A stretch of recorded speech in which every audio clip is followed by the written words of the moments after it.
Futures back in positive territory here this morning, trying to get back above some key levels from the past couple of days here as we continue to get this back and forth. The rhetoric, the headline rhetoric continuing this morning as are they having conversations or are they not having conversations? Who are these conversations with? No one seems to really have an answer to that, but the market doesn't seem to care at this point. We are higher, which is always good to see. Individual names moving around this morning, all kinds of them really. ARM Holdings looking pretty good.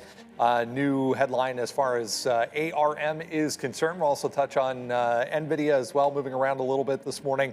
Robinhood to the upside on a buyback. A little bit of action after the close last night for that one.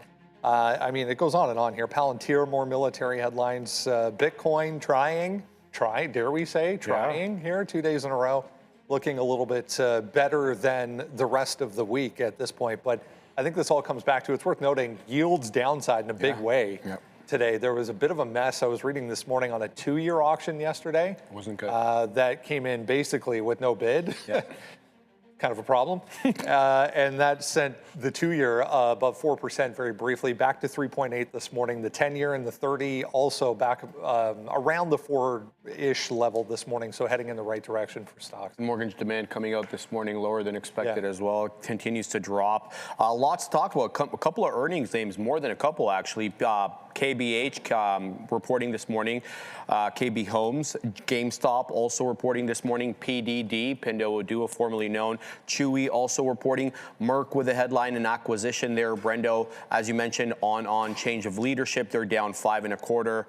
And then space names. We got to keep an eye on space names. You had Jared Isaacman, the NASA administrator, coming out yesterday making some pronouncements about what their intentions for the moon were. So some stocks were kind of dropping on that as they had shifted course a bit. Then we get more SpaceX headlines this morning about an accelerated IPO. And here we are. June? Maybe in June. Yeah. Speaking of IPOs, SK Hynix, the big memory manufacturer as well from South Korea, eyeing a North American listing. So yeah, so we could have a few coming up here in the next couple of months that are noteworthy. Yeah, I mean, SpaceX is going to be a record regardless of when it comes, but it's sounding a little more like it's going to be sooner than later here. The big story as well, oil down better part of 5% or more than 5% at one point. This is just USO, but we're right back to these lows from yesterday here. Right now, essentially trying to bounce off 108 for USO. Apparently, more traffic being allowed through the Strait of Hormuz.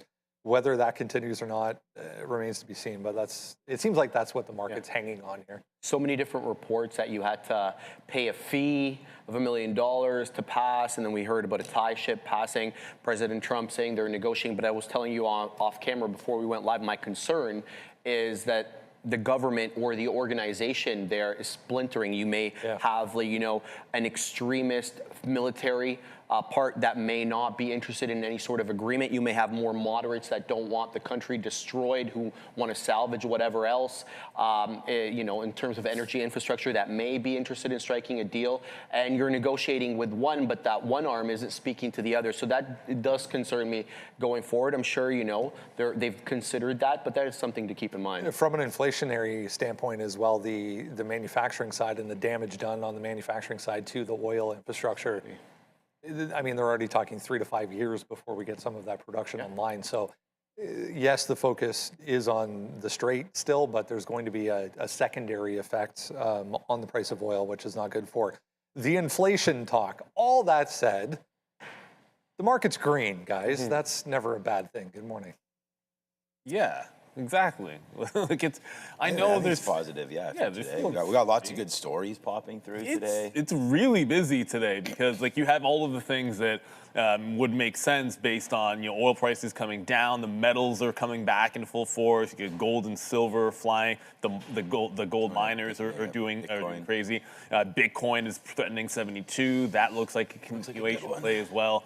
You have the individual news. You got ARM. You got earnings with Chewy. You got earnings with GameStop, which will, whatever they reported. I don't know how much they count, but apparently a lot of our viewers own some GameStop stock, so that should be out there as well. And then, throw back to yesterday. Pretty much anything that was in IVG was crazy with crazy moves. Palantir is almost all the way back from its crazy drop off the open. And remember Circle. Like Circle was, I mean, it's still not anywhere close to some of those, some of the levels that it saw yesterday. A little bit of a bounce back up 4%, but Circle was probably one of the biggest downside stories. Getting a bit of a relief rally today. So there is a lot to look at. Travel names, obviously, that are going to get a bit of a relief rally with oil prices coming down a bit. And then, of course, there's just USO itself. So, wow, I mean, you got to buckle in, like we always say, because there's a lot to watch. The watch list is full. Shreve's note is full. I'm almost full from this delicious breakfast that we had with the egg bites. So, in a good mood. So. Yeah, for me, the egg bites tasted, I was saying this to Joe, they tasted way too fishy today. I don't know, Really? like sometimes eggs get that little fishy taste. I don't know. For me, I had one bite and had to chuck it, but yeah, it's pretty good. Yeah, I don't mind them. Good. The breakfast is always very consistent around here. That is for sure. All right, Tesla right here today. You know, going to be an interesting name. I actually already wrote down that we were going to take the pre-market high break, and I wrote down 391. But I mean, that's happening right now. So, you know, it's the problem when you write down something an hour and a half before the market opens. Yeah, it looks like Tesla today going to get excited here. With their IPO of SpaceX. Hopefully that can create some action for Tesla. I'm not really sure the combination of Tesla and SpaceX and why I'd want to buy Tesla stock on that IPO, but it's definitely got the market talking here. And there goes Tesla up 2% right now today and starting to go already, 600,000 shares. Well, oh man, I guess I should have just punched 391 at the beginning. But yeah, a little risky rate here to get long in the pre-market. But yeah, breaking through 390. Nice couple days here for TSLA, battle back. And we'll have to wait to see if it can hold this 400 level, right? I mean, it's got to get above it. That's where your 200 period moving average is. I'm not sure, like, just because they're trying to announce the IPO, I guess once you sort of make this official, then you've only got a couple weeks, I think, until it eventually comes to market. So I'm assuming it's going to be on the NASDAQ, I would think. They were trying to get special. Yeah, they were trying to get special permissions to go into the NASDAQ 100 immediately. And I believe the S&P 500 as well, just based on, not sure what exactly, but that should be, I guess, just pure market cap, I guess, at that point. They're trying to go 75 billion, I think it was, the raise. Yeah, Tesla as a company, forget about it for now. We're not worried about the car business. You saw Rivian, actually. That's been a pretty good play. Recently off that $15 level. That's come in and bounced a little bit there as well. Like this might be the one, you know, if you're going to look at an EV type of play right down there. $15 has been your 200 period moving average. It has bounced off of it a lot. There's Volkswagen deals. There's various things that Rivian's working on. They got their R2 coming in later on this year. So yeah, I think Rivian has a good opportunity. I mean, if that R2 can sell more units than expected and come in a little bit cheaper on the production side, then I think there's a runway here for Rivian for sure. Yeah, all the normal names are bumping today, like NVIDIA. Again, another, you know, we say it like tongue in cheek here, but like it's literally down to 170 and back to 195 and back to 170, like so many times. We've done this exact move. There's 195, there's 170 back in October. We break through on earnings, but there's 195 again, there's 170. Oh, what a surprise. We're right back up there, right back down, right back up on earnings, right back. So we're kind of still in the middle, but I do really like what we're seeing today on the NASDAQ. The fact that we're up 1.3% to start the day with oil down gives me a little bit of risk-on feels today. And actually, in addition to NVIDIA there, like don't sleep on, like AMD is actually up 2.5. AMD and Intel are both, you'll find them in the watch list as well, where they both have a deal. Raising CPU prices, which if you can raise prices and get away with it, it's always a good thing. So they're both gapping up really nicely. You know what's a disappointment? When I was going through all of the things, I'm like, okay, well, if things are looking bullish today, what were some of the names that look good for a bounce? And we're at we like the levels, and we thought there could be some continuation. And one of them was the first things I looked at was Uber.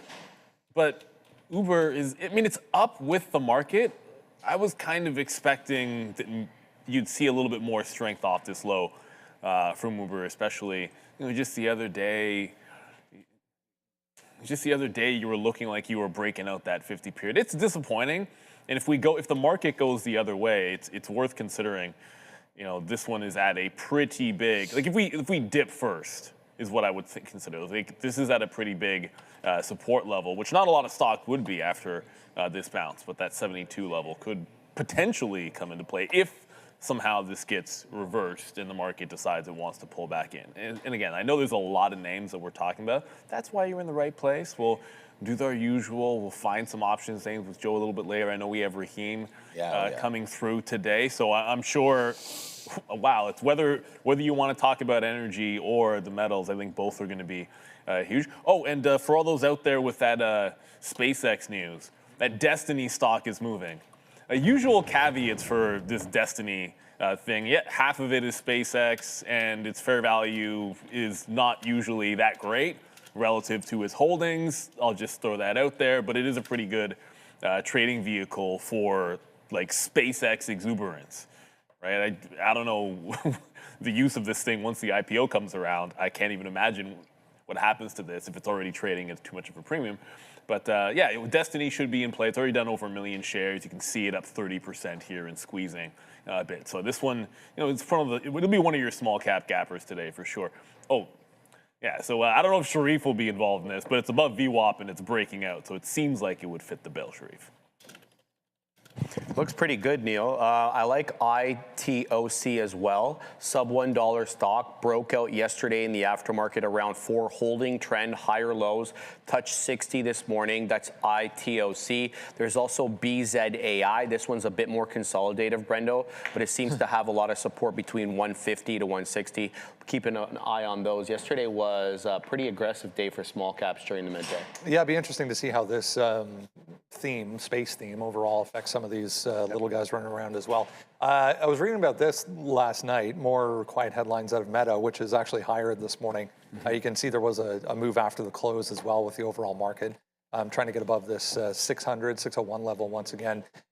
More quiet moves from Meta, getting away from this metaverse situation. I don't think there's a way he can just pull the plug entirely on this, but they're shutting down this VR social platform, Horizon Worlds, which has been apparently just a gigantic failure, I was reading. There's like these creators that like live in this Horizon Worlds thing, and they make videos on this. So they go and they like pretend to be, I'll just give you a random thing, like an airport TSA agent, and they'll like slap, they're making a comedy, like anybody coming in, they've got like a gun, like, what are you bringing a gun into the airport for? So it's very cool as a game, very little utility in terms of your real life use. But Meta has a bunch of headlines this morning, Brendo. I put 3 stories on the morning note for Meta just because they all needed their own look. Guys, they lost yesterday a big legal blow to Meta, a financial blow, $375 million.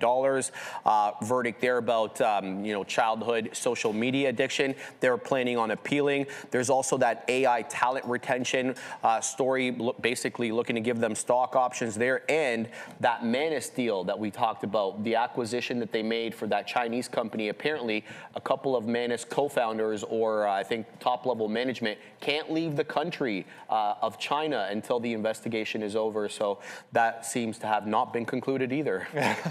Minor snag. Meta, though, has been in pretty good shape here the past couple of days, still chopping around overall, guys. Higher time frame, not bad. I mean, comparably speaking to some of these other tech names, looking good back above 600 here. Yeah, not bad. That's probably a good way to describe it.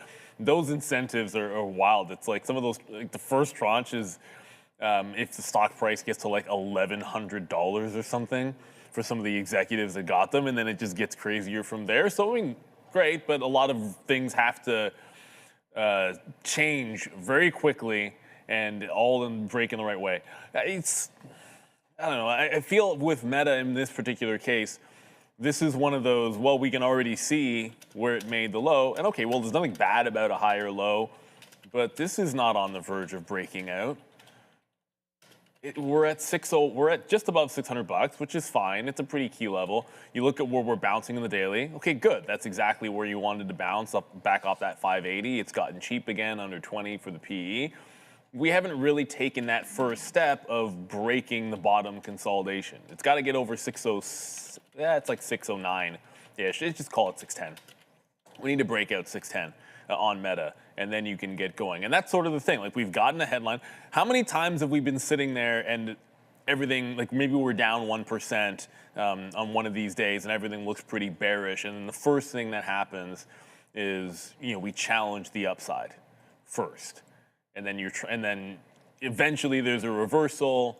Maybe it's 10, 10:30, 11 o'clock. And if you're looking for the short, it comes in a little bit later. We could see something like that with the long. So I feel for that, on that note, like I'd rather be looking for things that look good on a dip. Meta, yeah, sure, you've got this nice support down there, but it would be better if it was in the midst of a breakout through 610. And then you could be, if you're up here and you could be dipping back into these levels, back into these prior highs, and then get going. This doesn't really have that profile yet. It doesn't, still like it. It's just for today, I don't know if any of those headlines give it enough oomph. Let's just say you got some chip names that look fantastic. I think you got crypto, certainly that is going to move around here, and the aforementioned metals as well. They have Meta's still pretty good, man. They have year-over-year revenue growth of 22%. So I think the business is still pretty solid. Cash on hand of over $35 billion as well.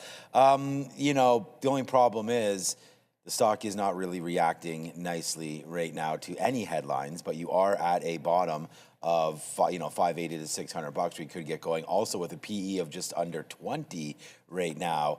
That's very attractive. Underneath market multiples right now is Meta. They did lose some sort of a New Mexico lawsuit there yesterday as well. It doesn't seem to be affecting the stock here today. Let's just wait to see. I mean, all that CapEx spend, man, they're leading the way in this space, and it's going to have to turn into be something. We talked about avocado and llama and all these things not being overly successful. Well, just, I like WhatsApp. I like the fact that they can try to monetize some of that and get going with WhatsApp. So, I think Meta is a good name, and I always say the thing, like every time there's someone born, there's a new client for Meta, but, it's not really reacting right now, and the market continues to move lower.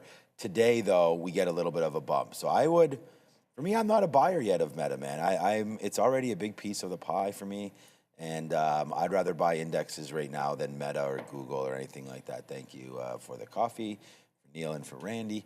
Just today, like maybe back into here, if we can fall into yesterday's close, fine. But I'm pretty risk on. Like, what just happened to the market, though? Like, we just had a pretty good dump there. I didn't really see anything come across the wires. Did oil all of a sudden make a little bit of a move there? Not much. Down to, 87, 88, a little dollar spike there in crude. I mean, the market just went whoops. Oh, wow. It's almost like if this was in and around. Oh, wait a minute.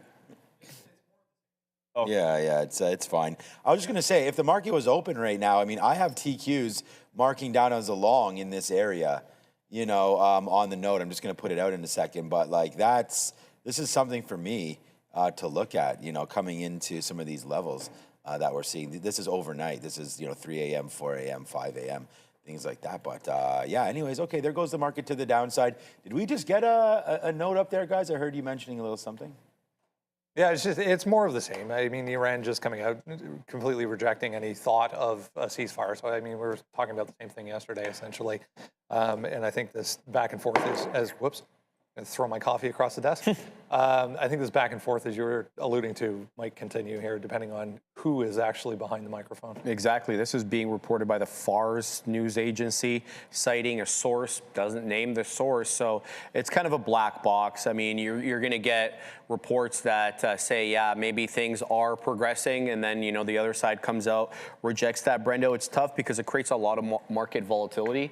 And we saw plenty of that yesterday. We saw plenty of that on Monday. I'd say more on Monday as talks of negotiations began then, with obviously Iran coming out and saying that they weren't going to do anything like that. But you also saw escalations yesterday with Israel targeting new strikes both in Lebanon and in Iran. So you're not really seeing a letdown in the actual warfare itself. So it's talk. The headlines are saying or alluding to one thing, and then what you're actually seeing is completely in the other direction. So what to believe is quite difficult. I feel like we had this conversation going back a couple of weeks ago. The simple fact that we went through this period, this long period of, being in a market that is very individual catalyst driven. So, individual stocks had their individual news stories. It's been a long time. You got to go back to probably 2022, the end of COVID, or coming out of COVID, where it was an overall market situation, not a individual stock driven situation. And you're seeing that on the indexes. You're seeing it. I mean, we were consolidated for a long time. People were like, oh yeah,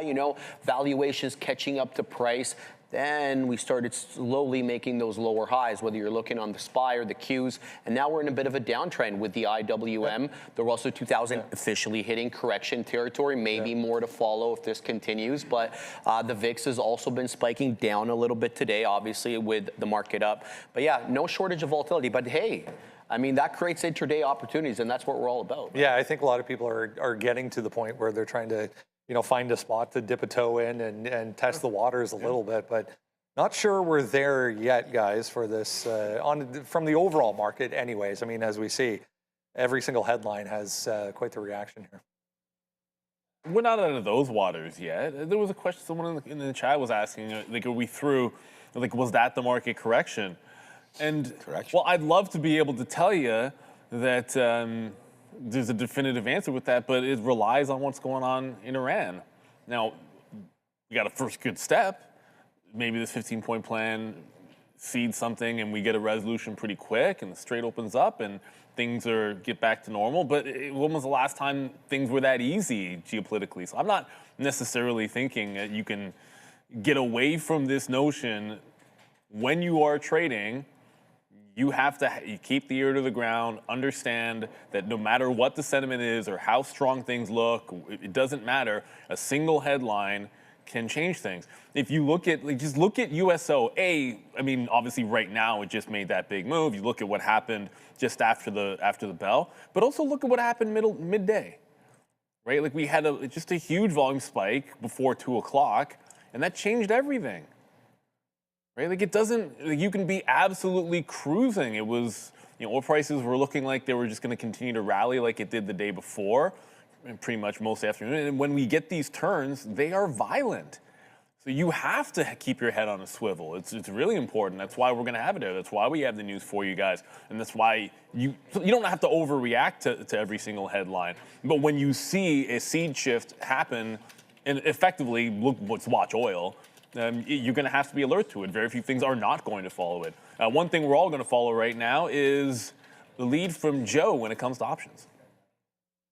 Got that right, my friend. All right, guys, let's take a look at some of the activity from yesterday's session. We're going to kick things off with one of the most volatile names in the market yesterday, and that's going to be Circle. A substantial dump off of its highs, especially after a stellar earning report. Now, not being able to generate a yield is massive, but I think that's something that needs to be implemented when we are referring to stable coins, right? It's a US-backed dollar, all right?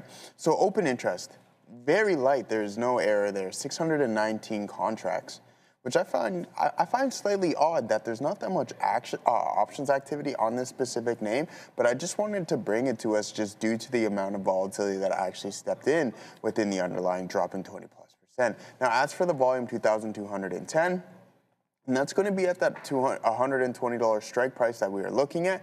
And that was the largest, really. I mean, you can go up and down a couple of strikes. You might see a little bit more on the open interest side. I believe it was 118 or 115, something along those lines, that had 700 contracts, but not nearly as much volume. So this was the largest combination between options volume and open interest, all right? Spread, that's lofty.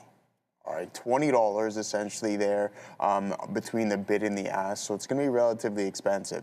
Now, as for your delta, guys, considering it's so far out of the money now, it's extremely cool, and your gamma exposure is drastically slowed down. But one thing that we can take note from, and we've gone over this on multiple occasions, and we look at underlying assets that go through these massive volatility spikes, and what happens essentially is that we have the volatility being priced into the value of these contracts, but how do we take advantage of it? We don't necessarily want to buy these at these elevated prices. Why? Because we know from a day-to-day basis that the chances of the average true range or the volatility is slowly going to start to compress. And where did we see an example like that? Well, silver. Look what happened when we had that massive event where we sold off drastically through the intraday session and we reached highs of around 174% on the volatility scale. And then sure enough, day after day, it slowly starts to cool down. But there's ways you can take advantage of it. And a lot of it has to do with options writing. So a lot more to go through. But there's ways that we can play volatility decay and let it work in our favor alongside theta. All right, moving forward. Let's take a look at Apple, guys. Open interest sitting around 21,100. Contracts volume 16,000. At that specific level, guys, this is going to be the 187, or sorry, yeah, what was it on? Hold on one second. Yeah. So that's a slight error. I don't know why. Yes, and that's going to be at that $250 mark, expiring this week. Never mind this, guys. But those are the value of those are not worth very much right now. Okay, so you can see at one point these contracts were worth substantial amount. $2,500 at one point this contract was worth, and now it's worth essentially nothing. Your delta exposure, because it's so far out of the money, it's not going to be any value. And the delta on Apple is relatively cool. And why is it cool? Because we can take a look at our at-the-money IV. Very, very light, 30%, okay, 30.8%. That's going to be at that $260 strike price, guys. Keep an eye out on that one. Yeah, Circle, no, I mean, look, Circle obviously, I think, well, I shouldn't say obviously, but I would imagine obviously for a lot of people is going to be one of those big, like, potential shot plays today.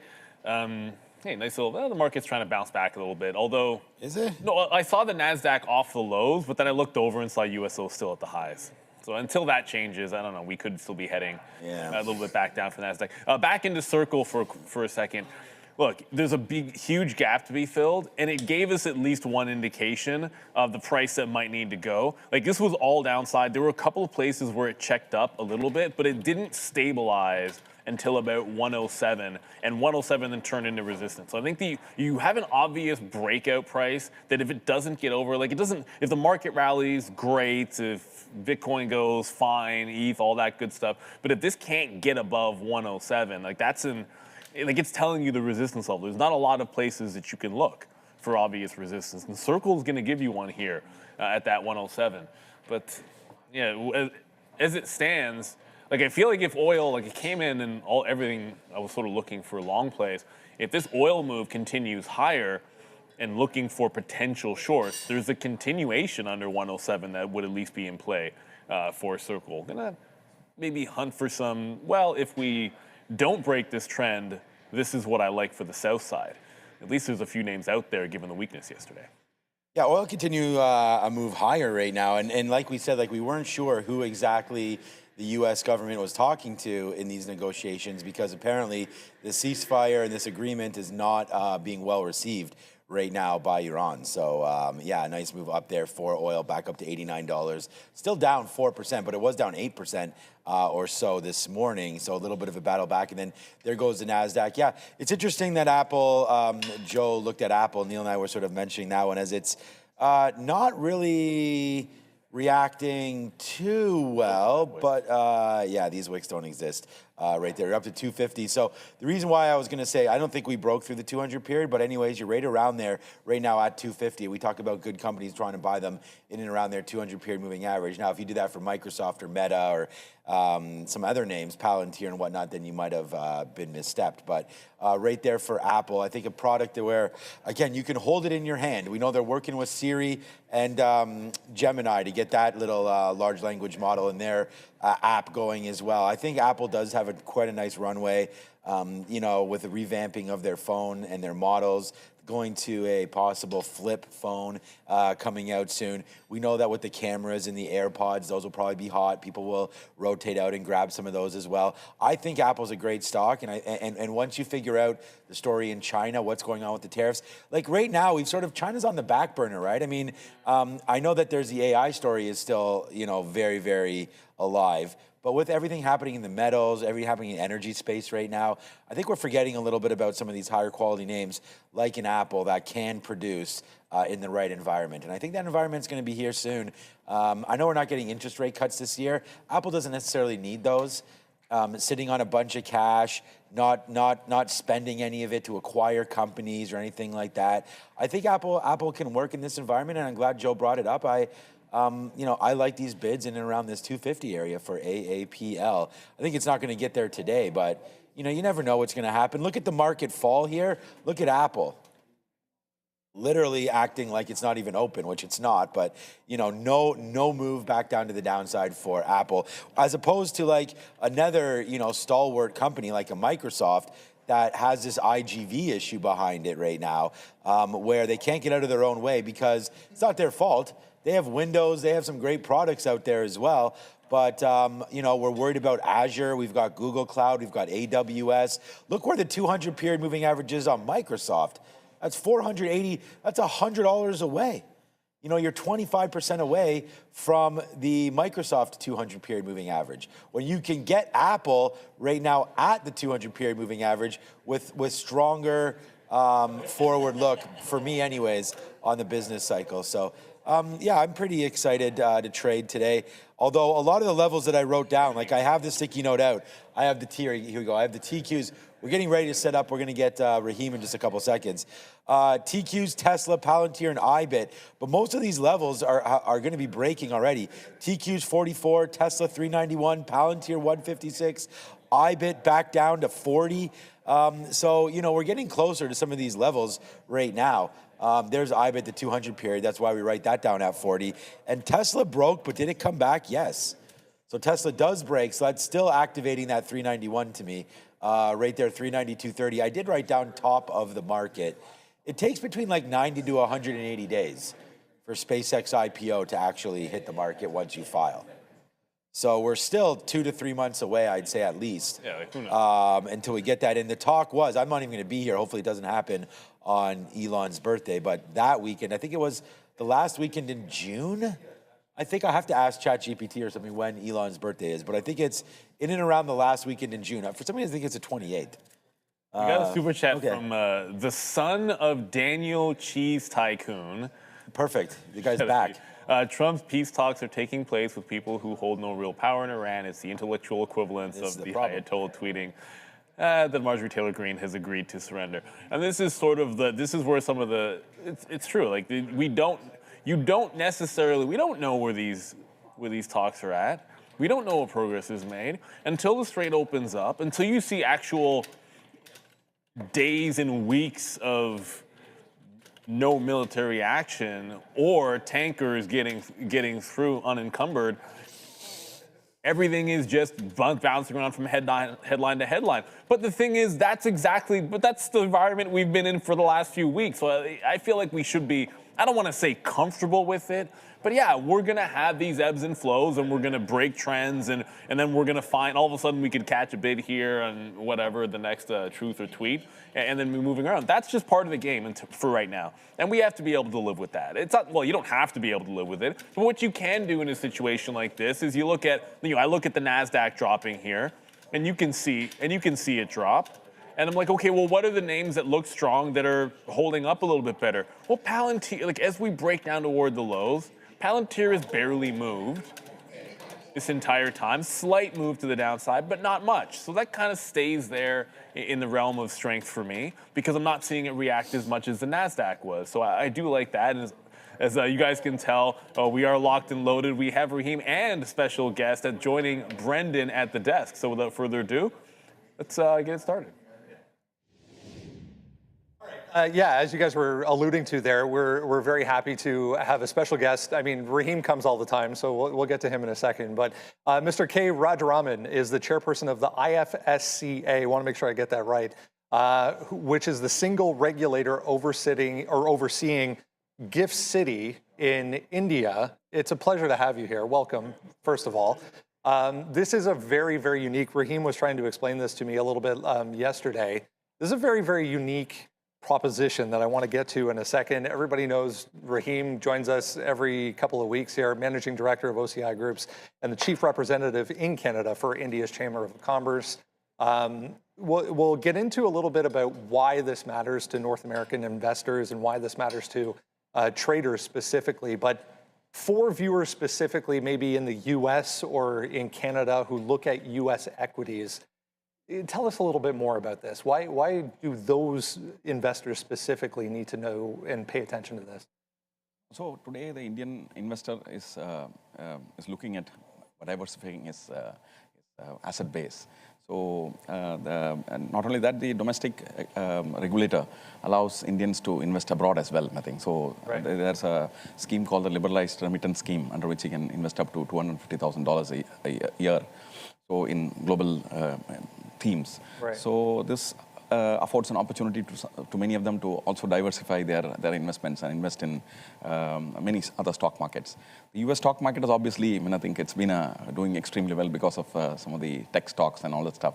So that's been an area of interest for Indian investors too. Yeah, we've had many conversations about this, and the ties into North America and the interest that comes from it specifically. Yeah, so like we were talking about yesterday, the number of investors that are now, just in India alone, has gone from 20 million to 130 million brokerage accounts. So you're adding in 110 million people over the last couple of years, and you guys are saying that number could double and triple over the next few years because of technology advancements. You've got an audience of people here in the US, in Canada, in India that are growing, and they want to see how can they invest in India. So with Gift City specifically, how are they going to be able to access this market from the outside looking in? And then the investors in India as well, like what are they going to be able to take advantage of with Gift City coming? So you made a very important point. I think India has got 1.5 billion people.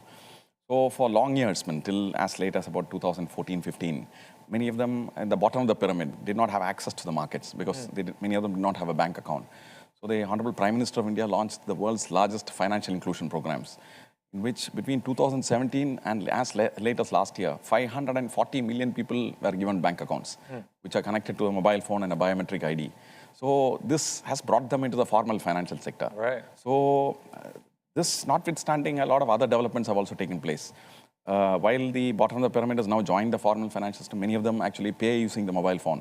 Today in India, nobody uses a card. I think everybody uses a QR code or a mobile phone to pay, thanks to the digital stack and bringing everybody into the formal financial system. So now this will have an impact in the formal financial markets because many of them will start investing as well. So this 135 million, which Rahim referred to, is likely to go to about 400 to 450 million over the next 15 to 20 years. So this will be perhaps the largest retail market in the world, I think, in terms of, because of the, I would say the answers lie in financial inclusion policies of the government and digital infrastructure. So today we have something called the India stack. These three, which I mentioned, the bank account, the mobile phone, and the biometric ID is what is called the India stack. So all financial market applications ride on the India stack. So we will see an explosion in the number of participants in the domestic market. So I'll just give a statistic. Sure. The mutual fund industry in India, in domestic India, now receives almost like a $4 billion investment every month on month from retail investors. So that's the scale. It's just begun, I think. Yeah, let's continue on that. From the institutional level, why would a fund specifically choose Gift City over Dubai or some other hub in that area of the world? A very good question. So India is now the fastest large growing economy in the world, I think. It is also a democracy. And there are dreams of how the bottom of the pyramid's fortunes can be raised to middle class. So the consumption story has just begun. I think India is a consumption-driven economy driven by the population. We are also export-driven, but a large portion of the consumption comes from the people and from the activities within. So I will say that the Gift City theme, I think, of setting up an offshore financial center in 2019 by the Government of India was focused on how to aid, assist, accelerate, and facilitate the India growth story. So the Prime Minister of India has launched a program called the Viksit Bharat at 2047. That is when India will turn 100 in 2047. How do we become a developed country? So the focus is now on how to raise capital. So while domestic, as I said, the millions of people who are investing in stock markets will also provide capital for India's growth. A lot of investments will also come from outside the country. So let me give one more statistic. Sure. The foreign direct investment inflows into India last year was $81 billion. These are long-term investors. Into the stock markets, I think every year, I think money keeps coming and going out, but the total cumulative stock of foreign portfolio investors in the stock markets is currently north of about $900 billion. So between foreign direct investment, which is long-term, and short-term investments come into the volatile money which comes into the stock markets, I think the foreign investors' confidence in India has really gone up. Right. But while that be so, the effort of setting up Gift City was to provide an option to foreign investors. So this is a piece of foreign territory within India. It's a free zone. money can be taken in and out, without any controls. There are no capital controls. Right. So it is like a piece of territory outside India. I think you can imagine that. So I would say that it is something similar to a Hong Kong to China. I think if I may put it in a very simple term. So it gives a lot of flexibility for foreign investors. He can move his money to India, or also he can move his money to other destinations as well. So that option has been provided to foreign investors, which many foreign investors with a business model which is regional in nature would prefer. Raheem, from the market standpoint or a trader's mindset, you and I have had many conversations about the IPO market being, just absolutely insane over the past couple of years in India. Is there something you're seeing, more recent that catches attention? Yeah, like we've talked about this in general here about the Indian equity market. There's a massive opportunity in the Indian equity market. Typically, if I'm sitting here in Canada, the only way for me to invest in the Indian market is through ADRs, New York, Tata. But if I want to look at the small caps, like the small cap IPO market's gone gangbusters. And now with Gift City, you're seeing investors, the larger institutional investors, all the way down to smaller funds. They can now come into India via Gift City. I'll ask you this question, actually. I'll spin it back around. Sure. What are some of the international investors that you guys are speaking to? What are they coming in saying, okay, I want to invest in the Indian story? Is it large caps? Is it small caps? Is it sector specific? Where are they looking in the audience here? If they want to come and set up accounts in India via brokerage, what are those kind of sectors and segments that people are seeing? That's the India story. That's where I want to put money. That's where I can make money. So, so as a regulator, we have no preference for what of caps. But from what I hear, what you're seeing, from what I hear, I think the institutional investors prefer large stocks, I think, because they find more comfort in that. Whereas the retail investors in India, they are seeing a lot of value in the mid cap and the small cap investors, because they are fast-growing companies which are in diverse sectors, including technology, in e-commerce, maybe in agriculture, technology, and so on and so forth. So there's a wide variety of themes in which you can invest. So therefore, from that perspective, I think the Indian capital markets now cater to all these kinds of needs, I think, because each of them have come with a different kind of aspiration and a need.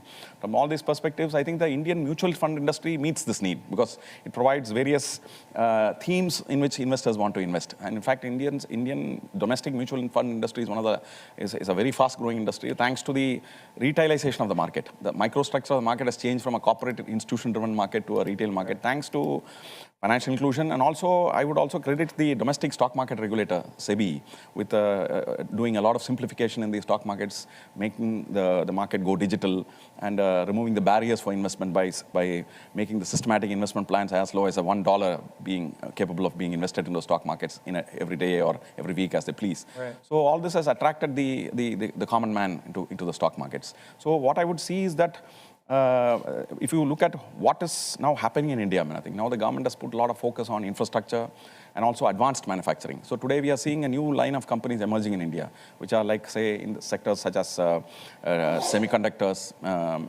space technology, defense manufacturing, and electronics, mobile phone manufacturing, and so on and so forth. So some of these new sectors are very attractive for the investors. On top of that, I think we also have a very large startup program in India. I would say there are at least about 200,000 startups in India which are recognized by the government of India, and many of them are in very deep tech sectors. So these are some of the people who are going to the market through IPOs and so on and so forth, bringing a lot of value, unlocking value in the market. I would also say, other than that, the public sector undertakings, the state-owned companies, whether the financial institutions or the sectoral companies, which are in various sectors, like the Coal India Limited, the mineral corporation, the mining corporations, right, and railways, the defense manufacturing corporations, and all of them have unlocked a lot of value by going to the markets. So therefore, there's a choice for the investors to look at, not only state-owned, but also private sector, technology, and so on and so forth. 12 months from now, where's this state? Where do you see this going in a year? So if you look at the current focus of the government, I think the focus is on how do we scale up high-end manufacturing in this country. And in that specific sector, I would see renewable energy and green technologies as one of the areas where we would see a lot of growth. The government of India has set a target of about 500 gigawatt of renewable energy energy production in the country by 2030. So we have already commissioned about 260 gigawatt. The government has also launched a hydrogen mission. So the thinking is that how do we manufacture a lot of these technologies within India, be it solar panels or wind energy equipment or hydrogen electrolyzers and so on and so forth. So this is the new wave of manufacturing that is getting unlocked in India. In addition to certain other technologies like electric vehicles, maybe things like even like rockets, maybe. I think there are startups which are actually sending satellites, low Earth orbit satellites. Sure. So there are a lot of options there in the market, which right from deep tech to outright e-commerce. It's an exciting time and lots to come. Only the beginning. Mr. K. Rajaraman, chairperson of the IFSCA, the single regulator of Gift City in India. It's great to have you. Welcome. Welcome to our country as well, and I hope you enjoyed your stay. Thank you very much. Thank you. Thanks. Thank you very much. Did you hit it? I didn't hit that one. That was My hands weren't on the keys. Yeah, but India and Canada, Let's go. coming together. I mean, that's the thing. All that new infrastructure, talking about new businesses there, energy space as well. Talked about even into space. So The big theme today, everybody. yeah, with the SpaceX IPO, hopefully going to get filed some point this week. But yeah, just goes to show you the globalization, right? There's so much opportunity out there right now. We want to thank our great guest for coming through, and hopefully does have a great visit here in lovely Toronto, Ontario. And thanks, Raheem, for bringing them along and just explaining to us, the advantages and opportunities that are out there outside of the U.S. markets. Because there's other markets out there for sure. Speaking of, I was going to say that we were bouncing nicely, but Are we not? yeah. Well, look, we're off the lows. There. Okay. So the Nasdaq's off the lows a little bit. But if you're sort of watching that, you also have to understand that USO and oil prices have only pulled back a little bit and are more or less holding trend. So they're bouncing off higher lows. We're still trending up on the most recent, that recent, you're not negotiating with the right people, and we reject your ceasefire, which we're hearing out of Iran. So it hasn't really changed too much. Let's see what's on I expect there's going to be some good names on the upgrades and downgrade list for Joe, with Joe today. Quiet on the downgrade side, but we do have some exciting names on the opposite end, guys. The upgrades, as per Neil's request, we're going to start things with downgrades. Mondelez, I didn't know they had some brands in here that I didn't know were under the name. Very interesting stuff. All right, guys, $71 price target being lowered to $55 by Rothschild. You're down 1/3% here. Now, Alexandria Real Estate, BMO Capital, obviously giving them the downgrade here, guys, considering we're in the red. And it's $65 target down to a $52 target. Outperform to market perform. Now, EVgo charging station, overweight to a neutral weight here, guys. It's still slightly positive this morning, but JPM giving them that downgrade. Moving forward, we have Crescent Energy, Johnson Rice giving them the downgrade, guys, with a price target of $19. You're down about 1/5%. Moving forward, we will take a look at some of the names that we have been talking about. We have GM up here, Wolf Research giving them the nod, guys. Going from a pure perform to an outperform with a price target of $96. You're up 2.5% here this morning. Now, a big time move in ARM Holdings, almost 12% here on the day with a price target to $166, going from a market perform to an outperform. Now, Netflix also getting the nod as well, too, guys, going from a hold to a buy, and you're up about 0.75%. Now, Alibaba Group also getting the upgrade to a hold. You're up almost 4% by Argus here. So not too bad of a look on some of the upgrades this morning, guys. Yeah, ARM on the watch list because when they had their event last night, or in the afternoon actually, it was the event, and then some more announcements last night. They're expecting $15 billion in the next 5 years in revenue, which is a huge increase for them from that new chip. But Netflix becomes interesting. You want to look for things that maybe are at key price levels. Yeah, they got an upgrade. Okay, timing of it after it didn't really show a lot of strength yesterday's trade could be interesting. But it's very similar to Uber, where you came in you really hadn't bounced that far away from support at 90. I know I said 90 last night. It's 90.5 technically when you look at that 15-minute. Ever since the Warner Brothers deal went to Paramount, Skydance, this has found Look, it's found a little bit of a dip. Oh, that's right, not split adjusted. Always have to zoom it back in so you can see. We had that breakaway. It's found its sort of dip support level, and so long as we can hold on to that 90.5, this little bitty downtrend that it's been in is showing some signs of reverse. But today, it is relatively weak today. We need the futures to bounce back, but I can see this, as long as we hold 90.5, I can see this making that move for anyone to hold shares. I do hold shares of Netflix. We like that buy at 80, and I do still think we can get that 100 level here on Netflix. Today, though, a little bit relatively weak. You saw the things, and it hadn't gapped up that much, right? And Netflix wasn't the name that was affected by this geopolitical turmoil in the war and oil prices in a general sense. So it was never really something that you would expect to have as big of a bounce back. It was just going on its own. Like, this moved because this was after the deal went to Paramount, and it found a technical level. I expect it looks to me like it's respecting technical as well. An 80 breakout that goes to 100 and then bounces off a 90, that'll work.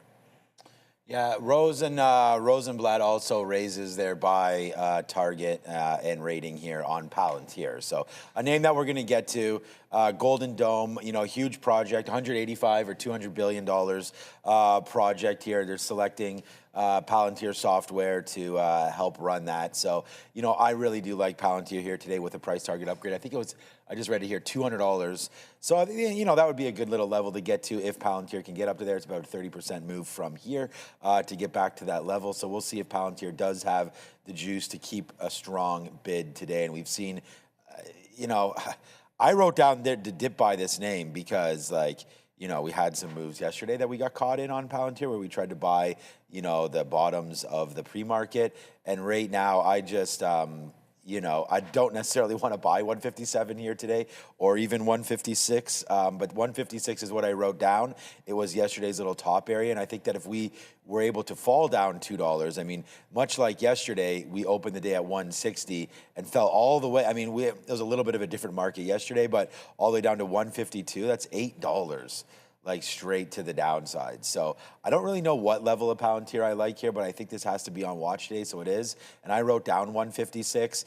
Just yesterday sort of peaked there in the afternoon. If we can come back and fill up that gap, that might be a spot to start to look at Palantir. Or if the market can sort of turn around and get a little bit better feels into the open, then I think a break of even 158.50 here on PLTR worth something as well to the long. So, I like that upgrade on the price target there from Rosenblatt. I know it wasn't necessarily on the list, but it's on our watch list, and excited to trade some PLTR today. The name that we were read on yesterday off of basically one trade idea early, but that's what I want to do. I want to try to put on good trades early. If we lose, we lose. If we win, we win, and we can hit some of our goals. So Palantir right now, 158.50, looking for a break long or a dip into 156. So, so far so good. Thanks, Raheem, for bringing on a few extra guests for us there. That was exciting to hear about different markets. So good for that. And would have liked to see what maybe India's, with the population there, what they're thinking about Bitcoin and crypto and things like that, because we know the Chinese and Korean markets are pretty strong over there favoring BTC. So I'm sure it's similar in India as well. But just looking at IBIT, they're holding 71,000 for crypto for Bitcoin down here. Good little take. I think Bitcoin's getting ready for a run, but it all matters about what this market does. We saw yesterday the Nasdaq was down 7 or 8% from its highs, so a little bit back there today. Making it pretty good. Yesterday we were down 0.8, I think, to end the day, and right now we're up 0.9. So, basically just washing at what happened yesterday with oil and gold and silver all on our minds here today again as well. So, all right, let's go back over to the desk and see what the boys want to talk about. It's a packed watch list today as well. Big time. It's actually a good question, and I just messaged Raheem, see if we can get an answer on that for India specifically and Gift City, which was a really interesting idea, how they're modeling it after some of the other financial hubs in that area of the world, Dubai, and from a tax perspective anyways. But I'll see if we can get an answer on that. Robinhood just popping back up in front of me here, 71.50, bit of a pivot so far this morning. Back and forth we go here on this buyback headline. The market obviously helping with this move as well. A few names to deal with this morning that we haven't talked about, it seems like, for a while. Yeah, Hood is an interesting one. This news item came out, I think, later in the afternoon yesterday, but we didn't cover it, so I threw it on the morning note. $1.5 billion Brendo share repurchase program, replacing the prior one that had been authorized by the board. The new plan adds about $1.1 billion in incremental buyback capacity as of March 20th. So a few days ago, the company had already repurchased about 25 million shares, give or take, at about an average price of $45 a share. Total buybacks under the previous program, about 1.1 billion. This will exceed that. 1.5 is what we're talking about now. They also expanded their, what they're calling the revolving credit facility from $2 2/3 billion up to $3.25 billion. So it gives them more maneuvering to expand. We know that they've been wanting to expand into the prediction markets, also looking at giving you retail traders or retail investors early stage IPO access. So a lot of different avenues that they want to pursue. You're going to need cash to do that. If we get this SpaceX coming to market, I mean, it's 75, 100, whatever the number is going to be. You got to think the retail side of things is going to be a huge player in that. Like the demand is just going to be like nothing we've seen before. And rightfully so, Brendan. Yeah, we don't need to be babysat by the regulator. This is an opinion, of course. It's just my opinion. But I feel like, you know, if people are a lot more informed now and they have a lot more access to information than they did in the past. We don't need that umbrella regulation. I'd love to see more retail participation in these IPOs, especially one as watched and as followed as SpaceX, obviously because of the rock star status of their CEO. Makes complete sense to me. I want to see it with more companies. From a trading perspective, purely, I mean, we've seen nothing like this. I mean, Neil, I'll throw this at you as well. Like, I think you got to go back to the Tesla rebalance or the Tesla moving into the index type of trade thought in that manner. And at that point, the swings and the volatility that we saw at the end of that day was just nothing, like nothing we've seen. It's a good point that you brought that up, because that's probably the only thing that I could try to compare it to. This was one of those, it's a weird one, because when Tesla, and this has nothing to do with Robinhood, because we're going to talk about Robinhood. I'll get back to some technicals on Robinhood in a second. When Tesla went into the S&P 500, the anticipation for the buy that day at the close and just how much volume and volatility would be there had every single trader, regardless of the trading style, everybody on the floor was like, it's just going to be about this. And everyone was so excited. They were getting in early. And what was so crazy about it is it absolutely, like, early rinsed everybody. Like, before, it was like at 3 o'clock, it was just tanking. And people were just buying the dip. And you'd think that could have screwed a bunch of people because people were just leveraging it. And it still ended up going gangbusters into the close because it was just that much buy demand that it didn't matter who was rinsing people. So I can see something like that where even if we think the price is ridiculous, SpaceX, retail is going to be, and everybody, and rightfully so, is going to be so interested that it could be absolutely epic. Maybe it does some shenanigans at that open. We can deal with that when it comes in, you know, what's at some point in the second quarter, let's just say sometime in the first half of the year, we're going to get them.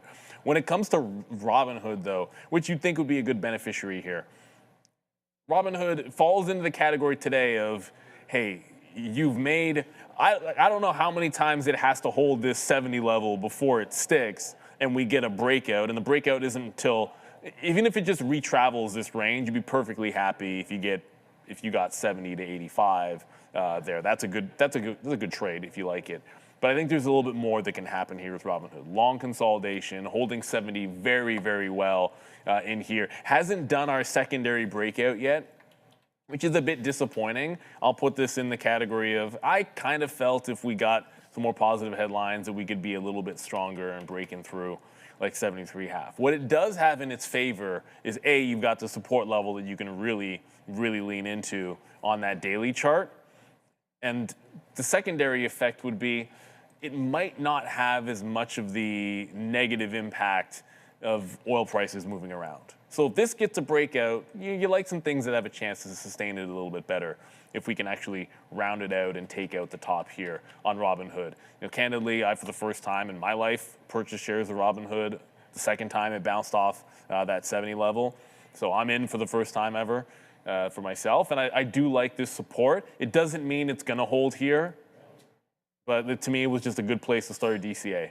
And yeah, it still has to break out. You can see the downtrend is still pretty much intact, but you get these lower highs into a flat bottom, at some point it's got to resolve itself. That's either going to be a breakdown or we get that nice push and we get back to the 50 period. You know, for today, I don't see anything too crazy with Robinhood that gives you an entry, so I'd stay away from it today, but I do love this level of support. Yeah, yeah, nothing wrong with Robinhood. I mean, obviously, it's going to be a growth stock. It's double the PE of all the major financials, so you got to pay for the growth, and that's what you're going with that. Morgan Stanley 14 PE, JP Morgan 13, Robinhood 35. XLF, just to see what's been happening to the financials. I mean, this is part of the story here as we come to the downside. I think, you know, a SpaceX IPO will help, you know, fuel the market a little bit for the Goldmans and the Morgans and even, you know, Robinhood and some of the IBKR and some of the names that will, Charles Schwab, that will create some more buying opportunities. It's just like the problem with Robinhood, honestly, just sits in one spot, and that's with Bitcoin, right? And if crypto doesn't get going again, then there goes pretty much all of their transactional revenue. I know it's not all of it, but you know, that's a lot, I feel like, of what's been happening. And if you look at Robinhood's chart, it is similar where you're trying to base out right here after a huge move down. So like there's IBIT, what that looks like on the daily, right? And if you look at what Robinhood looks like on the daily, it's going to be something very, very similar over the last 7-8 months. There it is. So here's like sort of the highs, and this is, again, don't look at it like that's Robinhood's ascend, which was amazing there from low teens into 155. But we do have quite a ways down. I think Neil's attitude is right with dollar cost averaging, because I think you're going to get a 50 fill at some point here, 45 into 50, I think, for Robinhood. So I still think there's a little bit of a ways to go on the downside there. But if Bitcoin bounces, which I do expect it to, I think Robinhood can get going. And even, yeah, look at this 85, 90 area. So I think there's some opportunities there for Robinhood. For me, I do like the bigger stocks there, the Charles Schwab's, a little bit better. But, you know, nothing wrong with grabbing new technology, especially if these are Trump accounts. You know, we talked about Trump accounts, and if that's going to be Robinhood's thing as well, that's another opportunity to make some money. This is Centrini report. Nice move down, but you could see Charles Schwab nowhere near some of these lows and actually above the 200 and looking like it wants to get going. So I think if you're going with real assets under management, Charles Schwab probably has that game. So yeah, lots of good opportunities in the broker spot. Yeah, Robinhood's just one of those as well. So yeah, getting ready to trade Robinhood off 70 seems like a good idea. Whether or not that hits today or not. The NASDAQ's back up, which is real nice. We do have, remember, one of those bad IPOs that happened was Voyager. This was one that was, I thought was going to be something similar, not to SpaceX, obviously, but you could see right here, okay, let's go, load up. Okay, there it is, all right. So back in June, so this was one of the ones, I guess, that we had. It opened up at $70, and that day closed at 60, and then the very next day closed at 50, so 70 to 60 to 50, only to eventually get to 40, only to eventually get to 30, and now down here to 24, 25. So Voyager hopefully is not going to lead us down the path of SpaceX, and hopefully SpaceX's chart is kind of the other way. But I could see retail really getting tired of that name real soon. But it'll definitely be a meme stock for a while. Just interested to see what the pricing comes out on SpaceX. And but yeah, there's another example of an IPO not gone right. There could be so much interest that it does sell off the open. I could see that as well. People out. They allocate everybody. Everybody gets their fill. The stock doesn't pop, or maybe it pops 50 cents, and everyone's like, "What the?" And then the huge sell comes in. But we'll be Facebook was a but we'll be here ready to do that, ready to watch. Well, Facebook wasn't hyped like it was, but that was an example of one that a lot of people really liked on day one, and the story was how far it dropped. We got a question from TikTok asking opinion on Nvidia, and I wanted to just give a quick answer there. But before I did that, as the market bounces, Micron at the low of the day down 2%. So it's not all roses everywhere. Is MU under a little bit of pressure? It's lost that 400 level once again. We rebounded there in the afternoon, and we're back underneath it. So there is some weakness over in Micron. Got a bad wick on that chart. But as far as NVIDIA goes, look, NVIDIA, It's going to be a bit of a theme today of things that have found their range. I just pointed to the 170 level on the daily so you can see that it's been holding. You got the big jump up from, hey, where? 170, obviously, there on NVDA. It hasn't made the breakout above, we'll call it the beginning of the week highs here, like this 179 area. I would venture to say it's 180. That's the key price level that needs to go. Like if we don't round the bottom and get through 180, then you're still in this range. Like we had that top range 180 to 187 where that seller was in control for such a long time. And so for NVIDIA, without breaking 180, we're not back into that range yet. So this one's a little further away. I would venture to tell you guys or to tell anybody AMD is a bit different. Like if you're looking at something in the chip space which is breaking out, this is through a nice double top through a 208 here. So again, this is a stock that has a level where you can dip into that prior high and it's on the breakout instead of like NVIDIA, which kind of needs to get to that 180 and then break it out. Different story there for NVDA. But it's already past 9 o'clock. Let's get into our free watch list. Locked and loaded, lots to cover, market moving around. The USO is going back through VWAP, so that could be a good sign. I think, well, if you want stocks to go up, then I think that's a good sign. If maybe you're short, you want things to go down. But USO pulling back which is a good sign, guys. 653, guys, and change. 653.10 or so is where we closed out yesterday on the SPY. We're above it right now. We're up 0.9, closing in on 1%. But here's the deal. We're looking at a lot of resistance here at 660. Multiple topping tail candles that reject 660 on the 4-hour chart here on the SPY. So that's resistance level number one. If we can get above that thick black line is an even more or staunchy resistance level, 662.5. We bounced off there for a period of days using it as support. Then we started using it as resistance. If we sell off for whatever reason, the market starts turning. We're looking at that 655 area, Brendo, as support. All right, if you haven't done so yet, link is below. Head down to the description right now. Second link there will get you to the sign up page for the watch list. Absolutely free. Every single day comes right to your inbox. You know the deal. All you need is your email address. Let's talk about this Tesla thing. I mean, we just touched on it a little bit there on the retail side of things.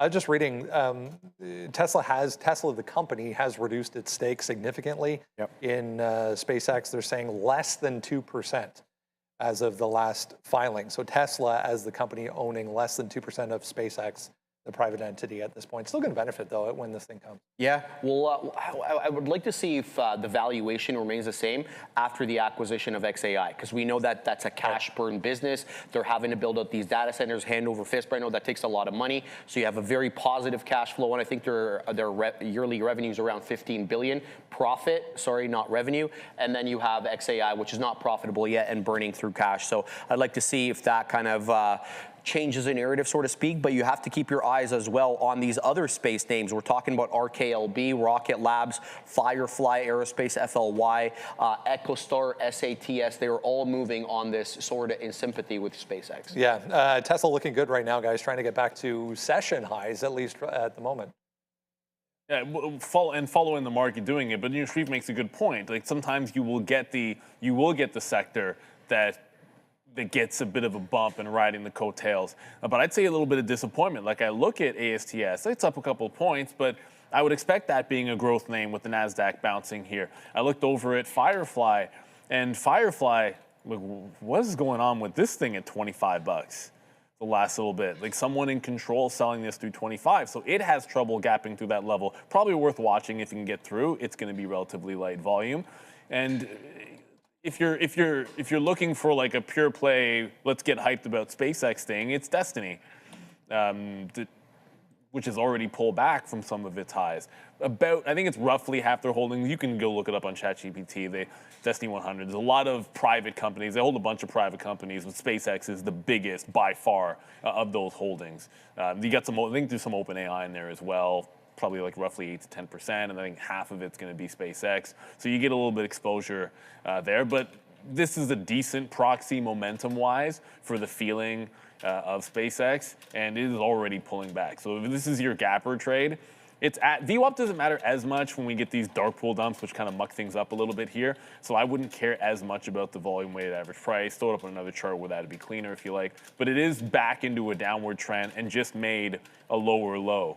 So it's going to have to show that it's broken this trend if I were to get involved. I'm not a huge fan of this one as an investment. I've said that based on its valuation a few times before. And then Tesla, I think you trade Tesla on its own. I don't think this story today is necessarily about SpaceX. This is about what we're looking for in a reversal in the market. This is about Tesla trying to claw back to the 200 period moving average. This is about Tesla having held the higher low. And oh yeah, there's another example of a stock that did round the bottom and did break it out. So it had a double top at 387, and now it's actually breaking out. That's the difference between like AMD to NVIDIA, or why we weren't excited about Meta, because like, those are names that in this bounce didn't even get through our latest resistance. Tesla has. It's busted that 387, so it can dip and still pull into a prior high, which I like. All right, option A is going to be yes. Option B is going to be no. I'm going to put up a chat right now. First of all right, just right here, I'm looking at Tesla long. I said we're going to take a 391 break there. It's already broken, so we said or the pre-market top for momentum long. I mean, I think that 2% number is significant enough anyways for Tesla and SpaceX. I mean, I think it's going to be a rocket ship, you know, pun intended there, off the open for SpaceX. Now, that's going to be months and months away, so it's not like you're buying the stock today in order to gain some exposure to SpaceX. I mean, you can if you want to, but Tesla's not going to be at 390 when SpaceX IPOs. So we're not buying it today because of that. We're buying it kind of because of the hype right there. So now the pre-market high is 392.50. I'm not absolutely in love with some of these break levels. I mean, the market has gone up. We saw Tesla really get excited the first couple mornings. I mean, I missed a couple of these trades that were big off the morning time take, but we have been able to fall back in as well. The market's giving me a little bit of a headache right now. I'm not sure what to do. 385 dip buy is what I wrote down, so that would be coming right into here into 386 to 385 for Tesla, if that is a trade that winds up making any sense for us. There's 386 into 385. So, and the reason why I'm excited for a possible break long is we've seen these moves really get extended out. I mean, we didn't take this break, but it was the day before that we were like, oh my God, we wanted a break right there, and the pre-market missed it. There it goes. That's 7 a.m. Sorry, it was right into here. That break right there, 373, missed that one, and we popped through, right? And then yesterday as well, early, there's the pop. No real breakout, but there's the pop right off the open. So let's see what winds up happening here today as the pre-market sort of quiet right now, looking for that pop through the high or a dip into 386, 385. So yeah, I think Tesla will be watched today. The reason why I like it so much is that we're already up double what the market's up. Plus we got a decent story behind it. We'll wait for the imbalances, but I think Tesla's a long. So that's what I'm willing to do, man. Go long on Tesla. And then we said we'd have a poll up, so, or at least I did there. I'm just trying to make it. So why don't we just do this right now? As long as I'm doing it correctly, we can get in there, whether or not you're on TikTok, wherever you are right now. We're going to do this right here. Are you buying the opening print? Opening print on SpaceX, yes or no? So start the voting now. You got to get into the chat right here if you are part of it. I know I will be, so I'll be pushing 1 on that one right there. I don't know why I'm logged in as myself on here. I should be logged in as my other account. That's really strange, but okay, I'll go get that. Because look, Neil, see what it says right here? It's showing that I'm logged in as myself, the other account. Anyways, there it is, man. A lot of votes coming in right now. So it's 66, well, 70-30 right now. The votes are starting to line up. So thanks, Fabian, for doing this. You can see the chat sort of going crazy right here. If you are on TikTok, anywhere you're on, please vote. It will count all of your votes. So if you're on Kick or Twitch or Rumble or right here on YouTube, hit the votes, man. We'll check this back in a couple seconds. It's only been a minute, 45 seconds, and we've already got 130 votes. So, you know, thanks everybody for all those votes. Keep them coming in right now. Are you buying the opening print on SpaceX? 1 or 2 in the chat. Okay, it looks like it's going to be 2/3, 1/3 here on that one. We'll check it back in just a couple minutes. Let's go back over to the desk, and maybe we'll give this poll 5 minutes. Let everybody get in there and vote, and then we'll see. And this will help us determine the retail.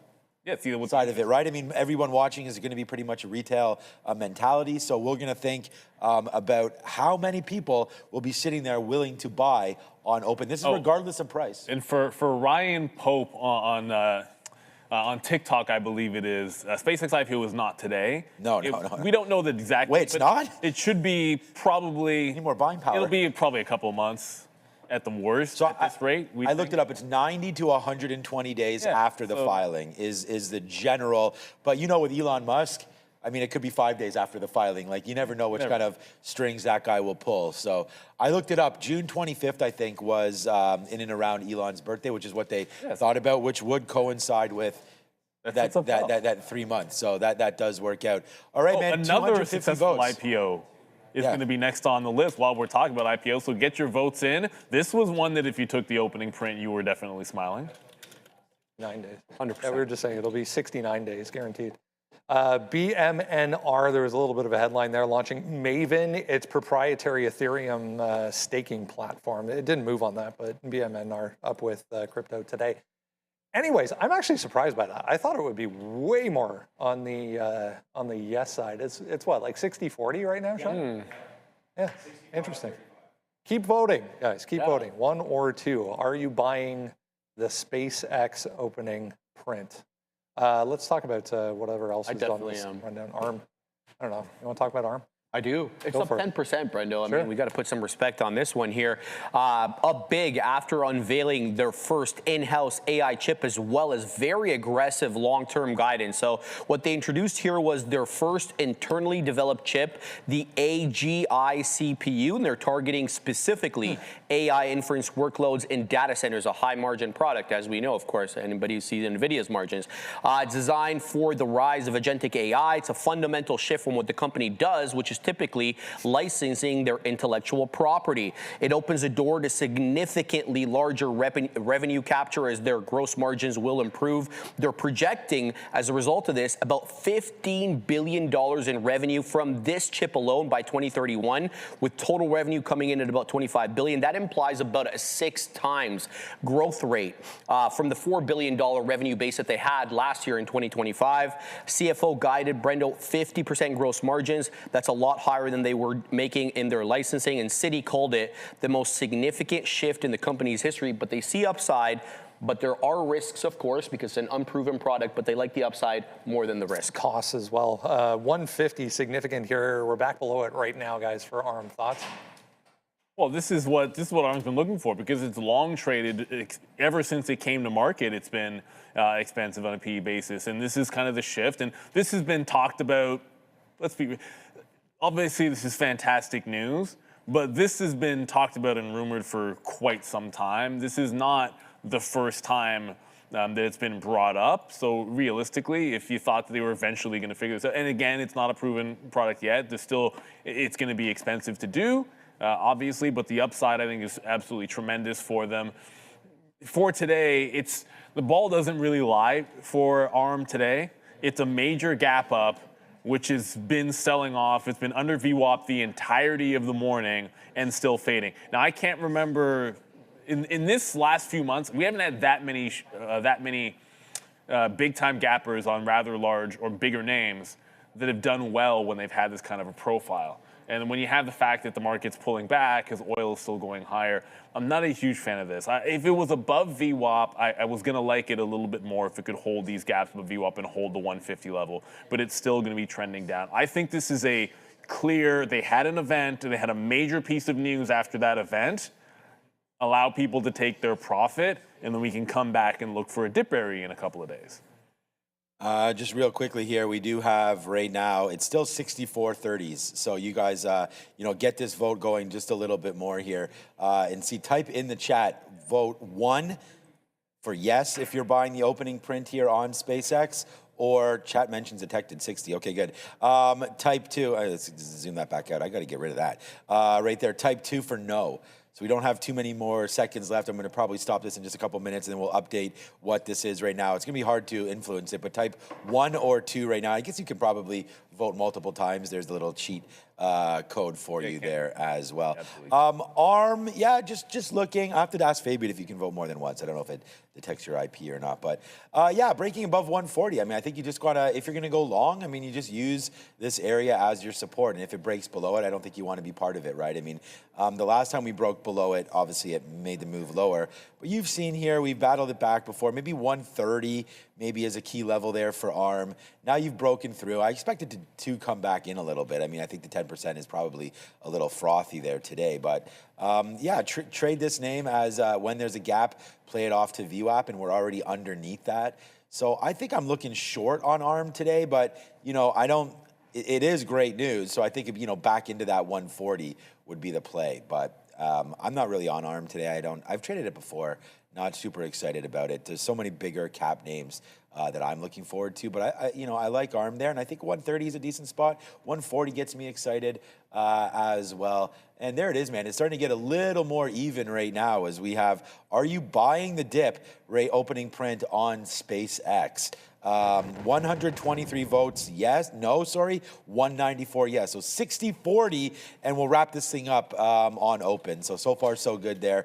We'll give everyone till 9:30. How about that? As it looks like more people coming in and voting to the no side right now. All right, let's go back over to the desk and talk about PLTR. This was not an IPO. This was a direct list that only in hindsight, guys, $11 Palantir came to market at. Crazy. Absolutely flushed out of the gate yesterday. We're right back up essentially this morning. More than 50% of what happened yesterday taken back. I mean, that's just another headline there for Palantir on the defensive side of things with Anduril. I was reading this morning, I was trying to find the article, but I couldn't come up with it. It's the anniversary of when Meta bought the goggles from Palmer Luckey and the initials, which is crazy. And then fired him. I think it was $2 billion. It was the initial price on that. Yeah, he needs to be let loose, Brendo. He can't be in a public company like Meta. But today, this morning anyway, Rosenblatt analyst John McPeak, he reiterated a buy rating on Palantir with a $200 price target after the Journal, the Wall Street Journal, reported Anduril and Palantir are developing the Golden Dome missile shield software. Palantir's Maven Smart System was just named as well as the system of record for battlefield command and control by the Department of War, the analyst tells investors in the research note. And Rosenblatt thinks the Golden Dome could be, quote, worth many billions of dollars to Palantir over phase one. It believes also the Golden Dome is supportive of upside to the street's estimates through 2028. So good look for Palantir. Anduril, obviously a private company. Yeah, market liking this as well. I mean, the market liking today, it seems a little bit better anyways, guys. Yeah, but as we pointed out earlier, they're liking this a little bit better than the market for now. Not just percentage-wise, but if you remember when we got that Iran, you were negotiating with the wrong people, we don't agree to a ceasefire, like that kind of talk, and we had USO spike, and we had the NASDAQ come down, we didn't really do much. It was a little bit of a dip that did not break the low, and since then, the recovery has been stronger. So while you've bounced maybe 2 VWAP on the NASDAQ, you were back out and above the volume-weighted average price on Palantir. So, you know, that stays. It was already on the list for long anyways, just simply by being a breakout through this 156.5, which would be, you know, that's the kill zone. If it gets underneath that price, it's like, okay, fine. There's no fighting it if it's back underneath that resistance spot. But until then, I'm looking for the dip and rip play in PLTR. Want to buy the dips. Do keep your eyes on oil for sentiment shifts, but this looks very strong to me. And we'd also mentioned on the daily chart, it bounced off the 50 period yesterday on the daily. So it's got a nice consolidation that is looking to take that next step higher. And it's already making, it's like its higher lows are, it broke the downtrend and making a good higher low. It's just set to break this out. It needs to get to the 200 period. For today, it's the move to the 200 period I'm interested in. Look, yesterday I had Palantir written down as one of the top ideas as well. We took it and lost on it. We're going to try to go again. I mean, if it dips into that, it's like 156, 157 right now, long. If we get any setups on dips, that's what we want to take. But I'm actually looking at this market, and if we can, now we're starting to tick down just a little bit here, but if we can hold the bid, I actually don't see there being too many problems buying this rip right there through 158.75. So there's only 5 minutes now. Well, there's 2 minutes until we get the imbalances, and then another 5 after that. So we got about 7-8 minutes until the market opens up, and then we'll be able to see what Palantir wants to do. I mean, it's gone for huge moves off the open the last couple of days, right? So just to look, and then we'll go back to the boys here. We don't have too many more stories to cover, but there's the move yesterday. Huge move up right off open, giving me the thought that, hey, this is going to be a long. Then we, just like we wrote down today, buy the dips. Well, that obviously got crushed, and it was P&L number one to the negative side yesterday, Palantir. And then right in, and that's off one trade. And then right here, the day before that, on Monday, there's the move right away, taking out that pre-market high of 153 and just going up $6 from there. So even if you take 100 shares there, you got a decent move. And then look what happened the very next open, boom, dip buying, would have got smoked there in Palantir again as well. Looks like Thursday was pretty choppy, but look at that open, up to 153, down to 151, right back to 155. So, you know, you've definitely got some big moves capable here with Palantir right off the open. So looking for that again today. And I'm looking long. So I'm thinking that this is a decent trade. 158 break long. And then if you come back in, man, and you break through this like 158 flat area, that's your 200 period. VWAP's down here at 158. So I think you got a decent trade opportunity here today setting up for a long on PLTR. And I'm willing to play the dips if it doesn't come through. If the rip happens and fades, we'll play that. But I do like the break of 158.50 or whatever this pre-market high level is there, 158.80. But again, 5 minutes left until the market opens, and here are the imbalances right now. And there's NVIDIA with a small buy on the NASDAQ right now, ARM with a sell. You can see NVIDIA taking a little bit of a kick higher there. I'd said ARM I thought was going to be some sort of a sell today. I don't even know where it is anymore. There's Amazon with a bid as well coming out right now, so that's starting to kick a little bit higher. I thought I saw ARM was on here. I think as a sell, but maybe that's gone already. So, yeah, not much else going on. UCAR. That's a penny stock. Yeah, it's a penny stock. Amazon switches and goes all the way down there. So you can start to see as they start to get paired off a little bit. Yeah, well, SMR probably not doing anything. Gold there as well today. GLD up 4%. We didn't even look at that. Nice move there for gold. Back to the upside there. So, yeah, just a couple names, and it doesn't look like, let me just go back to Palantir, and then we'll go back to the guys with 4 minutes left. Did Palantir do anything? No. So there is not really a significant imbalance today on PLTR. So we'll wait to see what that one wants to do. I like the long. All right, just watching AMD about to take out the highs here, both AMD and Intel. Fresh news story this morning, Nikkei over in Asia reporting that they are both raising prices once again on their products, totaling for this year alone since the beginning. I mean, it's March, last checked. Yeah. 10 to 15% in price hikes already this year. That's exactly it, Brendo. CPU product line. Price hikes are going to start March and April, so now that's being reported by, as you mentioned, Nikkei Asia. According to the sources, CPU prices have been raised multiple times as well since the beginning of this year, with the average increase about 10 to 15%. And some products are seeing even higher higher hikes. I'm so focused on interest rate hikes now that I keep saying it. But so higher prices for CPUs since the beginning of the year. A lot of people circulating this report. I mean, nothing has really moved on this, but worth noting, Wall Street Journal reporting Trump is planning to name Meta's CEO Mark Zuckerberg, Oracle's Larry Ellison, NVIDIA's Jensen, and Michael Dell as the new tech council, Science and Tech Council. So Zuck, Larry Ellison, Jensen, and Michael Dell. No Elon, huh? Shocking. Yeah. It's probably that they don't spend as much time probably together. Yeah. Anyways, AMD, Intel guys looking strong here today. Strong relative to at least the other chip names that aren't named ARM at this point. AMD, like we already sort of mentioned this one, so just you got 208 double top. Oh, you can only see one half. There's the other one there. My head's in the way. I got a double top here the last couple of weeks on AMD. That gives it a nice little dip and rip level, at least for now. That's got to be on watch. I know it's not related to those, but I'm just going to quickly point out one more time. I've been digging. I'm trying to find a reason for specifically why Micron's down 2.5%. A couple people have asked about this one particularly.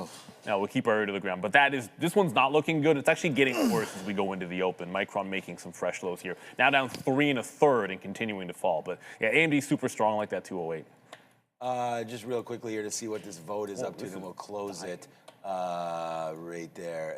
Actually, I'm going to get it in a second. All right, so that was A&V, Intel, AMD. I like, we already looked at NVIDIA a little bit as well. But yeah, I think the Intel news, it's just, every time I call up Intel, it's like either 43, 44, 45 bucks, seems like. And it's just stuck right here like all of these names tend to be.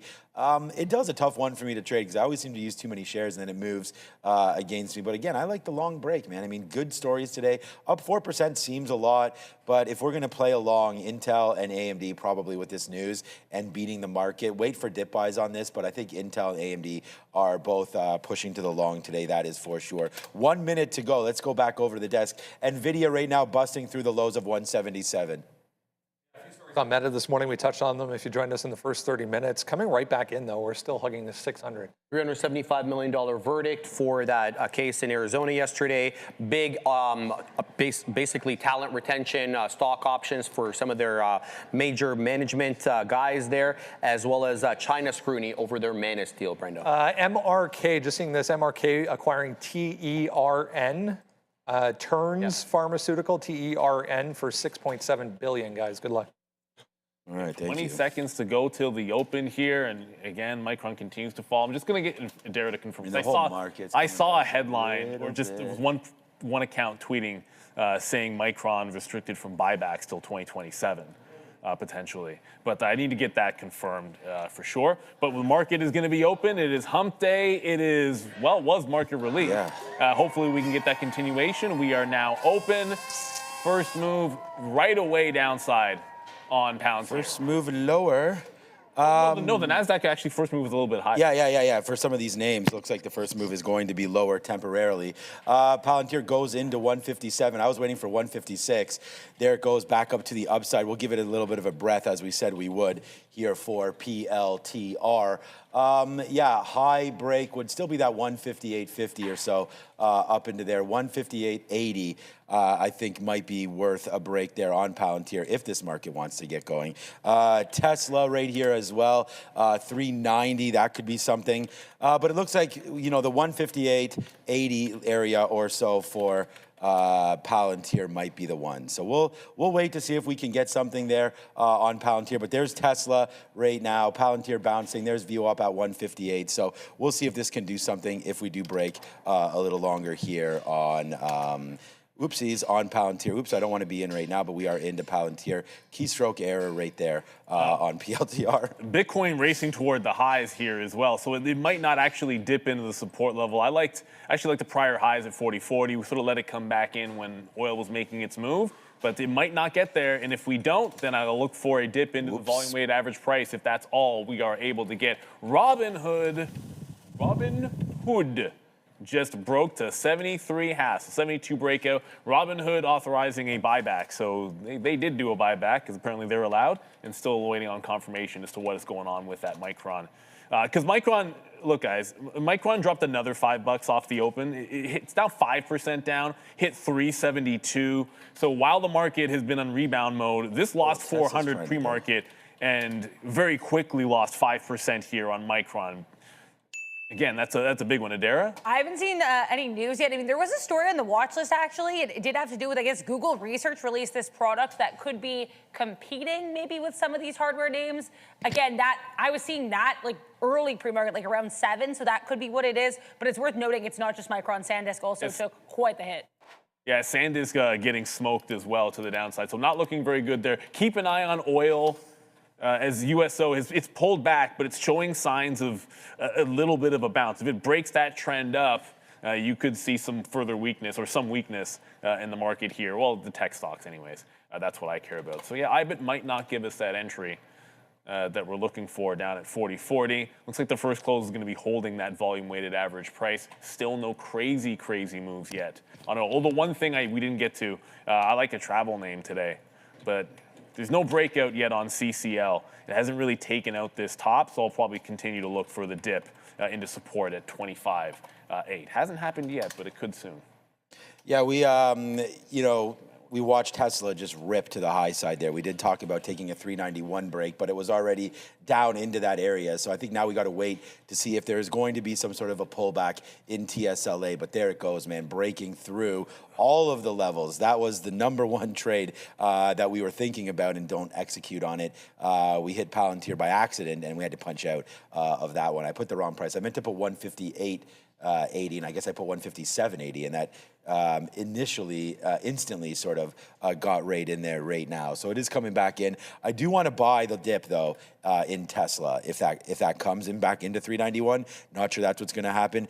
Bitcoin still making moves higher, and then the Qs, if that winds up coming into play as well, the TQQs down there near the 200 period, potentially a break level there as well. Wow, Tesla still is just absolutely mooning right now is TSLA, trying to break, is breaking higher through 394. So a good move there, up $4 for Tesla.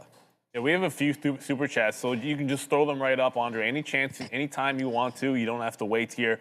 Okay, I answered you, Film World, in the chat, but we'll say it again. That's a tough break. You lost a third. If you lose a third of your savings when you're trading in your bankroll in a single trade when you're starting out, I'm assuming swing trading. I don't know, but if I'm assuming that. Most traders, and what we usually say on the floor is, you take a hit that big. For a prop trader, it's the equivalent of losing like multiple months. I've seen a trader do that once, and it was like, either you're taking a break, or you are going to, what are your A+ setups? Only do that. Sometimes it's like reduce size. It's one of those things. You have to find one of those and lock into it, because that's a tough one. And there's no easy answer there. Adam James abroad. Morning, gents. Can you analyze VCX for the short term? Here goes Palantir. Oh, okay.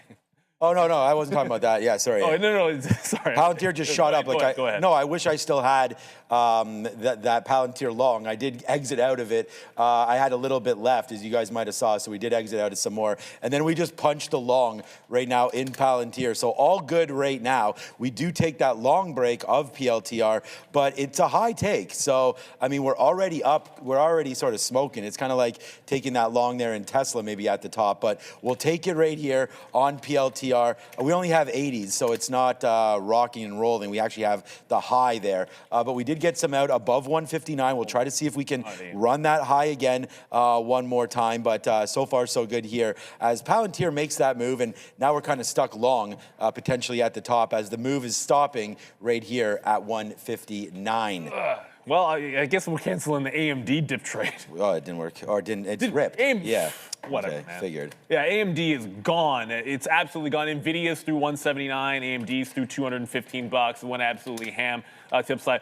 Apologies about the super chat. I mean, you know what? We'll make sure we get to that for sure. With VCX, I haven't forgotten about it, and we'll get there in a quick little second. I am now in IBIT. The market's through VWAP. IBIT's holding VWAP. There's also a trend from the low. So as long as it holds this, I'll be in the long. If it breaks that trend, it'll be right here at about the $0.50 for IBIT. Oh boy. So long is looking pretty good so far. Pretty much everywhere. I don't know. The CCL hasn't broken that top yet, but I think it's just a matter of time before it does. USO, fake pop, somebody just said. I don't think a USO popped. Yeah, I guess there was like a little tiny wick in here where it went up a little bit and then failing the volume weighted average price. That's a good sign. You want USO failing the volume weighted average price. That should take us back in through the highs. NASDAQ about to get there. Yeah, there it is, Dollar Club already on Palantir. And if we didn't, wow. All right, 2 times daily goal. We talked about trying to hit these goals. And there it is, man. Yeah, hit that money right now, because there it goes. Yes, sir. There it is, finally, man. One of our top trade ideas, absolutely banging right now to the high side. There goes Palantir. It's your first dollar right there. And I just wish we had held a little bit more of that move, but we punched into pretty much a full load right there at 159. So, wow, there it goes, man. Now we are really elevating this trade on PLTR, man. Yeah, okay. It's a stressful trade when you up your default a little bit, but happy when it starts to pay out right now as it is doing there on PLTR. Our day is done, and it's 9:38. Let's go get some more news from Adara. So as I was mentioning, it does look like this Google research paper is the reason for the drop for Micron and SanDisk, or at least that is what people on social media are attributing to the drop, because of course we can never know for sure. But they basically have this TurboQuant announcements with regards to redefining AI efficiency. Again, as I mentioned, there is a portion of this about memory. Please read our TTV research, Trader TV Live watch list for more details on that story. But that is what I'm seeing attributed to this drop for these names in the memory space, specifically Micron and SanDisk. Back to you. Thank you, Randy. Throw that super chat back up, because we have 3 of them to get to. As obviously the market is going absolutely ham. Nasdaq's back at those highs. If we could, it was VCX was the one. I knew I was pretty sure it was VCX. I wanted to be sure that was the one as we got. Okay, it's not a high volume fall thing, back Adam, down. as the market's at that absolute high. And remember, a lot of things just broke out. So like in the last few seconds, a lot has changed, if we're being real. So I don't think you can chase. It's a great looking stock. And if we had brought it up earlier, I could tell you the trend is your friend to the end when it bends. Technically, there's not much to look at when you're looking at blue skies, right? So when you got yourself a blue sky kind of setup, let's be real, it's usually hold until you get some kind of a trend break for me. I'm not a Fibonacci's or any of that kind of story type of guy, which a lot of times is what you need when you're analyzing those big breakouts. When it comes to breakout, I did set on my note that this is also a break at 40.80 if we get it. So on a breakout through 48 and IBIT, we'll look to add to the long, but we're still going to be buying dips. And I just saw another super chat come on through there. If you can throw that one up again, Andre. We have AXPM. There is a research paper. Yeah, that's the Micron story. Appreciated. Dara just brought that to our attention as well. So SanDisk looking weak. Maybe you can find some relative strength in between the three, between SanDisk, Western Digital, and Micron. Which one's getting affected the least? And I would go from there if you're looking at the memory space. Dara? Big move down. Obviously, lots of stories on Meta this morning heading into the day, but I do have another story on Meta. META is going to be on watch as the information reports the company is going to be laying off hundreds of employees. Apparently, these cuts are going to be impacting staffers specifically working in the Reality Labs unit, and they might also be cutting some social media teams as well. Back to you.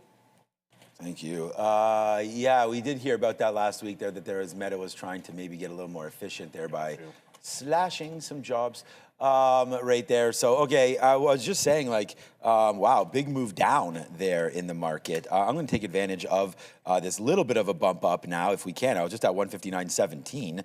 I don't know why we just stopped there. Hopefully, there it is. Okay, do we get hit? No, we did not yet. All right, so sorry, 159.17. We'll see if it just blasts a little bit higher there. We'll get out of 5% of what we have left right now. I have about a third left already. I mean, 160 was a good clear out zone, so but did not expect it to drop about $1.50 right there into there it is, into 158.50.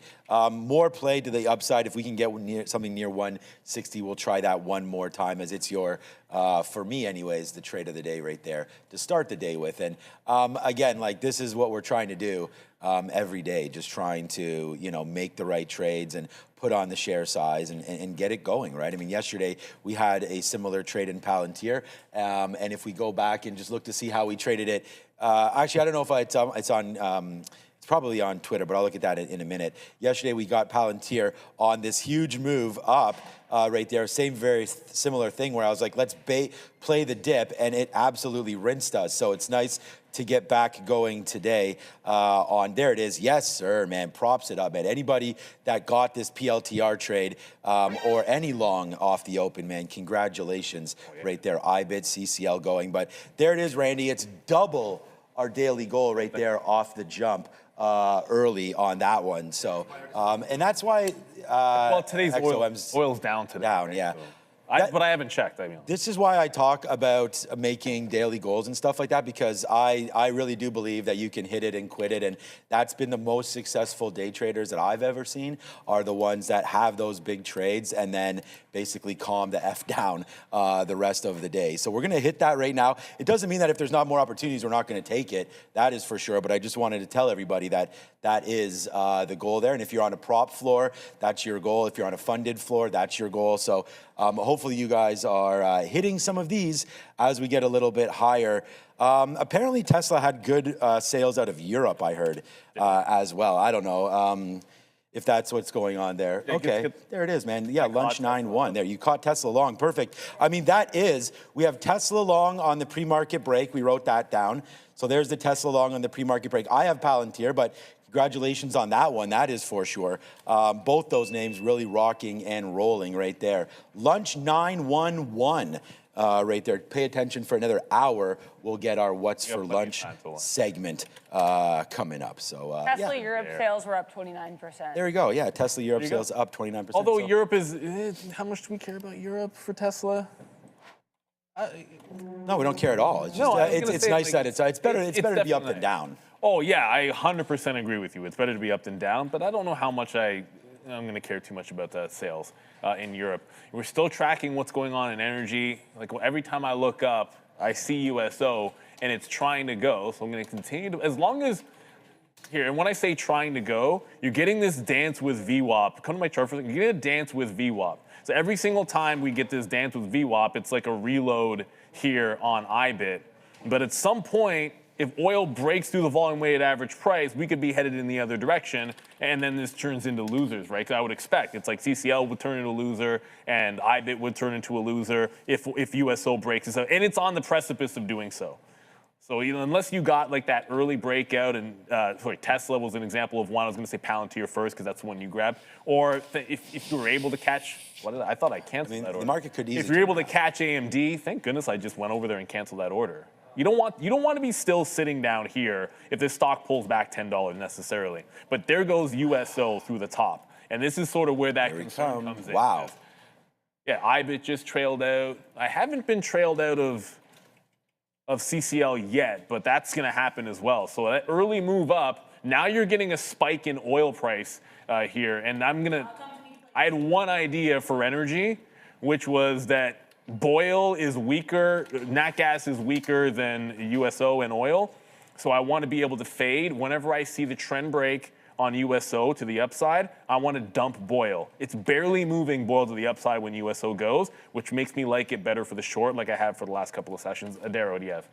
As always seems to be the case with oil lately, there are a couple headlines. They don't necessarily fit nicely with one another. You have Pakistani officials reportedly saying that there's no confirmed date or venue for any potential talks with the U.S. and Iran. Plus, Iran hasn't even agreed to talks. So this seems very, very tenuous. But then you've got Nair News reporting that Press TV actually has access to information about Iran's response to the American plan, and they're going to be releasing it in, quote, a few moments. So we're going to have to wait and see. Back to you. Okay, well, I mean, if anything is moments away, you guys are in the right spot. Make sure you do hit the like and the subscribe. Thank you to everybody that's part of our community right now, everywhere, man, as we got a little scare last week from YouTube. So we are now absolutely everywhere. Go find it on TikTok. Go find it on Kick, Twitch, Rumble, every single spot. We're checking out the chats everywhere as well. Shout out to Bravely over there monitoring us on TikTok and letting us know if anybody's, there's been a couple super chats over there on TikTok. So we definitely want to say a big shout out to everybody watching and to you, Bravely, and thank you for everything that you're doing over there as well. Okay, I was actually looking for that study because we did have it up and now I don't even know where I put it. But we did have the votes going, and I'll get that. I have no idea where I put that. It must have been a week. Oh, here. No, that's not I have it if you need it. Yeah, but you don't actually have the. Oh, good. Okay. Yeah. Oh, I didn't know I could do it, and then it shows up on your screen too. Okay. Yeah, perfect. it wasn't yesterday. It is now. Oh, okay, great. There it is. So the custom poll was now, if SpaceX opens, and when it does, at some point, we're going to get this IPO this year. 60% of you are interested. Well, if 60% are actually interested in the SpaceX. Oh, it's a good thing we got that busted VWAP on IBIT. If 60% are interested in SpaceX, one of the places you can play it, unfortunately, it's not looking very good, is DXYZ, the Destiny ETF. I never trust this thing. I think that instinct continues to be right. Remember, yes, it is 50% of SpaceX, but if you actually add up all of their holdings, do the math, and get all of their funding raises or the latest funding raises of all the private companies that they hold, it typically trades at twice the actual real value of its holdings. That's generally speaking over the last couple of years. This thing is usually priced pretty expensively. So I tend to stay away from it. Good vehicle sometimes for, I guess, momentum trading. All right, 9:47. What else is popping off in everybody's world today? Make sure you do also another thing that we can do is hit the dollar sign. I just have way too many of these Fabian created things. I got to get rid of them. It's too many now. Okay, so here it is right here, guys. Let's have a quick little look. We are going to get out of another piece of Palantir up here at 159.25. Just a matter of seconds, hopefully, before that hits. So far it's NVIDIA is on everybody's mind. I don't think we've looked there. SMCI up another 5%. Wow, that name's really coming back from some of those lows. Palantir 159, we're in that name, so you don't have to worry too much about Palantir right now. Tesla, wow, Palantir's really bouncing off my level there. We just got filled. Tesla, good little number there. SNDK, that's maybe where we should look. SNDK and Micron, both down pretty good there. AMD, wow, good day today. SoFi up 3%. Feed up 11%. So we can have a quick look there. There's another out for me. That was that small capper from yesterday. Yeah, exactly. This is NView Medical here. I think we had these guys, I think, as a sponsor at one point on our show. So shout out to Feed. I interviewed an exec as well in the midday. There we go. Adair doing the best job over there with us with Feed. So there it goes, man. Up nicely there. One feeding tubes, right? I believe this was, and just sort of the exact locations and trying to level those out and talking about all the different opportunities there. Their total addressable market pretty large with this new technology, obviously, as feeding tubes and whatnot in hospitals are installed probably every minute. Okay, so there it is. Nice bounce off of $1 anyways. Getting into this area, we could see some more consolidation, which is not a surprise. So I think if you're up and around $3 on this name and you're able to catch that, you know, you could do worse. So right there, Feed and NView. Good little look there by most of you in the chat that are interested in that name. You know, for me, honestly, man, I mean, we're just going to try to wait. The market's pulling back in, and I don't, like, this is where I'm looking at things with rose-colored glasses again. Like, you know, the market's down here, but actually Palantir's trying to go upside. So I'm like thinking that we could hold on to this and actually try to reload it right in and around the 200 period moving average. So if this does come into 158, man, we'll see if we can put some more damage on the board here with Palantir. So let's hold, see if we get up and around that 160 again. And if not, we do have a reload spot. But honestly, man, I don't know. I'm almost there. I'm convincing myself out of it. We'll take another 20. Another high. That's what I was looking at. Look at the market. I'm trying to convince myself to hold it, but at the same time not be stubborn about what we're actually seeing here in today's trade, and that's a downside push, right? So here we go, man. I'm going to get out one more piece, and then if I'm wrong, I'm wrong, and this thing can moon, and we'll only have half on. But so far, so good here for the long in Palantir. I just nervous hands, I think, with the market. Yeah, and I got stopped out on Bitcoin, and it actually hadn't broken the trend line. So I must have misplaced my stop. So I did jump back in when I realized it and then waited till it actually broke the trend. We are solidly to the upside now in USO. So I got to track over, well, CCL just lost. So CCL, that was it was a breakout setup here because this is like kind of one of those easier setups. There was a breakout setup where effectively I'm just giving it to the prior low, looking for a 27 target on a 26.3 break there, and it doesn't want to go. And it's not going to go without oil, let's be real. But as the market goes up for oil, I said there was one place I was looking on a move up. You just went $2, $1.50 on USO. Boyle is not bouncing. So I know this one is relatively weak at this point. So once I see any kind of a curl where we get back and make a double top on USO, I'll bring the chart back for you. I'm going to look to fade in Boyle. Like, see how weak it is? It just doesn't want to go. Nat gas doesn't seem to want to go as much as oil is going. So I want this one to be the reversion trade. I like the relative strength, relative weakness. Because the longs, most of the longs, if you didn't get that original breakout, the dip prices I liked, am I still going to like them if oil is trending higher? Not as much. I'm going to have to look for reversal in energy at this point. Yeah, I'm looking. I'm looking at this market and thinking like we had written down TQQs like that. We didn't mind this price down here. I wrote down 44 1/4. That's pretty much where we are right now. So I am going to try to take a little bit of a dip buy here, you know, in the space. So let's see if we can get it now. Well, here it is, new position. So we'll hit these sirens on right there. 44.25. If we lose this level that we're at right now, I think it's wise enough to potentially get out. Those bottom wicks are 44 teens. So why don't we just use that as our potential out here? 44, like 14 or so if it breaks it. I think this is well worth the amount of risk that we're putting into this right now. So we'll wait to see if we do get something in and around that area. 44.25 is sort of what we were looking at. So if we do dip down, we'll try that. So right now it's double barrel longs. Let's see if we can get a chicken dinner winner out of one of these trades. We already got one with Palantir, but now new position into the TQQs. And again, we had said risk on, so I'm going to try to stick with that today and try to go long. The market's kind of telling us a little different as we sit here and watch oil and we watch out for our long names with Palantir and with the TQs. And of course, the TQs is a futures derivative product. And here we go, kicking it old school right now. Oh my God. Oh my God. We're doing it again right here. So this is what we talked about, whether or not you're trading futures, looking to get funded or not. We just stepped into the long. I always put on here a TQ play, so we're in it right now. We'll cash out a little bit there in the mid 50s, and then we'll just see where we can go from here. But so far so good as TQ's going to the upside now, and we'll see if we can hold on to this just for a bit. I think the highs, honestly, 44.80s. Like if we can get back into the 200 period, I think that's a great look. So we actually got out of a third up there. Let's see if we can hold now for 44.70 or 44.80s on the TQs. I'm just going to put an order there. You never know if it rips up on some sort of a story. And then you know where our out are, 44.15s. So, you know. Yeah, market up, look for the reversal in energy. We filled the first gap on USO here. So you got a topping tail candle on USO. I said I'd go for bull. It was still in its downtrend, so just respected that a little bit more. It breaks the trend, I get out. We have another super chat, so if we can throw it up there, Andre. I believe it was about silver, the super chat, or I can find it if we can. There we go. Oh, no, that's a different one. There was just one now on silver here from, what is that name? Toddler Premium Hunter.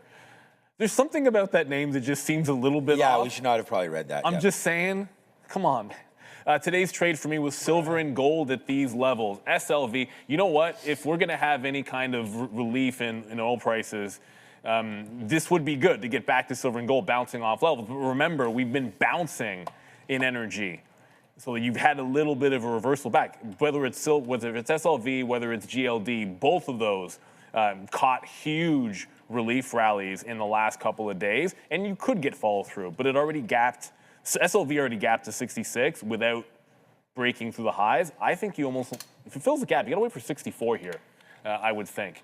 But it's all about energy, right? Like you want energy down so gold and silver can go up. And as USO starts to come back in, maybe you'll get your bit of a bounce. That's why I went over to Boyle looking for that same thing. But I'm just gonna play this one on the trend. Thank you for appreciate the super chat there, JKL.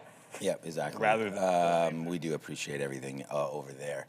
Okay, so we did get some talk about Meta earlier today as well, and we remember we do have a Dara back there. So if there is any sort of a spike there in crude or a spike in, well, you'll hear it here first. We'll be able to see the market, obviously, as I'm long the Nasdaq right now, and long Palantir. Both of those names will react, that is for sure. Meta on the way down, though, similarly to the market, still underneath that $600 level. We'll have to see if Meta can get going today as well. What made a move down was Netflix. Like Netflix was down to $91 again here today. This is a surprising move for me. I thought Netflix was really cruising. Whoopsies, that's right. We had the split in our charts. They're not reflecting of that. $100 was a great magnet. I mean, once that deal was done, we really saw it sort of, make that move higher there in NFLX right up into $100. And then it was like, whoops, all the way back in. And now trying to find a level, which I think is another magnet down here as well, is $90. So yeah, this looks like a good dip buy opportunity. I don't know why we didn't look at this earlier today, but yeah, Netflix for me comes right back into the pocket again. Good little level there at $90.50. So that's what it looks like on the daily chart. And this is what it looks like here on the minute chart. So a huge move up early, right about $1.50, which a lot of stocks sort of went bump early. It comes right back in and buys off the 200 period moving average. So, I don't draw these lines. This is just in here, and I've been looking at the 200 period for a minute, and it holds one more time there. So, so far pretty good right there for Netflix. I do like that dip buy opportunity on Netflix. Apple announcing some age verification. If anything, this is probably a good thing for Apple, but downside anyways there, as we talked about, 250 maybe coming into play for Apple at some point. That looks like that's going to come in right now as they've been weaker rather than stronger in today's market. There it is right there back into the 200 period moving average, possible buy zone there for Apple. Looks like we are getting another bump a little bit there on the TQs. I'll put something at like 52 just for 5% this time. Get a little bit more out. We're already out of 30%, so if we can get another 5 out, we'll do that right there. And then still waiting for your 44.70 area. But I'm nervous hands because of oil, right? I mean, right now we're just waiting to see what's going to happen. We did get a little bit of a bump up there, which created the market to panic down. We saw that flush, and then boom, now you're coming back in just a little bit. There it is. We get that TQ fill, and now we can wait for a little bit of a higher area here on the NASDAQ. Yeah, there was also a bounce over here in, well, it was a bit of a bounce of Micron, but we've held the higher low and could be getting back above VWAP here on IBIT. So if we get back and hold above VWAP, I'm going to jump back into it if we can, just like Bitcoin at the current prices. Micron's now double bottomed after that story with the Google, Google being direct competition. And obviously that's going to, it took all of the memory names back in. If this can weather the storm, I do still think if this gets back into the highs, it would be a lower, just give it a little bit lower than yesterday's highs for some kind of a reversal play. But I don't know that that's the weakest one. You don't want to watch WBC. Micron looks like it's going to be the weakest. All right, Bitcoin, you got to get going here. It just can't seem to, it's not really following through. Like my level was 40.40, so it's not trading off the level. And the only thing either I got is VWAP or trend trade. So it's got to trend down, break the trend off of 40.40 or start holding VWAP, which is imminent. So I want to be here in case we get that VWAP hold, and then I would jam into potential long trade. The downside is I should be reversing this short. I know I should be, right? That's a fail break of the high. That's under VWAP. If it breaks this down, I should be shorting. And wow, we just made a new fresh high on USO. Yeah, the market's trying to come in. And if I'm being real, like I didn't do this the other day, where all of the long setups, if you didn't have that first one, were gone, and then it's a reversal in the other direction. I'm staring down a trend break and thinking about wanting it not to happen. Well, it did happen. We did just break the trend. We did fail the top. We're making fresh highs in USO. Boyle just broke its trend line as well. So we'll see if we can do the opposite direction on IBIT, using the same technicals, but go the other way. Adara?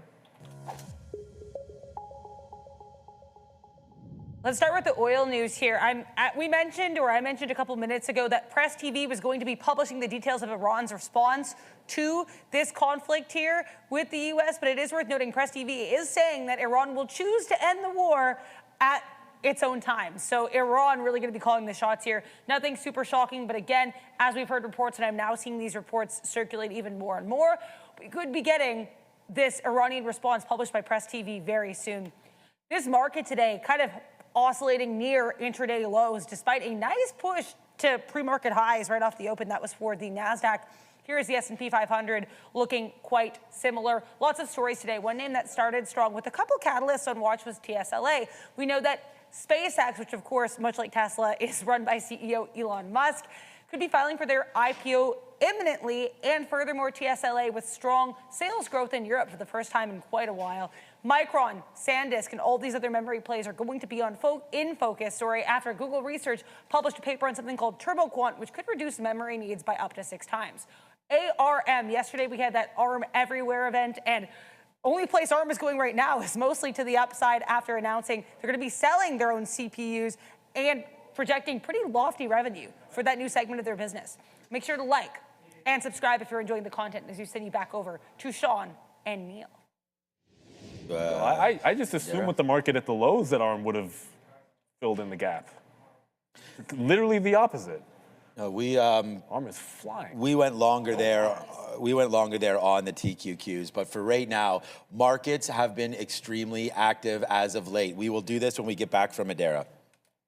I have oil news, so I want to get this in super quickly here. We have that response from Iran as, I guess, published here by Press TV, which is an Iranian station. They said that Iran is has reviewed the U.S.'s proposal. They think the proposal is excessive and that President Trump will not be allowed to, in their words, quote, dictate the timing of the end of the war. So again, Iran doesn't like U.S.'s proposal, and they're not going to let President Trump decide when this conflict comes to an end. It's also worth noting this was not on my Trump calendar for today because it came out I think within the last half an hour. But White House Press Secretary Caroline Leavitt is going to be holding a press conference at 1 p.m. So that could be of note here. Back to you.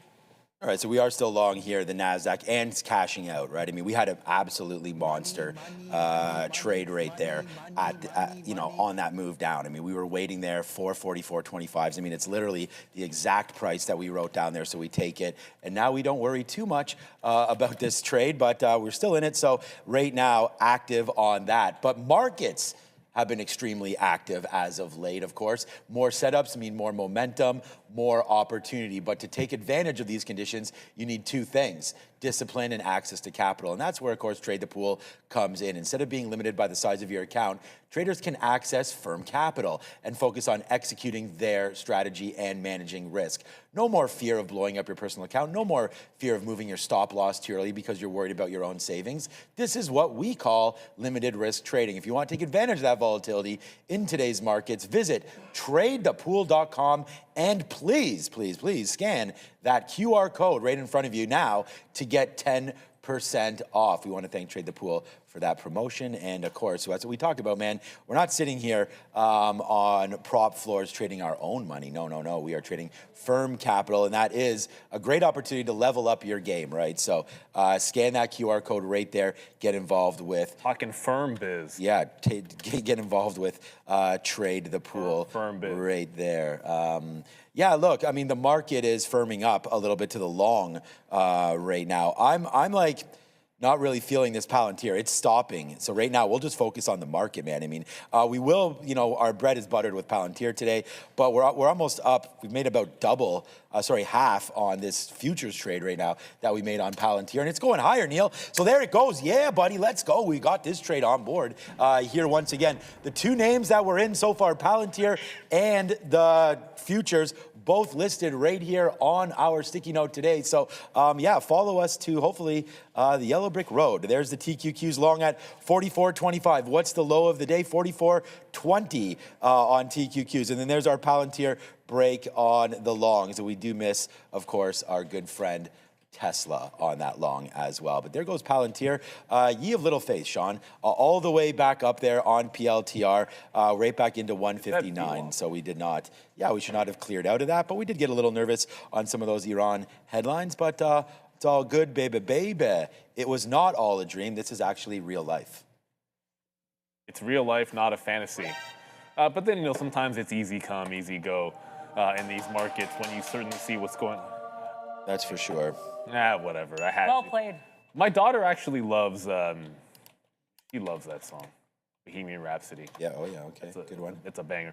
Now, Palantir was at VWAP. I was going to mention Palantir off the volume weighted average price, but as the market bounces higher, and you know what, I'm kind of a fool when it comes to it. Palantir bounced off VWAP and there's a bit of a trend break, so I'm long off the volume weighted average price, but the trend break happened in IBIT. I said I probably should have been short earlier in here. But we'll play it into 40.40 because that was the support level. I have to respect.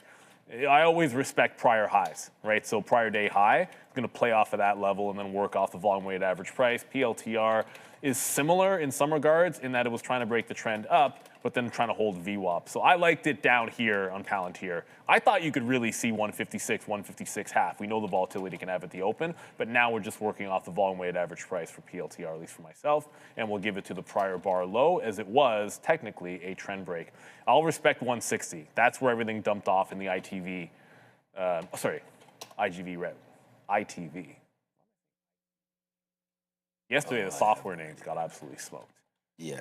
Good day for them today. Where I'd find a little bit of skepticism on the bounce would be those memory chip names, everybody. But I like this one off VWAP. We're getting it now. We're just trying to get the 159s in here so he gets that first half dollar, and then we can see how far it wants to go. Okay, guys. Yeah, I mean, we just got that 44.70 level. So, yeah, I just couldn't be happier with today's movements and today's trade. And again, just two names. for me there. We did look at Netflix earlier. Let me see what's going on. Neil just mentioned the IGV. So yesterday's big culprit, and one, I mean, there's a few of them. Salesforce was down, Adobe was down, everything was down. And look at today, man, Microsoft down again there today. Obviously, it's not down, you know, percentage points wise, but look what the market's doing, man. The market's up 1% today, and generally speaking, with Microsoft, you generally would want, you know, you would generally want to see Microsoft help lift this bid higher. Yeah, Apple was getting hit earlier as well. It's still getting hit. Okay, yeah, so it's still green, but going down as well. So you do see some of these major names that are supposed to be doing the heavy lifting really aren't doing it today. You know, Google, a huge move as well to the downside. So there that one goes as we get a little more nervous about our Google position. I mean, not nervous, but getting into that 280, like maybe the market does wind up losing a little bit of a bid here. Right now, you're back into the 50s now. I'll take another fill. It's popped up enough to get some reloads on high bid. Okay, good. Yeah, oil just made another fresh high. Okay, yeah. So with the market not really following oil too much today, because you would think that the market would be the lows if oil was near the highs. So let's just be careful with what we're trying to talk about here and some of the trades. And it's not been, you know, easy sledding for all names today. I mean, it's you know, it's been quite choppy if you've been sort of waiting for trades. Unless you have the directional plays like that Microsoft to the downside. And here's some of the names that you guys want us to look at. I mean, that first one right there, SNDK, you know, I always thought, I don't think it's a house of cards because I don't think it's built on, you know, false narratives or anything. But, you know, this is eventually, supply will catch up with demand, and these names will come back in, and you're starting to see the unwind a little bit right here. That almost got to $700, almost $800, 77777 as a top. You're already down $100 off of that right now as well. So apparently Iran's looking for payment for war damage and all that. That probably ain't going to happen. The thing about it is, you know, what Trump really wants to do is get the Strait. And if they can sort of make that like a corporation where, you know, boats are allowed to run through the Strait of Hormuz, but U.S. either gets a part of it or is able to somehow help monitor, I think that will, you know, get this deal cooking a little bit. And I don't think Iran... You don't get cash for damages. You get loans. That you're or they come with conditions. Or maybe they'll help rebuild. You know, I think that would be something as well. So yeah, just hopefully so far so good here with some of that news as we hold the longs, man. And I even wrote down on here, there's a little word at the very bottom of this thing that says risk on. So I'm risk on right now, and lots of longs, and 2 for 2 on the long side. What's up, Adara? I just want to mention here, I have some more updates when it comes to the Middle East. So just to kind of summarize, I mentioned the main points here, basically Iran saying that President Trump cannot, quote, dictate when this conflict ends. But, you know, we heard the U.S. had set a 15-point plan. Iran has reportedly responded with a 5-point plan. Those are their conditions for the war to end. They want the U.S. to, quote, stop the assassinations and the strikes. And Iran said they also want some kind of plan in place to ensure that no more conflict happens after this. So again, this is just like what I'm hearing. I haven't heard anything since that announcement we had at 10 a.m., but I'm just providing a little bit of a summary here. Back to you. Yeah, well, I mean, what I'm looking at is pulling back.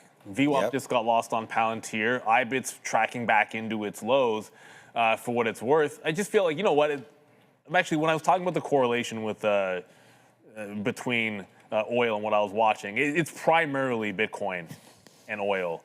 Like you can see the stair step. Whoops, that's Fibonacci, not a trend line. You can see the stair step up in USO, and then you can see the same stair step down that's happening. So until that changes, then gotta stay the course there. Originally, I wanted to be Bitcoin long, but what do you do? It failed to break the high. It failed the volume weighted average price. If you're not going to be above VWAP, then usually you're going to be trending into the downside. And USO again, just making another fresh top. Just can't stop going, oh yeah, Circle. There's been a lot of, obviously I know a lot of people have been looking at Circle. Circle just lost VWAP as well and starting to come back in. 20% down yesterday, yikes. If this retraces to the $100 level, these guys are cooked if they lose $100 today. It basically pulled back into what you would think would be a good support level, but I remember Brian Shannon and one of the things he said, which is pretty apt, you know, guilty until proven innocent. You drop 20% in a day and have a major news headline against you, it's kind of like you're guilty until proven innocent. You got to show me a reason to buy. I want to sort of average. I mean, I'm thinking right here about USO. I know I'm long market, and I said risk on, which might be a short for oil. You know, I think both can actually work. I think the market can go up and oil cannot move or hang out. I mean, this relationship between oil, which is, of course, not just always on USO. We look at USO as a trading venue, of course, for oil. But yeah, there goes the TQs, man, at the highs right now since when we've had it. Here we go, trying to break through VWAP right now. You see what I'm saying? Like I was just talking about oil right there, not moving at all. And look at the futures trying to get going here a little bit right now. So I don't almost think that this is this even moving? Okay, there it goes, 2.7. I was gonna say, why is this not moving at all? But yeah, there it is right there. And you could see here on the TQQs, there we go. We are waiting, actually why am I not waiting at VWAP? I need to be waiting at 75. There we go, we get a 75 there, Phil, or 74 on VWAP. So good little trade there to exit out. I mean, that was the reload spot for me, and that was the key spot. We got in a little bit early on that, but if you're looking at this, there's my note right there. There it is, not Tesla, sorry. The look was with the TQs, 44.25 long, with many top names higher. Today we're looking for an early pullback, then load the long on dips. Market wants good news. So there you go. With oil going up, market still going higher. So we nailed that one, and then risk on right there as well for the market. So happy with what we're seeing in the day at this point. And yeah, we've hit our goals, and we're pretty happy with what we've been doing here so far today. Nice trade up to VWAP on the market. Let's see if we can now take it out. I mean, maybe we want to spend the day above VWAP for once. So yeah, let's hold on to this trade and see if it wants to continue to go, man. I hope everybody out there is having an absolutely great day. Hit the like, hit the subscribe. We're on absolutely every streaming platform you can think of, and we're really proud of that. So thank you for joining us. I hope you guys are making some money. Shout out to everybody over there on TikTok. Yeah, shout out to our TikTok viewers, shout out to all of our viewers, shout out to everybody in the chat. Remembering to hit the $ for the visualizer. I know SNDK, the memory names have been top the entire time. SNDK, Micron, AMD was on the watch list, Tesla, VCX, which we actually got a super chat about, Palantir. The only name up here that we have not looked at is actually a dog that is turning it around, and that's going to be SoFi, up 3%. We'll get to SoFi. It doesn't have a particular catalyst. Well, the catalyst right now is the market bouncing. That's your catalyst for SoFi until proven otherwise. It needs to break 1740 was that level from the other day, and it's not that far away. It's about 13 cents. So that was the level we liked that hasn't broken all week. But as the market bounces, the level I wrote down today for the dip was 1440 on IBIT. So the market has bounced all the way from the lows to VWAP, and we're on that level. So if we're still trending down, this would be the spot for it to reverse and follow. So I will reverse this trade if it does. Otherwise, the trend is what it is. Like you get this kind of a bounce higher. Right now, IBIT's relatively weak. There's no other way to look at it when we've already bounced off the lows and this isn't going. And as I looked over, I'm like, okay, well, is there something that looks better in terms of trying to find a bounce in crypto land, because that can be another way to express the long. ETH is exactly the same, so there was no reason. But BMNR, if this will load up promptly, BMNR is already a little bit stronger. So BMNR would be a breakout over VWAP. So I might prefer this one for a reversal into crypto long if it decides to follow, but that thesis isn't gone yet. You don't bounce that far in the market, find something on the lows. It's not the point to give up on the short just yet. But if it breaks the trend line, I can pop out of it right quick. And we got another super chat in here from Adventure Dog LA. There's a more wholesome name. See, I can read that one out loud, not have any problems. That's very specific. So it looks like you gave a percentage, 682, because you made 682.54. Thanks for Hood Watch. Oh, Robinhood. Yeah, Robinhood Watch.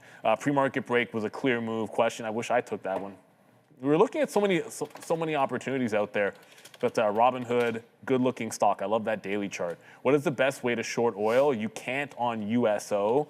You don't want Boyle, so you want to short. I thought there was a reverse. Dang it.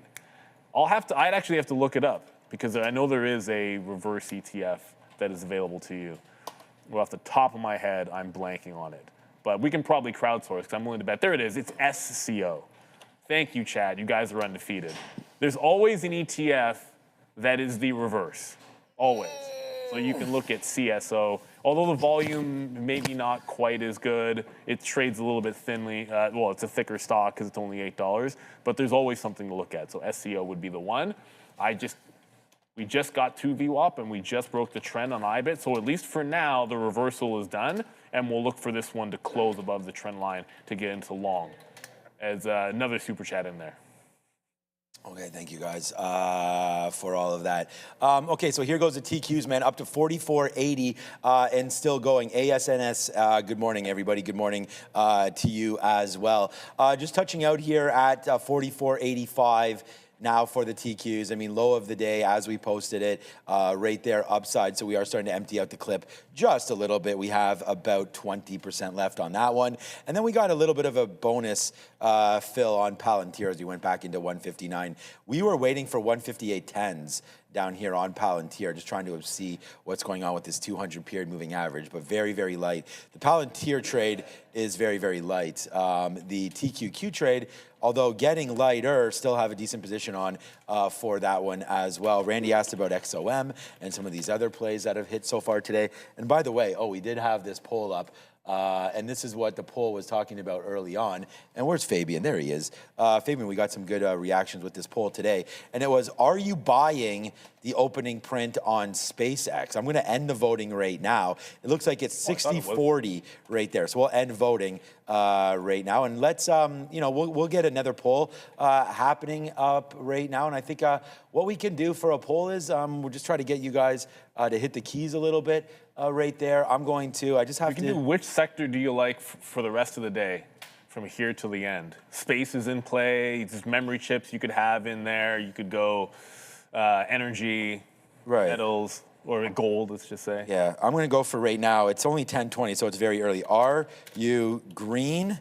Are you green or red? Okay, so are you green today or red on the day? And then so we'll just put into here, option A will be green, okay, and option B will be red, okay? So you guys here, just don't vote yet once you put this out, and then we'll do the section because we'll wait to see the call by Adara.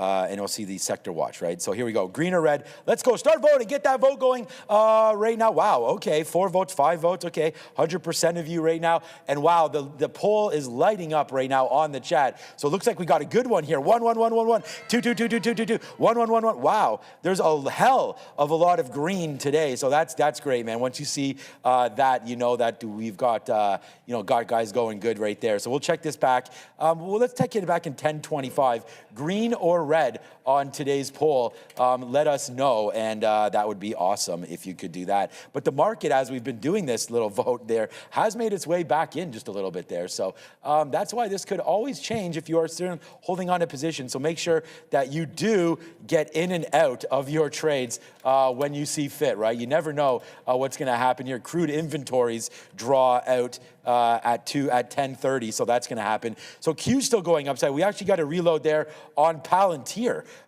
down there near 10. So let's offer some out here at 30s and see if we can get another offer as well. Right there, okay, we get some 25s. So decent. Oops, that's still the TQs, my bad. This is Palantir right here as we do get that dip buy there on PLTR. Nice move higher, man. We said we're waiting at 158.10. That is once again another one. So we got reloaded down there, and thank you to DJ Khaled, because there it is. It's another one, and it's going higher.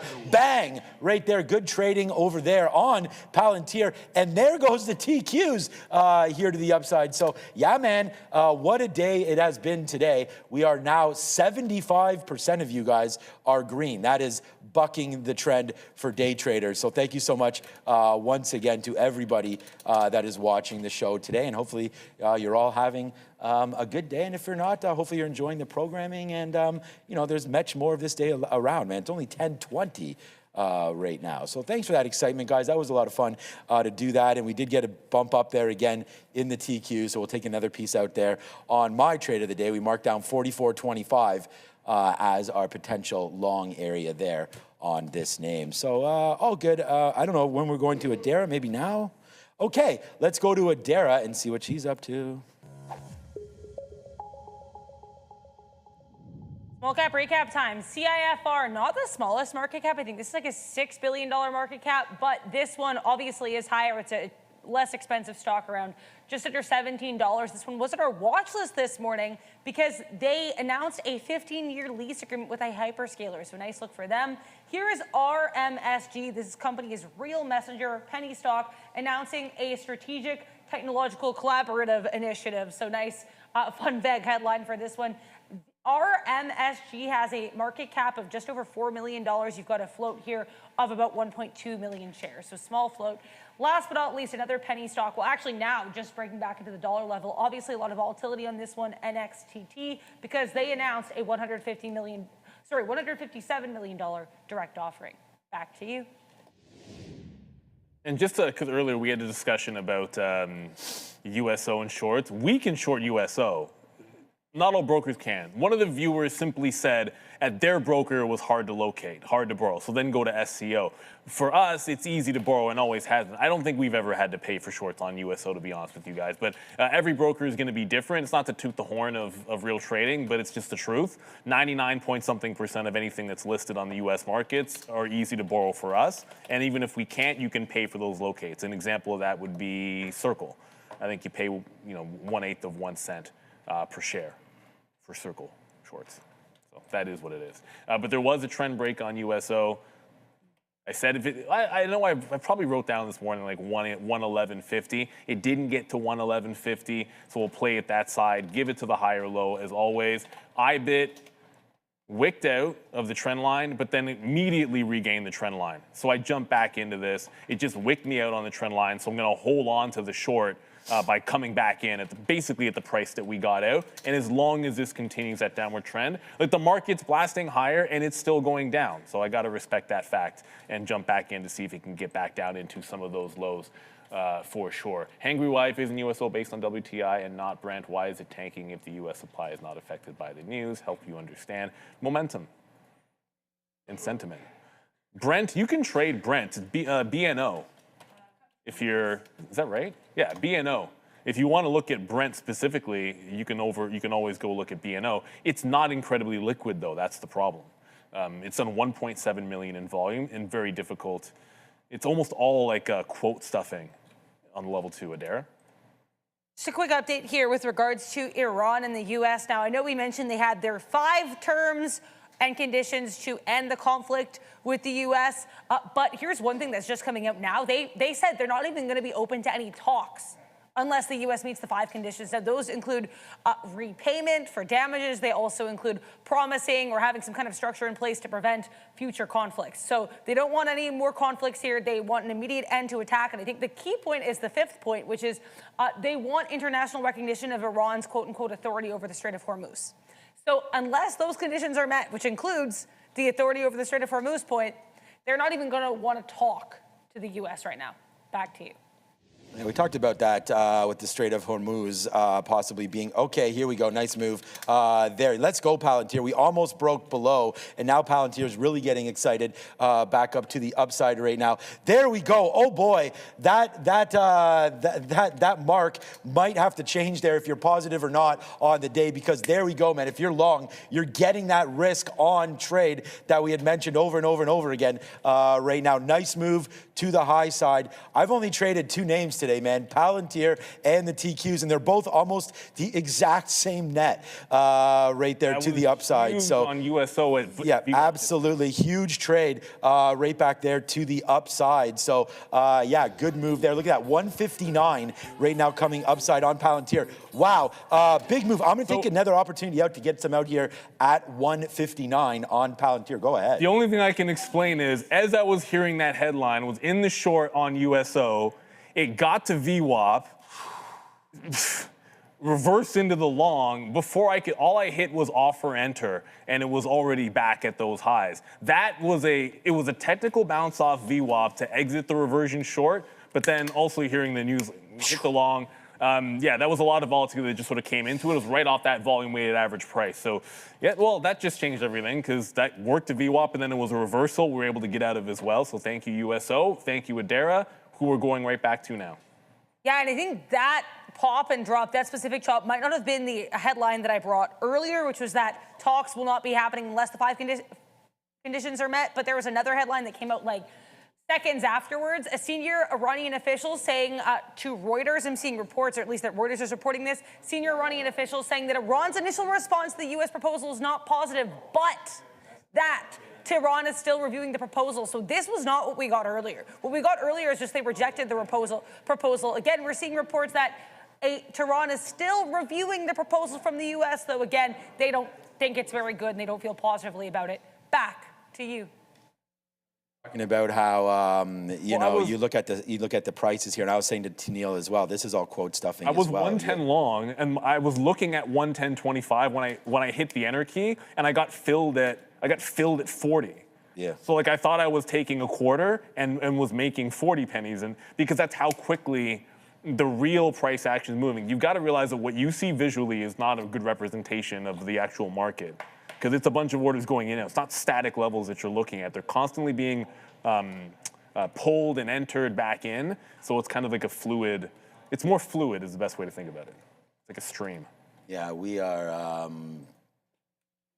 watching out for this right now. Let us know, guys, whether or not you are green or red. Type it in right now. We'll end this at 10:30 right now. So make sure, no matter where you, we got Anywhere you. that you type one or two. Wherever you, Okay, got you there, Fabian. Wherever you guys are voting right now, you can vote on TikTok, on Instagram, wherever we're live right now. You type a 1 or a 2 into your chat, and it will be registered right there. So as we go, man, so far 1,400 chat detections. I'm not even really sure what that means. Right now we have 240 or so votes going through right now. So make sure you do hit that like and that subscribe, as well as a 1 or 2. And I'm just seeing right now in our chat, man, what a day it looks like for all of you guys out here. 75%, that is a crazy ratio, green to red. So that's fantastic. I hope a lot of you, I'm not sure where everyone has made their money, and that's, I think, what we could do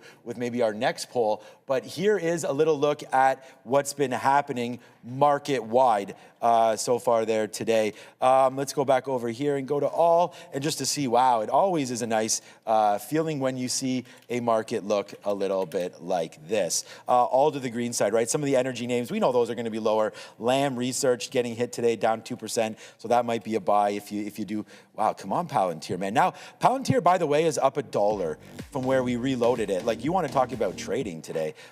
This Palantir almost broke down against us right there. Now back up to 159. Let me put another offer out right there and we just put an 06, and you see what just happened there? I'm going to have to just cross down now. I'll put a 90s and get that fill. But okay, we'll still wait at 06 in case that comes back. All right, NVIDIA there as well, up 2.8%. Really like that name. Tesla up 3%. That was on our list today as well. It's nice to see some of the financials battling back today, with JP Morgan up 1.17%. So that's a good one. Bank of America, American Express, Goldman Sachs. We do have a build right now on oil.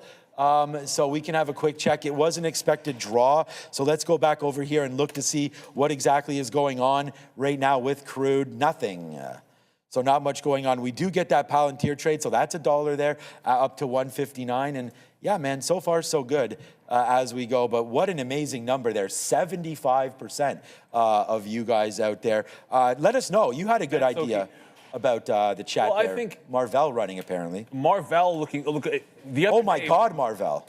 I know. I'm surprised by two things. One of them was, no, I'm not surprised by Marvell, sorry. I was surprised by ARM.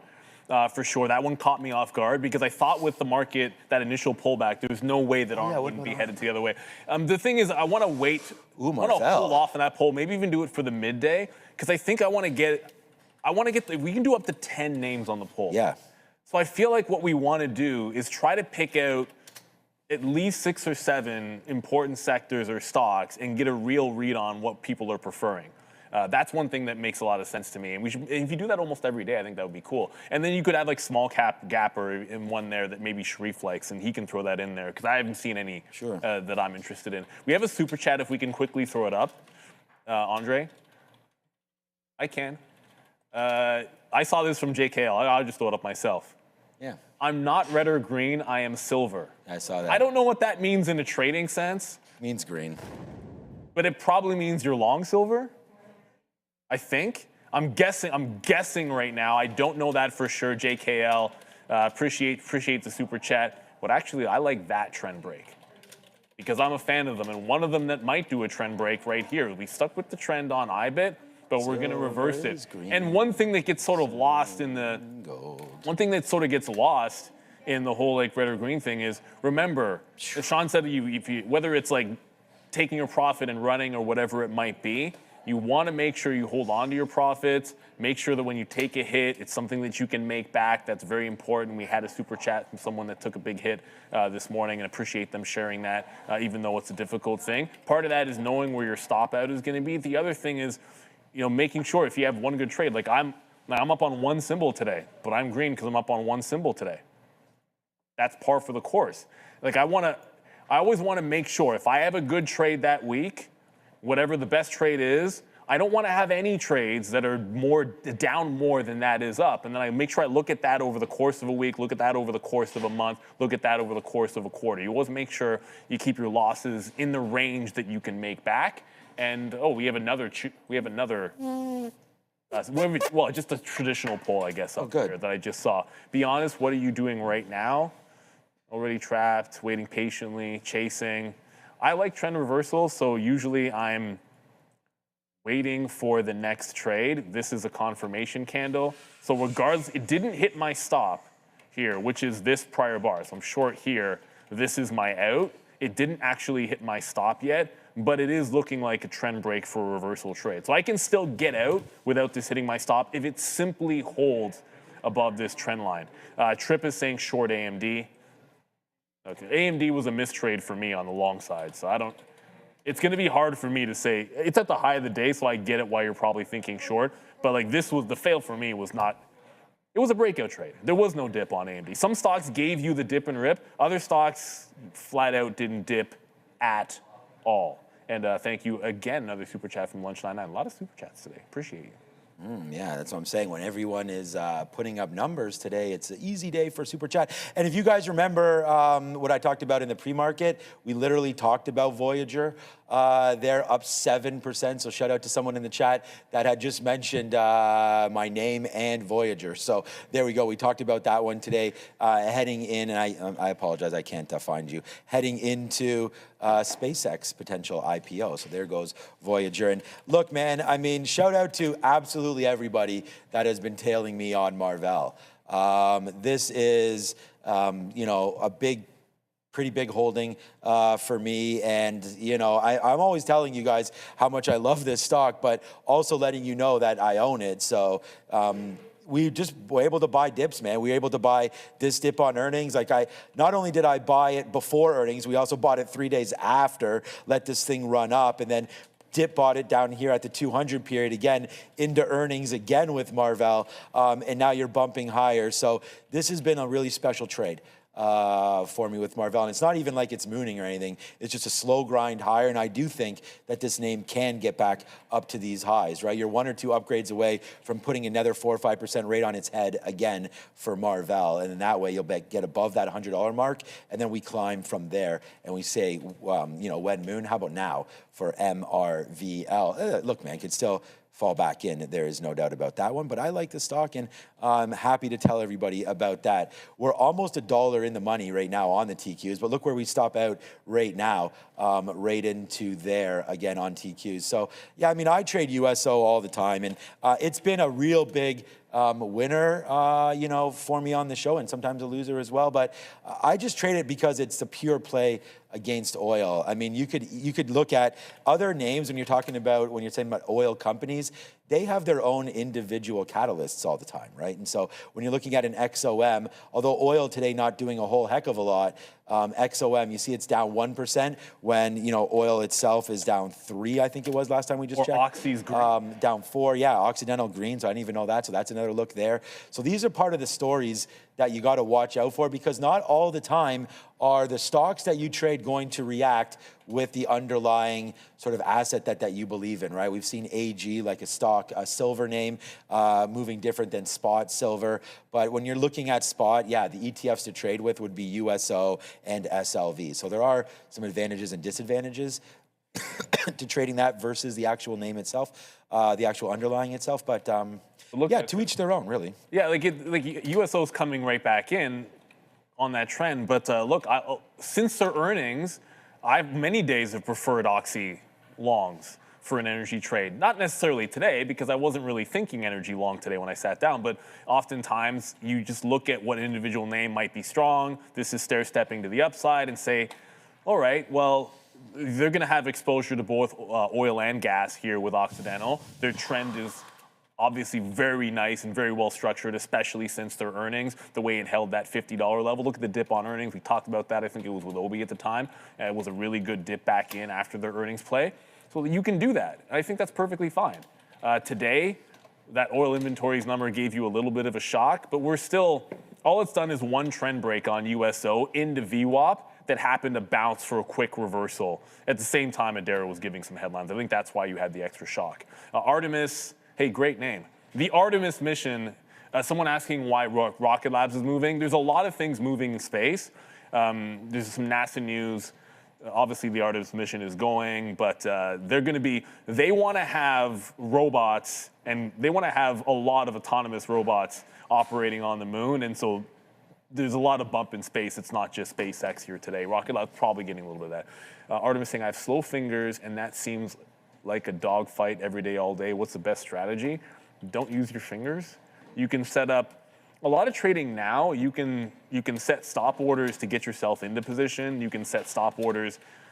Conditional orders is what I should be saying, because people think of a stop order as this is where I'm getting out and covering my position.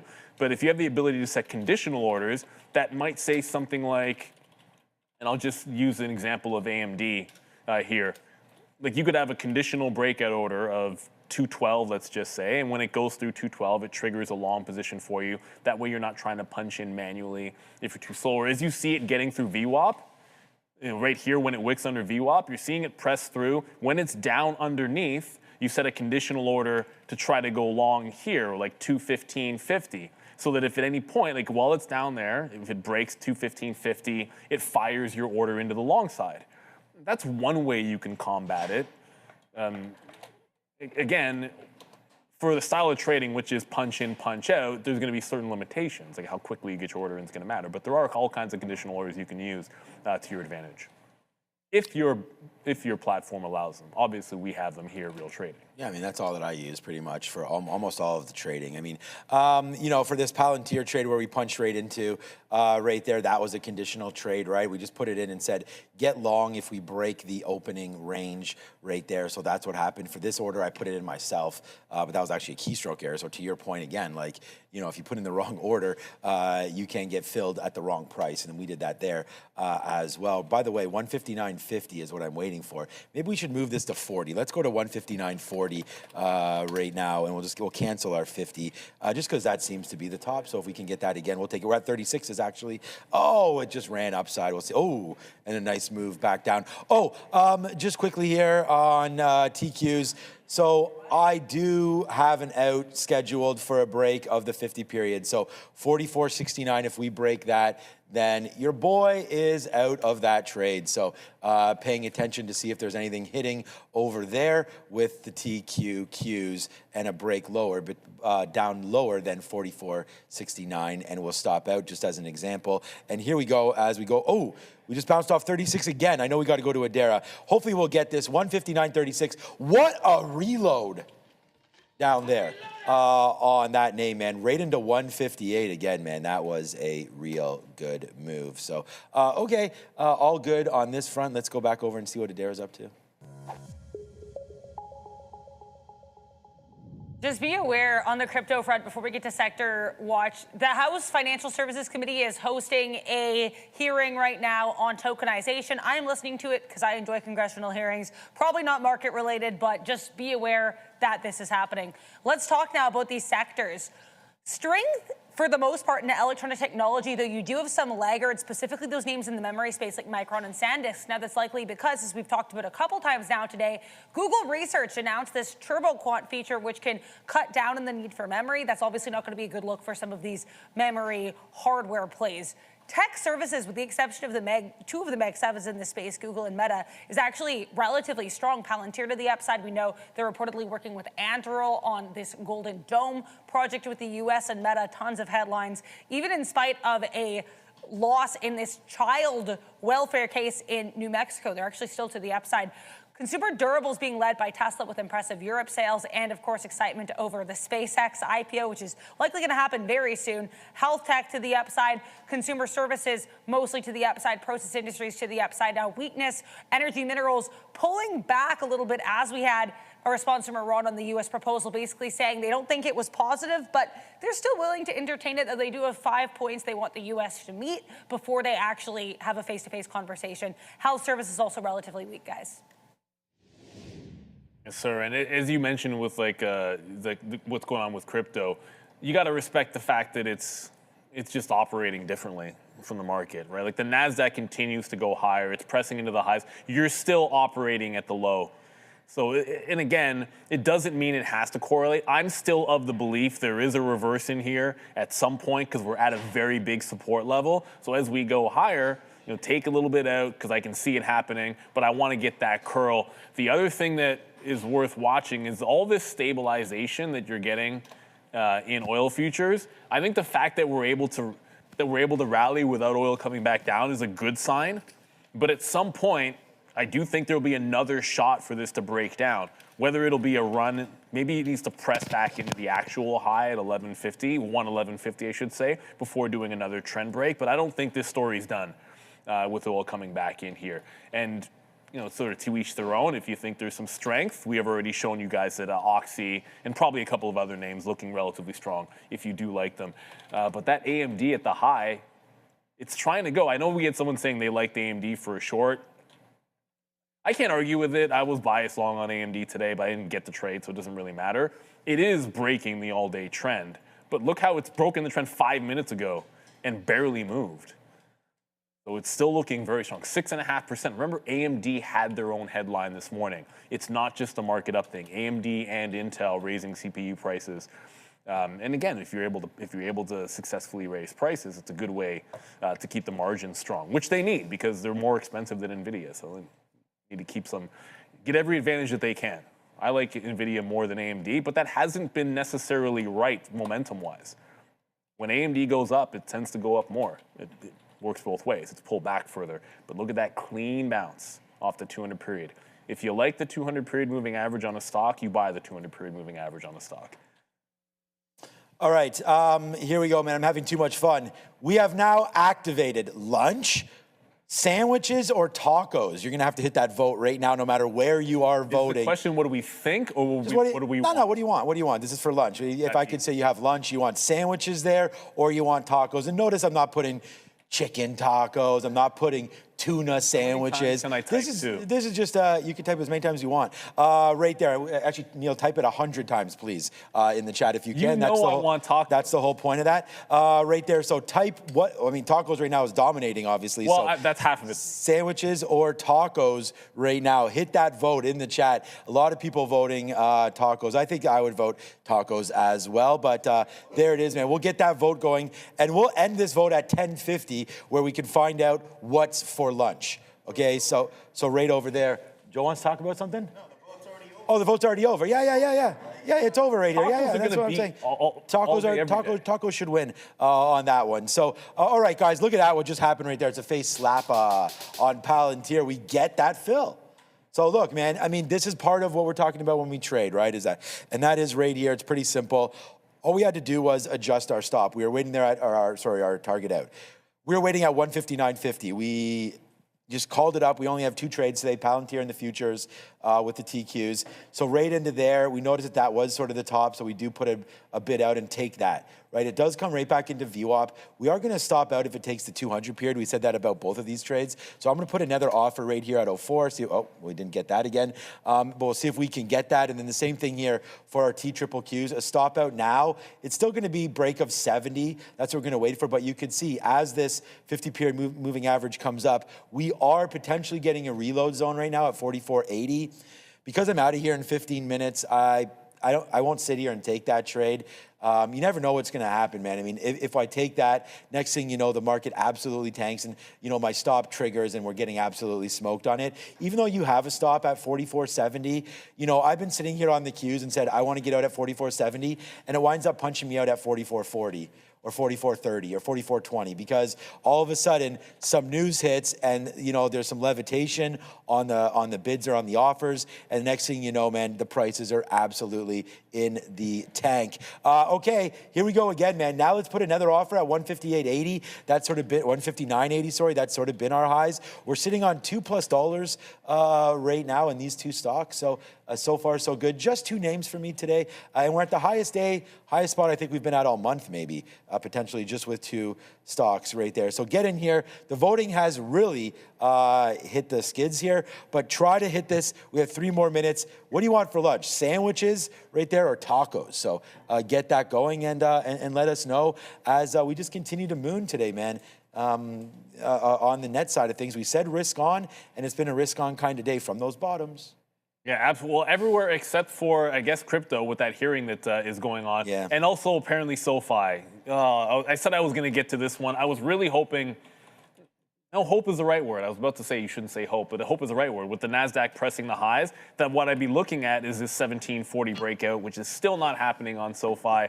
But as long as, I don't care when it happens, as long as it doesn't break the muddy waters low before. So we're still in the consolidation phase here. I'd love for it to go with the market. It's not happening today. It looks like it, at least for now. This could easily break out this afternoon. I do not want to completely write it off at all. Someone just said burrito should be another option. Well, that's the thing. We can do up to 10 options in that. But if you like burritos, tacos are close enough. Yeah. For It's sure. just a Like, poll. it's like a distinction. It's Without just a too much. poll I made. Yeah, I could. What put I in would there. also- I was going to put in there fried chicken, actually. I just thought, like, sandwiches and tacos are just easy. They're typical lunchtime meals. So we like that one. Wow. The problem is that everyone knows what would win there. So. Here goes. Lots of stuff happened, my guy. Right now, so Palantir keeps going higher. As we say hi to Sharif as he's back. Get ready for the midday madness to kick in 11 minutes. Well, I mean, I would make it 12 or 13 minutes, but then Joe will get pissed off. He wants as much screen time as possible over there for my guy, Joe. What's up, Joe, man? Looking handsome as always, my guy. Joey, there. See what I'm saying? You can't give this guy enough look right there. Okay, so nice move again back inside. We did see some Google, and this is another name that Sharif was talking about earlier as well. Down again off the open, but still down to 291 right there. Google was looking pretty good at 295 earlier, but a nice drop down in. And look at Google, man. And this was a surprise to me. I didn't even realize that it was almost entering bear territory now. Top to bottom on Google, 17% right there from the top to the bottom. So we are bearish activity right now on Google, but we ain't bearish on our P&L. We're not bearish on the market today as it continues to rock and roll. This is probably a name that I'm going to be picking up very, very soon, man. I know I am very, very much loaded up in tech names, but I am fine with that. I really think that this name needs to be bought. I was waiting for a little bit closer to the 200 period. I think I even mentioned that the other couple of days, 280 to 285. You know, we have one more sort of a whoosh day. Like if the NASDAQ goes down -1%, this name will get to 285. You can see, 285? Yeah. Yeah. You can see today, you're up 1.2%, and Google's only up 0.3. So imagine this market was downside here. Poor Google would probably be crushed. Okay, money talks right now at 10:50. Then it's everybody's segment when we get back. Yeah, let's find out what type of lunch is on the menu for today. I mean, what's on the menu for the US dollar is Looks like a green day so far, and it would be our second straight green day, though we are trading entirely within the range of Tuesday's action. So Tuesday, a little bit of a topping tail here. We open at 99.14, close at 99.18. So we do wick higher, but we close relatively flat. Today, I mean, we're below yesterday's high, and looks like our low here was yesterday's low. Let's see if we can break out or break down on that US dollar. As I mentioned, as far as economic data is concerned, the largest day by far is going to be Friday with that University of Michigan consumer sentiment print, and that also includes an inflation aspect. But let's talk here, speaking of inflation, about these rate odds, because they do continue to be dwindling in terms of a chance we get a cut, especially early this year. Now, here's the CME Fed Watch tool. 96% of participants expecting that rates are going to be held in April. 4% actually expecting a 25 basis point rate increase. Now, that continues with the rate increase is actually going up to maybe 50 basis points. So that's a very small margin that are expecting that in June of 26. If you go ahead to July, still expecting rates held and or a rate increase. That's also the case for September. October, we're still not seeing a cut. If you go to December, that's the first time that you start to get maybe a cut, only 7% chance. So once again, I summarize this to show that we are still seeing very, very small and ever dwindling odds of a rate cut at all this year, let alone especially in that first half of the year. Back to you. Well, to maybe throw some good news on that rate cut hike story. We had gotten as high as 16% chance of a rate hike next month. So like that's all the way down to 4. It got cut in half earlier in the week and is down to 4. So they're really pricing away. Every single good headline or anything positive that we get out of the Middle East has taken that in the other direction to the point where you're now down to only a 4% chance of a rate hike. The fact that we're even getting to the point of discussing that after Powell spoke last week on Wednesday was a surprise to many, including myself. So I'd like to see that. I think that's good news. And then it helps the market rally. So you do want to watch that rate tool, obviously watch how bond yields are going. With only about 7 minutes to go in here, one name, so this time of day, if it's not VWAP or clear trend, then it's a trend break. So SMCI got to 24, which is great for SMCI, but from VWAP, it's a pretty clean trend on the 3-minute into a double top. It's also filling in the gap. 24 was the high effectively when it gapped down on the, what are we calling this? We're calling it the chip smuggling scandal or whatever it might be. There's no official name for it. Like Chipgate, whatever. SMCI, while not directly implicated, they did have one of their founders and a board member implicated who subsequently stepped down. It's been in a relief rally since, but I like the trend break even if it just comes back into VWAP, if we can cash that one. So big mover here, SMCI, 8% today. Kind of sucks when you're up 8% and you still have this gap that's another 25% higher for it to get back to where it was last week. But that's SMCI for you. Yeah, it's a tough one, that is for sure, to watch out. And I mean, that scandal, you're going to hit them for a minute. All right, everybody, let's figure out what's for lunch right now. Okay, we do have the British flag today. So we did have Italian, Indian yesterday, British flag today, and that really only ever means one thing. And if you guess fish and chips, Sharif, then you would be incorrect this time around. But that is a great guess. However, we've had this many times. Yep. Yeah, hit that. I like that one. Any guesses over there, Joe? Oh, Joe's already had an early look. Wow, Joe. Okay, today's British meal is very British, and as far as I know, anyways. Or this, I had chicken pot pie yesterday, and Marissa absolutely crushed that. I should show you a picture of it. Wow, actually, the way she makes it, man, the crust and everything as well, and bakes that up. And she had to go to an executive meeting for hockey, so I just threw that thing in the oven, and man, we ate that up there. That was real nice. It's always good when the kids go back for seconds, that's for sure. But today's What's for Lunch is beef pot pie. So it is not chicken pot pie. This is beef pot pie. It's not shepherd's pie because we did figure out that shepherd's pie is lamb. Yeah. So we're not only are we I didn't know that. Hopefully, educating about trading, but also I'm gonna get another piece out on Palantir here. But also talking about the cuisine around the world. All right, with winter roasted vegetables. There's like a little springtime action around here. A garlic mash, although it feels like winter. What's the definition of winter? What makes it a winter vegetable? Valid point. Or good question. I think I would think it's just, maybe just peppers. Garlic mashed potato. Okay, here, now they're talking out of one side of their face here. With spring mixed salads. So we got winter veggies, spring salad. That's what's for lunch. I think it's been pretty good as of late, the lunches, I thought anyway. Some of the pieces of chicken have been okay, but it's been chicken a lot. So we've had the Parmesan and the chicken biryani yesterday, not super spicy, but okay tasting, I found.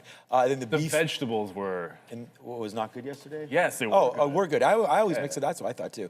I was mixing it together. The rice I could always go without, but all right. So that's what's for lunch, and I hope you guys have a successful lunch yourself as well.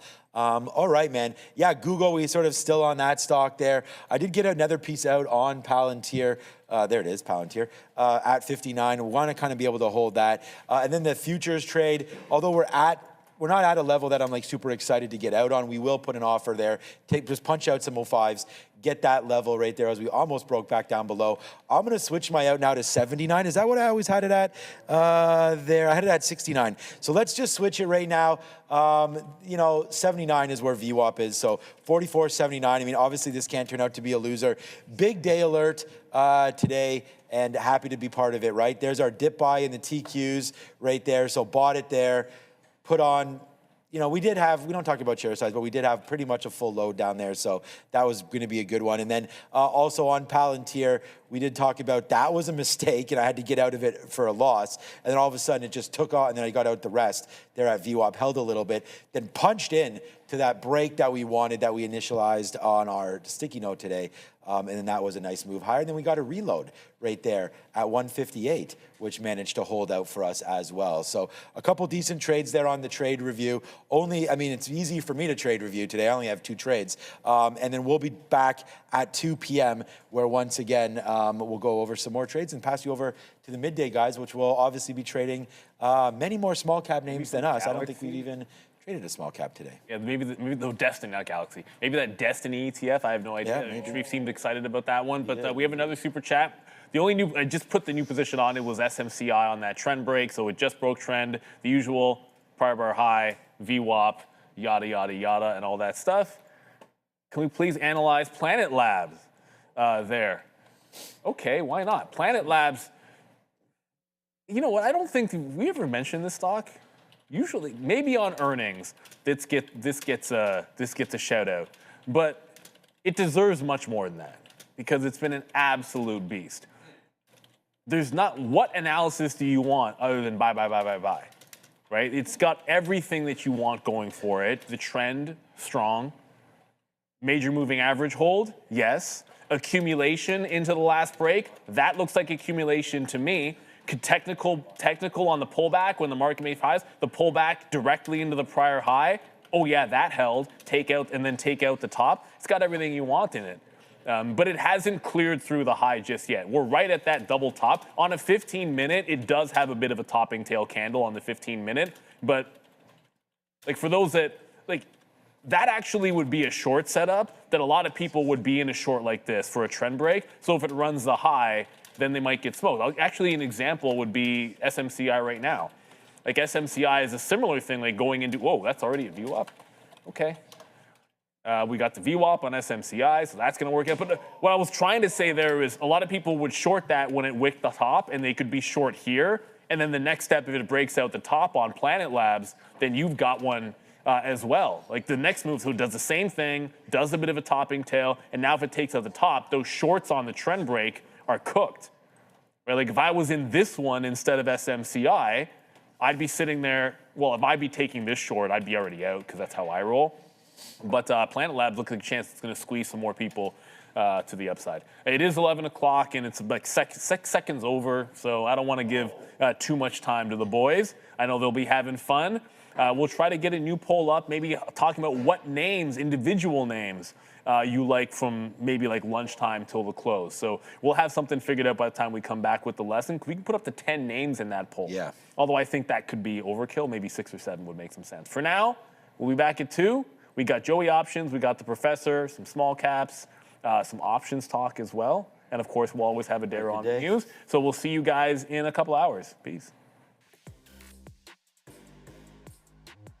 Boom. Boom. Greetings and salutations, beautiful people. Welcome to the Midday Show. This guy right here, we all know who he is. Big smile, ear to ear, Joey freaking Options.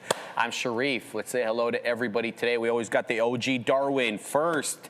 He's always dancing up a storm, doing the disco fever. Shout out to Andrew Chow, Damien. We got Britt. We got Wendy's Tendies. We got Stockhead. Shout out to Showtime, VB, and Ronaldo. Mike PD, right up. We got Tariq Miha, Clint, I should say, Hamilton, Emilium, Christmas, Capote. We got Danny Patel. Shout out to Simply Laura, Byron Hart joining us, as well as Zamora, Jacques the OG, QBs, Mo, and John Vaughn Sunders, otherwise known as the most polite individual in the chat. He's always thanking us for looking at our charts. JVS. And we got somebody at A Day Trading. I am here, Luis frickin' Barbado. Let's go. Hopefully he's on later. We should be on at 1. He's going to be taking us through. Is he on? Oh, it's Wednesday. It's Wednesday, baby. Beautiful. He's going to be taking us through that. I'm super pumped. Shout out to Luis. We got T-Money. How about Dashin? Shout out to Buffalo Soldier and Chris Onion. Random Brantley. What's up? Right back at you, baby. Mary Smith and Looney. Well, let's a couple of more here. Too Rich Granny 007 and Big 40 Nephew. Good morning to everybody. And Joey, good morning. Yes, good morning to everyone. First and foremost, I want to thank Sean and Neil for making sure that they don't go too much over into our time slot, and we'll be sure, and we'll be sure to reciprocate. Joe, I've got you.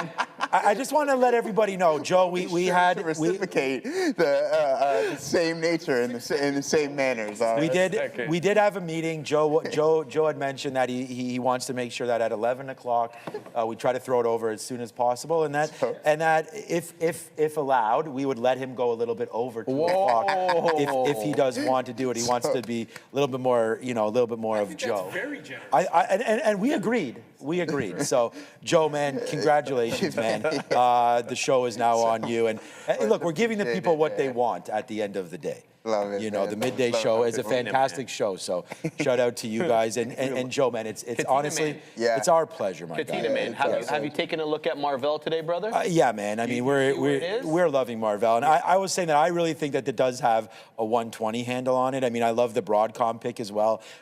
When you made the Broadcom pick, I was like, yeah, me and you, I think we're aligning on the A6 and the custom there, the photo, the optical, photonics, everything like that. Good, so Katina, man. yeah, man, I'm a big fan of that Marvell play. Just need Big Barry Eye to get going there. The shot play not well, and neither is Eli Lilly. So I mean, I'm glad Marvell's working out so far. But that's the one tech play that I'm still really loving NVIDIA, but it's more about Marvell. Look, I mean, I'm getting in my ear right now that Joe wants it. And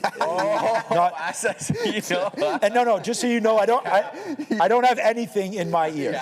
So that is 1,000%. As the young guys say, and Sharif, that's cap.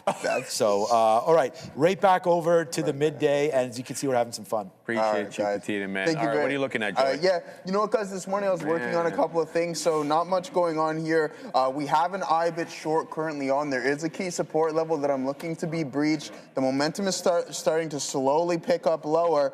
This might be a channel to the downside, but I'm looking for this 40-30 level to break.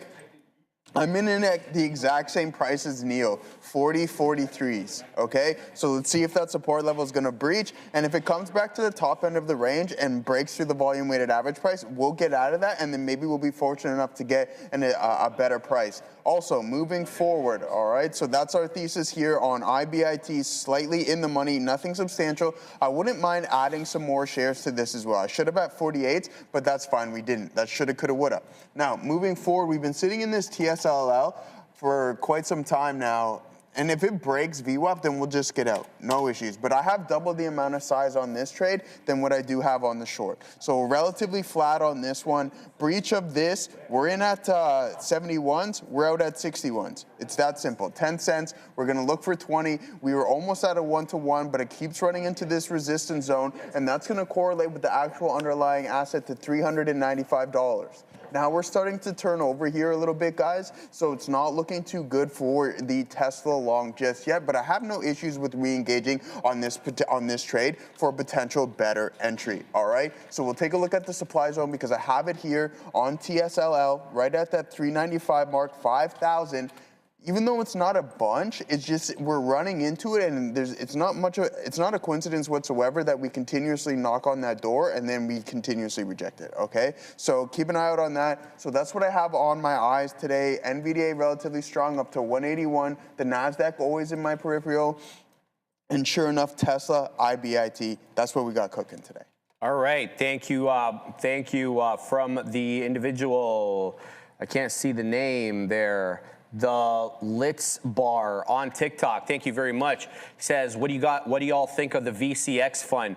We'll get to that in a second, but for now, I'm keeping an eye here on UGRO, and there it goes into the high of the day, glancing at $12. It's an 1190 high. It's zigging, it's zagging. I perceive general area support at $11, okay?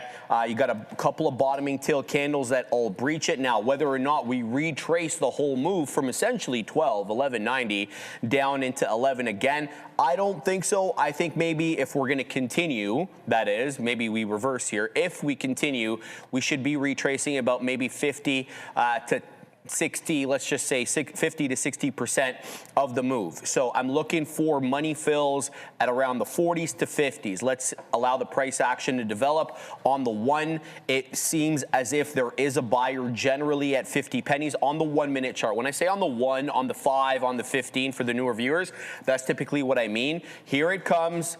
So if we're gonna put it at a stop, we gotta put it below prior bar low, which takes us down to 1078. So we're gonna go 1077. All right, we're gonna keep an eye out on this one. I wanna see if oh, here it comes. All right, nice. Into that 11 third, let's get long. All right, so we're gonna get out 1077 if it loses the bid.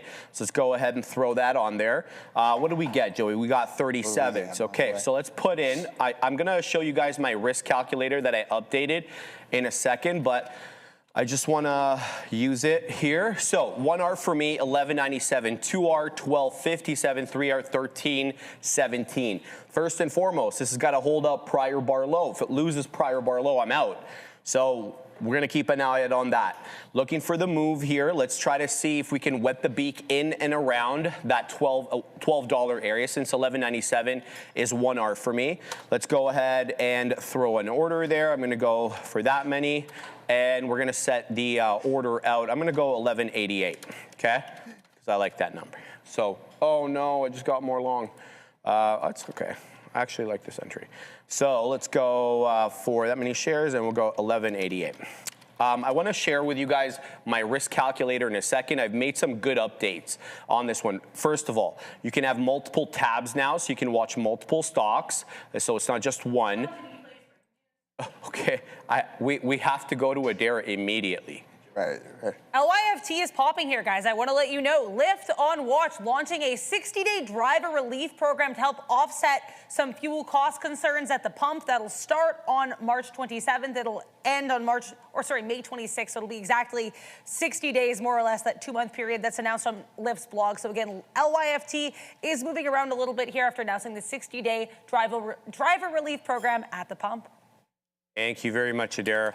All right, keeping an eye here on UGRO. There it goes back into the $0.50. We wet the beak ever so lightly. There's 60. Looking for continuation now into 77s. We're wetting the beak ever so lightly, keeping the majority of the shares for 1R at least here. Now, if it clears 12, I'm adding. Okay, that's if it's got the juice to take out the 12 seller. Currently, it's an 1190 seller. It's up 64%. It's looking good.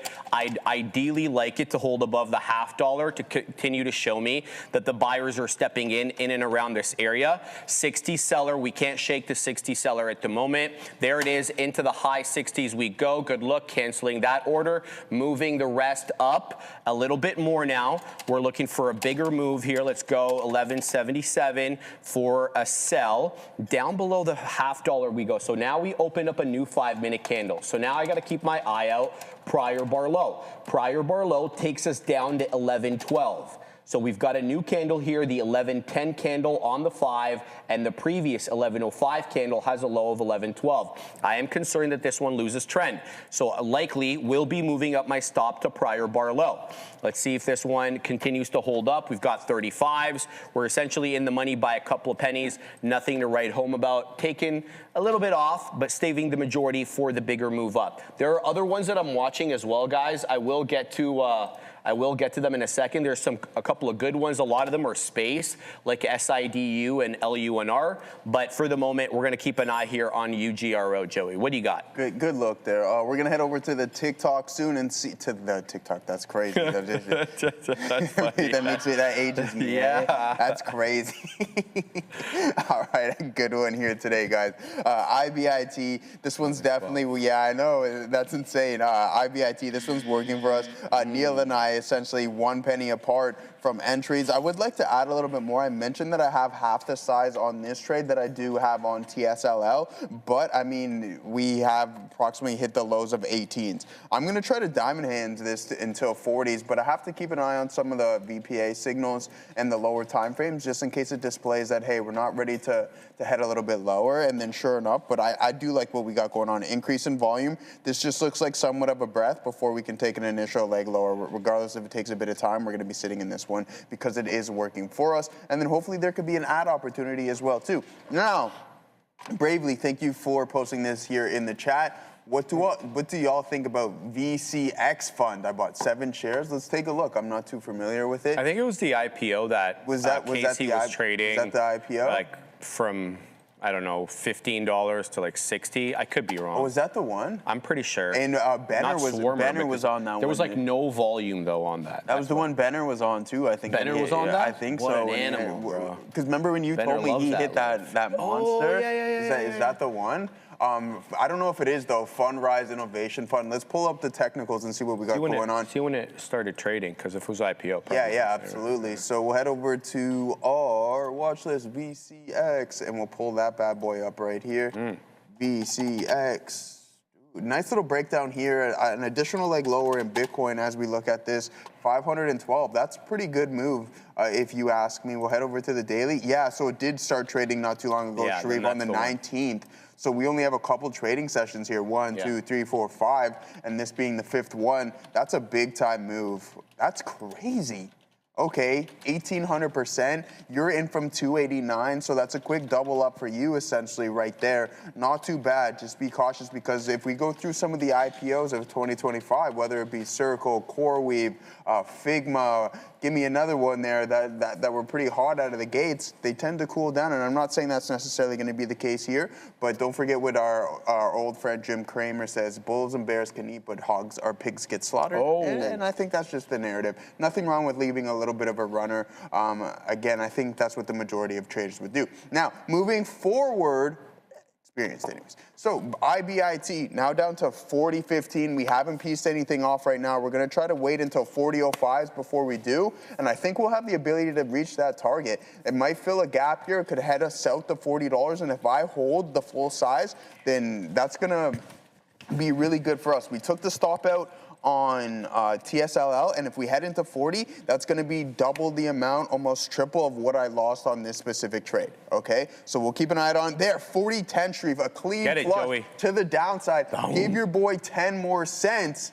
That's all we need. But sometimes when you're like, hey, just give me that, that's all I need, the market, as I typically say, hears you and then says, no, we're not doing that. Oh, man, the market, father market. Yeah, father market. Let's keep an eye on UGRO, added on the dip into 11, looking for a move back up $0.50. We've got 30s now. Nothing really to write home about. Let's spot where their sellers are. Seller coming in at 40. Okay, so let's see if number one, that's going to be our first area of resistance that we got to shake the seller at around 39.40. Now the selling's coming in at 39. Previously was 40. Looking for, okay, new candle just opened up on the 5 now. This could reset things. Continuing to watch. Selling now in the high 30s. There's that 40 seller again. Can't shake the 40 seller. So there's a big seller at $11.40 locally that we're going to have to shake, and so far that has not happened. So we're going to pack the patience here. My stop goes the exact same place, but by the way, we've got a 3-candle pullback so far because this 11:15 candle is also red, right? So we have a red candle on the 11:05, we have another red candle at 11:40, and now we've got another red candle for the 11:15. However, all those candles, save and except for the one that we just opened on the 5, have bottoming tails. Now, that doesn't mean that we're going to rock it up. It just means that people are buying at these levels. Not enough, though, for the moment to shake the sellers here, at least in the 40s. So continuing to watch. Let's see what we get on UGRO. Again, I've got other ones to cover, but I just want to resolve this trade first before I start pontificating about some of these other ones. But just to give you an idea, we're keeping an eye on RMSG, which is failing below VWAP. I'm keeping an eye on PAYS, P-A-Y-S. Also, here's that 40 seller again. Let me just watch here. Boom. Into 48. Good. We got the fill. Looking for continuation now above the $0.50. There's no continuation. There's a seller at 40. So let's see what we can get here. Let's put something in the 60s.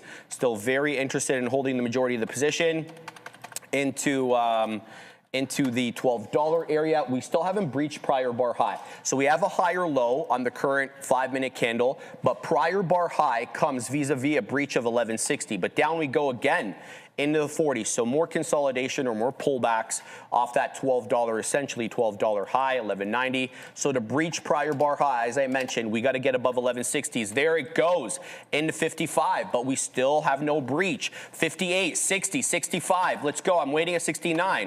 Let's go. Take it out here. Dang. Cancel, cancel. Boom. Cancel. All right. Nice. Into 1180. Here we go again. All right.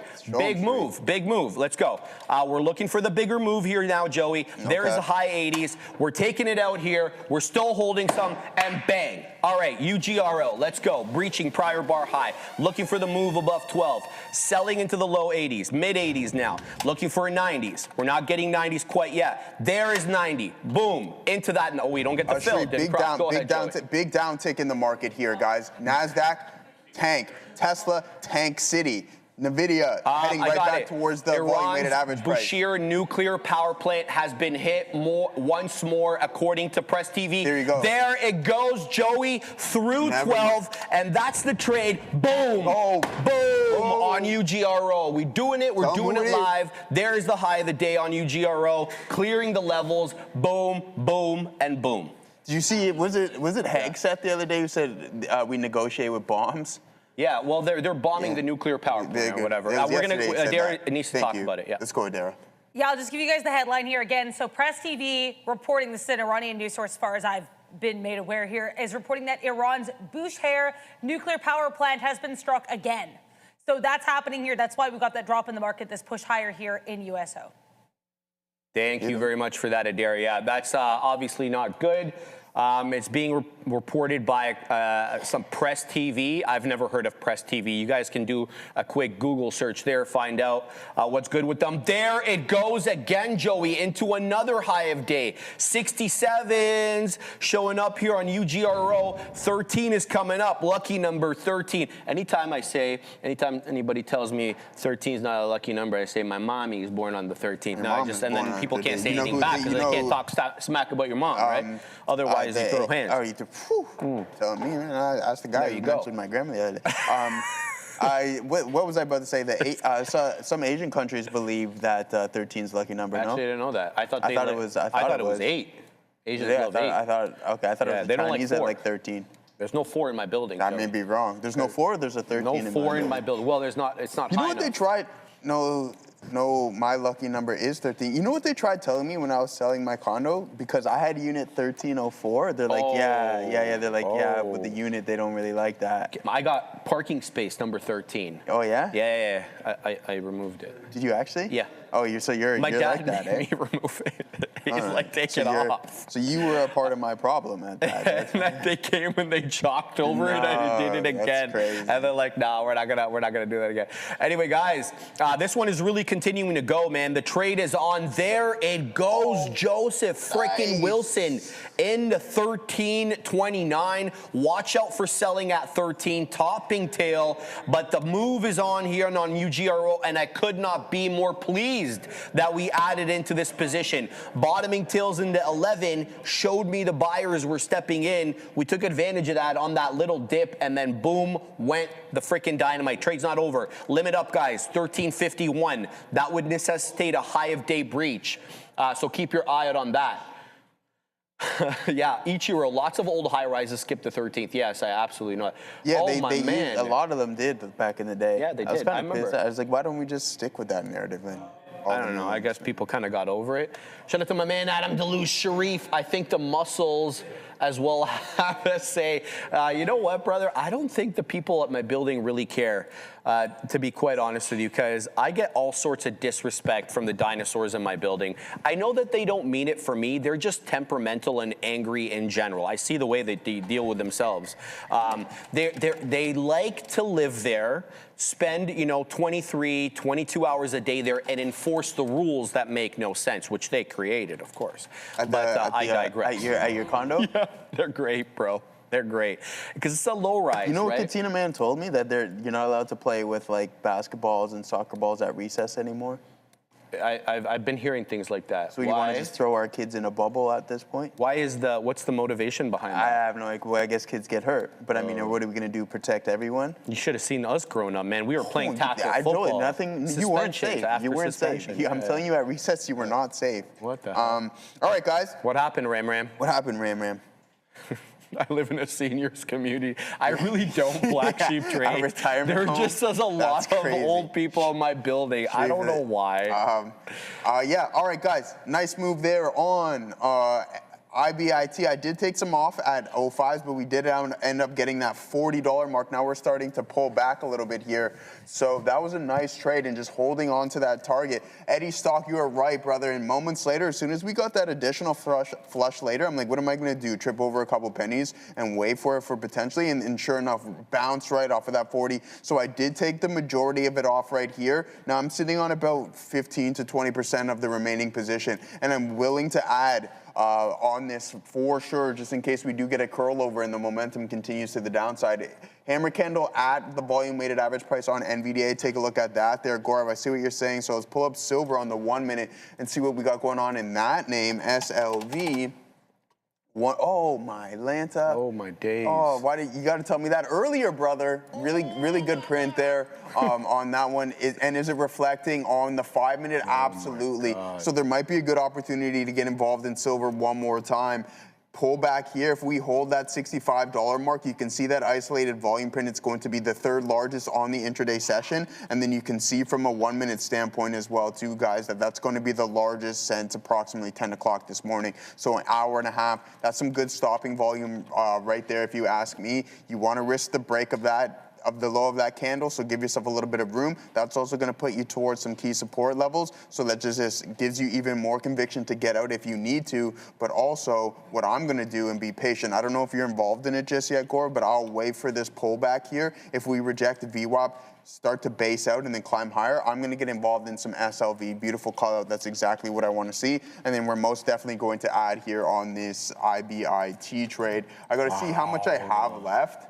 Okay, so yeah, about 30%, so a little less, probably about 25 to 30% here on this IBIT trade. Gonna look to add, maybe we double it up, go back to original size, and then maybe we can get the break in the hold of that $40 mark. But eyes on silver. Let me get Tesla off of my side chart, and let's put up this silver, because it's looking real good. Silver and gold, and that's what we want. Pullback, we're involved in it. Other than that, guys, if there's anything you want to go over, please put it in the chat. I'm going to take a look at the options chain on silver before we send it back over to Sharif to see if there's going to be anything overhead that we might run into via resistance. Nothing. This is exactly what we want to see. Not very much supply. Oh, we want to go over to another expiration. Not much going on over there. I like that. I think the long can be continued. So now it's just to be patient and wait for a prime time entry.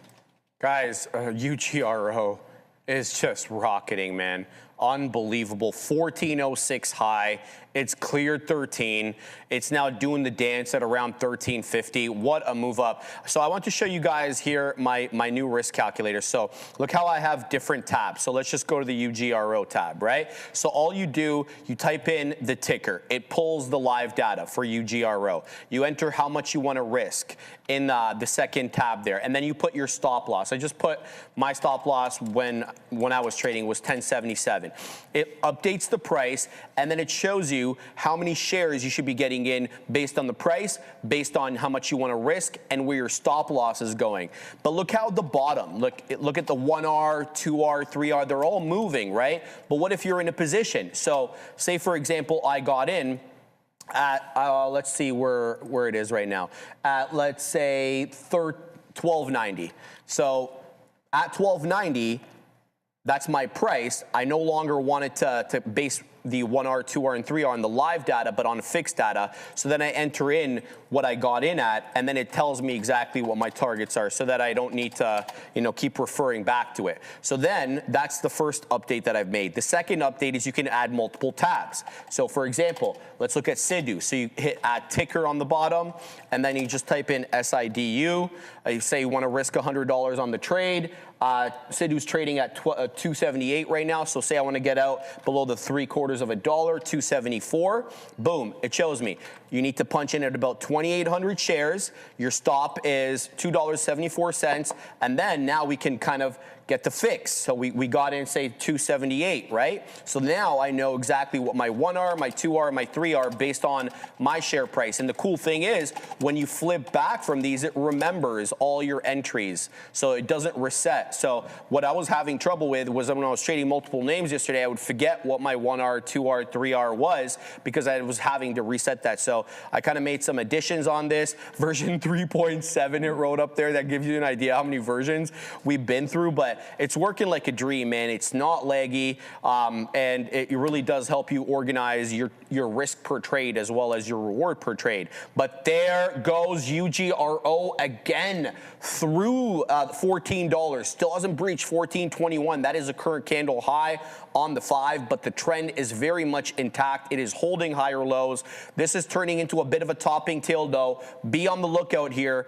We still haven't breached, obviously, prior bar low, but what a move down. So let me see. Limit down, 1223. Limit down is 1223. We just touched about, I think we got into 4/5 of a dollar to 1289. So not quite there, but that is a bit of an aggressive candle now on UGRO. Could be coming down possibly into 12.5, 12 if it breaches prior bar low, which is $12.32.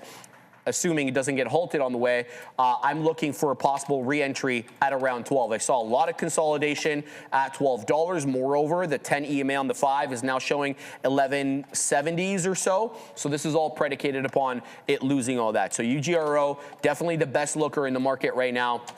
We're going to see if we can execute on this monster again. But here's what else I'm looking at. For those who don't like taking these longs, I know you're there, Luis. Luis, if you're there, brother, I want your opinion on RMSG. This is looking like a flat bottom break ready to happen over here. Oh no, this is happening right in front of my very eyes. Look at this, 66 pennies. It is losing it in a hurry, down into 64 in a 5th. RMSG lost. VWAP, it's an obvious downtrend here, but there was a buyer at around high 65s, low 66s. I think that they got shellacked. This is probably heading back to 60. We'll see. RMSG, you probably need locates on this, but not a bad look anyway. Val, the chart gal, where did you take the live data? Great question. I'm just using Yahoo, okay? So it's free. Now, one of the traders in the algo room told me that if I use it a bit too much, they're going to ban me. But I'm only using it for 3 hours a day, so I don't think that I'm excessively using it. Backup plan, though, is the platform you see behind, which is my platform, IB. I can actually connect the data from my personal platform into this risk calculator. I just have to have Trader Workstation running in the background, which I do. So that's plan B. If for whatever reason Yahoo cuts off the data, it's a quick, just adjustment.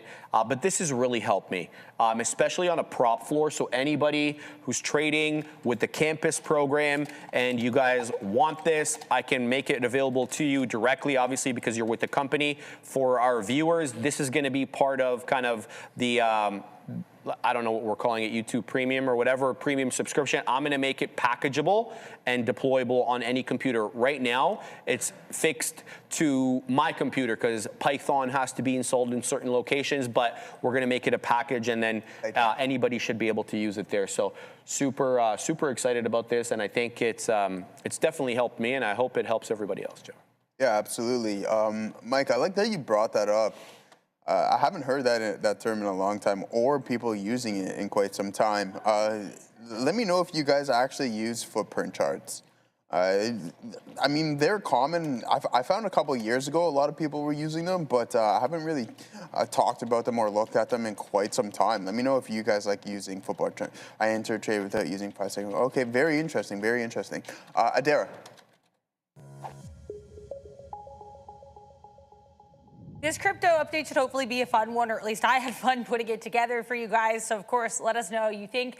I really want to take time to go over this hearing that's happening right now in the U.S., specifically with the Financial Services Committee. That is currently going on. It started just a little bit after 10 a.m., and they are talking about tokenization. The hearing's actually called Tokenization in the Future of Securities, Modernizing Our Capital Markets. So let's take a look at the people who are appearing at this hearing, because I do think there's some pretty notable names here, or at least notable groups being represented.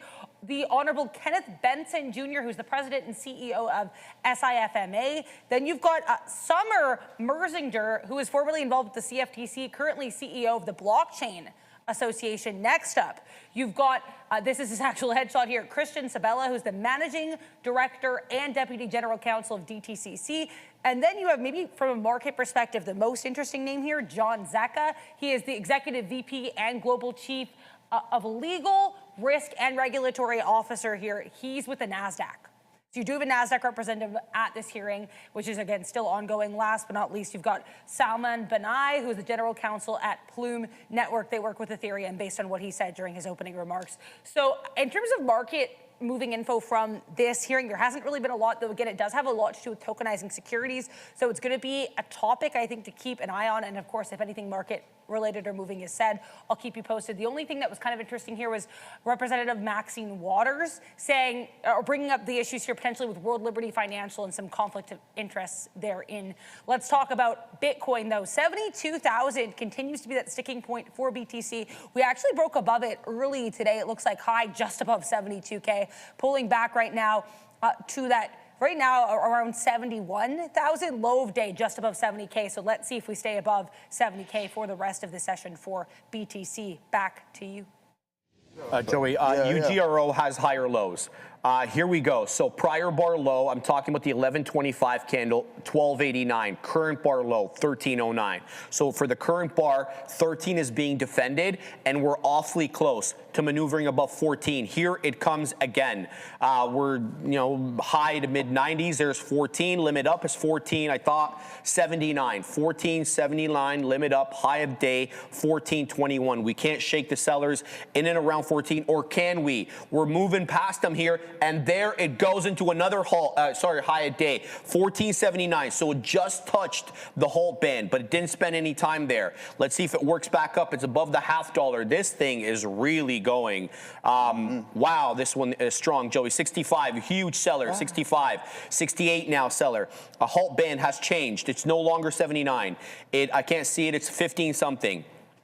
So can't quite see it yet. Has to show up on my level 2. Just 1517 halt up. So in case you're looking at my screen and you see that red rectangle on the left and on the right, so the one on the left is on the bid. That's limit down. The one on the right, always a red rectangle. Those will be limit up and limit down. So if I'm showing the level 2 and you want to have an idea what it is, you can have it. You can take a gander there. 1517 UGRO. This is really strong. That's This real is strong. a really strong one, man. And it looks like it's headed to 15. If this clears 15, we're going to 20. Okay. That's my bias. So I'm going to continue to watch here what kind of strength we have at 15. If we can clear 15 decisively, Joey, this is going to squeeze. It looks like it's catching a lot of people offside. We were involved in this I think thing. it's at $8 earlier. Dude, I was in this thing at like low 11s. It's now man. on border with 15. So very, very strong. I just want to mention one quick thing as well. Sarepta, SRPT. It's not UGRO. It's not, crazy halt status type thing. But look at this stair-stepping of structure. I think Obi would say this is holding structure. And I definitely think it is. Look at this. Clear area of resistance at 22. Beats it. 22.67. Comes down. Tests 22, and here we are again on the verge of taking out prior area high. Most notably as well, you also saw the holding of structure initially, 855 breakout candle, bull flag on light volume. We consolidate. We generally hold 19, I want to say 19 3/4, and then that's the 930 candle. Boom, bull flag number 2. So you've had 1, 2 bull flags. This doesn't seem like a bull flag to me. It's an upward channel, and I would trade it as such until it breaks out from said channel, and then you could look at it as a breakout trade. But SRPT should be in focus for you if you're small cap gapper inclined. Sidhu is losing the bid, and losing the bid in a hurry. When Neil comes back, I'm going to get some shorts here on the do, especially if it comes in at 285, rejects that 285, which is the volume weighted average price, and then I'll be looking for a loss of 275. To me, that'll be a flat bottom break, as you've had 1, 2, 3, 4 candles defend that level, and a critical area of resistance, here's support showing itself. So I'm going to be interested in going short, Luis, on Sidhu. There goes UGRO into another high a day, man. 1541. The breakout is on here. Unbelievable. If we can hold above 15, I'm going to get back into this for a squeeze in at 20. Adair. Here on USO, we've had some interesting headlines over the last couple of minutes being reported by Al Jazeera, citing U.S. Central Command and or the Department of Defense, saying that apparently they're going to be sending out roughly 1,000 soldiers from the 82nd Airborne Unit. Now, we initially heard they're going to be sending 3,000, but either way, much like the reports we heard yesterday, these soldiers expected to arrive in the Middle East by the end of this week. Furthermore, they're also telling Al Jazeera that their forces are, quote, striking targets to weaken the Iranian regime's infrastructure and military capabilities. So things we already knew, just being re-reported here over the last couple of minutes. So I wanted to provide an update. Back to you. Trying to find out the short float or whatever we can. UGRO short float. Hurry up, Perplexity. We don't have a lot of time. Let's go. Okay, 5 to 6% on recent data, with some sources showing closer to 9 to 10% short float. That's one data point. The other data point I want to bring your attention to is as of February 9th of this year, the float on UGRO is 663,000 shares. It is sub 1 million, and that also has a part to play in the parabolic effect that we're having. So I don't want to say it's a high short float, especially with conflicting data. Some saying 5 to 6, others saying 9 to 10. But what isn't conflicting is that it's another high of day. 1588. Man. The squeeze is on. Joey, I got to figure out a way to get into this, man. Yeah, all right, I know. I was about to punch and pray on this one here. I want to add on to this because I think that we're going to get a little bit of a curl over. Oh, I'm on the 10-minute. That's why. What a donkey. Essentially here. Unreal. Boom. It's still going, eh? Yeah, you just, at this point, Trif, yeah, I'm going to do this because this is really squeezing. 1614 halt level. There we go. 1614. Oh, okay, yeah. I'm instant out of the money on that one. So as soon as your boy hops in, but let's see. I think we can punch a little bit higher. I'm not in much size on this name, but let's see if it can continue to go. Go, right? Joey. Like, I'll give it $1. Get it, bro. I'll give it $1. I don't really care about that right now because what we got going on here on IBIT is good. So I'm in this UGRO. If it's squeezing, nice strong price action. Let's give it $1. See if we can make $1. All right. Again, not too much going on. What are you in it too? No, I'm about to. I was about to punch. Oh, there it goes, baby. My man, 1667 halt level. Yeah. Let's go, man. Get that. Give us that halt ban, that Rex banner right there, and see if we can get that move. No. But again, I was looking at it at 14, Sharif, when you had it up there. But I think just due to the momentum and the volume really stepping in, I have no issues with buying this high and it climbing a little bit higher, especially if it's going to squeeze. If I get caught in a pullback, then I'll continuously monitor what we got going on. But it did run up to 1650s there, so not too bad of a look. I don't have very much, right? Like, so whatever I have, I gained back from the IBIT trade and the loss on Tesla. I just risked that right now. So nothing crazy. Let's see if we can get that pop up into 16. We're in at 09s. I think at this point we can, but we want to keep our eyes out on the tape. There it goes, printing 20s. That's pretty good. Some clean flushes there. This bad boy is squeezing. Sometimes you got to buy high and sell a little bit higher, Sharif, and hopefully that's going to be the narrative on this specific name. I don't typically trade these, but we want to get in on some of this action. You're in it too now, my boy, at 24. We just got. You're out already? Come on, dumb hands, bro, I was taking a scalp. Unreal strength on this, Joey. You Devin Haney that. I'm over here Deontay Wilder at this one. No, but that could chew me up because that was a good scalp on it. You got out relatively quick. I wanted 16. I risked like pennies on that. I don't think we get up into 17 right now, considering we're starting to pull back. So the volume is starting to really, see, look at that clean flush right there. So good call on that scalp.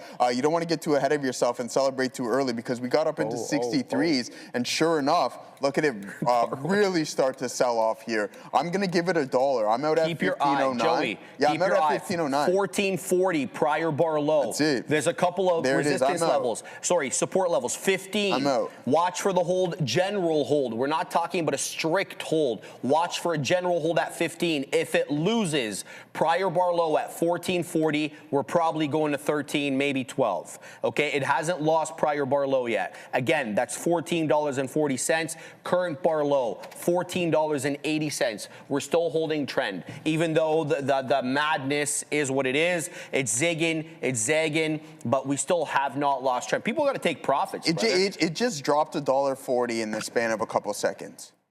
It does, yeah. That's so, you know what I mean? Insanity of it. So.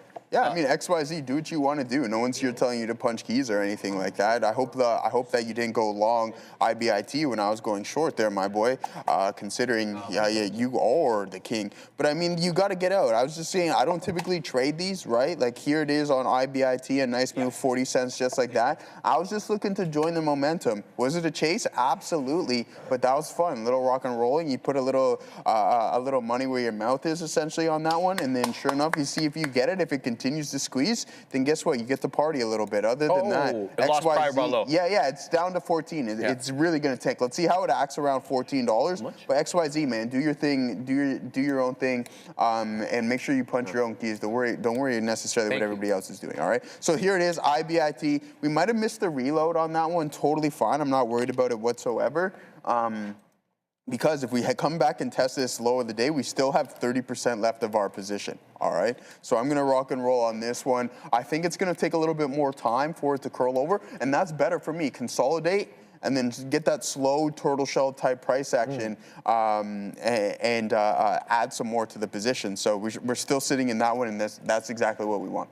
It's right back up. I mean, it flushes down 50 cents, now back up another 50 cents. So that's a really aggressive pullback. I think at some point you can catch a momentum bounce. Exactly. Yeah, tell him, KT. Tell him, KT.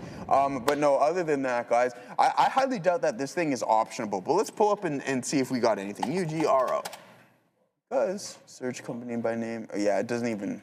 Yeah, it won't even pull it. Urban Grow. Yeah, it won't. It's not even. It's not even optionable. It's not even optionable. Yeah, slow motion, Joe. Thanks for that one there, brother. Short and AMD out. Mainly House Sharif. Do you guys think it's better trading these leverage ETF tickers on trading the regular ETF ticker? It's all preference. And intraday, I don't mind, Joey, but we always talk about they're not investment vehicles. Exactly. Yeah, exactly. Yeah, intraday, I don't mind, especially if the fees. Sometimes the fees are a little bit higher. They are. But yeah, if the fees are manageable for you, that's part of your homework. Then yeah, I have no problem doing it, and I like it as well because I don't trade large caps. But sometimes when the pickings are slim in the world of small cap gappers and there's large caps running, I don't mind getting into some of those ETFs.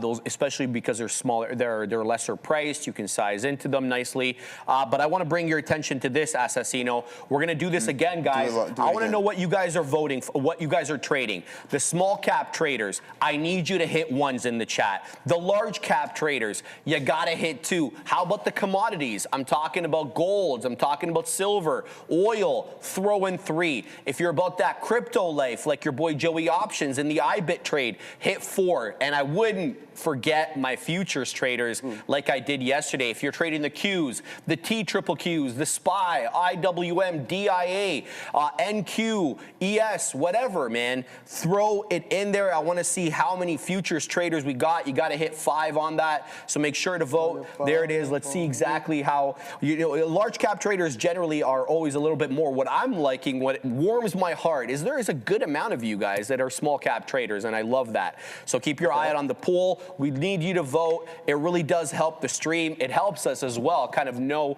what to narrow and speak about. So keep voting, guys. We're going to leave this open for a little bit. We've only been live for about a minute here. You got to on order the poll. shorts on this thing? On UGRO? Yeah, almost probably, certainly. Double check with Neil, but I mean, try to take a short. I'm long right now. I can try. Yeah, try it. I can try. See exactly what the situation is. Let's go short at 1650. Rejected order. Yeah, you need shorts. Yeah. All right, guys, I'm loving the poll, man. The poll's coming in fast and furious, man. You guys are killing it. Look how many futures traders we have, dude. We'll almost have as many futures traders as we got small cap traders. 39, 23.5% of you guys are trading the futures. And I mean, that's fantastic. The Qs, triple Qs, SQs, you've got so many different vehicles. And I know those are not strictly futures. I get that for the purists out there, but we're just going to categorize them in there for now. So the large cap traders winning the bunch.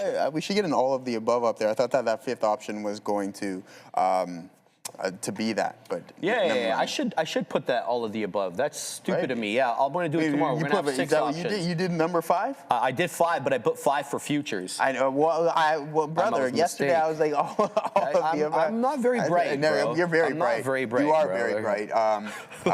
According to, well, I mean, a lot of individuals, including myself, you're very bright. A sharp tool, nonetheless. But what is really starting to work and isn't so bright, Sharif, is going UGRO long one more time. But what is showing a little bit of light over here is that IBIT trade for a potential breakdown here, my sir, as we're now heading down to 40.20s. Is this going to be the move where we head a little bit lower south of that $40 mark?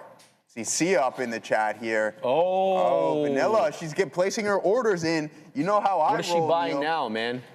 Neil, you know how I roll, brother. I don't even want the cookies. I'll just donate to the cause. So we'll see what kind of change we got in the old in my satchel back there. And I know if you take pesos, we got some of that as well too. Yeah, because your satchel fell yesterday, and I for a fact saw pesos on the ground, which you're holding obviously from your time at Tulum. But yeah, it was nice. How much you jack from me over here? I didn't yak anything. I was nice enough to pick up your stuff. What kind of change you got over there? I got a couple of bucks. How much is it? You know, this dollar here has been here. I promise you, I'm not even lying. This dollar here has been on this. Well, this is a new desk, but it's been on my desk since late 22. Check out the satchel. Yeah. So do you need that dollar? Do you want it? Well, I was gonna. We can maybe donate it to Aaron. You got a dollar right there. Where? Right there.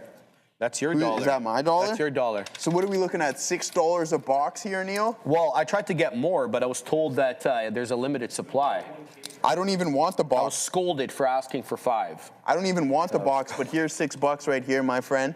Some change. You know me, I typically don't even want the product. We just donate to the cause. No, I want the product. Give them out, man. My mom loved them. My mom loved the product. Get rid of that change. Dude, I'm literally Wendy's. I'm literally pulling out toonies and quarters. Toonies and quarters. Jason Falk, it's a merce. Yeah. Who's seen that Seinfeld episode where he's like, it's a European carry-on, or he's like, what is that? He said something, it's European. He kept yelling about the fact because someone stole his purse in the middle of New York City. So he's like, officer, someone took off with my carry-all. He's like, carry-all? What are you talking about? He's like, someone took my bag. He's like, you mean a purse? Oh. He's like, yes, satchel. I carry a purse, and he had to admit it. in front of everybody. Which Why was I thought playing funny. with UGRO? I'm out of that thing, guys. We took 2 losses on it. I was just seeing if we can get a little bit rocking and rolling here. That doesn't seem to be the case. So a steady uptrend. I think this is going to be a fader. Luis is probably like, Joe, what are you doing, like, trading this thing and trying to go long all the way up there? That's a great question, Luis. We won't be doing that anymore. So we'll wait for the ad here on IBIT to see. Well, no, I'm just thinking, right? I'm just acting as if Luis was, which he probably is watching, and he's like, what are you guys doing over there? But no, sure enough, it was small size. He said it's too late, eh? Yeah, see, there you go. See, hey, I already knew what he was thinking. So he's already on the opposite side of that trade. We'll avoid that one. I'm sure he's going to have a lot of fun with it, considering we still have this IBIT trade, which is working out really well for us. And I only had like 10% of what I had on this IBIT trade on that UGRO trade. Here we go, though. Small potatoes. It's really starting to move a little bit lower, especially from when we tried to. It was a momentum play. Didn't work out. Had a little fun with it. Now let's really get down to the nitty-gritty and into business and see if we can add on this IBIT trade. All right. There he is. Nico O'Reilly. Oh, get out of here, bro. He scored a brace against us on the weekend, that O'Reilly kid, bro. Him and his broccoli haircut. Shut up. Adam James Abroad, thank you for the $2 super chat. Loving the travel picks, Adam. Shout out to you, brother. I watched that last YouTube video you put out. You're living life, man. You're traveling, you're trading. Good on you. Shout out and leave my people alone. Did you see how many injuries we have now? We're injury up the yin yang right now at Arsenal, man. It's tough. Pizza Gang. Costanza rocks a Merce, and Kramer is an ass man. Yes, he is. He is the ass man. Black Sheep Traits, tell us how you really feel about the haircut. Yeah, I just hate on him because he scored 2 against Arsenal. Yeah, that's a little bit of my problem there. We've got, I think, a 2-week hiatus for the Prem, guys. So I think the next time we're going to be playing in the Prem is mid-April. But Luis, brother, you're in the chat. I'd love to get your opinion here on RMSG. I just looked over to Neil, thinking about getting some shorts. It looks like it flat bottom broke through 66. I was really interested in this one for curling back into VWAP. I was waiting for a move back into the volume weighted average price. It doesn't quite make it up there, so I kind of neglected to take the short. But I want your opinion about thinking about getting back in or looking for the short at this level over here. I perceive there to be a good area of support initially at around 66, maybe some 65s there. It looks like it gave way, and if it comes back up, maybe high mid 60s, 66s, excuse me, I'm going to be thinking short. So I want you guys' opinion here on RMSG. This one is clearly losing the bid. It's at the 50 period. It's holding on at around 63, but it doesn't look like it has much. Yeah. Yeah, he's coming after me I now. love this type of, no, he's not. You think he's coming after you, man? Okay, I can read it. Yeah. Sharif. I figured out yesterday why I never got paid on my bets from Joe the Welcher, a.k.a. Little Joey Smalls, LJS, of course. He doesn't even pay. He doesn't even pay to have his vehicle fixed. No way the Timu Pitbull is paying me. You got to send him the cash app, Big Spile. I don't even know what I owe you, how's he supposed to pay you? You don't have e-transfer. You're not Canadian, right? I said I'd ship a couple of packs of Zyn over for him. Is he about that life? He's all about that. He's probably got a 12 milligram in right now. I love it. This guy already knows.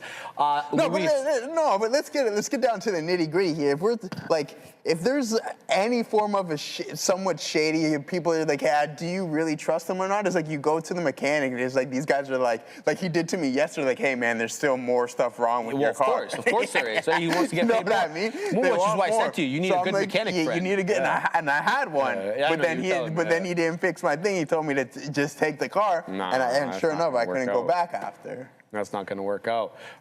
Luis says, RMSG was a bid price, non-comp, shorted, failed, highs 85,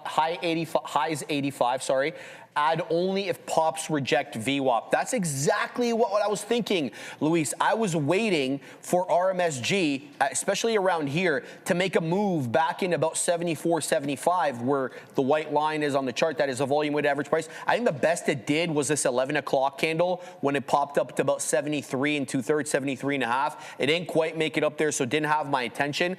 So I see what you're saying there. What I'm starting to notice, though, is it's very much trading like a downward channel here on RMSG. I don't mind executing on this with smaller size, so I can start possibly, taking more of these short.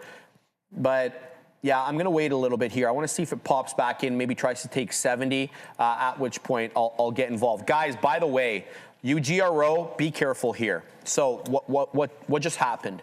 So this current 5-minute candle, I'm talking about the 1150 candle, has breached the prior bar high as well as the prior bar low. So this is engulfing the red candle, and it doesn't look good, as you can see, because it's a topping tail candle and it's trading very much near, I want to say, the midpoint to low of the range. So this could be trouble here. Now, at least locally, it could be trouble. What I do like about what UGR was doing, it's two things. One, it's generally holding 14, which was at least for 10 minutes resistance at the 1120 and the 1125 bar. Moreover, it is holding the 10 EMA on the 5 at around 13 3/4. So let's see exactly what this one has to offer. I wouldn't be jumping in here. Okay, a new candle opened up 1155. So we can base our entries or exits upon the range of the prior candle, which are high 1563, the low, as I mentioned, 1379. That's almost $2 worth of range. That also should factor in whether you decide to get in here or not, because that means that, if you get in at 1480, you got to literally give it $1 or so into prior bar low. If you want to do that, do that. To me, it's not setting up quite yet until we get a decisive break of prior bar highs on a closing basis, not a wick basis.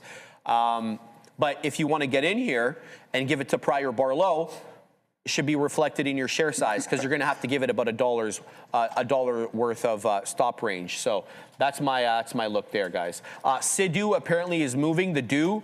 Shout out to Ob, he is the one. Kanob, shout out to Cool Brioche for pointing this one out. This one is reclaiming the volume weighted average price.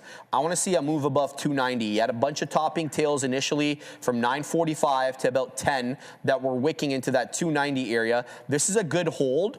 I suspect these ones by default. When you lose VWAP, you reclaim VWAP. Oftentimes, it's a bit of a lower high. We'll have to wait and see. But I recognize SIDU is making a move. This could be a fail, though, of the volume-weighted average price. I'd be quite suspicious of this one, and we'd be patient on executing. A couple of other ones, LUNR is continuing to sell off. A bunch of lower highs from that 2183. It's coming into VWAP. You've got a couple of options here. You can look for the bounce off the volume-weighted average price, 2060, 2050. That's number one. Number two, you can look to go short below the volume weighted average price. I would say wait to the breach on a closing basis of 2050, or you can see how very clearly this is respecting the downtrend line. I would possibly wait for a breach of that downtrend line with a big green candle above 21 on a closing basis and look to test 22. So that's LUNR up 15.5%. There's a lot going, guys. There's a lot going. We're going to keep an eye out on these ones. What do you got, Joey? Good stuff, man. I'm just looking at the same thing here and thinking about UGRO and what Luis is going to have to say about that. I'm curious if he's looking for the fade now, which I believe he is. It hasn't established any form of a high right now. And again, I was just having a little bit of fun with it, as I mentioned, and it's whatever that it didn't work out. We had essentially nothing on those. We really want to focus on what we got going on here with IBIT and wait for that potential opportunity to add substantially more shares for the breach of that $40 mark. Considering we went over the options chain on a couple other names. Silver, we didn't see any overhead. I think that silver can really get going eventually. Gorev. And now as for that 40, that's where the largest size is. So maybe we're going to close south of this level. Okay, so these can close essentially out of the money. Excuse me, so that's what I have my eyes on. Up here would have been the ideal, add 15 cents on top of that. But I'm just going to be patient and wait for that rebound. I think we'll come back up here. And if we fail to break through this previous pivot, then I think that's going to be a good opportunity for us to double up our current size, all right? So that's just the narrative. I'm sitting on 33%. Ed, the stock trader, was like, nice outs over there. And I'm like, yeah, for sure, man. Good call out on grabbing some at 05s and then 40, considering we were fortunate enough to be sitting in the trade when we had that volatility spike. But you can see that they're just starting to have less and less effect on the market. There's no real continuation. You get the flush down, you have that volume step in, and then sure enough, it's just bought right back up after, okay? So we'll keep an eye out on that. We'll see if we break through this pivot. Other than that, we're gonna be establishing lower highs, and that's what we're gonna keep an eye out on for. We don't wanna sell, we don't wanna add at the lower end of the range, okay? We'll keep our eye on the tape as well. So moving forward, let's head over and take a look at— Can I just cover this? Absolutely. For Casey? PBT. Thank you, Casey, for the $5 super chat. Sharif, would you take a look at PBT for a swing? So, Casey, I kind of wrote all my thoughts to you there. Initially, this is the weekly on PBT. You can very clearly see selling between 25 and then into 26. The wicks go into 26. This is an outlying area that I'm not really considering at the moment because most of the prints reject at 25. Most of the closing prints below 25. The wicks do make it into 26. So right away, I'm looking at that as a resistance area, a very critical resistance area. This is the weekly. Secondly, this observation, it's obviously a rounded bottom with a cup and handle. So this is a cup and handle pattern in my humble submission. There you go. You get the rounding pattern. You get the consolidation sideways. That's the handle component of the cup and handle. To me, I was saying to Casey, I perceived resistance at $20 on the handle component of the cup and handle. It looks like you've taken that out, Case. You were definitely fighting here between buyers and sellers. Look how many topping tails, bottoming tails candle we had over the last few days on PBT. It looks like you're clearing that now. I think with an intraday high of 22.66, so almost at 23. So it looks like you've cleared that $20 flat top break on the handle component of the cup and handle. So what's standing in your way, Case, is the resistance level that takes us all the way back. This is literally a range from December of 2022 to July of 2023 with one outlying area into 28. But again, Case, I feel it's 25 to 26 resistance, but you've made the move here. PBT, just for everybody who's wondering, Permian Basin Royalty Trust, about $1 billion market cap, and that's exactly what they are. They're Express Trust. It's Wandle Ranch Properties, has mineral interests in the Wandle Ranch. Wandle Ranch Properties have proved reserves in 6 fields: Dune, Sandhill. Okay, so they go all the different areas. And they, yeah, so basically exactly what I just said there. I'm not going to read all that. But the technicals look pretty sound, Case. Let me know how it goes. I hope you print up multiple storms. And as let you guys know, sorry, we just have to cover this super chat again. Sorry, thank you. JKL Toddler Premium. Thank you very much for the $5 super chat. I know you guys love your small cap gappers, but I've got a super Mario Brothers flag on SLV. Do you want to cover that for him before we go to Darren happening now? Because SLV is your world. It's a Super Mario's brother flag, though. I have no idea. But I mean, Luigi, is that the red and green? Is that the red and green? Considering maybe, I don't know. Mario's red and Luigi's green, right? Yeah, yeah. Oh, all right. So there we go, man. Just smart guy, bro. Putting things together. Yeah, okay. I mean, anyways, yeah, I agree. See, the thing is with silver. Oh, there it goes. So this was the pullback. We're not going to get anything at that candle. I think it's just really strong. Maybe we grab a little SLV, get this UGRO ticker off our chart here, and see if we can get rocking and rolling with silver. When it trends, it's really strong. So we'll just be patient. Maybe post up. Got to head over to the Amex. It looks like UGRO is going to break down, but I do really like this. I'm watching. I'm not tapped in, so whenever. Oh, yeah, I am. So whenever you guys, I know they are. Can we just cover silver? Yeah. So yeah, I mean, silver. I think looking at this potential bull flag, what I'm basing the trade off of is this volume and price anomaly right here. You have an outstanding volume print, and then also that hammer candle right around these lows. So if you can grab the lower end of the range, I think that we can get going. But if it also breaks down south of this, watch for some of this candle to slowly start to be filled. All right, guys, we're going to head off to Dara and Neil with his lesson of the day. Let's start this happening now segment with a look at the market. I mean, Obviously, a little bit of chop and churn as of right now over the last hour or so, trading in a pretty tight range. But it's worth noting this market very much is still at the whim of these oil headlines. And speaking of which, let's talk about USO. Now, the biggest headline by far for USO and arguably for the market today as well, came out at 10 a.m. We heard that Iran was going to be issuing a response via press TV to the U.S. calls for the conflict to end. They actually did issue this response. They do have 5 points that they want to see the U.S. address before they even have conversations.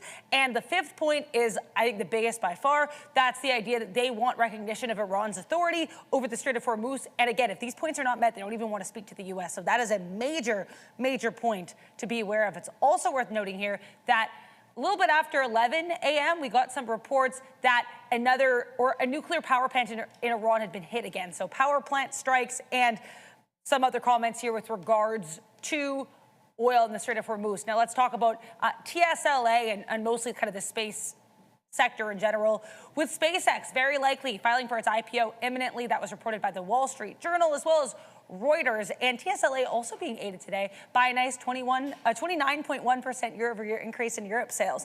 Last but not least, here's a fun one for you guys. In just under an hour at 1 p.m. Eastern, we are going to be getting a White House press briefing from Caroline Leavitt. This wasn't initially on the schedule. It was announced, I think, a little bit before the open. But another piece of Trump news here. President Trump announcing the President's Council of Advisors in Science and Technology, or PCAST. Here are the inaugural members. They include Sergey Brin, Safra Katz, Michael Dell, Fred Ehrsam, who is the co-founder of Coinbase. Actually, you've got Larry Ellison of Oracle, Jensen Huang, and Mark Zuckerberg, 2 Make 7 CEOs, as well as Jensen Huang's cousin, Lisa Su. David Friedberg also here, and if you're familiar with the All In podcast, you might be able to quickly draw a conclusion as to why he's here, and that's because the co-chair of the council is David Sachs, who's also on this podcast. So interesting look here. You can check this out on X at TTV Research. In the meantime, make sure to like, make sure to subscribe, and put on your listening ears, because we have a lesson for you. I don't know what it is, but I know it's going to be awesome. Neil, what's the lesson? Have you ever found yourself in Letterkenny, Ontario, and in need of a trading plan to make money? Well, then bring yourself over to Lean Roberts' new trade action plan, where you buy the dip and don't quit. Because if you pay for my course just $1,999 a month, I will teach you all the strategies, such as when to buy the dip and don't quit. When you do so, all you have to do is buy shares in whatever company you want, and then you add to that position by buying even more shares. Now, here's the critical part. You continue to buy even if it continues to go down. But if you don't sell, you can't lose. Buy the dip and don't quit. All right, now I'm losing track of all the cameras. Now, obviously, I'm just messing around, everybody. I was watching some Key and Peele, and I felt inspired by Doug Duggarts, or whatever the name of that skit was. You can check it out. No, don't do that. Don't do that. Do not sit there and only buy the dip and don't quit. Don't be stubborn. A trader can't be stubborn. Today would be a really good example of that. You saw what just happened with these headlines where we just went out of control. Tackle and grapple. If you see the skit from Key and Peele, you guys are going to understand. Well, I love them, and I had to. But no, in all absolute seriousness, everybody, stubbornness can get the best of us. You saw, like, this morning, I was getting FOMO at one point because, AMD breakout. Look at the long on AMD. It doesn't give you the dip and rip. It's absolutely gonzo at that particular point. It's like, well, what are you going to do? And then you looked over at ARM, which, look at that trend break right off the open. Look at it hold VWAP. Look at how clean that is. It's another place that I would like. And I'm over there in IBIT. And I know I mentioned this in the middle at the open show, but IBIT was doing the stair step up, and it was like, okay, it could have been the lagging move. I like Bitcoin. I like the fact that it was showing strength. I like that it was over. It had everything that I wanted, right? Like, you were trying to break back over some prior highs. You were making higher lows. There's the higher low off the open. That's setting up into a breakout, so I'm playing it into the volume weighted average price. And when I got out at VWAP, I jumped back in again, and it was right about here that a decision was to be made.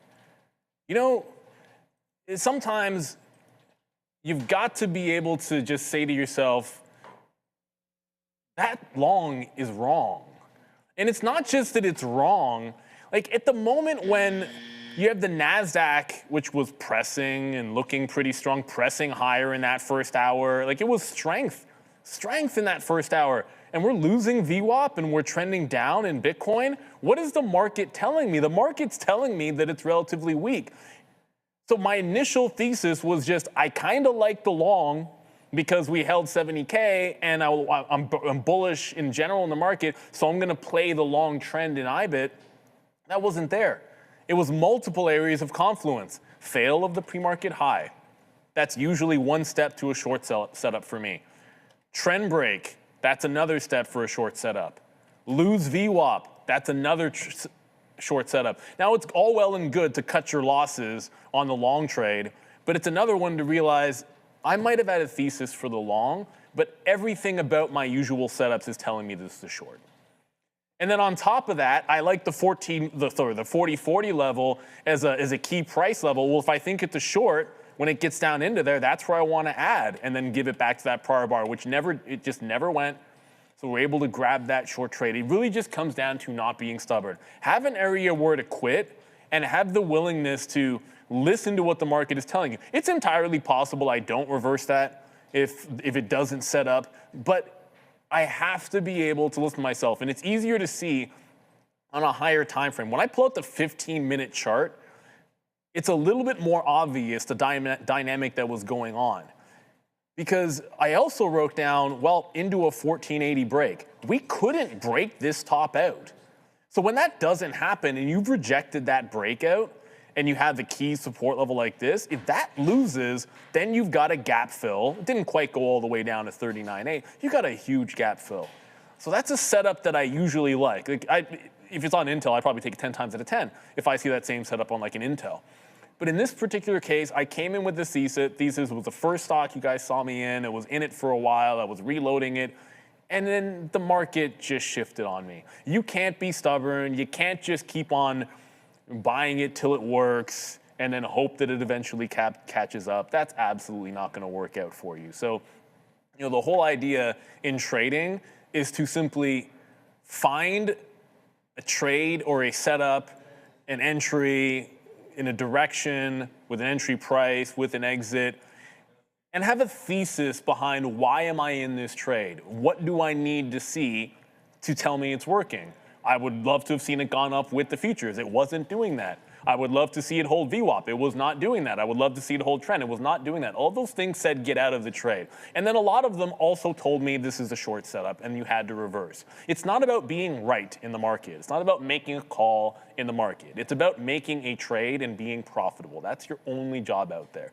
So that's one way to turn red to green is to get with the trend. And try to keep it as simple as you can. And ultimately, the more you're able to define the things that you're looking for in a trade, the easier will be to acknowledge when, hey, this isn't doing what I'm expecting, so I'm going to stop being stubborn and maybe even reverse. So there's your lesson of the day. And I mean, I don't want to take anything away from tackle and grapple, because every now and then you might find yourself in need of some help when it comes to self-defense. And tackle and grapple is very effective. Let's go back to the midday. I like how we ended that. That's great. This is self-defense. All right, guys, so what are we doing here? I started a position here on silver. I'm like, what am I doing?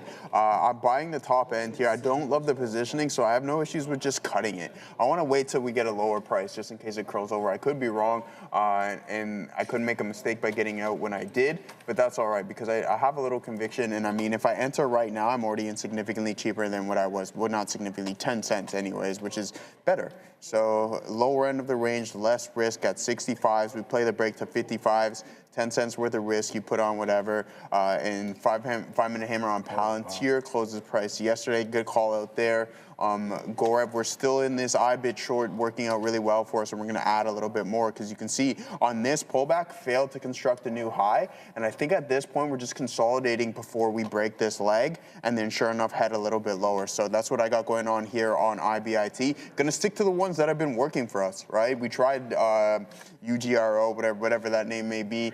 and that didn't work. We had the Tesla long, didn't work, but this one's large enough for us that it is working. So just holding it with a lower win rate, but just holding the winner significantly longer, helping us stay within this game. And now silver coming back to the lower end of that range, so not too bad of a look whatsoever over here. Before we send it off to Sharif, newsflash, angry mob from Letterkenny, Ontario, he spelled Ontario wrong there, seen headed to Trader TV studio. There's no such thing, my friend. We are friends with the, I didn't even know Letterkenny was a place, to be honest with you. Yeah, did you know that Letterkenny was like a place in Ontario? I did not. Oh, all right, so there you go. That just shows you how big it is. Look at Joe's picture. Sorry, give me 1 sec, Joe. I'm just setting up a couple of trades here. For sure. Good thing we got out. Good thing we got out of that silver short, right at the lower end of the range. Okay, thank you, Neil. You said Ontario, Aereo. All right. Other than that, guys, IBIT working for us. The market not doing too much once again. You have the volatility spike, so what are you going to do? If you have a game plan, it's just like, all right, let's wait until that next catalyst comes out or that next news event that drops and says, hey, we're going to step some volatility into this market and base a trade off that. I think that's the better way to go, because look what's happened after each event. Just sideways chop. You recover the move and then you move eastward. So not much really going on, going with the flow, and that's going to be an add on IBIT. Moving forward, oh yeah, I wanted to take a look at the chain here. We already did, but this $40 mark is really important. Okay, 12,500 right there, 4,490. I think that eventually throughout the week that we close south of that level. Could I be wrong? Is it substantial size? Absolutely not. Considering last Friday was the triple witching event, a lot of that didn't roll over. So a lot of contracts, we looked at the NVDA chain just expiring, worthless, essentially, all right? Now, silver just really starting to drag me in, but I think I'm going to avoid this thing. It was hot for a while, and then it's just been kind of choppy for me. It's tougher when with the ebb and flow and just a choppy range. You have to be really precise with the entry, get at the lower end, and then sell at the higher end, or sell at the higher end, buy at the lower end, okay? So that's what we got going on. Before we send it back, let's take a look at some of the larger participants and how they've been acting. We've looked at NVDA, now south of the volume-weighted average price. Apple, nice recovery right here, but right at VWAP. Microsoft, how have you been performing? Not too good. Strong leg down at Gore. I think you're saying you were long over here. Nice little pop, but then you reject VWAP and then form those consistent lower highs. Not good. You break the support level at 372, and then off to the races you go to the downside. Amazon, Google, that's Google. Google, not too bad, slowly starting to recover. Nice volume print, but there's still too much buying pressure there in my opinion. And then Tesla, really starting to slide. I'm glad that we got out of that long off of that curl over at the volume weighted average price. All right, we're short both. We're short SIDU, we're short RMSG. Let's see what happens. Come hell or high water, let's go. So out on the DO, my out on SIDU is, sorry, let me just look at my risk calculator. Out on SIDU 289. If it breaches 289 long, I'm gone. RMSG out, my stop loss. If it breaches 71, I'm gone. This one, actually RMSG looks like it might be headed back up over here to retest 70 again. I've given it a little bit of room into 71 pennies, but let's see exactly kind of what the situation is. I've also got to keep an eye on UGRO because it just bottoming tailed into 1350 and now it's being bought up into 1440. So be on the lookout there, guys. UGRO is still putting in lower highs as a, just general rule over here. We're not going to be getting into that. This is what the chart looks on it. So let's just adjust the trend line. Still holding that downtrend. You can see that a bit better once you kind of extend it out. But this candle here shows you, well, I mean, it's always hard to know if there's a lot of short covering or a lot of buying at this level. My spidey sense tells me probably a bit of both. Reason is, clear area of support, right? You had 1, 2, 3 candles dance around this 1350 with wicks into 14, but the closing prints were south. So buyers could be stepping in there. Moreover, people who were shorting 16, 15s, they're going to be covering into this area as well because that's an area of technical resistance or support initially. So that's what I'm keeping my eye on there. Now, I want to talk about my targets on RMSG. My target on this one, let me just have a look over here. On RMSG, we're looking for 1R is 6, no, that's Sidhu, excuse me. I'm looking for 66 on RMSG. All right, so that's 1R. We're gonna wet the beak at around there. We're still at 67s and change. I am a little bit concerned about this one. Let's see if it continues to put in lower highs, but it keeps making attempts at 70. So let's see if we can cover at around that 66 area. So we're gonna look to buy at 66. Let's go 66.2, just so that we can cover a little bit. So we're throwing that order there. On Sidhu, sorry. Still showing some lower highs. I am concerned that we do breach back above and hold the volume weighted average price. We're straddling VWAP right now. It does have a bit of an uptrend. So when you kind of look at this a little bit more thoroughly on the DO, it did catch a bit of an uptrend into volume weighted average price. Volume weighted average price gets breached on a closing basis, mind you, and now we have a bit of a downtrend. So let's see how this recovers. My out is above this candle here. It's really that simple. The 1155 candle, the high of which is 288. So we're gonna have to pack the patience, see exactly what ends up manifesting. We don't often short these small cap gappers, but we gotta diversify the game a little bit over here. So that's kind of why I'm getting involved with that. What did I just do? I gotta send it to you. I think I just closed one of my screens, which is going to cause me, oh, there we go. You got it? We got it. We're good. We're good. Guys, UGRO is losing the bid, and RMSG is making a big move here into 70.5, so I'm about to get stopped out of that. Here it is, right into 71. We got stopped out of that. So we give back a little bit there on RMSG. I'm going to be keeping an eye at VWAP though. So 70 was the resistance level that I was looking at getting out at, 71 exactly. But now VWAP is at about, I want to say a little bit below 73, at around 73, excuse me, 73.69, in and around that level. Let's see what this one has to offer. So I'm going to keep a close eye here on RMSG, but it does feel like I need to be a bit careful with this. Now, the reason I say that is as follows. This is an obvious downward channel, right? You can kind of see that. And you're breaking above the downward channel. Really what's standing in your way is that volume weighted average price at around high 73s, low 74s. So that is the look there. I'll have to keep an eye out on that, see exactly what we get on this monster. But packing the patience here on RMSG, Joey. All right, good stuff. I was just seeing where Letterkenny, Ontario was there. Where was it? It's over by the Petawawa River. Oh. Yeah, so for those who are familiar with Northern Ontario, or I should say Northeastern Ontario, I actually canoed in my younger days the Petawawa River, which was absolutely time of the life. I was on the river for 2 weeks, to be honest with you. All right, guys, moving forward, see, patience is extremely key. We haven't added yet on this specific trade. We consolidate more, I like it. I just don't get the feel that we're gonna get that strong breakup, and even if we do, and we reject VWAP, if I get stopped out break even, so be it. It's 33%. But if we come back towards the volume weighted average price, essentially on low volume and not much strength, I have no, what is it, Hangry? I have no issues with just reshorting the situation. So what did Fabian say? Fabian saying something in the chat. No, but other than that, guys, breakdown on silver. Glad that we got out of that one as we're heading towards a key support level. Good avoiding holding on to that long. I did think we could start rolling on that one. Hasn't been the case whatsoever, as the market looks like it wants to continue to the southeast. All right, so downward momentum here, not too good of a look unless you are to the short side. Now moving forward, we'll go back to our watch list and see what we got going on and just scroll down the lower. And Palantir, Gaurav, you were talking about this one. A nice base that's being formed. It's really reassuring when you have these volume prints and it just doesn't go off to the, start climbing right away and off to the races. You have that base being formed. The V-shaped reversal is a little bit more difficult to manage and hold because you never know. You might have that opposite reaction as well too off of that reversal candle.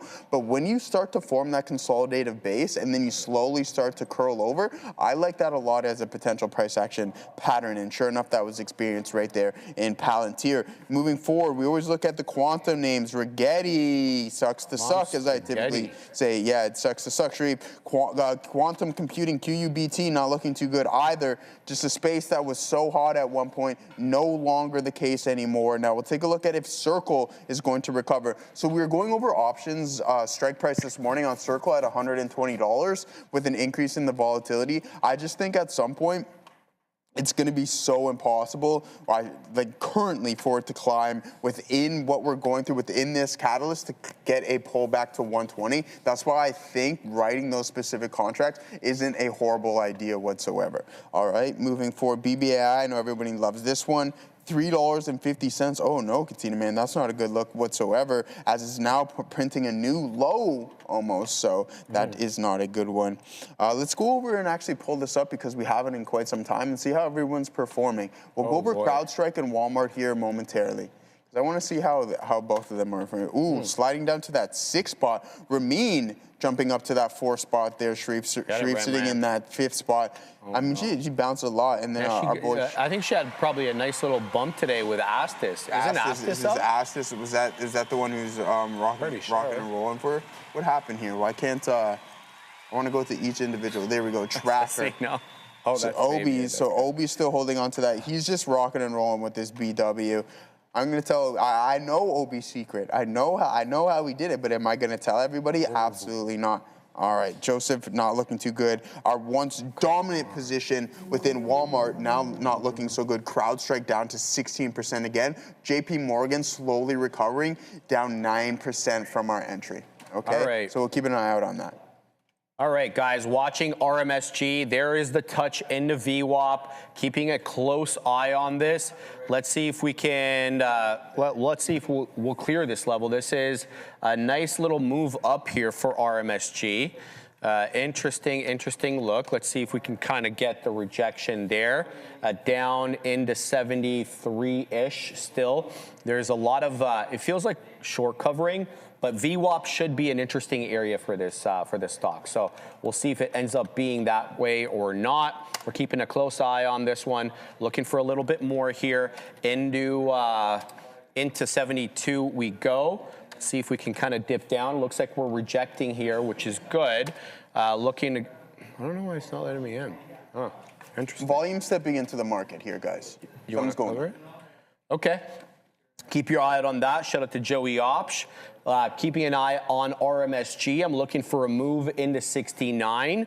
That's going to be 1R for me on RMSG. We're back into this at VWAP, trying to pack the patience, but we got an initial rejection. We have a lower high on this candle, so prior bar high takes us to 74.50. Prior bar low, 70.51. We kind of need to breach 751 for me to feel good about this because we need to breach prior bar low, which we currently aren't doing. So that is something to look out for there. Here we go, coming down a little bit. Not a bad move right now on RMSG. We got good size on this, looking for a breach of prior bar low. Here comes, there it is. Nice trade here. Okay, we're gonna wet the beak there. Very small share size. Did we breach prior bar low? There it goes, Joey. Looking for 69er. Let's go, Mr. 69. Oh, it's not giving it to me, so we'll cancel that. We'll move it down a little bit. Whoa. Go ahead, Massive Joey. Spike in IBIT. We got to get out of that one as it squeezed and the market climbing a little bit higher. Big time volume stepping in on Bitcoin there, guys.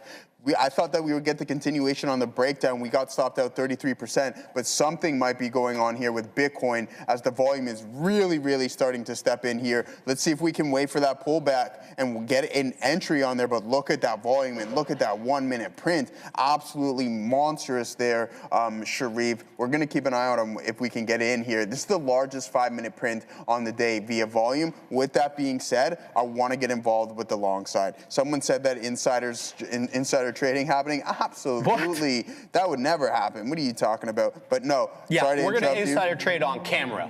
So that, not us. They were referring to us. Yeah. They're just saying because it happened a couple of times, like you had that weird fluctuating volume, and it's just probably larger participants who know a little bit of something really starting to transact. So at the end of the day, wait for this pullback, IBIT, and we are going Longzo.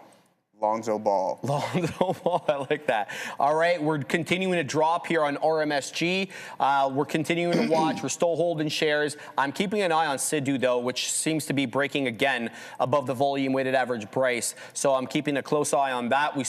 We're basically getting a lot of defense at around low 69s. I want to say 69 and a quarter. I still haven't seen any 68s flash. There it is, Joey frickin' options. We're taking more here. Let's bring it down a little bit more. Still holding good shares. There is 68, and we're covering more here. Let's frickin' go. All right, good trade here, man, on RMSG. We're making it back and then some. Now in the money on this one. Let's continue to watch here. RMSG, bring it down, baby, bring it down. Now, target for me, 2R, 65. 65 might be a bit of a tough one. I see a lot of support at 65, 66 to 65. High 65s, low 66. That's where I see the support at. Look at this, guys. Look at this right here. Area support, support, support, support. Breaks down, comes back above it, starts using it as support again. And that's kind of where I got in. So I'm alive to the fact that there is a buyer in and around 66. Now, he's been outdone on the day, but not for long. I mean, we only spent minutes, not seconds. Each one of these is minutes. Below that level. So let's go ahead. We're going to post something small here at, let's go 68. Oops. Let's go 68.25. All right. So we're going to post something around there. We're going to be looking at wetting the beak. In and around that level. One thing I want to mention here, Sharif, yeah, I know ahead, it just dropped. It's nothing crazy, but $2 billion of inflows on Bitcoin ETFs over the past day or so. So, I mean, maybe it's looking like a little place as ETFs kind of bleed. So is everybody rotating, or the larger participants rotating out of gold into Bitcoin? I mean, that's a lot of volume that just stepped in right there. That's actually a good point. That is, we've been talking about that. We're talking about the rotation out of gold and silver into some crypto names, mainly because of the U.S. dollar. U.S. dollar strengthening. U.S. dollar strengthens. Gold inversely correlated typically with the U.S. dollar. So that has been an interesting trade, actually. I didn't take anything, obviously, with that. But, guys, I want to mention that LUNR is getting a very clean bounce off the volume-weighted average price. No closing prints below that $20, I want to say, in 60-cent area, okay? And now it's back into 21-ish, with a prior bar high being a topping tail, so I'd be careful. 21.16 area high. Looks like a rejected 20s. Be on the lookout there, but LUNR recovering, and these names are in vogue today because of the whole SpaceX thing. Jared Isaacman yesterday, the NASA administrator, basically saying that NASA's going to look at their lunar missions a little bit differently. They had been planning to send multiple robotics missions to that. Now they want to create like a moon base where humans can continue to go. So if that's the case, and a lot of these companies, space companies that are creating these lunar landers, let's say rovers, whatever, they could be in some trouble. So Jared Isaacman throwing the space industry a bit of a curveball yesterday. We'll have to see, what kind of follow through we get on that. Go ahead, Joey. Something fishy going on with my quotes here. That level 2 stuck at 40.30. Right? I wanted to get on the ask, but good thing we didn't, because we would have been stopped up pretty quick, and I was going significantly larger, like the Tesla share size that I had from before, just for a potential bounce off of the volume weighted average price. I can give it one more attempt, but there's something wrong going on with this quote over here, because I just usually click on the L2, hit that above the ask, and then sure enough, you would catch that fill instantly. But yeah, something going on there. I just wanted to point that out. Guys, I'm continuing to watch here RMSG, which is finding a bit of a bid. I don't think I'm going to allow this to go against me into 72. So if it comes up into 72, I'm flattening out, break even. So I don't really want a retest of the volume weighted average price. Now, if it retests VWAP and then loses prior bar, which is the prior candle to this one, I'll get back in. I've got the shorts, right? But for now, it does seem like it's recovering. It has a higher low, and very, very notable higher low. So this current candle has a 69.10 low. Prior bar was 68.13. That's not what I want to see. I want to see lower lows. So I'm continuing to watch, but if it crosses 72, I'm going to go ahead and end the trade. I'm going to go a little bit above 72, just so that it doesn't, wick me out. So we're going to go like that.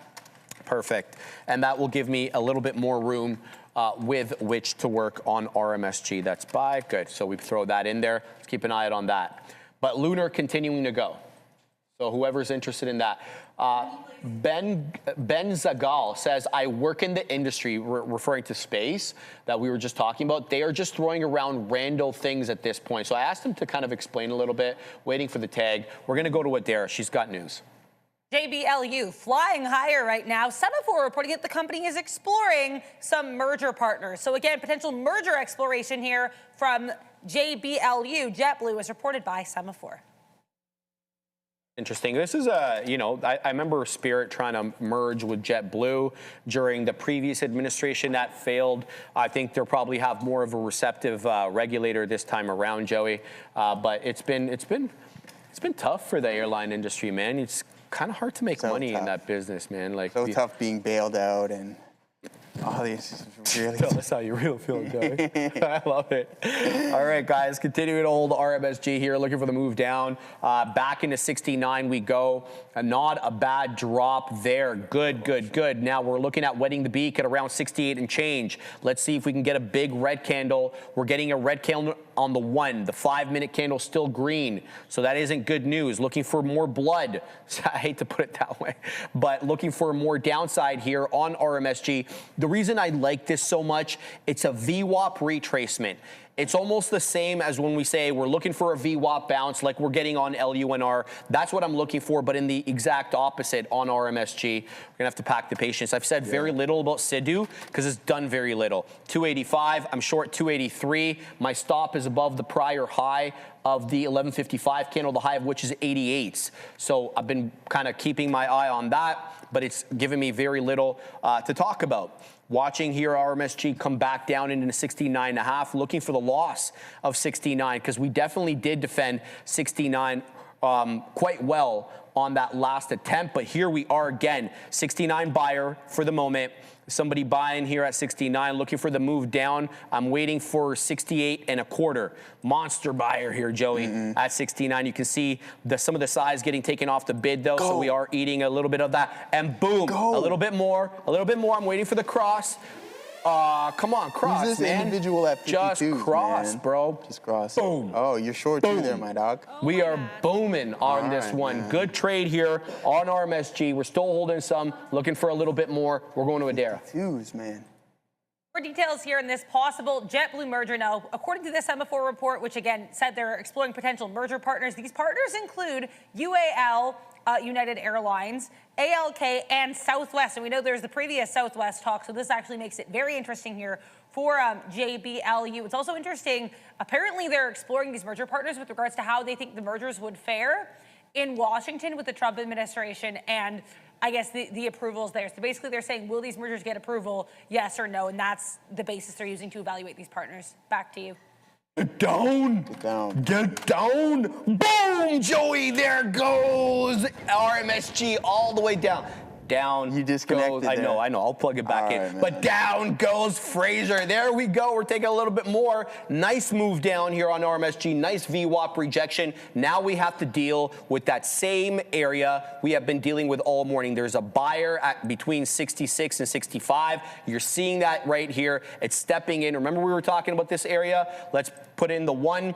Look at all the defends here at 66. Multiple defends. We fail. We get back above it, and then we start using 66 to 65 again as support. That was my concern about it. That's why we kind of used the hotkeys quickly to get out of some there, but this is a good one. We're looking for more on this, Joey. We're still holding, and if we can make it down into 60, this could be money. Low of day, 62.30. I'm talking pennies here. So let's continue to watch. I'm going to throw something at 64 as well.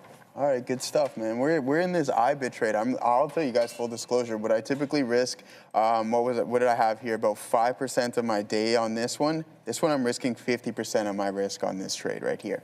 So, yeah, and I'm only giving it 10 cents. Oh, my Lanta. 50%, baby. All right. So, yeah, I mean, we're looking at, hey, I'm just trying to follow the volume. It's either it's going to break up or it's not. So I'm willing to risk, yeah, exactly. I'm willing to risk half the day on this potential trade, especially on that big time volume spike. But we're running into a seller at 52. It keeps pushing price lower, and the longer that it takes for us to break through, the less I truly like it. So I have to be prepared to get out right away. But I want to hold this in case we do break. But obviously we have to follow our risk measure. So we'll take the hit if it doesn't work out for us. But if it does, we're going to stay optimistic because I have enough conviction within that trade. Yeah, I could do it there. punch through. Someone remove this guy. This 52 seller. Oh, we're pinching 52s on the ass. Come on, give us on the bid. We need it on the bid. No, see, keep stepping in. You keep seeing him stepping in, pushing price a little bit lower. Let's see if that gets lifted, Adara. Keep an eye here.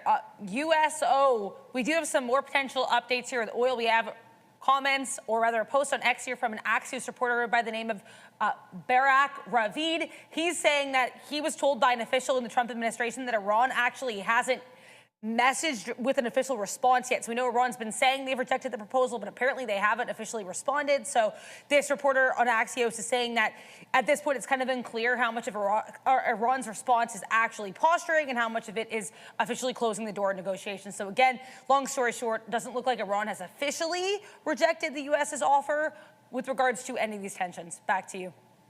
Dude, are you concerned like I am that there's multiple, let's just call them parties or groups that could be, it could be in power. Like, for example, a political group who, are more moderate. You're referring to Iran, right? The Iranian leadership right now, because so many of them have been killed. Are you worried that, negotiations could kind of find some sort of a stalemate because you make a deal with one group, but that other group, let's just say military leaders who are more radicals or more hawkish, don't agree with that political group, so they don't honor the deal. President Trump, You know what that leads to, right? Concerns the hell out of me, it's not like we haven't seen that before, Sharif. No, what do you mean? Well, Explain, look at the other countries where this happened. You take down the leadership, and then you have civil war, unfortunately, between multiple groups, right? Yeah, exactly. I feel like this political vacuum is going to cause trouble. This guy, what is this guy doing? It's going to cause trouble. And I feel like maybe, you strike a deal with one party and, but they're not really in the power. Get it, Joey? So are me. I'm trying to chill over here. Are you kidding me? Get it.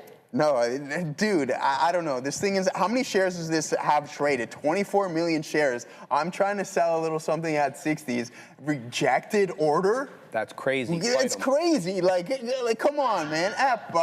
Maybe we're gonna hold this, man. We're gonna hold this back up in the 60s. But I think that was the opportunity. Should have posted to see if we could get it. We didn't break through that previous high. We did get that move up in the 60s, which we were looking for. But now I missed the order. So I mean, that's. Well, I mean, I don't understand why. Like Arca, the most. Probably one of the more liquid books, or NASDAQ rejected order. Like, why? That makes zero sense. Anyways, aside from that, I'm going to change every single hotkey to smart routing. You'll catch a fill on that one. Yeah, smart. We have that. I didn't know. Yeah, we have smart. I didn't know that. Yeah, let's pull it up right now and we'll take a look at it. I guess I'll just continuously, I'll pay attention here. I may as well post up so make it easier so I just don't miss it this time, right? Just in case it comes into play, but I have that hunch that they're listening to me like, all right, this guy's gonna post up at 60s? No way we're gonna give him that. This guy, bro. I know. Yeah, don't believe a word that I say to me. I shouldn't say that either. But believe a lot what I say. When I'm being sarcastic and put that voice on, then that's when you. But I think we do get 60s at some point. Sharif, see, yes, look, gateway, smart.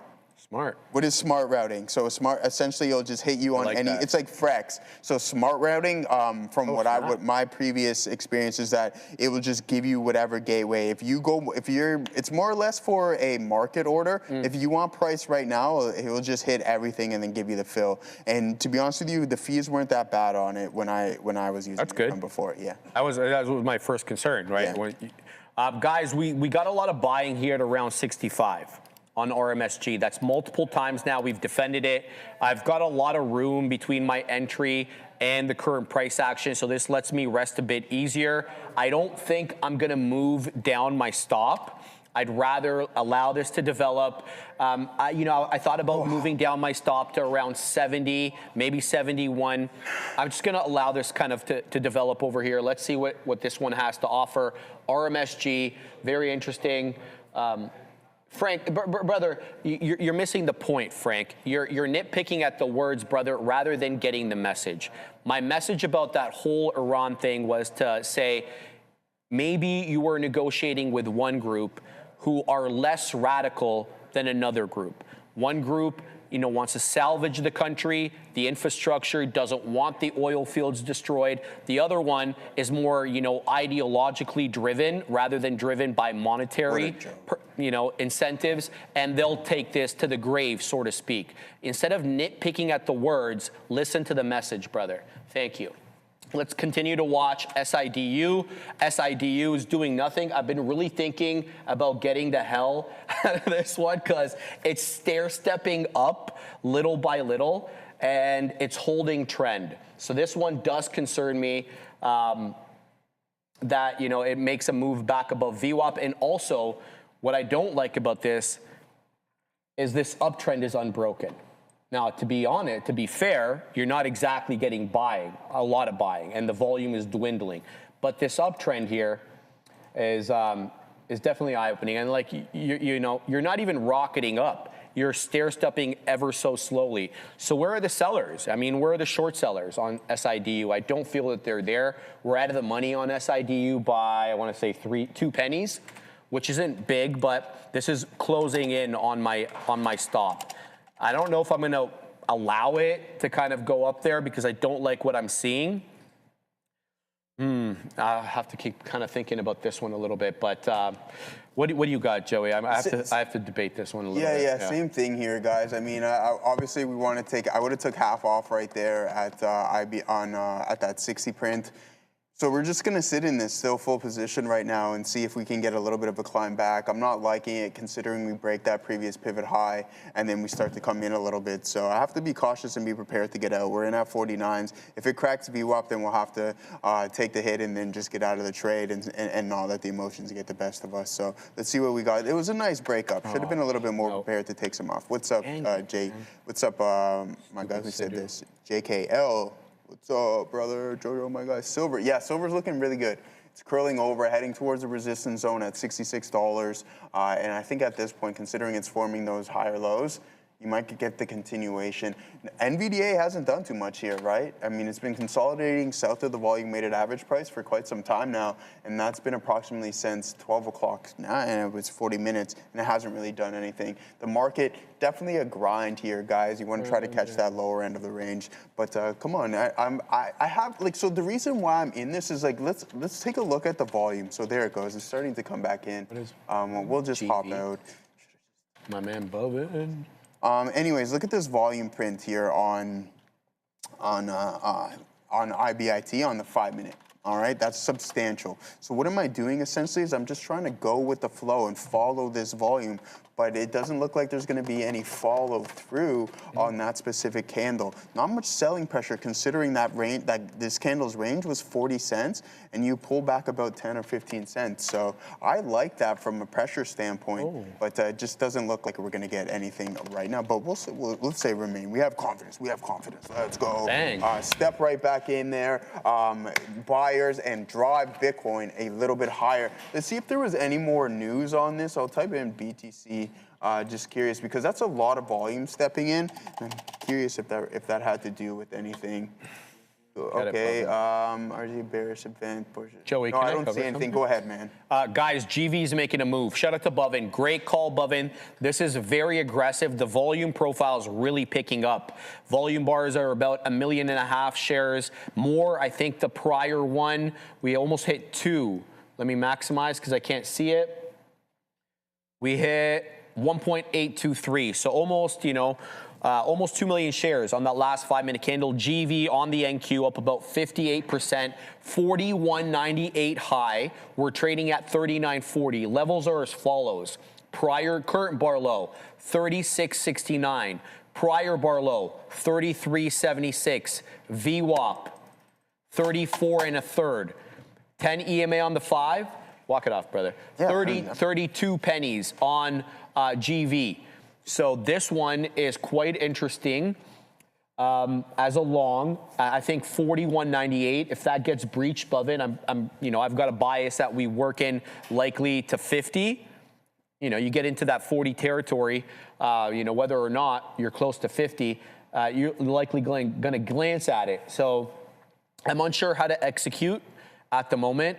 I could try to base my entry on current bar low. Problem with that is prior bar is topping tail. and this current 5-minute candle is engulfed by the prior bar on the, from the top and bottom. Bless you, Fabian. I don't know. Bovin, what's your move on this? Go long break of 40 into 50. I don't disagree with that, Bovin, but prior bar is 40.87, so essentially 41. We know selling is coming in at around that level. So, yeah, let's see if 40 gets cleared. If 40 gets cleared decisively on a closing basis, I think I might work my way into this for a move into 50. We'll see what 50 has to offer, whether or not, we clear that and make a move into the dollar. Also, Cool Brioche, saying VIVO. A little bit light on volume, Cool Brioche, on that one. We'll have a quick look. VIVO is the one that Cool Brioche is talking about there. Let's flip to the 5 on that. Yeah, good. Oh, you did point this out to me. This is not bad. This is light on volume, Cool Brioche, but the trend is very much intact. That 280 buyer, like exactly what I said to you. Look back at the message that you and I were going back and forth. That 280 area, you felt that there was a lot of resistance. You pop up to 305, then you started holding 280. So good entry on you, brother. I'd be looking for a decisive clearing of 3, and I think you're probably golden on that. Keep me updated on that trade, but I'm continuing to watch GV as it hangs around this 40 penny area, Bovin. I'm going to wait for a clearing of the 40 penny area before I maneuver into this one. Separately, I'm still holding my short on RMSG. It looked like it worked its way into 67, but it was met with some selling. Now, it still hasn't breached prior area low. Prior area low is 65. I'm waiting in the low 64s for a liquidity test to see if I can get in. All right, but first and foremost, we need to breach 65, which we didn't do on the last attempt down. So I'm keeping my position the way it is here, not doing anything right now on RMSG. I'm looking for a move below 65, and then if we get that 65, 64 and a quarter fill where I'm waiting, I'm going to be looking for the low of the day, and then I'm also going to hold a piece for the breach of 60. So it's a 62.30 technical low of the day. Obviously, it's been below that in the pre-market, but that was earlier on. I want to say when the news came out at around 9, because that's when this one started rocketing up. So RMSG in focus for me.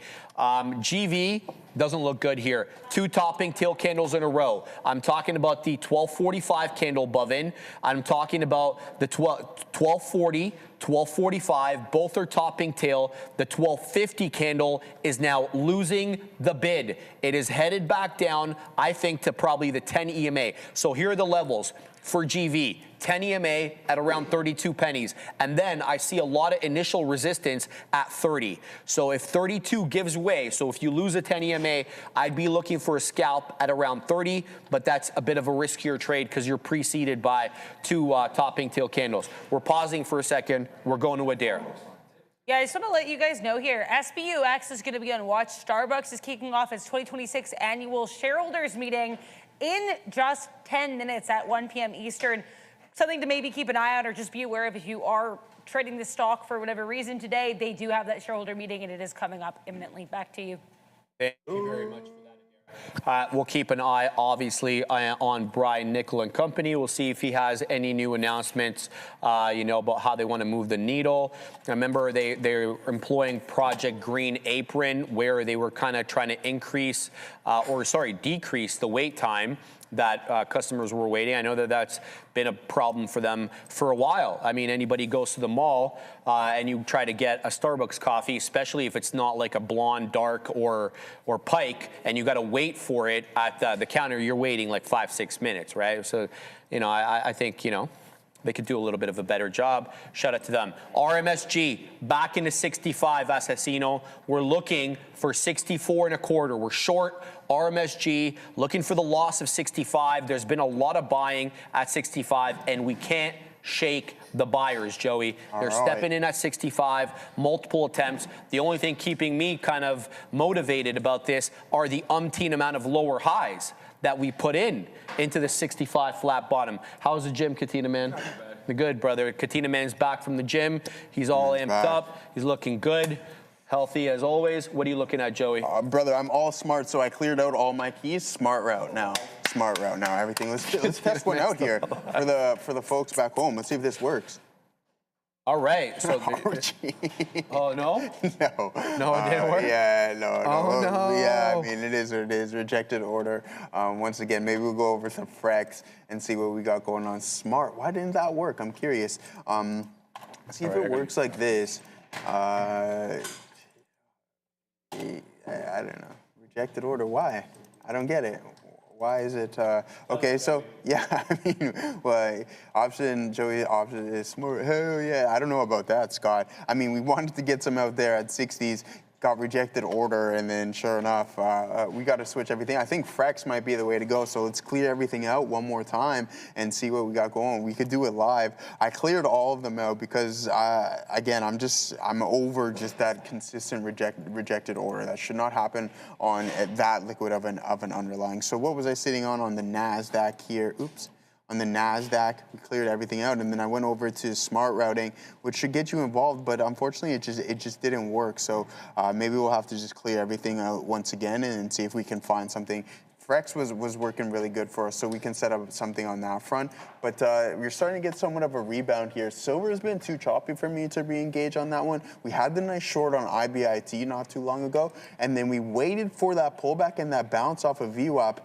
And it's just, oh, that's eating me alive right now, just waiting for, trying to get some off at that 60 mark, and then it just comes back in. And I was like, there's no way I'm going to take a full stop on this, considering I was risking half of the day there. So we took half, and we took just a small hit, so nothing substantial. And we'll continuously look for the next opportunity that arises. Now, is this the curl over? I like it because we've had a couple bar pullback, right? And then now we're trading back above VWAP. Not a crazy base or anything along those lines. This is going to be a key level right at that 40-50 mark. And if we can break through that, then maybe we'll get somewhat of a recovery here in IBIT. I do like the entry there because at the break of that pivot, we're out of that. I like that it just didn't work out this time. Yeah, I like exactly. That's just the nature of the beast. To be honest with you, it just didn't work out that time, which is totally fine.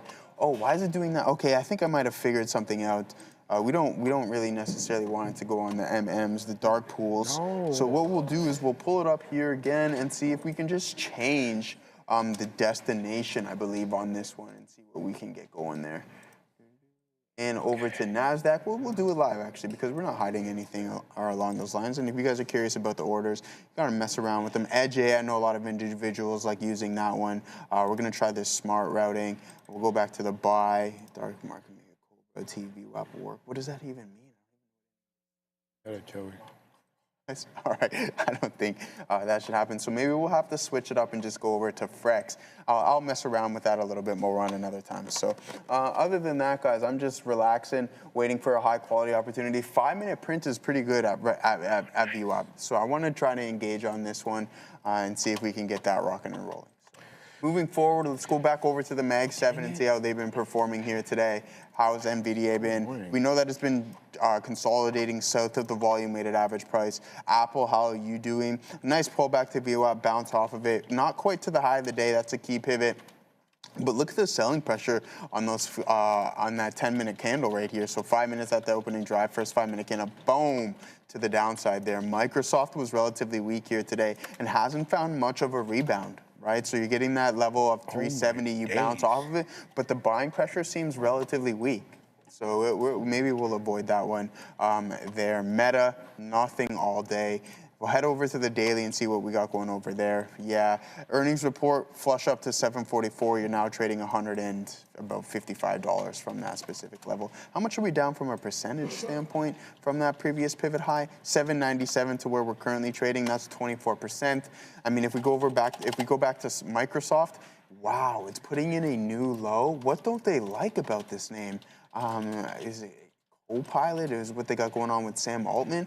Oh, I just don't understand why it's really getting damaged. 33% on Microsoft and OpenAI are liking each other less and less and less almost on a daily basis. Do you think that's weighing the stock down 33%? I don't think it's single-handedly the reason, but I think Luis is here. One second, Assassino. I think that the $270 billion. CapEx? Yeah, well, not CapEx, but That's Microsoft's the stake, investment. the stake, 'Cause we were which talking is about 27% of OpenAI. We were talking about OpenAI at a trillion, were we not? Like I think 3 or 4 months ago. Now we're talking about a little bit less. So does the 700 narrative? something. So does the narrative change on this thing when OpenAI IPOs and then it decides to rip whatever?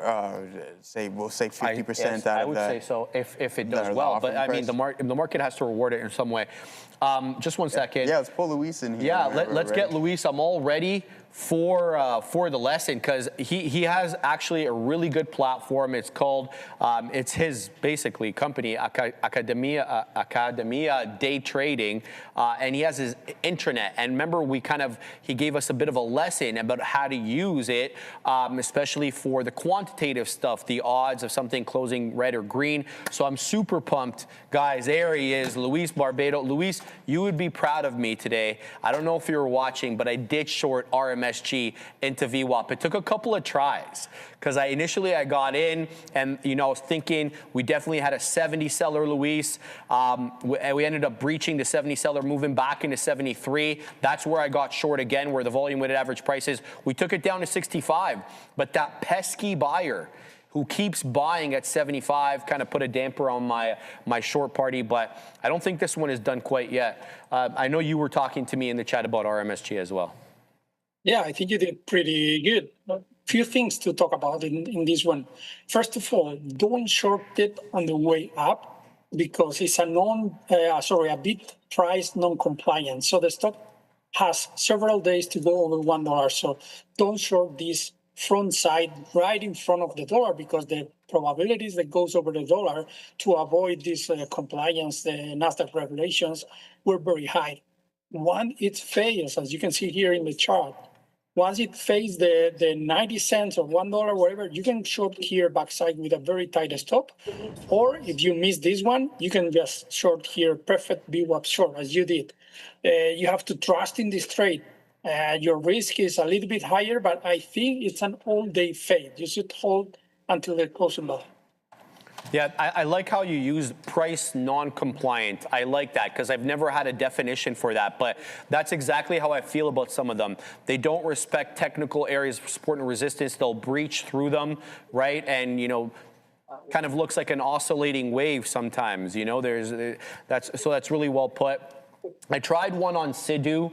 I should have taken your advice on this one. This one was a bit tougher for me anyway in terms of the short. I went against my instincts here, Luis, and let me explain my theory. So when we lost VWAP, we breached VWAP, then we dropped back down. So I said, all right, well, there's the failed reclaim of VWAP. This is a good entry. So I got in at about 85. I gave it to 88. What, I went against my instincts was the higher lows. We kept putting in higher lows, and it really wasn't looking at VWAP as an area of support and resistance. What it was respecting was the higher low pattern. So I did stop out above the candle high at 1155, which is about 288. So I ended up taking a bit of an L on that. But is that something that you look at as well when the higher lows seem to be operative in the short, even though you're kind of moving back into that VWAP area?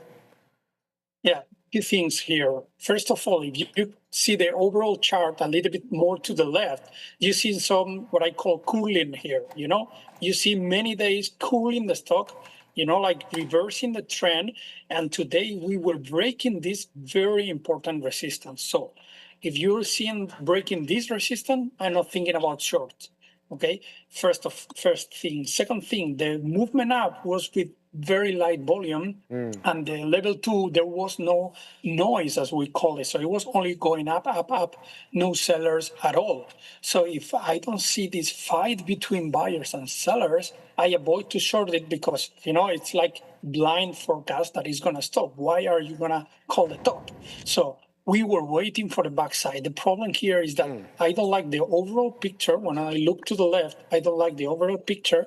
And second, if you see here, it's better on the P Pro. You can see here, let me see if it holds. Now, you see here, the volume drops a lot, like radically no volume at all, but the price is holding.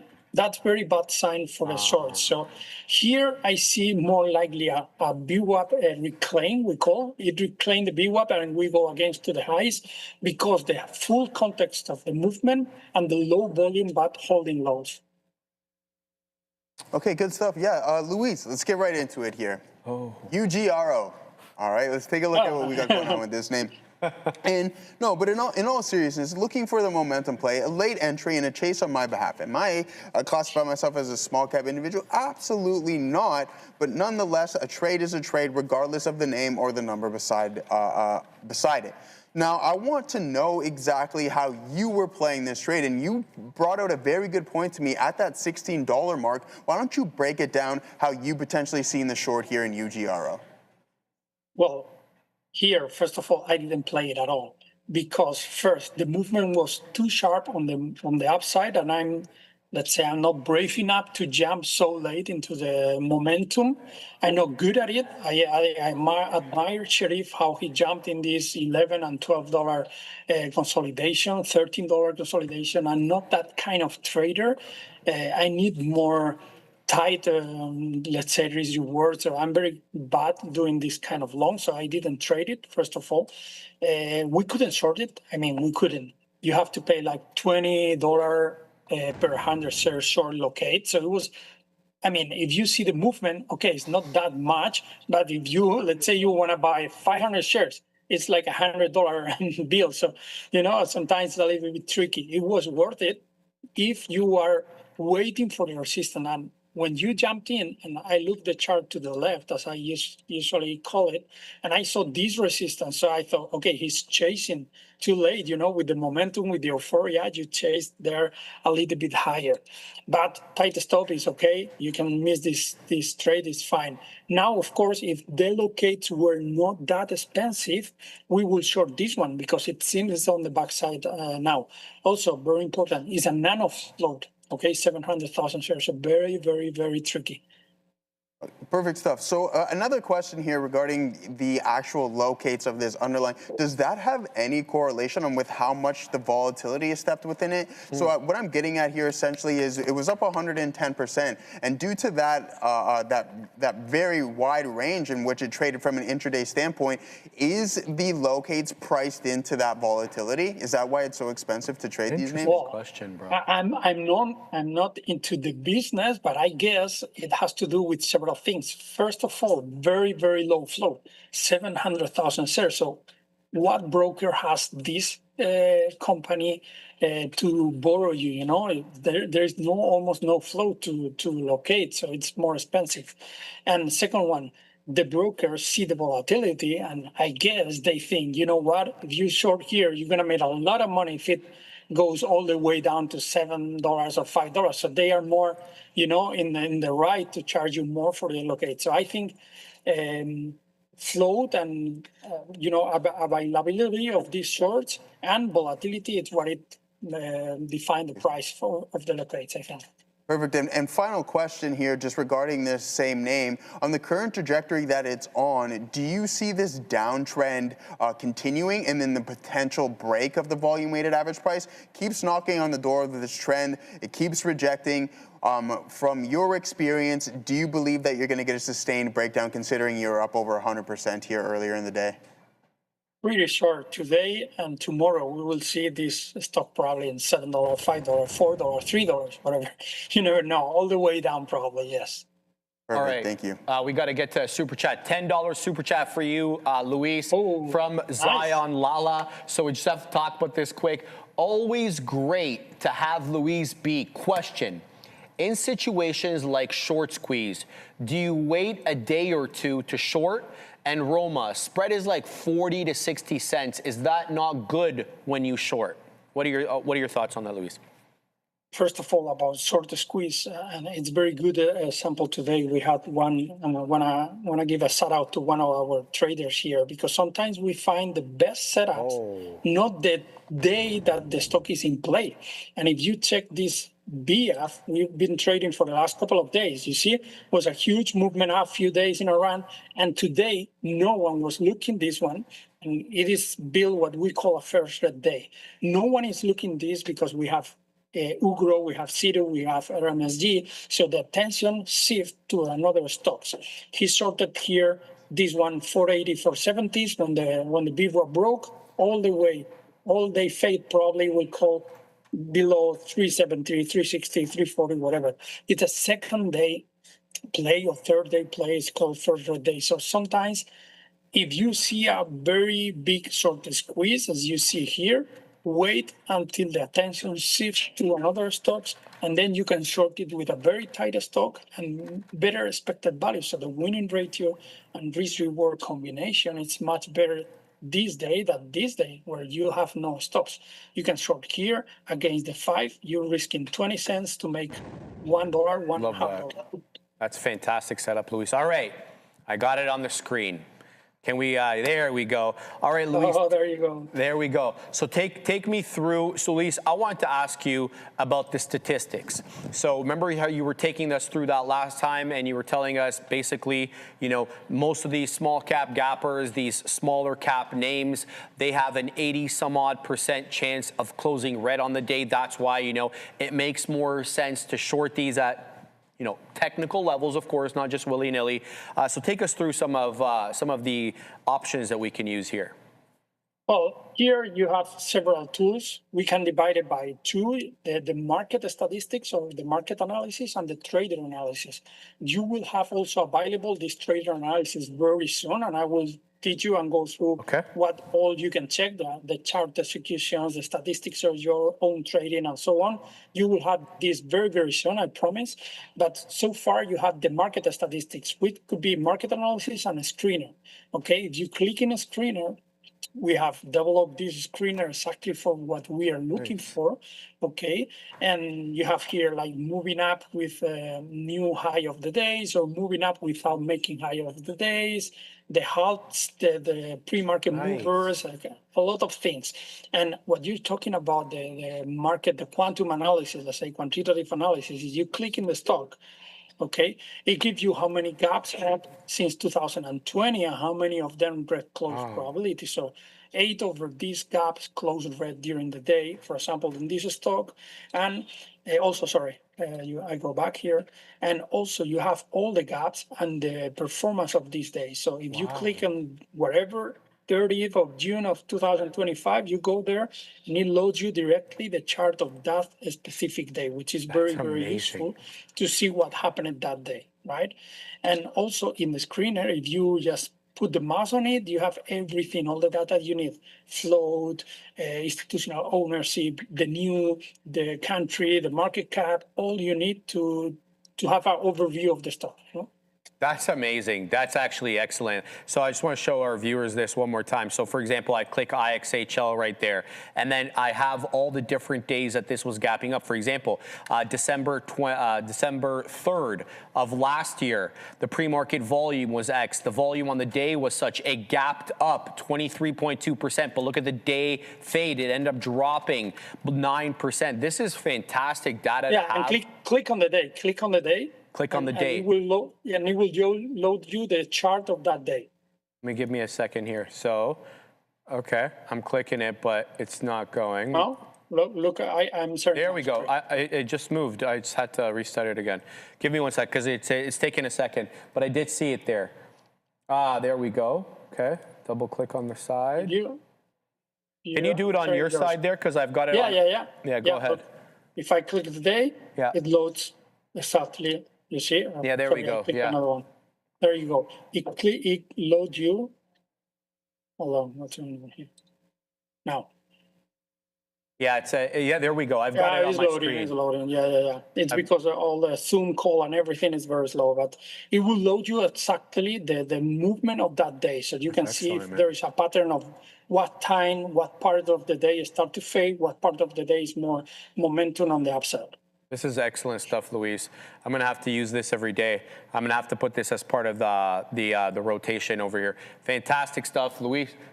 Thank you so much for being on, Luis. Really thank you for coming on, and thank you for participating every day. And thank you for giving us different insight into trading these small cap gappers. I know it's helped me for a fact. Thanks for coming on. Thank you very much, Jeff. Thank you to Luis. I want to take a moment here to go over a new story with Oracle ORCL, and I've actually had the time to read through this so I can give you guys a much fuller picture, which is nice here. This came out around 12 minutes ago, right at 1 p.m., started circulating a couple minutes after. So long story short, the Washington Examiner is reporting that a watchdog organization by the name of the American Accountability Foundation has sent a letter to the Pentagon, specifically the Inspector General here with regards to the Pentagon, because they want an investigation into a now terminated contract with Oracle that they believe was grossly over budget and lasted years longer than it was supposed to. So apparently, during Trump's first term, they started this Defense Civilian Human Resources Management System program through which Oracle was involved. This contract was terminated last year, so it lasted 7 years, but it was supposed to be a one-year effort for $36 million.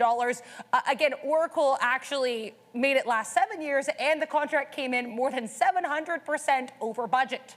So Oracle accused of gross financial mismanagement here again, a watchdog group asking the Pentagon to look into this contract, even though, as mentioned, it has been closed for about a year. ORCL did get a little bit of a spike up and then down on this right now, kind of oscillating. But either way here, it looks like potentially more issues for ORCL. Back to you. Thank you very much for that, Adara. Interesting take there on Oracle, guys. Keep your eye out on that. Great reporting there. I want to mention a couple of things, guys. Here we go. So, first and foremost, UGRO's breaking trend.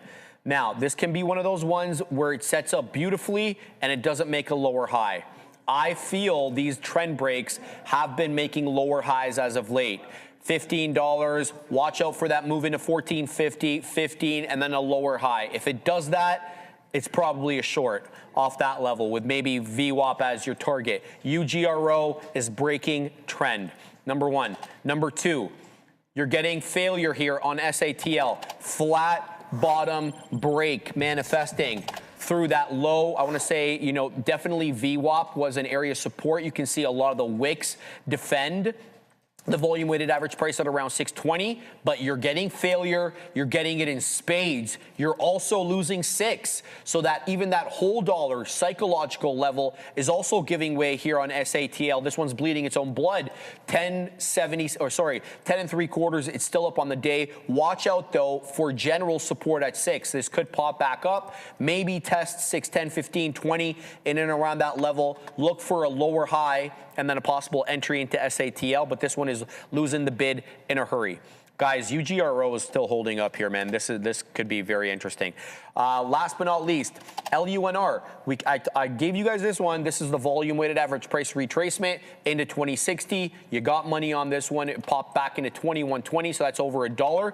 But here we go again. It is yet another lower high, and it is making a move below VWAP again. So that's lower high, hold, lower high, area high, hold, lower high, and now it's failing. This could be a big short. Here comes 2050. This is a general area low. We're certainly below this triple bottom that we put over here from 12 o'clock into 12:10. We're losing it. We're coming into that $0.50. That's LUNR. So it's also losing the bid. Last but not least, before we go to your boy Joey options, RMSG, I stopped out at 71. I wasn't going to allow this to go against me at all. It's also putting in higher lows, but it's also got lower highs. So it's a compression pattern below VWAP. I still have a feeling by the end of the day, this one loses 65 pennies. I change that opinion though. If it gets above VWAP at around 75, I'd have to change my opinion because then it would be trying to make another move here into 80 and possibly even more. So RMSG still in focus here, Joey. But what I really wanted to kind of stress to everybody is UGRO is making a move and it's about to breach prior bar high. Prior bar high is 1431. Here's 29. I've got a bias that if this one rejects 15 to about 1550 and makes another lower high after that it's probably a short at least to 12. But it's going to have to do that first. What do you got, brother? So yeah, I was just working on some new hockey configurations there. This one worked out. We got a small scalp on NVDL, came back in, we get out break even, and then I'm looking to re-engage because there's a support level as the market's heading a little bit lower, strong in the morning, then starts to pull back here. Steady downtrend after we've peaked out at 1050. So throughout the whole day, it's just been a steady move lower and lower. And Bitcoin, no follow through. And it's funny because I was mentioning earlier, I was like, hey, every pop or volatility spike, whether it be to the top side or to the downside, eventually just gets faded. So no one re-engaging in this. So a nice move to the up to 40-60s, and then eventually you just come right back in, and no buyers have stepped back in to IBIT. So you're gonna have to go with the flow with that one. Maybe you head a little bit lower and into that $40 mark, and that's the narrative I'm gonna go with here on NVDA as well too. Is like, hey, maybe we break some of that volatility and we head into that 178 mark. And there's nothing from the options chain that I've said, hey, we're not going this high, but we just want to go with the flow on this one, Adara. I'm just mentioning it here because USO is pushing into high of days, but I am seeing a joint statement from some Gulf states, including Kuwait, UAE, Bahrain, Saudi Arabia, Qatar, and Jordan. They're calling on Iraq to take necessary measures to stop attacks launched against these neighboring countries from Iraqi territory. So again, just commentary here from these Gulf states. Reportedly, according to Al Jazeera, they're also considering alternative solutions should the Strait of Hormuz remain closed. If I get any details on said solutions, I will keep you posted. Back to you. That we were talking to you guys about, you know, some of the cultural similarities between some of the cultural groups in Iraq and Iran. The majority of Iraqis are actually Shia Muslim, which is basically the predominant religion in Iran. They speak Arabic in Iraq as opposed to Farsi, but there has been that cultural connection. We saw it basically through the 2010s. Remember, what's that guy, Muqtada or Sadr or whatever his name was? Shia Iraqi cleric. So it wouldn't surprise me at all if Iran, you know, tries to maneuver some of their militia from Iraq, but we'll have to wait and see. Joey, you ready to start the news? Yes, sir. Well, right. I mean, yeah. UGRO is going. I see it, Scott.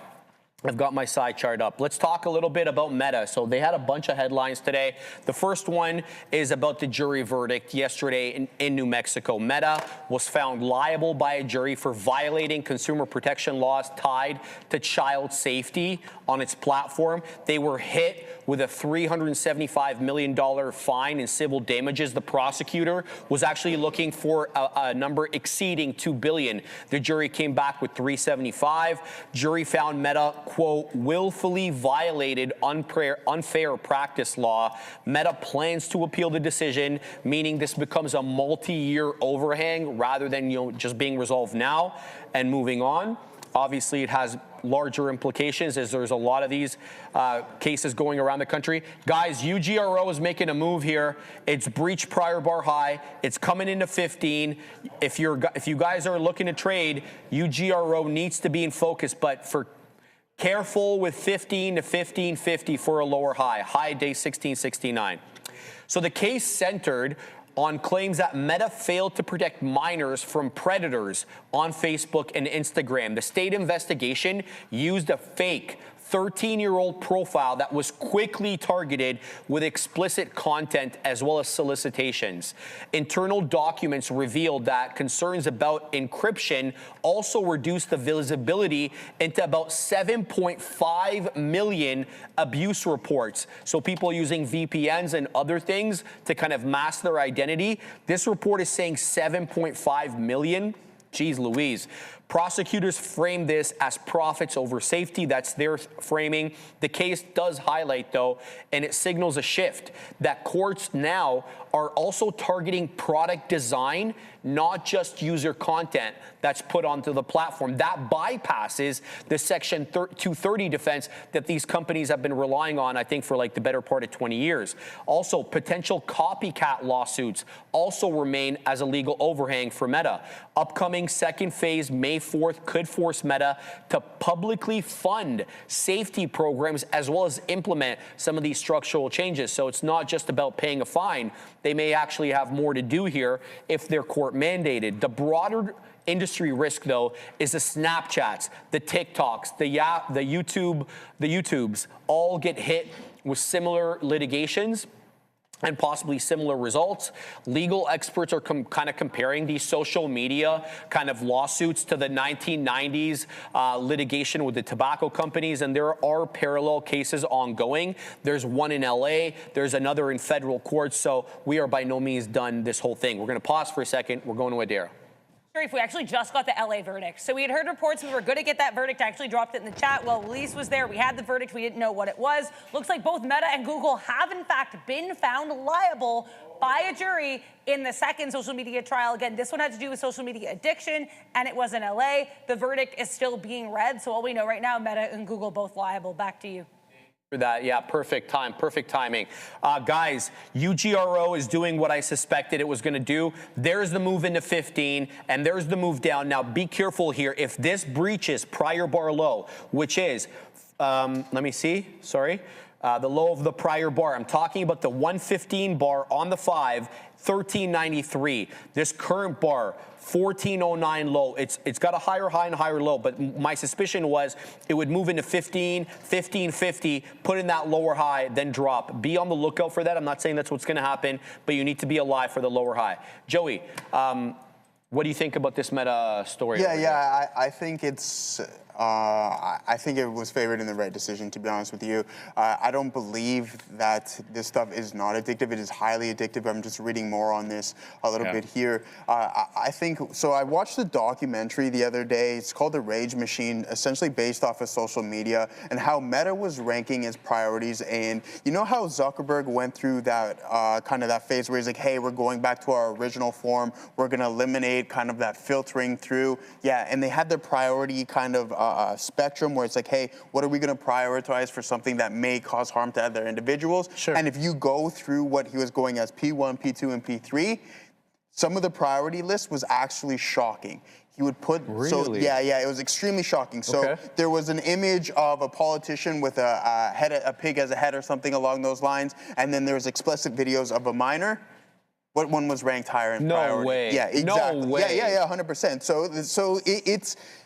You cannot deny the fact that the Reels, regardless if it's on TikTok or if it's on Snapchat or if it's on Instagram, is not addictive. Why? Because it's continuous dopamine hits and it's showing you what you want.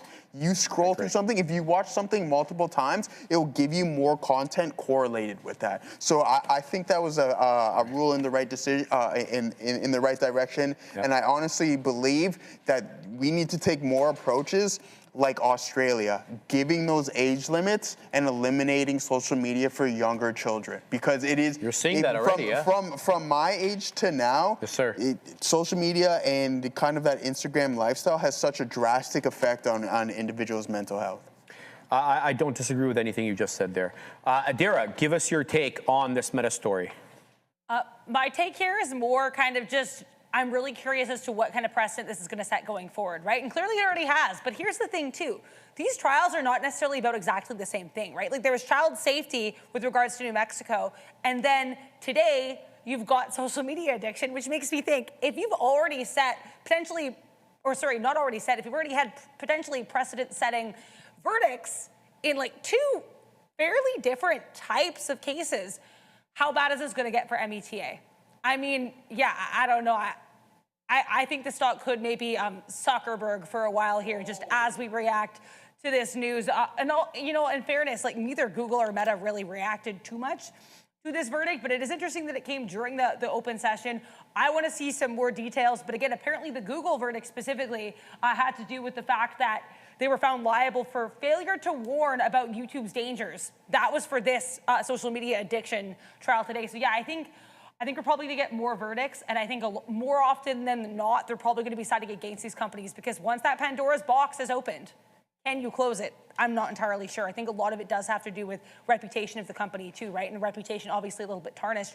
MOS on watch here as well, not related to Meta or Google. Paradigm reporting that there's a potential takeover here. You could potentially see takeover for MOS. Paradigm believes that, hey, MOS could be a Trump buyout target or Trump, era buyout target. So they're recommending long-dated calls. So again, Paradigm recommending MOS because they think this could be a takeover target. Back to you.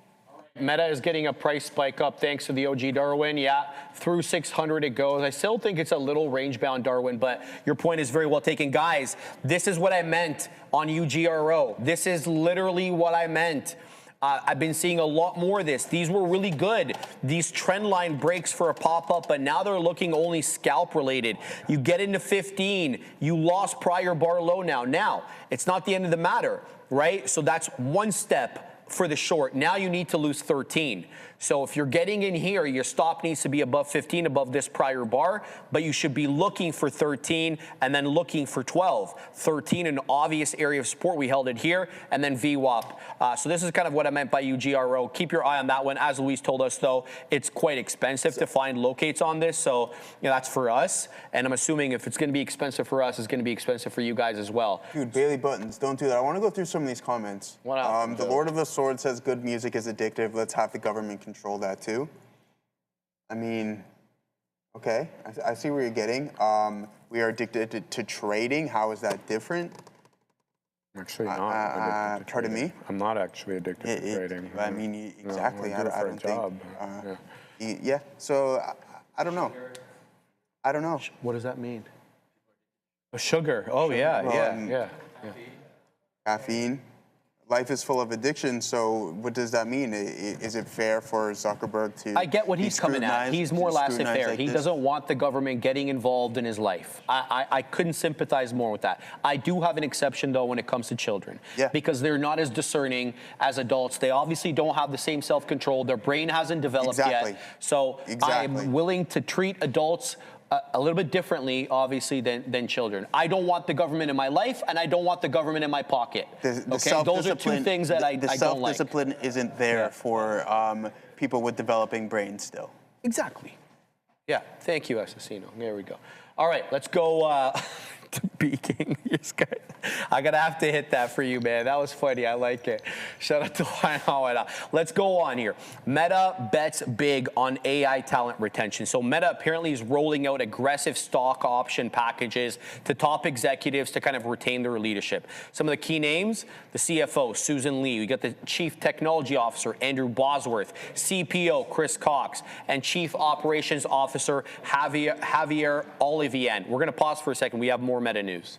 Yeah, it's interesting, Meta spiking higher here. I've looked to see if there's any other headlines here. I haven't found them yet, but I do have more details on this jury verdict. And the reason I'm surprised by the Meta spike is because of what I'm about to tell you guys. So again, the jury in this LA trial on social media addiction has found Google and Meta liable for negligence and failure to warn about YouTube dangers. It seems like, again, they're mostly emphasizing Google with this YouTube thing, right? So they said Google's liable for YouTube, and then Meta is also liable. So again, verdict emphasizing, I guess, liability of Google here rather than Meta. Now, apparently $3 million in damages have been awarded.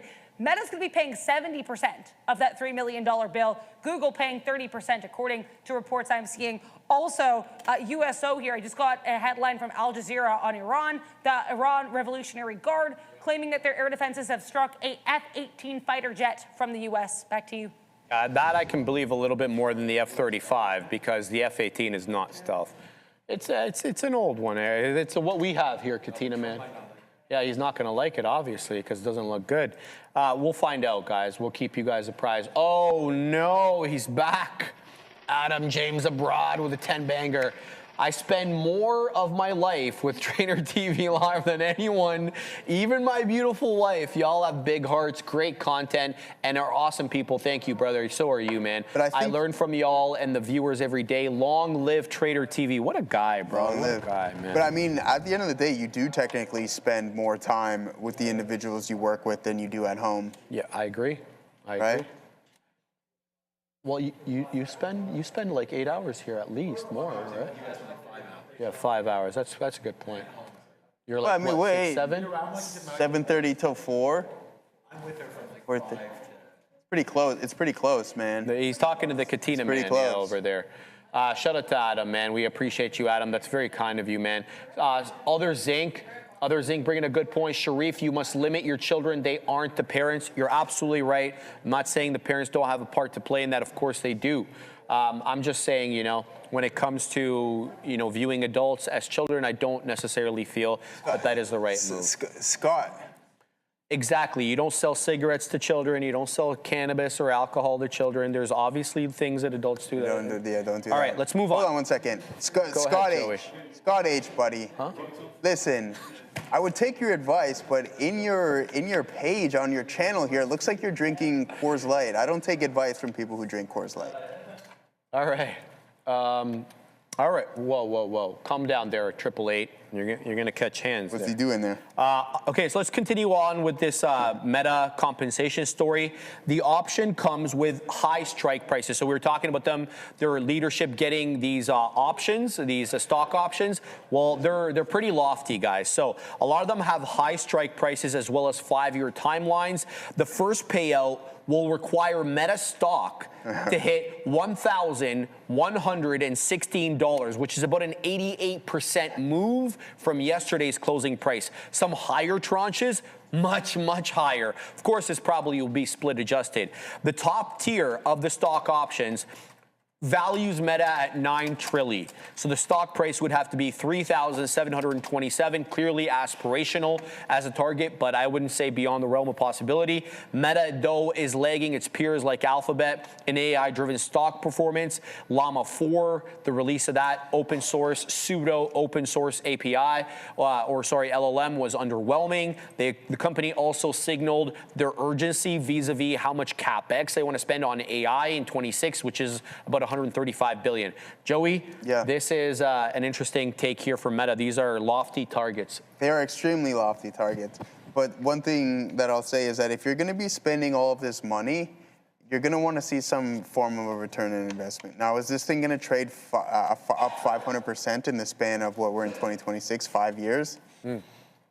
I don't know, man. That's going to be crazy, but anything can happen. How long did it take for them to, I guess the road from where they were at the beginning of an IPO to a multi-trillion-dollar market cap name for 1.47 is a little bit longer, but if it takes a significant amount of time, how are you going to 5x in a fraction of that time? So I don't know if that can happen, but anything can happen at any given point. These guys come out with something stellar. They find a way to monetize. They can hold on to their margins, considering we know that the digital ad revenue, high margin business. Can they reflect that in other segments? Does Reality Labs pick up steam, or does he drop it all together? I don't know. What is Zuck going to do to reach that specific target? I think that's a little bit of a push, but if you're going to bet on yourself, why not go big? A good point.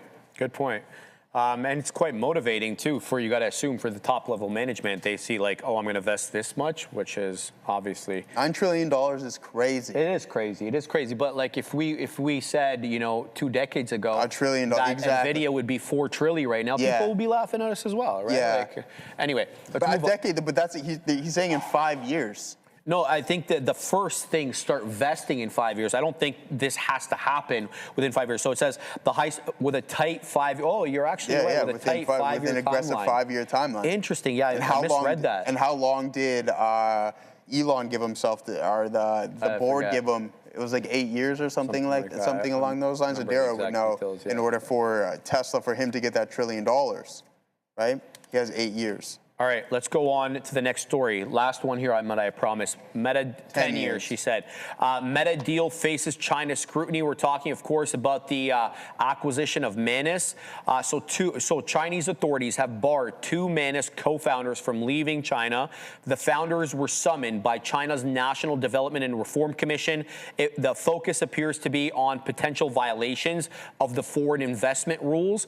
We know that Meta previously announced plans to acquire Manus, which is an AI startup that builds general purpose AI agentic systems, really focusing on agents. The technology is designed to act as digital employees capable of research, automation, task execution, all the stuff we've been talking about lately.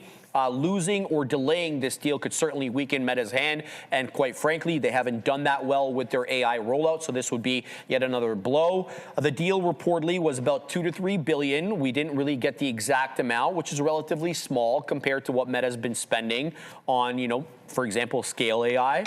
However, strategic value of Manus is quite high, given the shift in the focus on AIs from LLMs to agents. That would probably play well if they can get this right. The Chinese regulator had already flagged the deal earlier this year, suggesting that this escalation was already building, guys. So interesting take here from Manus. Joey, before we go to you, there goes UGRO. It is failing. This is what I was trying to tell you guys. Now, look at the perfect bounce off 13. Watch now for the failure of 13 and a move into 12 into VWAP. UGRO is losing the bid. If this ends up failing 13, this will be a very obvious lower high, and we could be going down even more than 12, guys. I mean, you never really want to start guessing random numbers, but 10, and I want to even say 8.5 to 9. Look at all those pre-market highs that took us into about 8.5 or 9. So especially if it loses 13. Right now, it's finding a bit of a bounce off that $13 level, but there's the 15 rejection, the 13 bounce. Watch for the loss of 13 and then a loss of 12. It could get really ugly here for UGRO. Did you want to? Yeah, let's head over to the next story here, Sri. All right, sounds good. All day trade says Luis, and I couldn't agree more because it's not going to be a quick move into 8.5 and 9, but keep your eye on that. Let's talk a little Apple. Apple up 1% today. Apparently they're preparing. It always makes me laugh to talk about this, but apparently Apple is preparing a revamped Siri experience, and they're targeting a release this year after multiple delays, of course. The new Siri is expected to resemble a modern generative AI assistant, kind of like a ChatGPT style. We'll see. The plan includes a standalone Siri app, as well as a deeper OS integration via the Ask Siri feature. We'll have to see. It's internally known, codenamed Camo. It's focused on depersonalization using on-device data. We've been talking about these small language models living on your phone and being operated using new silicon, which Apple obviously has done.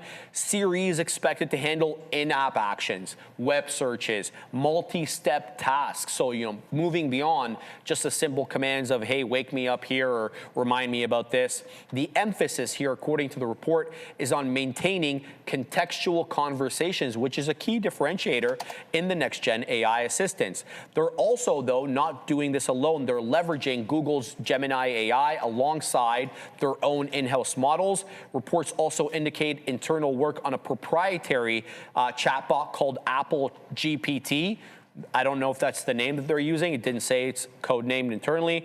But this hybrid strategy of, going about it on your own as well as using Google's is kind of bridging capability gaps externally while building long-term internal AI. They're going to showcase this, apparently, Joey, at WWDC, which is June 8th to 12th.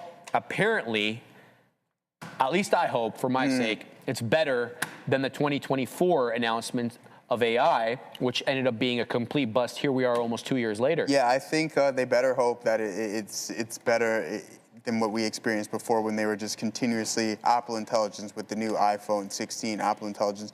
No, it has to perform here. I don't know if it's going to hinder the stock, but I think for their own sake, they really want to compete essentially with what everyone else is doing, the hyperscalers. And if they can do so, don't forget they haven't spent essentially a dime. I know they're teaming up with Apple or with Google's Gemini.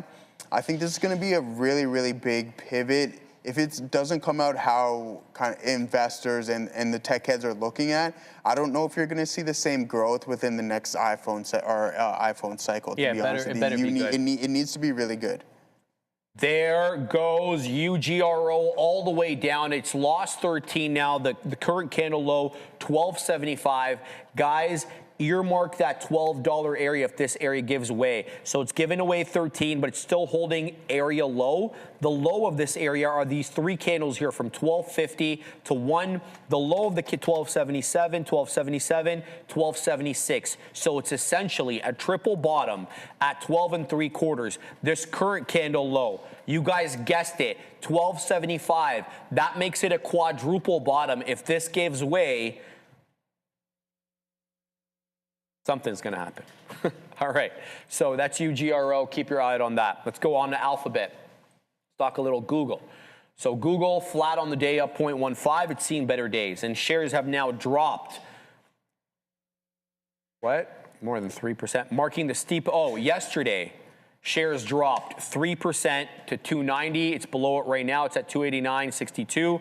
That marks the steepest single day decline for Google since last June of 25. The stock now sits, well, I don't know exactly right now, but at the time of the writing of this article, it was 17% below the February peak, which peaked into 350. That puts it in a critical zone where, you know, there's technical and psychological pressure that sometimes accelerates selling. We'll keep an eye on that. Joey Opsha and I will go through the technicals.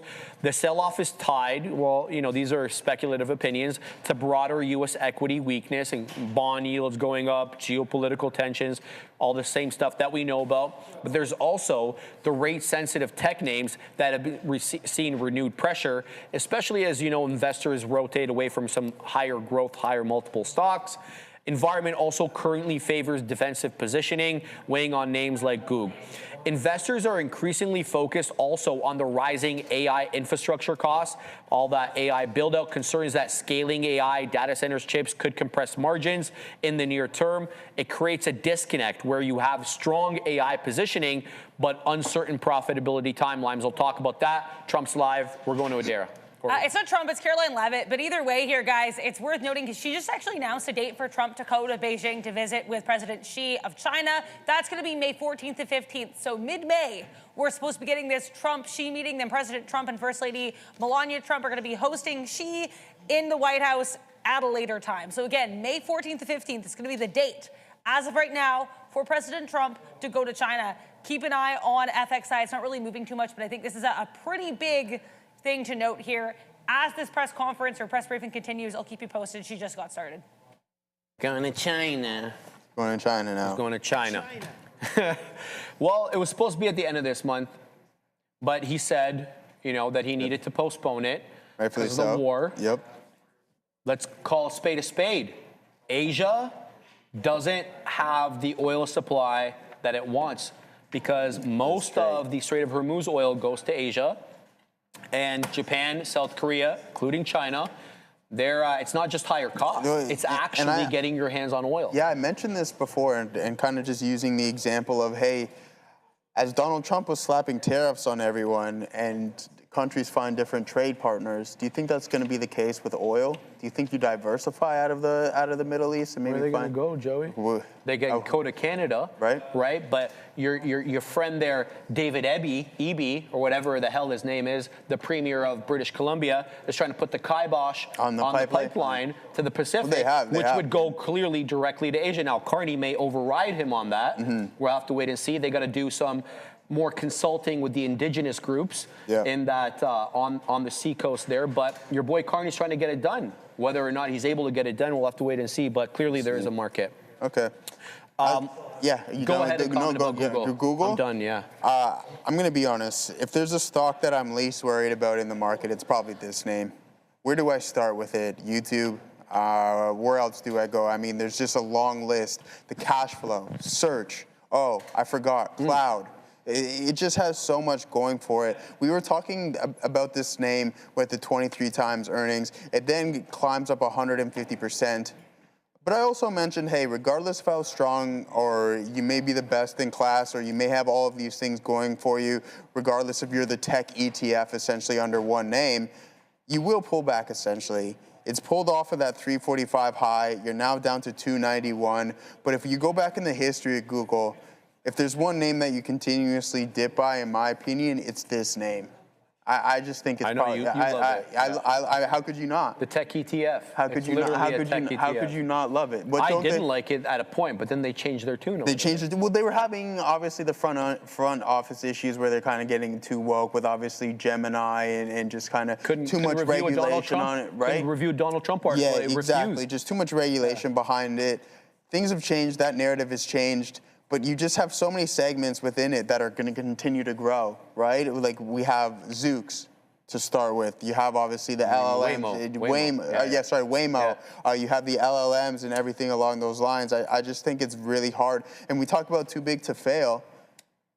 Is this name too big to fail? What is the worst thing that can happen to them? The SEC make them which they said they're not going to do anymore. But they're not going to do anymore. Yeah. And look what happened, essentially, when they're like, hey, you and Apple can still partner up with each other. You have to release certain documents, but be on your merry way, pay each other whatever you want. Yeah. Pay Apple to be the primary search engine. And now you're seeing the other shoes on the other foot now. Apple using their product, using Gemini as well, too. So I think that's the right play, in my opinion. You want to allow your strongest players to remain the strongest without breaking them up. And I think that's why Google's going to maybe overtake NVDA at one point. Good take.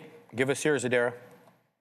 Yeah, I'll talk here about Google, but first I want to mention we did have a little bit of a spike here in the market that was already kind of pulled back to that candle's low.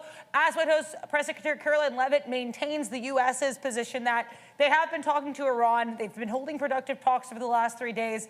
And she said that Iran is actually open to talks and President Trump is open to engage. Furthermore, she said that apparently the Iranian regime is looking for an off-ramp, to use her words, or an exit ramp in this conflict, and that the U.S. is nearing its objectives in Iran. Let's talk here, though, about Google. Gio, one thing I read yesterday that some people were attributing like almost entirely to this pullback is how Anthropic's been doing better than these Google AIs in terms of like app downloads. I'm not sure if that has anything to do with it, but I think kind of an interesting point to bring up. But one more thing just with Google that I want to mention because I think it's kind of interesting.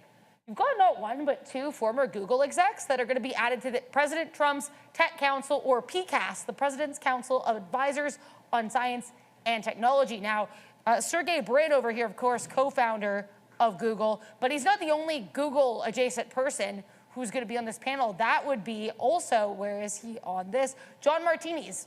John Martinis is formerly of Google's Quantum AI Lab. He was professor of physics at a university, and then that university teamed up with Google for this Quantum AI Lab. I believe he left the company in 2020 because they moved him more to an advisory role. But either way here, I mean, two Google-related people in this newly announced Tech Council. Interesting look here, I think.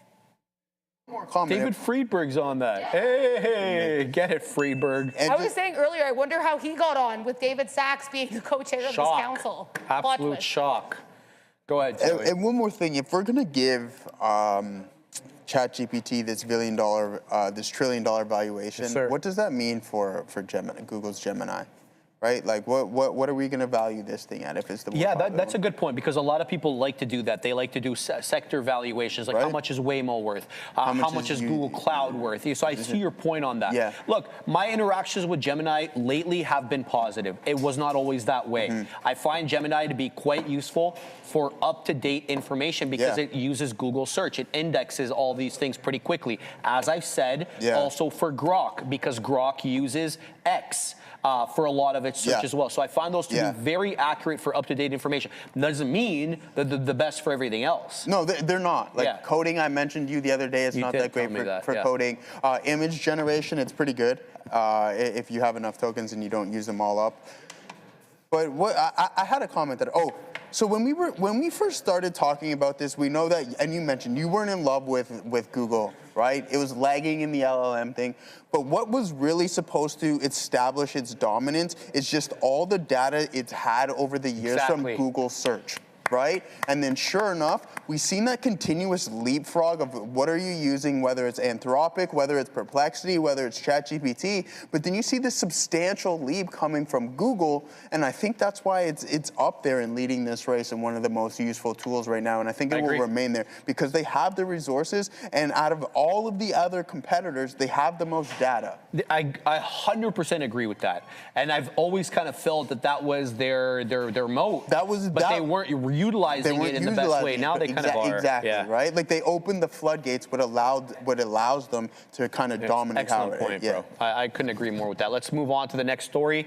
ARM up bigly today. Up 18.75%, up into 160, and it's surging after they unveiled their first in-house AI chip, as well as aggressive long-term guidance. We're going to cover both. The move is driven by this forward-looking AI revenue narrative, not near-term earnings, so this is future potential earnings. We've got to stress that. It does position ARM, though, as a direct player in the AI hardware space, and they're not just a licensing and a royalties business as they've been known to be. So what did they introduce? A new AGI CPU. So ARM introduced its first internally developed chip called the AGI, pardon me. I'm assuming that means artificial general intelligence, but I could be wrong.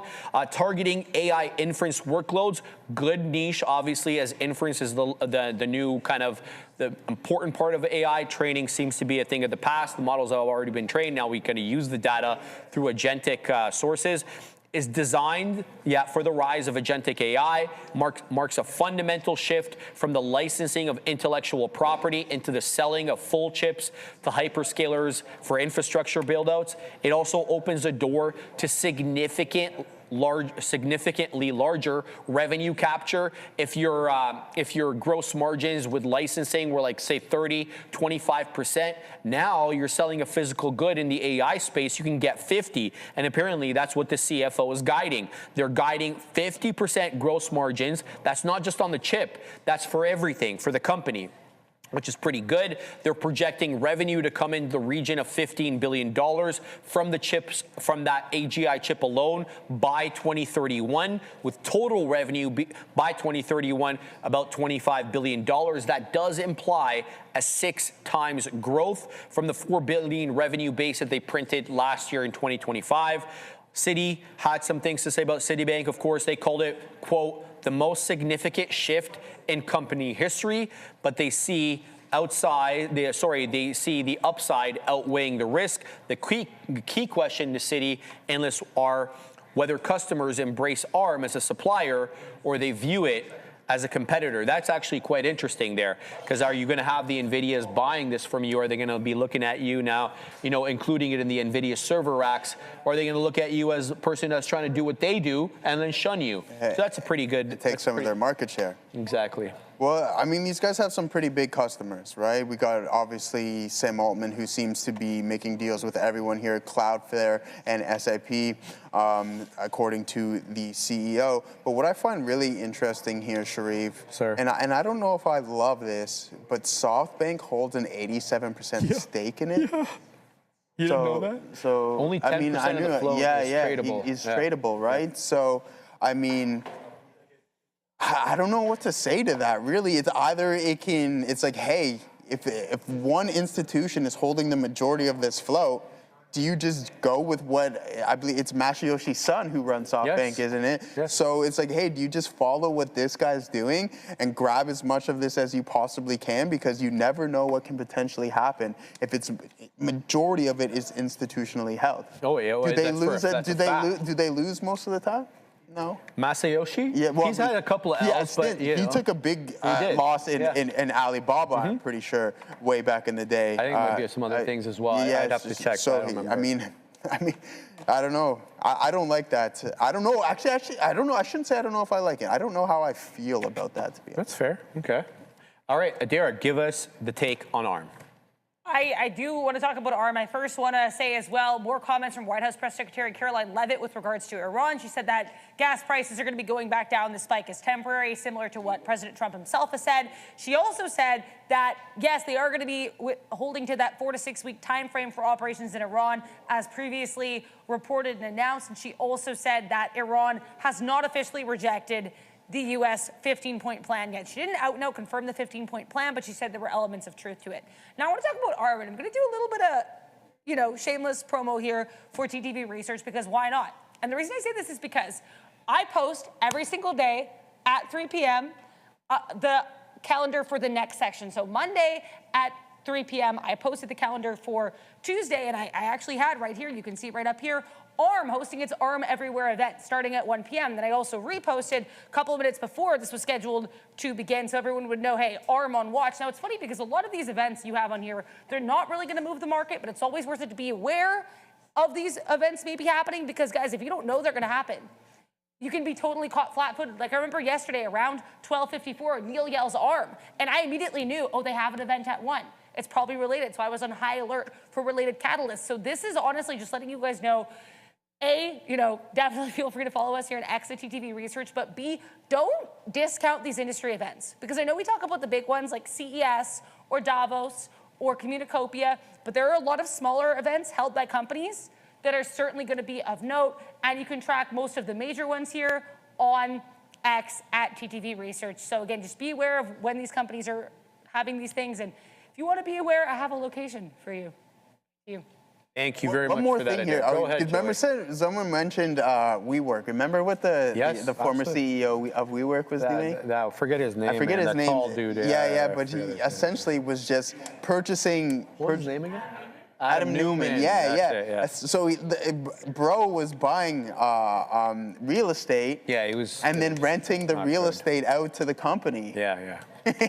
No, but it was like he was taking on big ass leases, you know, like he was taking in A+ buildings. Like commercial real estate is not all created equal. There's A, B, and C. And he was taking an A, paying through the roof for some. But have you seen WeWork? Hold on, have you seen WeWork downtown here? There's multiple. It's beautiful. They're really amazing. Nice. They're really nice. But really like COVID hit and nobody used it. There's one on Bay. There's one right by on King Street, right across the street from my place, essentially. But that's what he was doing. He was purchasing the real estate on his own and then leasing it to the company. Yeah, I didn't know that. Yeah, I didn't actually know and then that. which is crazy. Ben Zagal, I promised I'd read your take on the moon landing. Yay was saying they canceled the Gateway project, which was supposed to be a space station around the moon. They lost a lot of money on it. Now they're attempting moon base. Yeah, so that space station around the moon, my understanding was that's where like the Earth or the like let's just say Starship would dock with that. Then they would take a moon lander from the space station revolving around the moon and then land on the moon with that. It wouldn't be Starship itself or whatever NASA equivalent or Boeing equivalent that would be landing on the moon. So my understanding was that's what they were doing. I guess they're taking a bit of a different approach to it. I'm not exactly sure. I haven't really followed up on these, but thank you for pointing that out. DJ Djeski, I work at WeWork and it's amazing. Free coffee, free kombucha and events with beer, etc.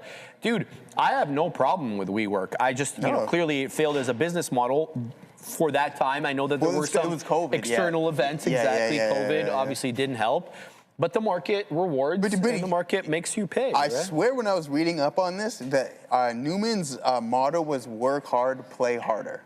I don't disagree with that. I think a lot of people think that, right? Like a lot of people work hard, play harder. That's like their thing.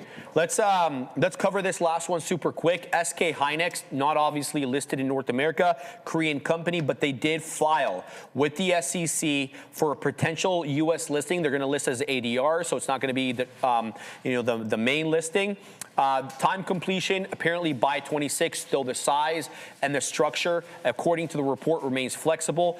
Reports suggest that they're looking to raise about $6.7 to $10 billion. You can do your math there based on current valuations, what you think that would be.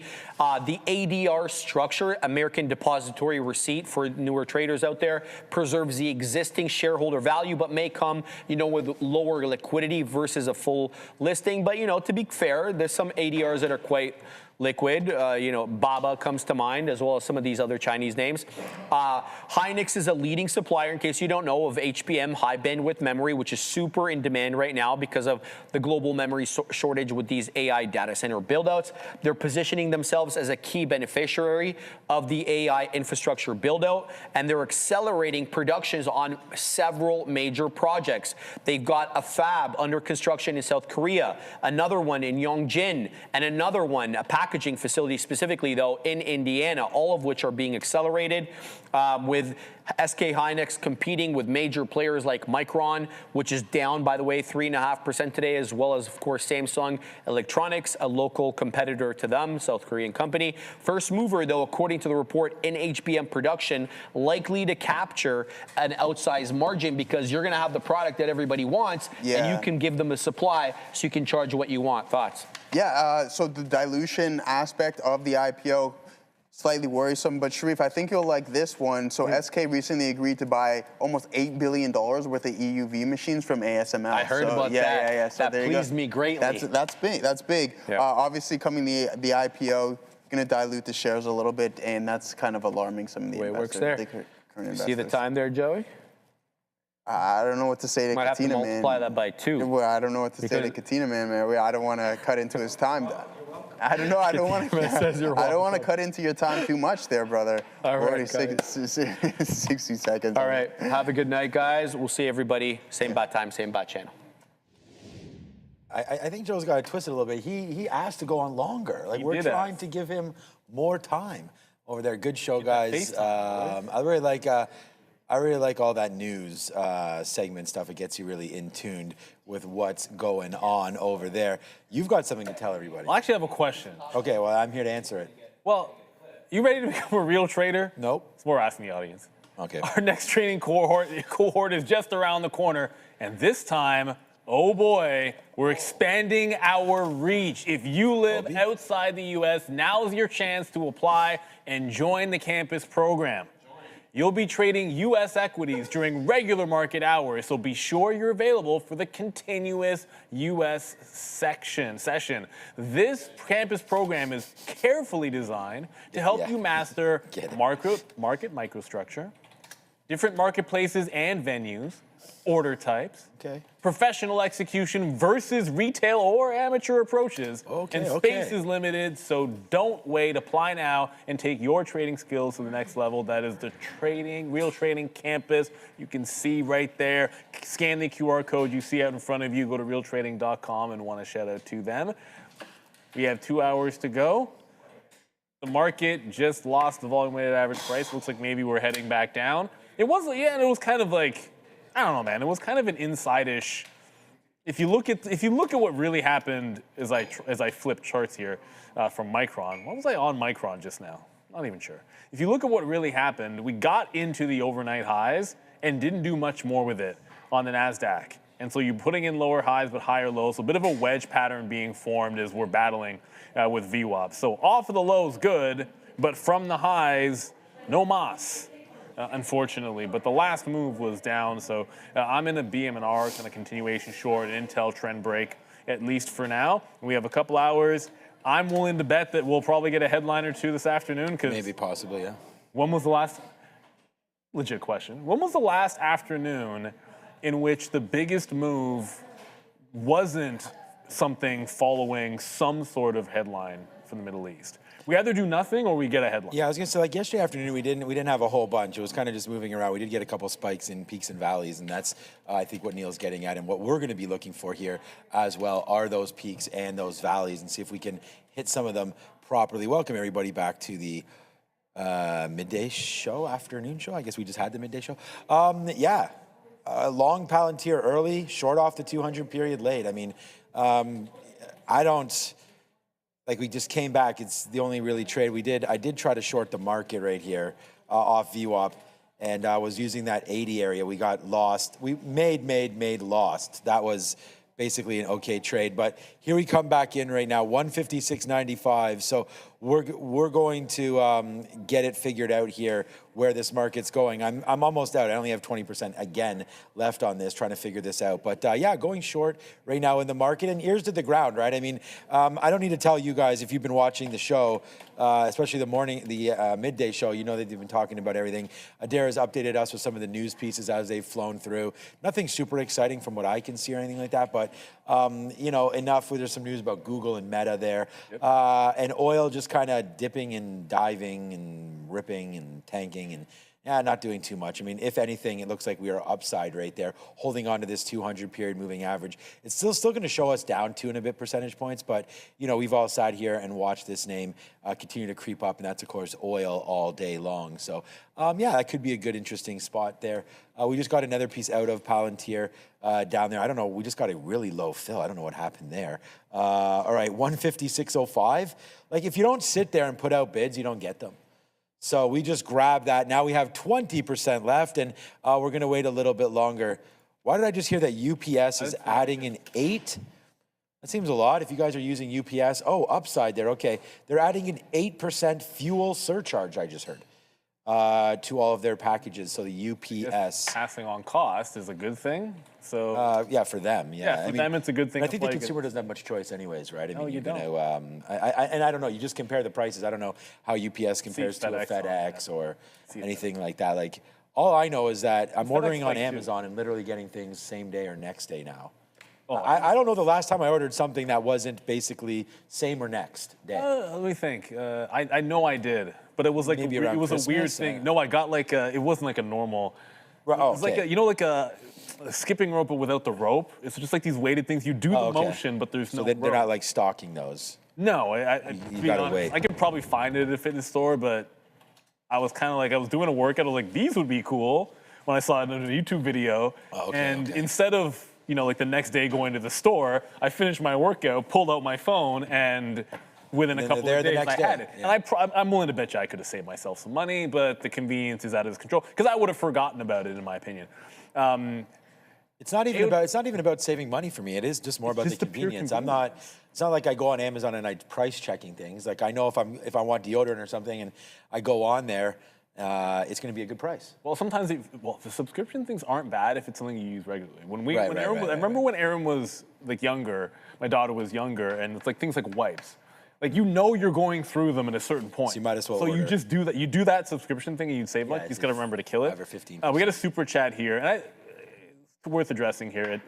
Odell Smith Jackson, people are hyped about SpaceX, but mining in space and bringing it back, stupid, costly. True. Aside from the hype, has anyone actually researched this? Why is it costly compared to the end result? But that's not the only. Okay, there's two factors there. One, if you were ever to get to the point where you're large scale and to the point where it's putting a huge dent in supply on Earth, I should say, then you mitigate some of those factors. But the second is that's not the only thing it's useful for.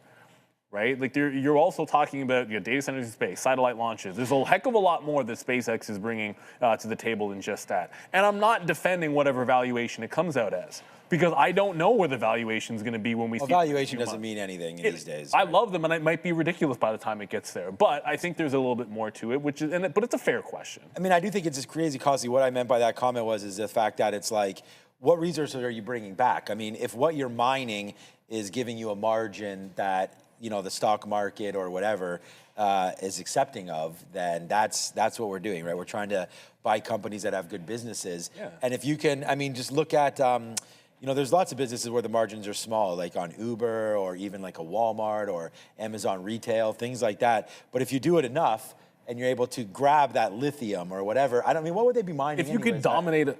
I don't know, whatever you can find on asteroid, bro. Yeah, well, that's what I mean. Like, I don't even know. So that's like, it could be unlimited.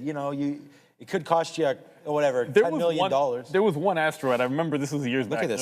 They're like, I think it was like iron or something. It was like if you could ever just mine that, it would just disrupt all of the global trade. Like SpaceX is not. I'm not sure. I mean, someone in the chat says, "How are they making money?" I don't know. I don't know if they are making money or if they are even ever going to realistically make money if they can't figure. These satellites that need to get launched. Yeah, and I guess internet. They have the Starlink. What's under? Is that SpaceX? Where's Starlink wrapped up under? Is that Tesla? Oh, it's a little circle.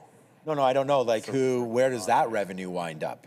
Because I think there's things there as well. Well, the launches are all SpaceX, so that's where that revenue. Yeah. Okay. So for sure. And Tesla's stake in SpaceX isn't that big anymore. Sharif, I think we're ready to go to you, but do you remember? I think it was you that mentioned how big is Tesla's stake left in SpaceX? It's not that big, is it? 2%. Oh, maybe it was Adair that said it. I know what it is. 2%. Yeah, it's nothing. Yeah. It's nothing anymore.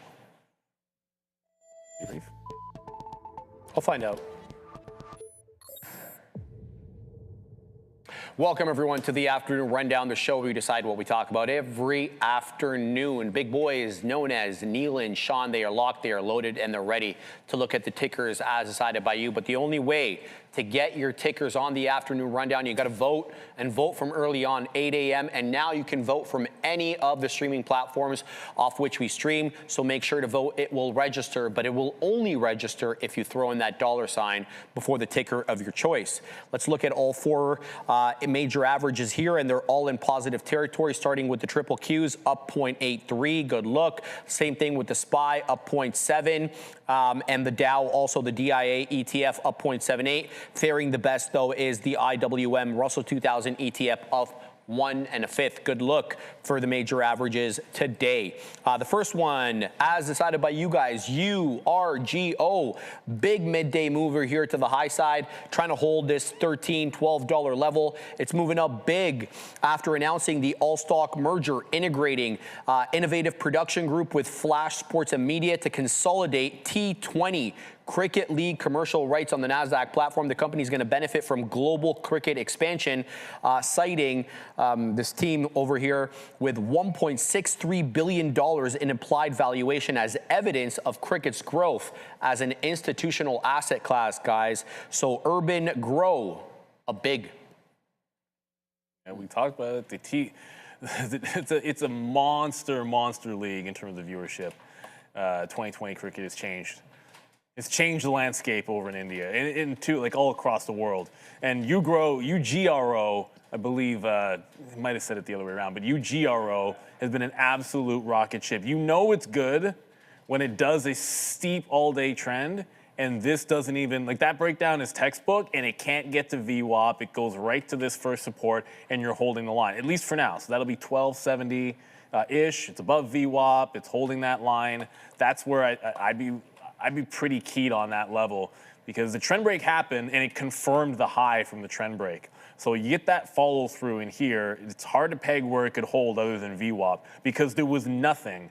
Like on the 15, there were no red candles on the way to that high. You don't see that very often. And look at that breakout trade. You know, if we ever do something, I mean, probably will. Maybe we will. Maybe we'll start talking about like what's a good breakout setup. Like something which is gap, make everybody forget with a consolidative type day. You know it has the potential to move like 2x or, you know, 50%, 100%, whatever. It does the consolidation day, hold the low, then you get the break of the high, and you know it's got that kind of room. Yeah, you grow. It definitely had that going for it in spades. And this one you didn't really have to, this wasn't one where you had to have it in the pre-market, which I feel like we say most of the time.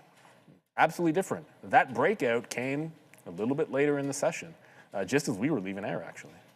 I mean, all I'm hearing all week is about how popular this cricket thing is, but yet, like, why aren't we just going long? Like that. So this is the thing. Like, it's just a matter of, you know, if you really liked the story and you believed in sort of the hype, then I think this was a good break, like $4 or $5 right into there. Now, the story might have hit too late, and you know, you only the insiders, whatever, get that. But I definitely know we covered this yesterday, and I remember I was sitting here listening about, you know, how this is cricket and this is the greatest thing, and you know, it's up 95% today. So I just wonder if eventually this name does come like just screaming right back down to earth, literally, as we just talked about SpaceX. So I don't know, 95% up. I don't know enough about this space to think that this is going to keep on going.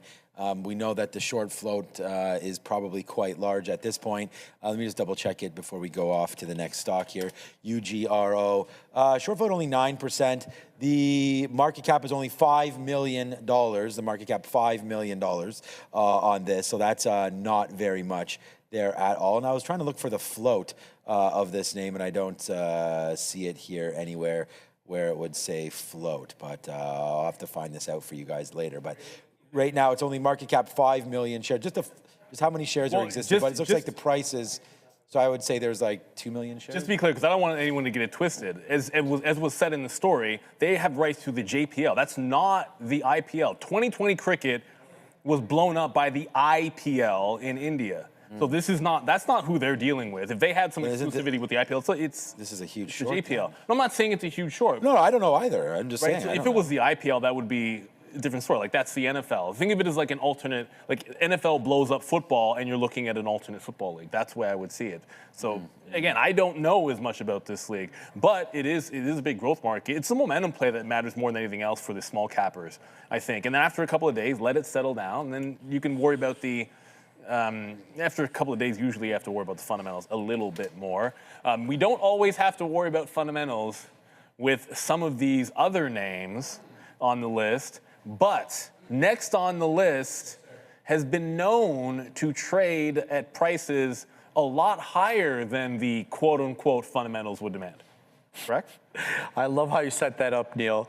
Yeah, these memory names all taking a bit of a hit today. SanDisk, Micron, they're all down after Google announces a memory-saving algorithm. So Google Research, in a blog post late on Tuesday, announced what they're calling TurboQuant, which is a compression algorithm that says it helps AI systems use much less memory without hurting performance. Obviously, we're going to have to see a little bit more before we really start hitting the sell button on some of these memory chip names, guys, but at least for the moment, they're all down.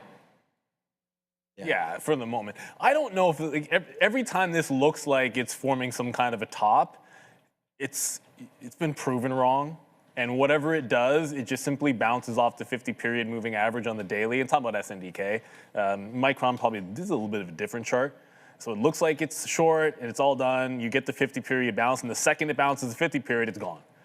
Then you get another, what it looks like a top, bounce a 50 period, and it's gone. So another break of the high. This feels like a trend break. It's a legitimate enough story. Big bad boys coming in with competition. That seems like the kind of story that would take these down a notch or down a peg. So a move into the 50 period moving average has been how it's gone. So this seems like it would have some room. $600 for SNDK would be that. The market's bouncing off of the lows, so it's hard to say that this should be an auto short this afternoon because it's putting in higher lows since the bottom. But on the daily, however, it's got a head and shoulders look, which the history has said the bounce spot has been at that 50 period SMA. The day that breaks, I think you've got something going. Like instead of trying to pick the top in this, which probably has burned a lot of, whether it's this or Micron, probably burned a lot of people. You allow it to break the 50 period. And when it does that, it's shown you that this is innocent until proven guilty. If we're talking about it the other way all the time, then a chart like this, we should use that phrase, innocent until proven guilty. Guilty when it loses the 50 period. Hasn't happened yet.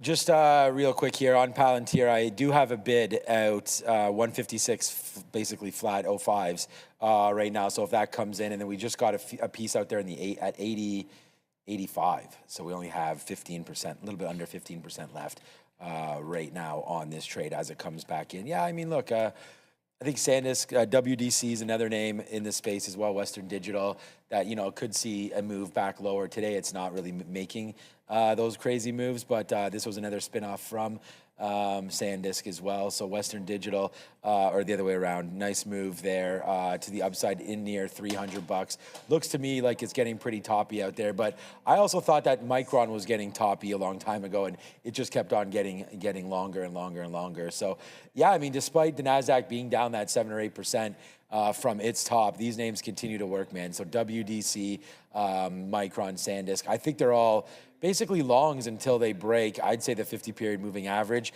I feel like Micron is closer to the 50-period moving average. I just didn't see the daily there on this one. So that would be, yeah, so it's already broken. So I would say this one is one that I'd look short.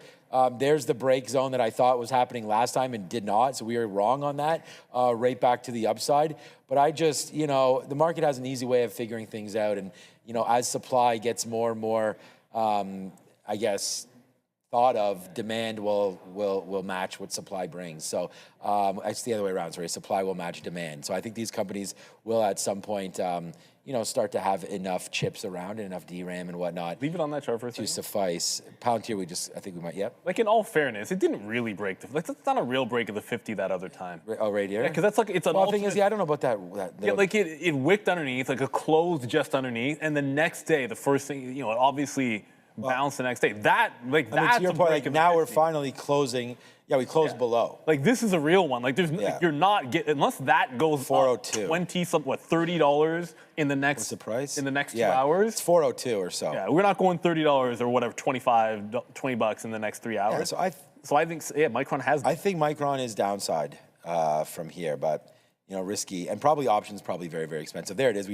We did wind up getting that. So a little bit of diamond hands. We're about $1 in the money there as we get our 06s there on Palantir. Now down to, unfortunately, just 10% left. But I do have another bid down in there in the 90s, and we'll see if we can get a little lower on PLTR. All right, Sharif, stock number 3. This one's Tesla, Katina, man, several different headlines. A lot of, not Tesla specific, but SpaceX apparently targeting a June IPO at a valuation of $1.75 trillion. Leading the IPO is going to be Goldman Sachs, JP Morgan, Morgan Stanley, as well as Bank of America. Prediction markets here are showing a 70% chance that the IPO comes live by June 30th and a 90% chance that it goes live by September 30th. You also have Wedbush and Danny Ives basically saying Tesla and SpaceX proposed Titanic Terrafab fabrication in Austin, Texas, that we announced to you guys, I believe yesterday or Monday, is signaling, according to him, the first steps towards an eventual merger as soon as next year. That is per Wedbush. Then separately, we got more, growing European registrations, looking like it may have bottomed there. We'll have to keep an eye out on that, but decent numbers coming out of Europe for Tesla as of late. Someone just asked in the chat, does Polymarket have any betting already for the IPO? My guess is yes. You know what? If that's Kalshi, I mean, yeah. In a quick second, I'll go throw it up and do a search. Just search SpaceX IPO. I'm sure they have a few lines like. It was 70% chance of it happening by June 1st. Well, I was sort of thinking, what would the market cap be at the IPO? Oh, market cap? Issue price. Like, I'm sure there's more than one bet you can make. Usually there is. The thing is, we don't know how many shares they're going to release. I mean, that's kind of a. So it's, yeah. Well, they said 75 billion in value to release, and then I don't know what the market cap will be at $1 trillion. I don't know what the market cap is going to be of SpaceX. Well, that trillion number has been thrown around. Yeah, the problem with Tesla, and 1.75 trillion. Yeah, 1.75. Yeah, I thought they wanted to raise $75 million at open, which is not that much. No, it's not. So you're getting a fraction of a small fraction. But that's what makes it, a lot of times what makes it good. If there's huge demand, but a real small fraction of the company is actually becoming available to retail and to everybody, that's what causes those crazy spikes on the first 75 billion, yeah. Unfortunately for Tesla, I never really understood why this should be a big Tesla story this morning. If you like Tesla long this morning, it should have been for something else, because they don't own that much anymore. It doesn't. I guess there's like the you could call it like the hype and momentum maybe, but that's all you've got. Tesla just barely failed the 200 period moving average, but it did today. So it was a good look early, but it rejected the 200 SMA on the daily. The good news is it's not all bearish. If you have, I think this is more of a consolidated day. You're still up 1.5%. You held the prior day high. When we zoom this out, that looks like a liquidity grab type bottom. You're holding these levels. Even the dip is holding the consolidation. So I think we're kind of set, unless we lose about 387 in here. I think we're set for a test of that 400 to 402, because it was really not, it's not the 400 level, it was just above 400. There were several 400 breaks, but if you scalped it out, you were just fine. But they just couldn't get past that, $1.50, $2 mark. So I think we can get that test so long as 87 holds, but it's not because of SpaceX. Destiny was moving on SpaceX, and even that couldn't hold its move. DXYZ, DXYZ, how did Destiny end up doing? Yeah, it's right back at the lows.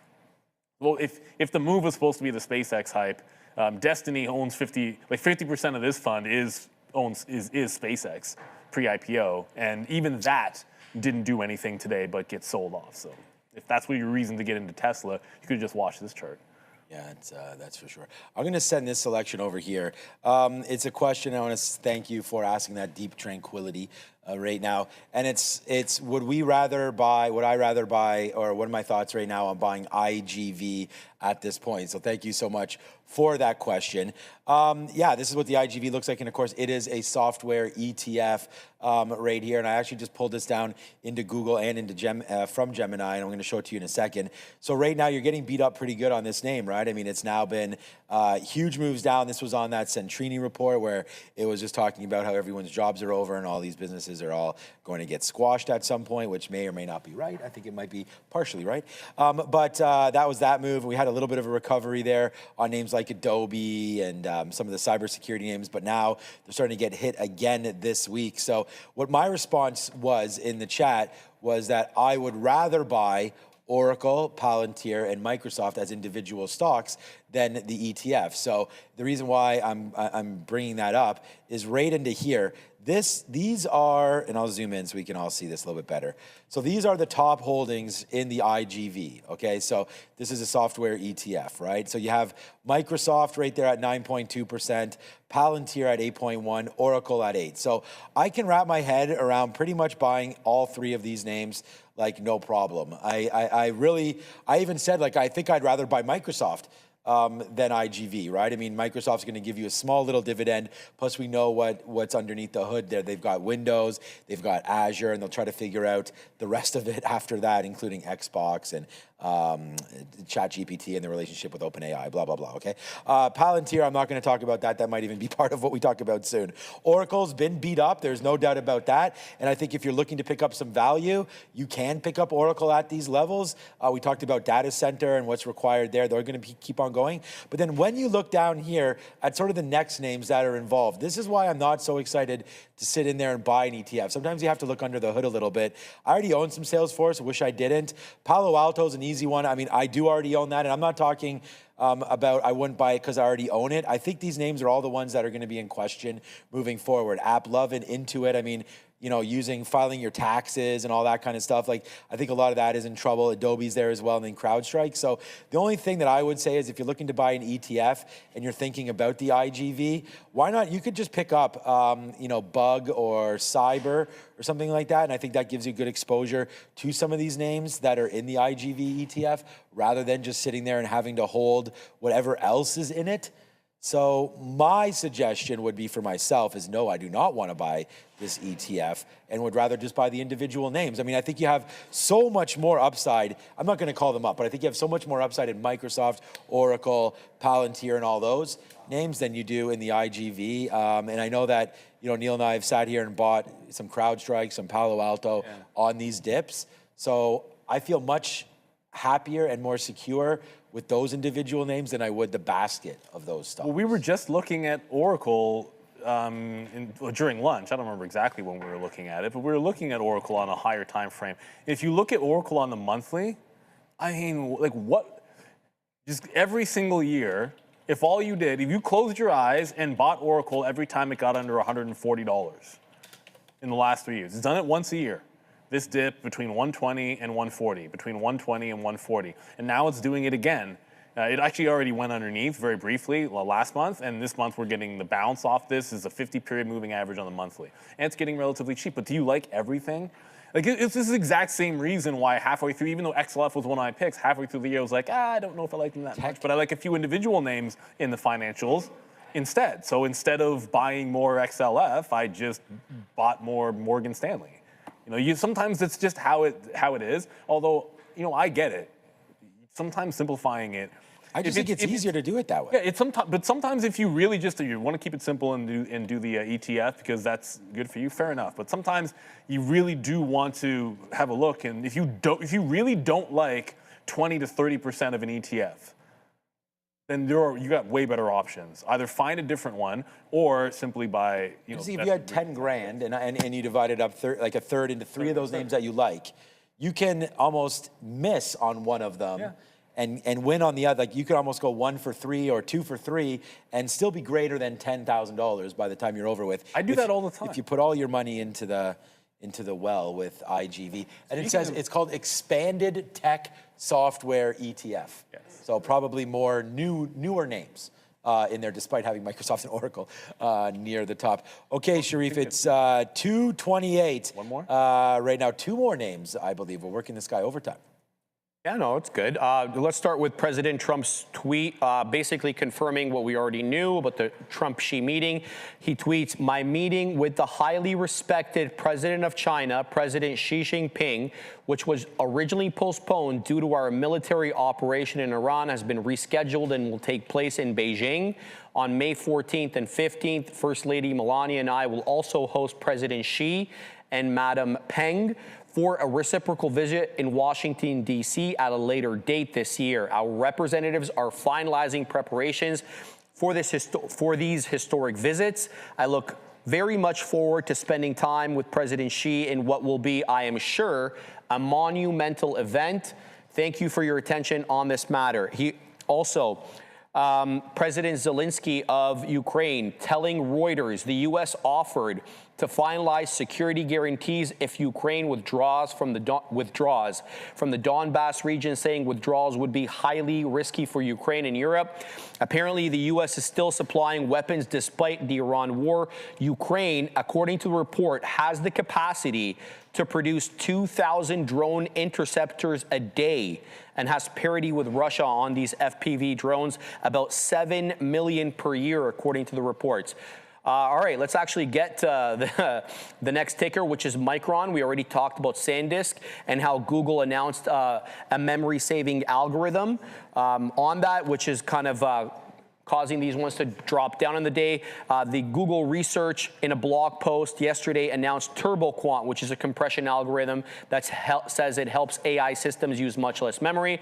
Separately, of course, we also had SK Hynix, who plans to confidentially file for a US IPO in the second half of 26, guys. MU down 3 1/3.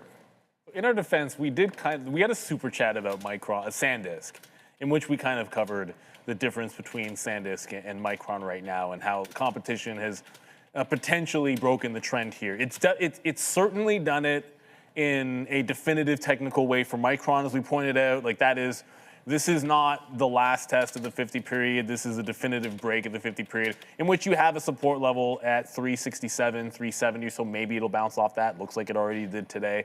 So I think that's what you're looking for on Micron. That looks top-ish to me. Like, I mean, not only does it look top-ish, it's weak relative to the market today. It's been in a downtrend for the entire week.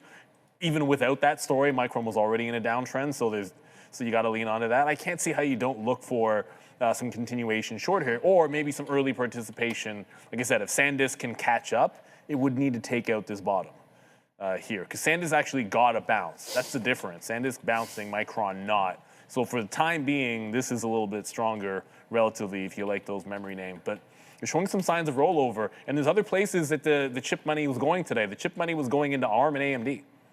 Big time. No questions asked. Like AMD's up 7.5%.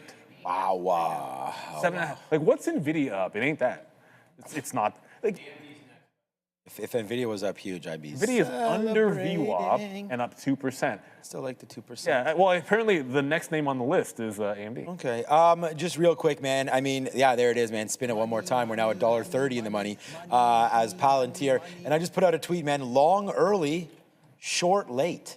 You know, that's been something that's been working out, and that's what we found here with PLTR. We got that trade in, made a little bit of sense to take it, so we did that, and there goes Palantir, making the move a little bit lower on some weakness here today on PLTR. I mean, it's strong on the day, but losing, that's for sure, the bid, and we just covered a little bit more. So unfortunately now 7.5% left, just taking out some baby spots on this all the way down. But hey, man, we got to be happy with it. All right, Sharif, go tell us the news about AMD then. Price hike, Sean. So we saw this with Intel as well. They basically warned their customers that they're going to raise prices for all series of CPUs starting from March and April. The price hikes stem from a shortage of CPUs that are due, of course, to the rising demand for agentic artificial intelligence used in the data centers, guys. So AMD here up big, 7.6. Oh wow.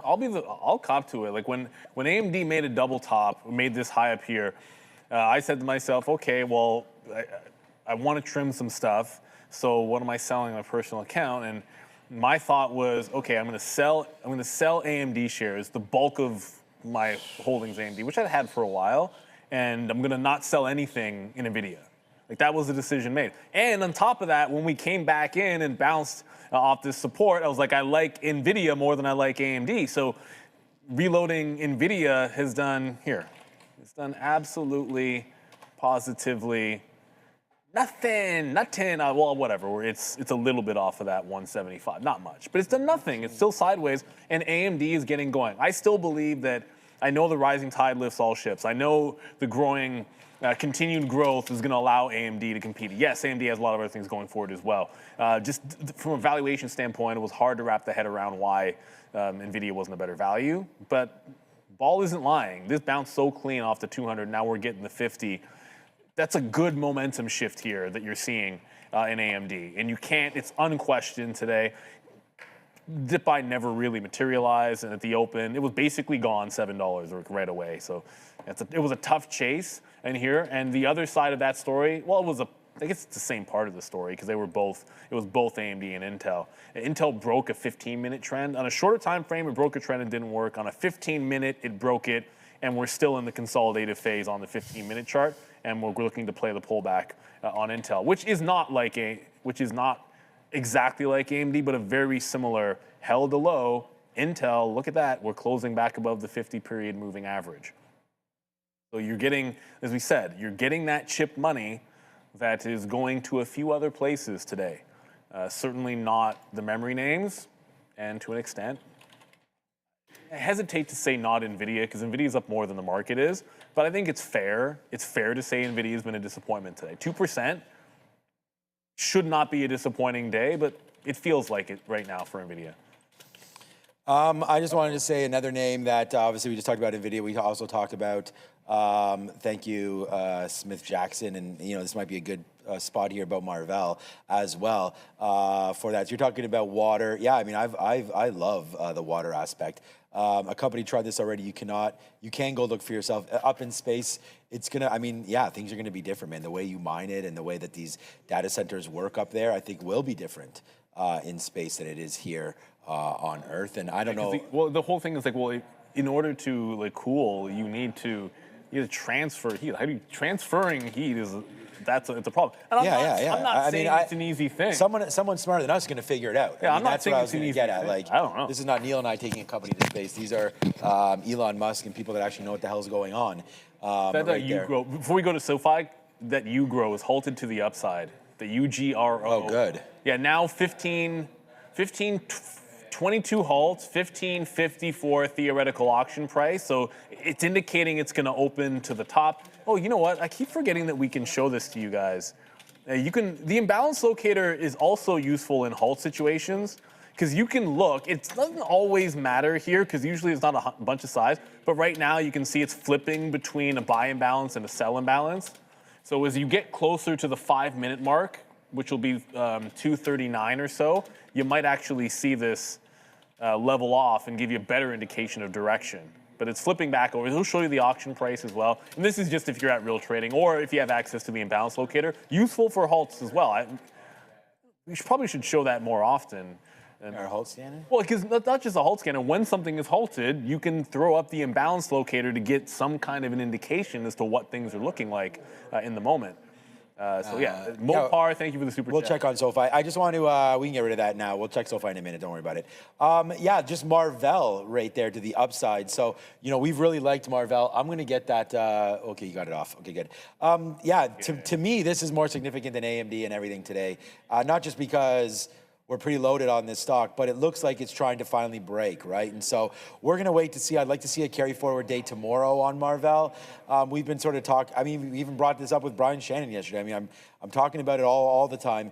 And I really like what they had on earnings, man. They kind of spiked up on earnings right here, came back in, did nothing right around the 200 period, then got going, now wants to go again, waiting for this 104, 105 break on MRVL. And that leads all the way back into here, man. Last year, February, is where we're trying to get to for Marvell. We always sort of poke fun at names like NVIDIA or Amazon for doing nothing all year, right? This name is almost the opposite of that. You're going to be at the same price. But, what a up and down move there for Marvell. I mean, you could have got this thing at $50. But that's, there are a few names, Microsoft and all that are down near tariff tantrum lows, right? But at the end of the day, this was a pretty good name. You had opportunities to buy it there on earnings, there on earnings, there on earnings. And either way, it's still upside. And I think that if these data centers are going to be a thing, Marvell is also a thing. So we really like Marvell, and Broadcom is sort of the father to Marvell. So, Marvell up 8%. There must be, Adair, there must be an individual story about Marvell today. I was seeing speculation that they're part of this ARM chip thing. I found nothing at all to confirm.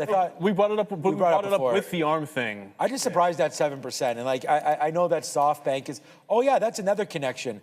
SoftBank with ARM, and then SoftBank also wanted to take Marvell private. About not years. It was years. No, it was last. So that report came out, and it was like from prior years. Okay, so because even I know it was reported a couple months ago, but the report was not up to date. Fair. There was more chatter. It was recently. Yeah, it was right into here. It was this first bump for Marvell on the daily chart. It was November or so when we heard that they were just looking to get maybe a little bit more wrapped up in Marvell. I don't think it wasn't about taking them completely private there. And then we bumped up again on earnings in there into 102. So these are the levels that we're looking for anyways. But on to the question about SoFi. Yeah, well, SoFi, unfortunately, I want to be able to tell you that things are looking better for SoFi, but it's not. It really isn't. We're gonna look, it's only Wednesday, but it looks like we're going to close this week not getting much of a bounce. We're on a weekly chart. You're pulling back into a major support level, which for the time being is held, but hasn't shown any signs of a bounce. So, Muddy Waters, whatever, their report came out, and it hasn't really done any kind of a squeeze. I think it was, I forget the date that it was, so I can't really. It was Square. It was Block. Remember, Block had the short seller report. And it's like, oh, these guys, this is the bottom because it double bottomed. And then it ran. But it ran like in 2 days or 3 days or something. What's SoFi's price And now? SoFi is now chilling out here. And I'll go from the weekly because I want to show the weekly with that key price level. Low was like 1660. But we're basically just holding the 1660 low. That's all that's happening on the daily. But there's been no bounce. No break of that 1740. No continuation. At some point, you think when you make a low after that short sell report, you're supposed to get some covering and a rally. It's not happening yet in SoFi. So I got some concerns that we could have a breakdown on the stock. If something doesn't happen this week, it's not looking too good. And I hate to say it, like day trade's a day trade. At some point, this turns into a flat bottom break through $16.50. And that could be next week. Let's go to Adair at the desk. We got some news. Yeah, I'm seeing some reports here from Channel 12, which is an Israeli channel there. They're saying that there is an assumption within Israel, so not news, but an assumption within Israel, that President Trump could be announcing a ceasefire with Iran by this Saturday. I wanted to mention Marvell, though, so I did look into that SoftBank report again. It did come out in November, I remember, because we were still at the other desk, the news desk at that time, before we moved over here. But as I remembered, in the Bloomberg report, it did say that talks had already broken down with SoftBank by the time that report came out, and that SoftBank was reportedly interested in Marvell for years. So just some more context here on that MRVL thing. In terms of today's story, I found absolutely nothing. So not seeing anything there. Back to you. I think it's sympathy to ARM because that they have moved in tandem. Like SoftBank had interest in both. NVIDIA at one point had serious interest in. A lot of people had interest in ARM actually. NVIDIA. NVIDIA wasn't allowed to buy ARM. The regulators were like, no. And all the competitors were like, no, and lobbied heavily to not allow that to happen. And got their way, obviously. And it's worked out pretty well for shareholders because NVIDIA did just fine after that, and ARM did just fine after that. And sometimes it doesn't matter whether a deal happens. Marvell's done fine just after. It's the interest from one of these, you can call it, whether it's an activist or sometimes it's an activist, sometimes it'll be SoftBank here, and just a big time investor. And that's all it takes. That's all you care about. Because if it's a quality company that's doing well, fair enough. It's when it's a company which is looking for a turnaround, that gets a buyout rumor or gets that kind of interest, and there's nothing there. That's where you got to worry about the rug because they're looking at it as a lifeline. Speaking of lifelines, BMNR and Bitcoin, I'm in BMNR, but Bitcoin just bounced off this same 40 level that it bounced off of earlier. So I just took some out in front of that supply. I'm looking for a breakdown here. And we had, I know Joe was in this one as well. The 40 level on IBIT, I forget what dollar amount it works out to, but it's something like 70, call it 70,000 and a half. Notice how it's making a higher low, and then it did this weird spike that I don't know what happened in the middle of the day here for Bitcoin at 1224, whatever it was, but I didn't catch it, but when I sat back down, I'm like, what the heck was that? And I looked over, I'm like, well, maybe that's not the thing to short. BMNR didn't get to VWAP, so I'm like, okay, if I like the short, let me just go with the one that didn't go ham and break VWAP. And so one's at the low of the day, the other isn't, so I like the weakness a little bit more in BMNR this afternoon. And yeah, market's rolling over a bit. We still have plenty of time. Let us know what you guys are watching, what symbols out there. I just saw Roof Ninja. Just said SMCI is making another high of the day. That was up 5% or something earlier. Good for them. Good for you, SMCI. It did have a trend break. It got to VWAP. It tried to follow through. It didn't really follow through, so I trail out of it. And now it's 5%. 8.8% SMCI.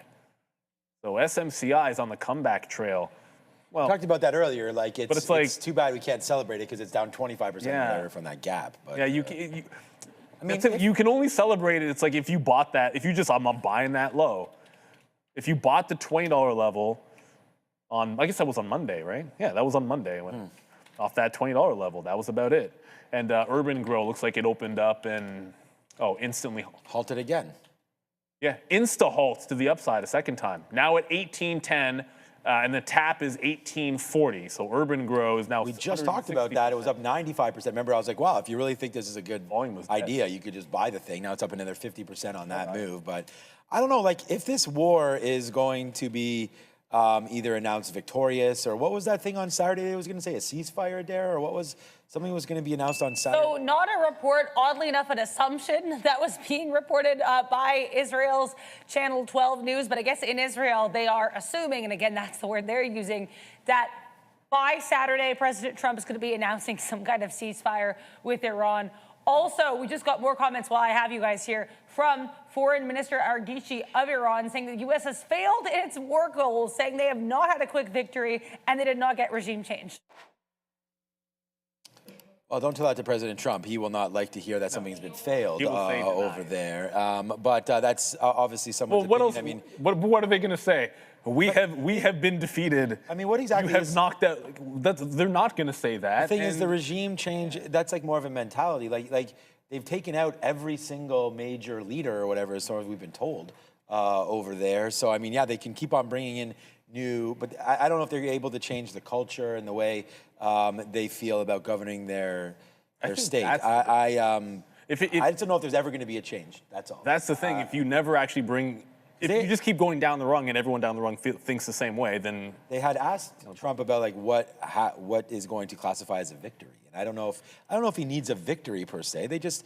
I mean, he might need it, but for Israel to come out and say there might be a ceasefire, I mean, that to me means a little bit more. I think, because Israel's the one that's right there in direct fire, basically, right? I mean, they're the ones spending all this money on their Iron Dome, taking down all these drones and all these missiles. And with a bigger stake in some way. So if they're going to ease back, I think that's a good sign. So I just wanted to say, like, for USO, I mean, if there is something about some sort of a ceasefire or some sort of an agreement that happens, China, I feel like we should just be short now on USO. Like, is it not going to come back in right there? Like, this is the extension when it's like at its extreme.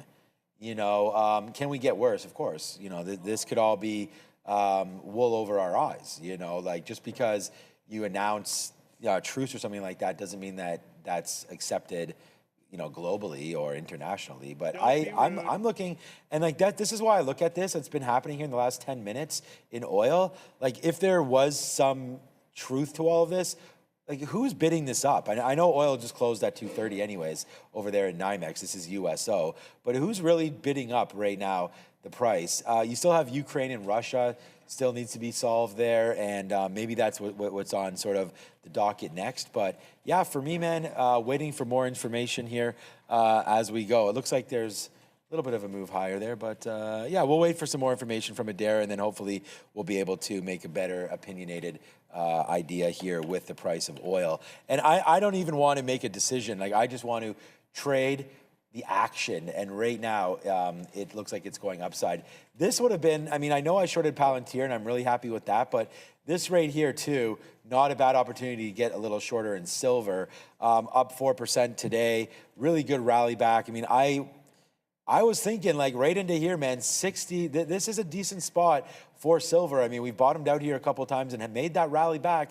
A metal that actually has some sort of use case, I believe, silver as well. You talk about going up into space and building everything. All these missiles are apparently huge amounts of silver involved there. We do know that it's an industrial use for silver there, as well as we continue to build out. And we talked about mining and everything like that. I actually do think silver off 60 is something to look at. And then I'll throw it back to see if you have any other ideas.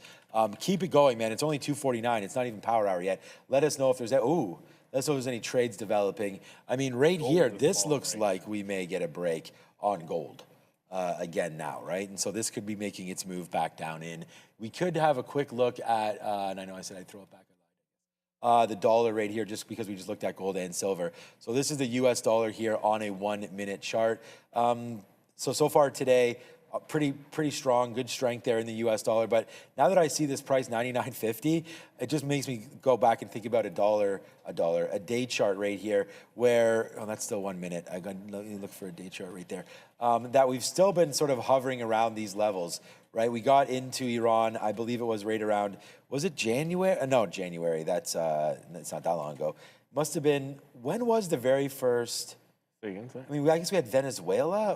I'm just trying to think. That's the problem, is the Venezuela spike. It's like Venezuela was the first weekend of January, yeah. First weekend of That would have been January 3rd, I believe, is when they went in. Yeah, okay, I was going to say, because the move down here in the dollar basically looked like it started around January 19th. Okay, that was just a dare. Yeah, all the way back down in there, and then now it's just kind of creeping a little higher here, the U.S. dollar right now, but pretty consistent with this level. It goes all the way back, again, back into April. We have this pretty stable U.S. dollar right now. So, we did have some huge moves, right? Like 111 all the way down to 97, almost in a straight line there, as we were all, worried about what exactly this trade battle was going to be, what these tariffs meant. And we did have a new president, obviously, coming in, so that rattled the dollar there. But, yeah, as long as we don't get any yen unwinding. That would be a problem. We should be okay. We have another headline there, of course. Distance yourselves from the U.S. coming... Foreign minister. Yeah, to neighboring countries. Distance yourselves from the U.S. Well, I mean, again, what do you expect them to say? You know what, everyone in our chat, not just on YouTube, but on TikTok or anywhere you happen to be watching us, any of you can answer a custom poll, which I want to put up. What? Okay, so apparently I have to hold off on this. Okay, so everyone think about this, because I guess something's going on in the back end. Don't think about it yet. People start putting it in. Don't put it in yet. But I want you to think about what you think is going to move the most, and we'll give you a few options in Power Hour, which actually doesn't start for 8 minutes, so it's perfect. We can actually wait until a few minutes for this to come in. Oh, I can tell you that UGRO did open back up, got to broke $20. And actually, it's going to go halt to the down. Oh, bounced off the halt band. Isn't it halted right now? No, it bounced off the halt band down here. So it looks like it fell through 20, got to the halt band, the down halt band, and made a bit of a bounce. So holding on just above the $18 level, still threatening that it could push lower and go into another halt. So obviously, this is going to be a big mover as well. And some people took some sneak peeks at the symbols that were already on there and are trying to answer. But we are going to get that poll up for you, and then we'll see what leads the list. Maybe it'll be UGRO. Maybe it'll be AMD. I have no idea. Maybe it'll be silver that you were just mentioning. SLV, silver again. I'd say disappointing day. 3.5%. You get to call it a disappointing day for silver and gold. The whole idea is supposed to get that relief rally, and instead we just trended up all day long on USO. Yeah, UGRO there with their announcer strategically positioned to capture growth with their T20 cricket franchise valuations exceeding $1.6 billion and global media expansion. What the hell is even that? Yeah, global expansion right now, obviously, in the space. And we first brought this to you guys back when we did the show at 2 p.m. And it was $14, $15, and then it really started to get going here. Again, not really sure. It was $5 million valuation market cap with a. I mean, now that's going to be way up. So I don't know if that was decided down here, but let's just say there's maybe 3 million shares or something outstanding on UGRO. I'm not sure if we ever found that float, but 67 million shares done today on UGRO as it continues to march higher. Didn't we have GameStop earnings yesterday? First day it went, but we didn't mention the float today, which we should do it every single day. So because there was a story on this, it moved the first time like a couple of days ago. It's like it's just under 700,000 shares. It's a tiny float. Oh, we can get that out of the way. That headline. There we go. Yeah, it's just under 700,000 shares afloat, and the old data on the short is 10%. But remember, short float data can be up to like a month or two old. I don't know if we were just going to a dare. I don't know if I heard that right, but early looking balances, nothing crazy. No, well, it's the other day there's the last few days there's been a few things over $1 million early. So and a couple of them have actually gone. So I want to keep an eye on this because you've got $5 million to sell on Kenvue and $1.5 million on Coupang there already. If at $3.15 some of these start to grow, then they get interesting to me for sure. So yeah, we'll keep watching that G Pro. Someone mentioned our rhythm in the chat. This is an example. RITM on, was it Friday? Yeah, it was on Friday. RITM on Friday was one of the better, had an imbalance, and this was at 312. So an hour before, 40 to 50 minutes before the imbalances came out, this one had a gigantic imbalance. It was like 12 million shares or something, and it was at the low of the day. And it played all the way back into the high. And there's a few names that already have some early looks, which we're gonna try to get. All right, so Intel, I got the first target out, and then went for a reload, didn't get filled, but we're now waiting for the volume-weighted average price. I just got some out on Yeah, the market's falling here. Yeah. So I guess Adair is probably going to have something in the air. I just got filled on the bid there at 65. No, I didn't hear anything there about it, but it seems like we are going. Okay. I don't think my bins. This appears to be the news here for oil. USO pushing higher, and we'll take a look at the market, which is pushing lower as Foreign Minister of Iran, Araghchi, saying there are no talks with the U.S. So we already had Iran saying they weren't in talks with the U.S. Once again, now from the Foreign Minister, we have them saying, yep, we're not talking to the U.S. Believe what you will. That is, of course, a major thing to note here with all these stories. But regardless, looks like there are no talks with the U.S., according to the Foreign Minister of Iran. This is like when I discipline like my daughter, and then she's like, "You ruined my day. I'm never talking to you again." And then 5 minutes later, we're playing chess, or you're back to normal. It's just like the whole like, I'm not talking to you. Well, that's, I don't know. It feels like that level of discourse. Like, how many times do we have to hear, in some form or fashion, we are not talking to the U.S.? I feel like this is like. Well, I mean, that's the whole point. Is like, I don't even know like. This guy, whenever I hear, I was thinking his name was Araghchi. I thought about Tamagotchi. Remember those little Tamagotchi things? Oh, yeah. How hype those were, but you see, I never had one. My kids, I think, had one. Oh, go ahead. It's weird, too, because sometimes they spell it with a Q, and sometimes they spell it with a G. So, like, I don't know if that's a regional thing, but I've seen his name spelled, honestly, probably an equal amount of times, either way. There. Okay. The Labubu company got moked. Oh, did they? Yeah. We spent our $100 on a Labubu, and I don't even know where that thing is anymore. Let alone all the stuff, all that kid stuff, whatever. I went back and forth with my wife on that one. It's crazy. We have thousands and thousands, but everyone does, of old dolls and stuff like that for kids. But yeah, I mean, there, Palantir just came right back in, so we bid again. More out, so bang, bang, bang, bang, bang. Hosan. The cash cow is in the building here today. As I just have made 2 trades, man, just two today, right? We traded Palantir long early, on positive news about the Golden Dome and a $200 billion project by the United States, and using Anduril there, which is not a public company, a part of the wing of Palantir. And then this short, again, right now, as the short's been pretty good in the afternoon, and just this was more of a play against a 200 period and momentum downside, right? And so we were sort of starting to go down. We made a back move up, and if we don't break the 200, which we didn't right there, that gave me some kind of confidence to get back in. And that's not get back in, but just get in. And that's what we did, right? I mean, I'm embarrassed to tell you where my stop is on this trade, but we were just actually going to stop out right at the top of this, 157.10. So this is a 15-cent stop, and we're in the money $1.15, and there it goes all the way to the downside. And see, right back up. So now I have 5% left, exactly 5% left, as we cashed out more on the way down, 2.5 there, 2.5 there. This one I was sitting there.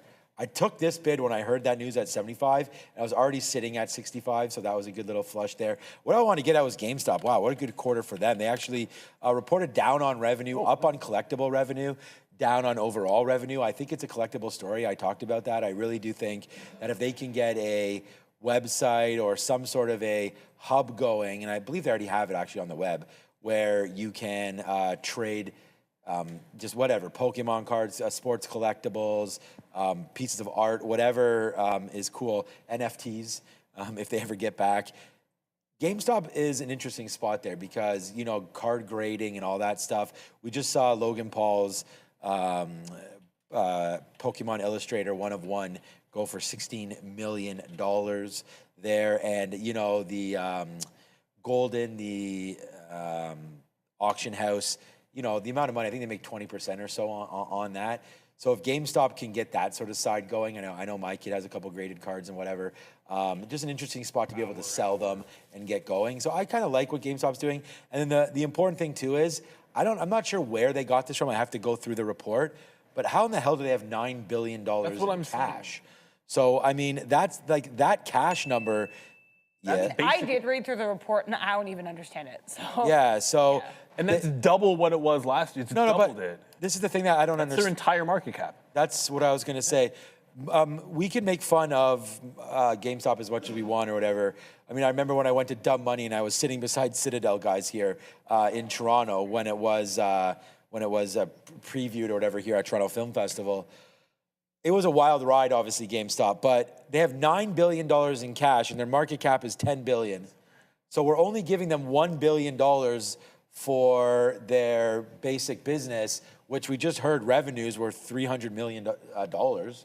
So I know that's not a billion, but you're getting close. But that's why 3-to-1 sales to revenue. But I think that's why if you look at if you look at it compared to AMC, like one of those stocks is stabilized and has accumulation at $20 for a long time. Somebody is like, you don't accumulate like this here. You don't accumulate like this. That's June of last year. It's been pure accumulation between $20 and $23 on this stock for a year. It hasn't done anything with it, but at some point you go for so long. And this is not to pick on AMC, but whatever, man. Cost isn't relevant. Give me another, like probably all the other meme stocks are probably dead. So I just have to pull up AMC.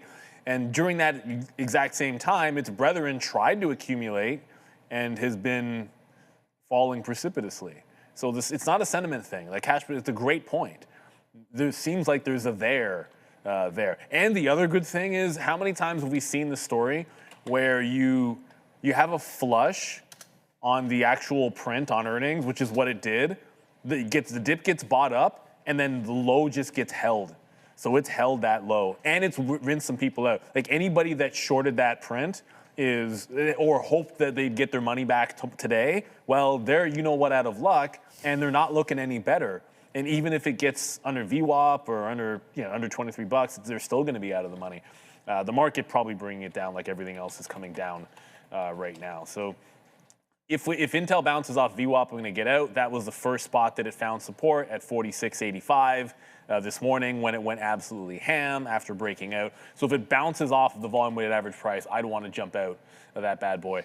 Kurt saying you could also make an argument about like BlackBerry would have been. I was searching for other meme names to not pick on AMC.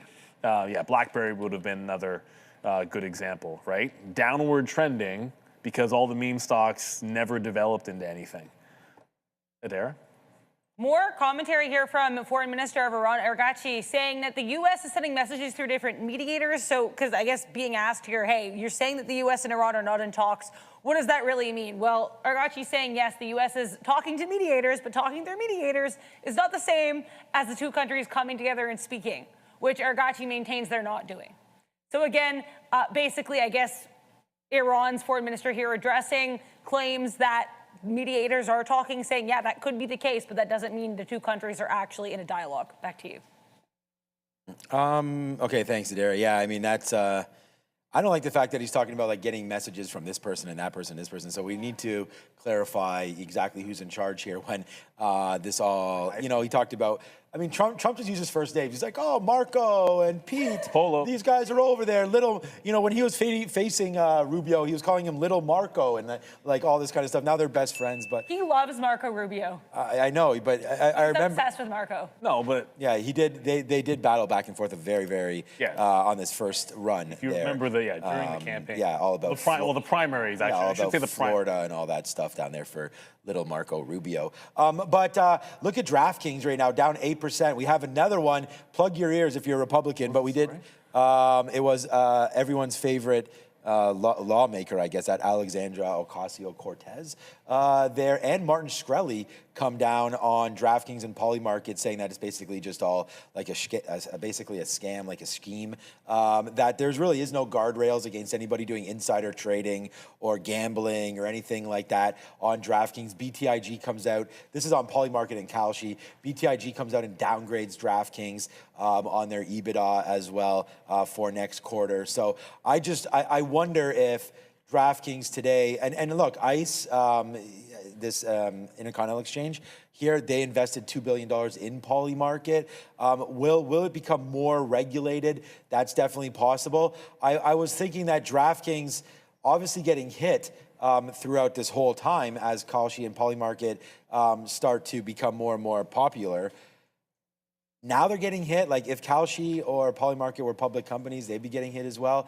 This is just, I think, on the back of the fact that maybe DraftKings now won't be able to implement some of these, betting markets as they go. I know IBKR has some of those as well right now, but there was a story there today about all of that. So I was just looking at how DraftKings is trading lower there. It just says here, U.S. Representative Ocasio-Cortez and Martin Shkreli recently aligned on social media, arguing Kalshi's new insider trading guardrails are insufficient, calling the policy a fig leaf right there, saying prediction markets are gambling.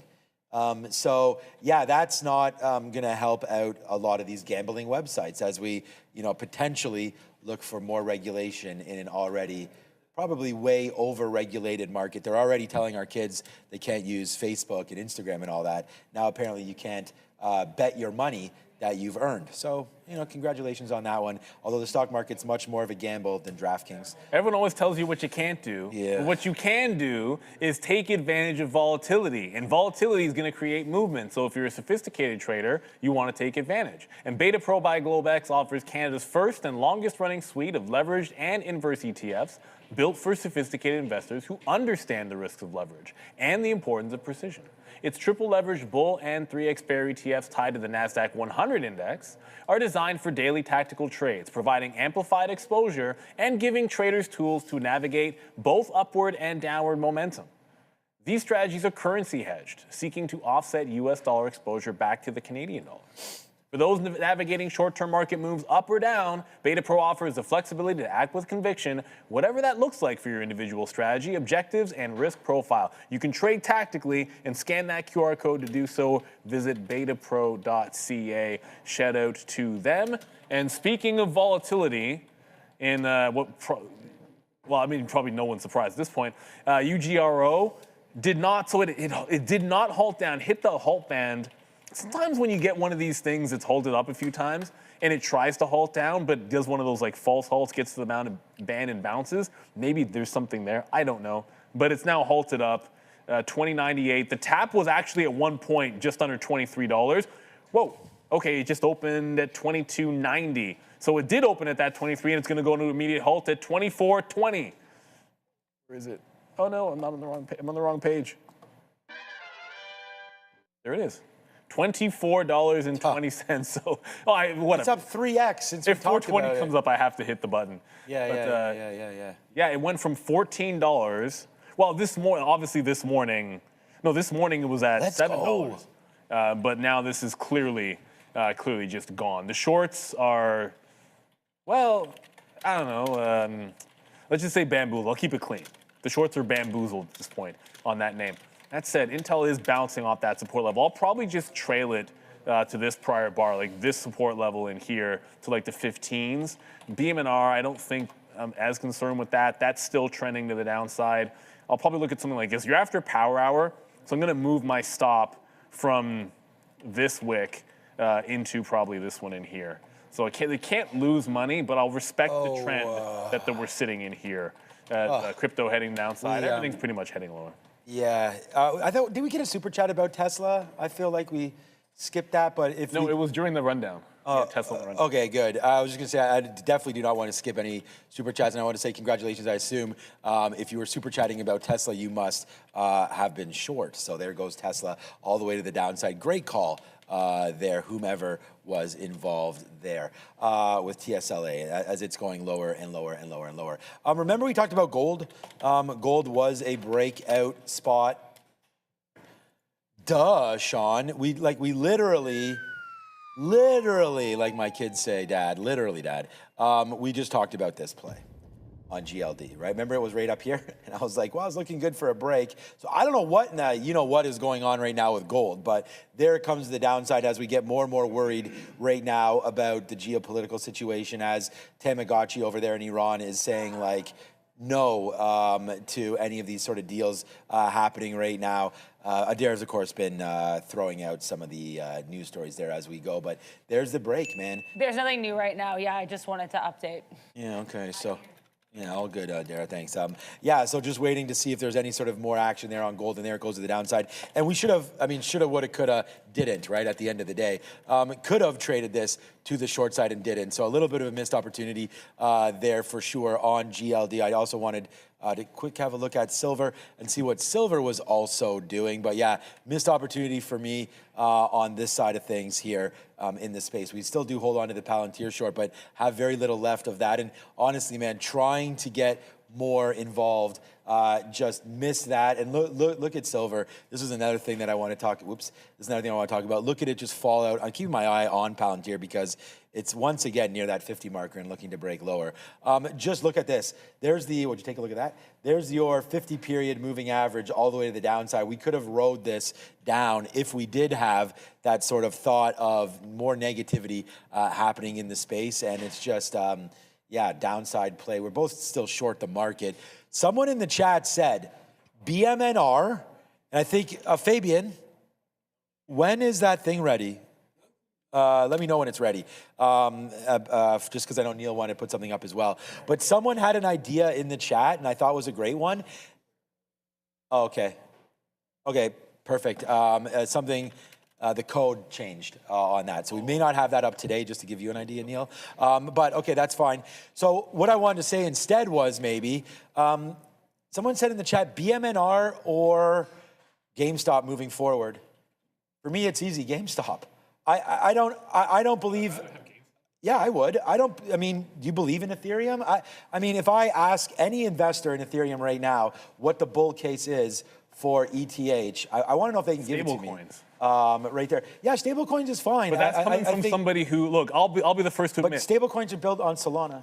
Well, and think about gas. No, Ethereum as well. Oh yeah, as well. Yeah. I was the person at the top. I didn't sell any Bitcoin at the top. I sold a boat of my Ethereum because when crypto was at the high, my determination was I preferred Bitcoin over Ethereum. So I sold Ethereum and held Bitcoin. Now, obviously, holding Bitcoin hasn't been the right call, but. So yeah, it's been horrible. All these things have been horrible. Yeah, you did sell something. As opposed to GameStop. I wish I had sold everything. Yeah, but I would make the argument that when you're looking at a shot play, I always look at BMNR.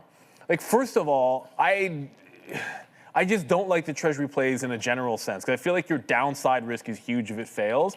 But at least with GameStop, like it's not just that there's been that accumulation. It's also like I like that cash position. If you're looking for a shot play, I think fundamentally it might be a little bit easier to get behind. But my bias is proven given the fact that I already, with my own money picked Bitcoin over Ethereum. So it'd be difficult for me to say what am I? I'm not going to be the guy that's going to say that because I was already selling ETH. So you need to get somebody. You need somebody who likes ETH. I don't own any GameStop, and I do own Ethereum. I'm just saying, honestly, Solana's cheaper, less gas prices. I'm not even sure about stablecoins. I really do like staking. I think there's a lot of advantages. They got another blow there. Yeah, exactly. So I just think there's just so much sort of regulatory issues surrounding ETH. And look, like I said, I got to look into this. And GameStop it can be infinite amount of ETH with Bitcoin. You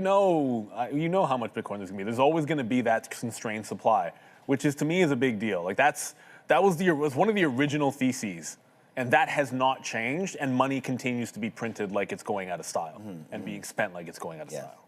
I don't know. We don't have that. Well, we can actually put it up in. Well, we can do it normal. We can actually do it in. I can do that. Yeah, why don't we just do that? Would you rather hold Bitcoin, ETH. We don't have to do BMNR because BMNR, like you said, there's more into that. They're invested in Mr. Beast and all that kind of stuff. Not a pure play. I'll talk to Tom about that this weekend and see what he says. But yeah, I was going to say basically BMNR or GameStop, I think. I'm sorry, ETH or GameStop. I don't know. I'll be interested to see what people think there in the chat because we do know that less than 50% of our audience actually holds crypto. So that was another interesting thing there too. And I bet you, like yesterday, you were surprised that anybody holds GameStop, but I wasn't. I was surprised about that 5. I'm just surprised about that ratio, which is why I don't really understand what's going on over there when we talked about percentages of money, the 9 billion in cash versus the 10 billion in market cap seemed a little odd to me there as well. But anyways, there's GameStop. Because if you have no preference, that breaks a tie pretty easily, fundamentally. I'm only basing it on that. I don't know. It's like if you do nothing else, I have to pick 2 companies that it's like, well, I don't really love either one of them, but one of them, fundamentally speaking, is holding their entire value in cash. Yeah. And the other thing too is we have to remember too, it's one thing to stake them because if you stake Ethereum, then it takes 2 weeks to get it unstaked, or is it 4 days or something like that? All my Ethereum is staked anyways, but I was just saying there, if you want to make a decision on Ethereum, you can if it's staked, and you guys tell me in the chat, I don't know how long it takes. I've never unstaked it, so, yeah, Ethereum's still staked. I think it's 4% or something on Coinbase. I'm not really sure. The tap is now $27 on this. Yeah, that stock, man. We looked at UGRO. It's gone. Like I said, man, at 2 o'clock. And I was like, if everyone is all about this, maybe we just buy it, man. I mean, there it goes up to the upside. UGRO, again, it's only 316 now, so this will open back up again pretty soon. And like Neil said, the theoretical auction price, 26. This one's a 10-minute halt. Okay. But that's still 2 minutes from now, but it is a 10-minute halt. We are getting a bit of a bounce. Someone just said Marvell boom. I mean, come on, man. Are you trying to get me all excited over here? Yeah, we definitely like Marvell. We're long.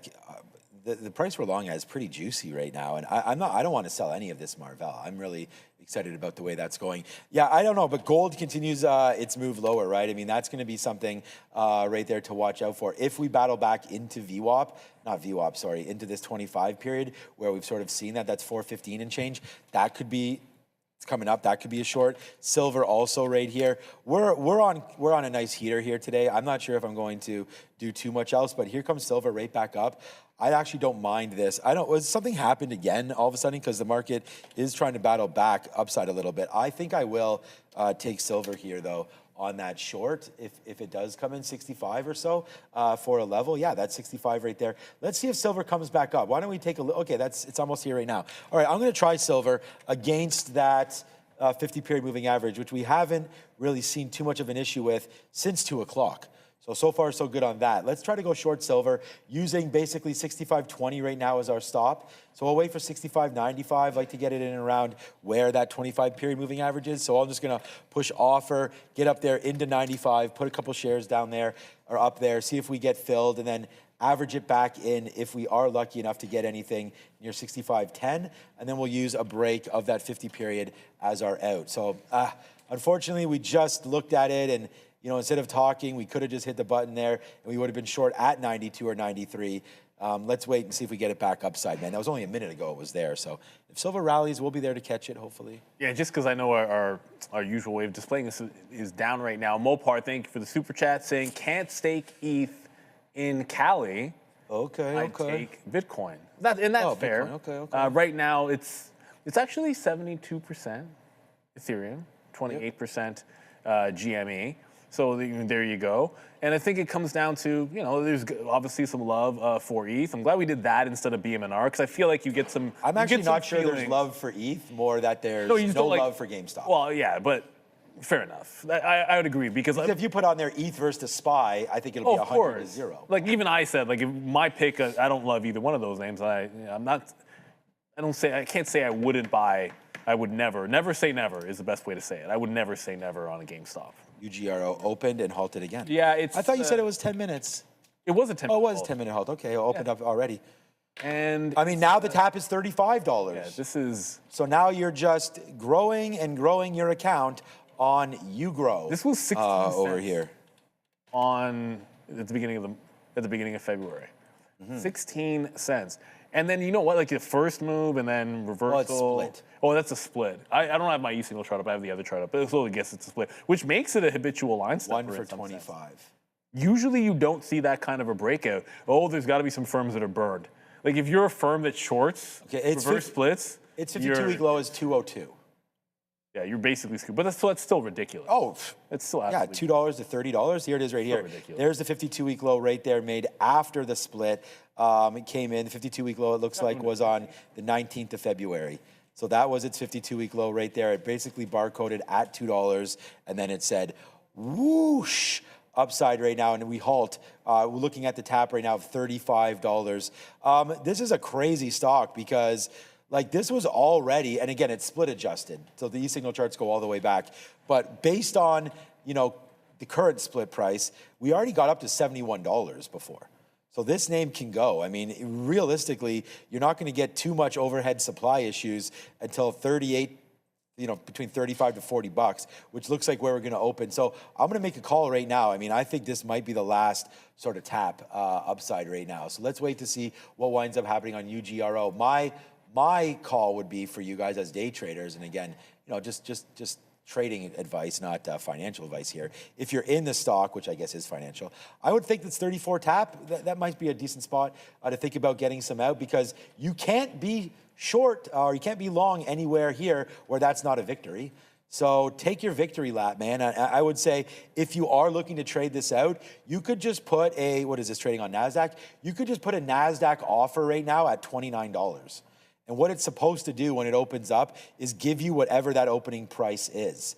All right, so that would be, for us, that would work that way. I don't know if that's going to work the way for you guys, but you want to put in a limit order on the NASDAQ because that is the underlying or the holding exchange. So that should get you, like NASDAQ can't print somebody else at 34 when you're offering 25. So that's my understanding of it. But again, like we're trading here on P8, which is unique and proprietary software. That's a market rule. Reg NMS has been around for... The problem is the routing. Like, I don't know if you send it with Robinhood, will they send it to ARCA? It's not like it can't happen. It shouldn't happen. And if it ever happens to you and you can prove it, your broker's supposed to rectify it. But again, we don't have that problem here, Real Trading. Dave doesn't have the problem of sending super chats. Dave Z Sequoia, which is still, it's our usual Dave. Dave's dumb swing trades of the day. Okay. Gold puts 400, April 17th, buying and holding through the summer. On the gold or on APA and ETHA? Well, 417 would not be holding through the summer. So you want to hold ETH through the summer and APA through the summer? Yeah. Okay, okay. That just want to make sure you're clear there. That was a heck of a bounce on gold. That GLD gold, it's just a heck of a bounce on that pullback. And so the momentum was pretty clean. But it's interesting how little desire for continuation there was today. That's not a good sign.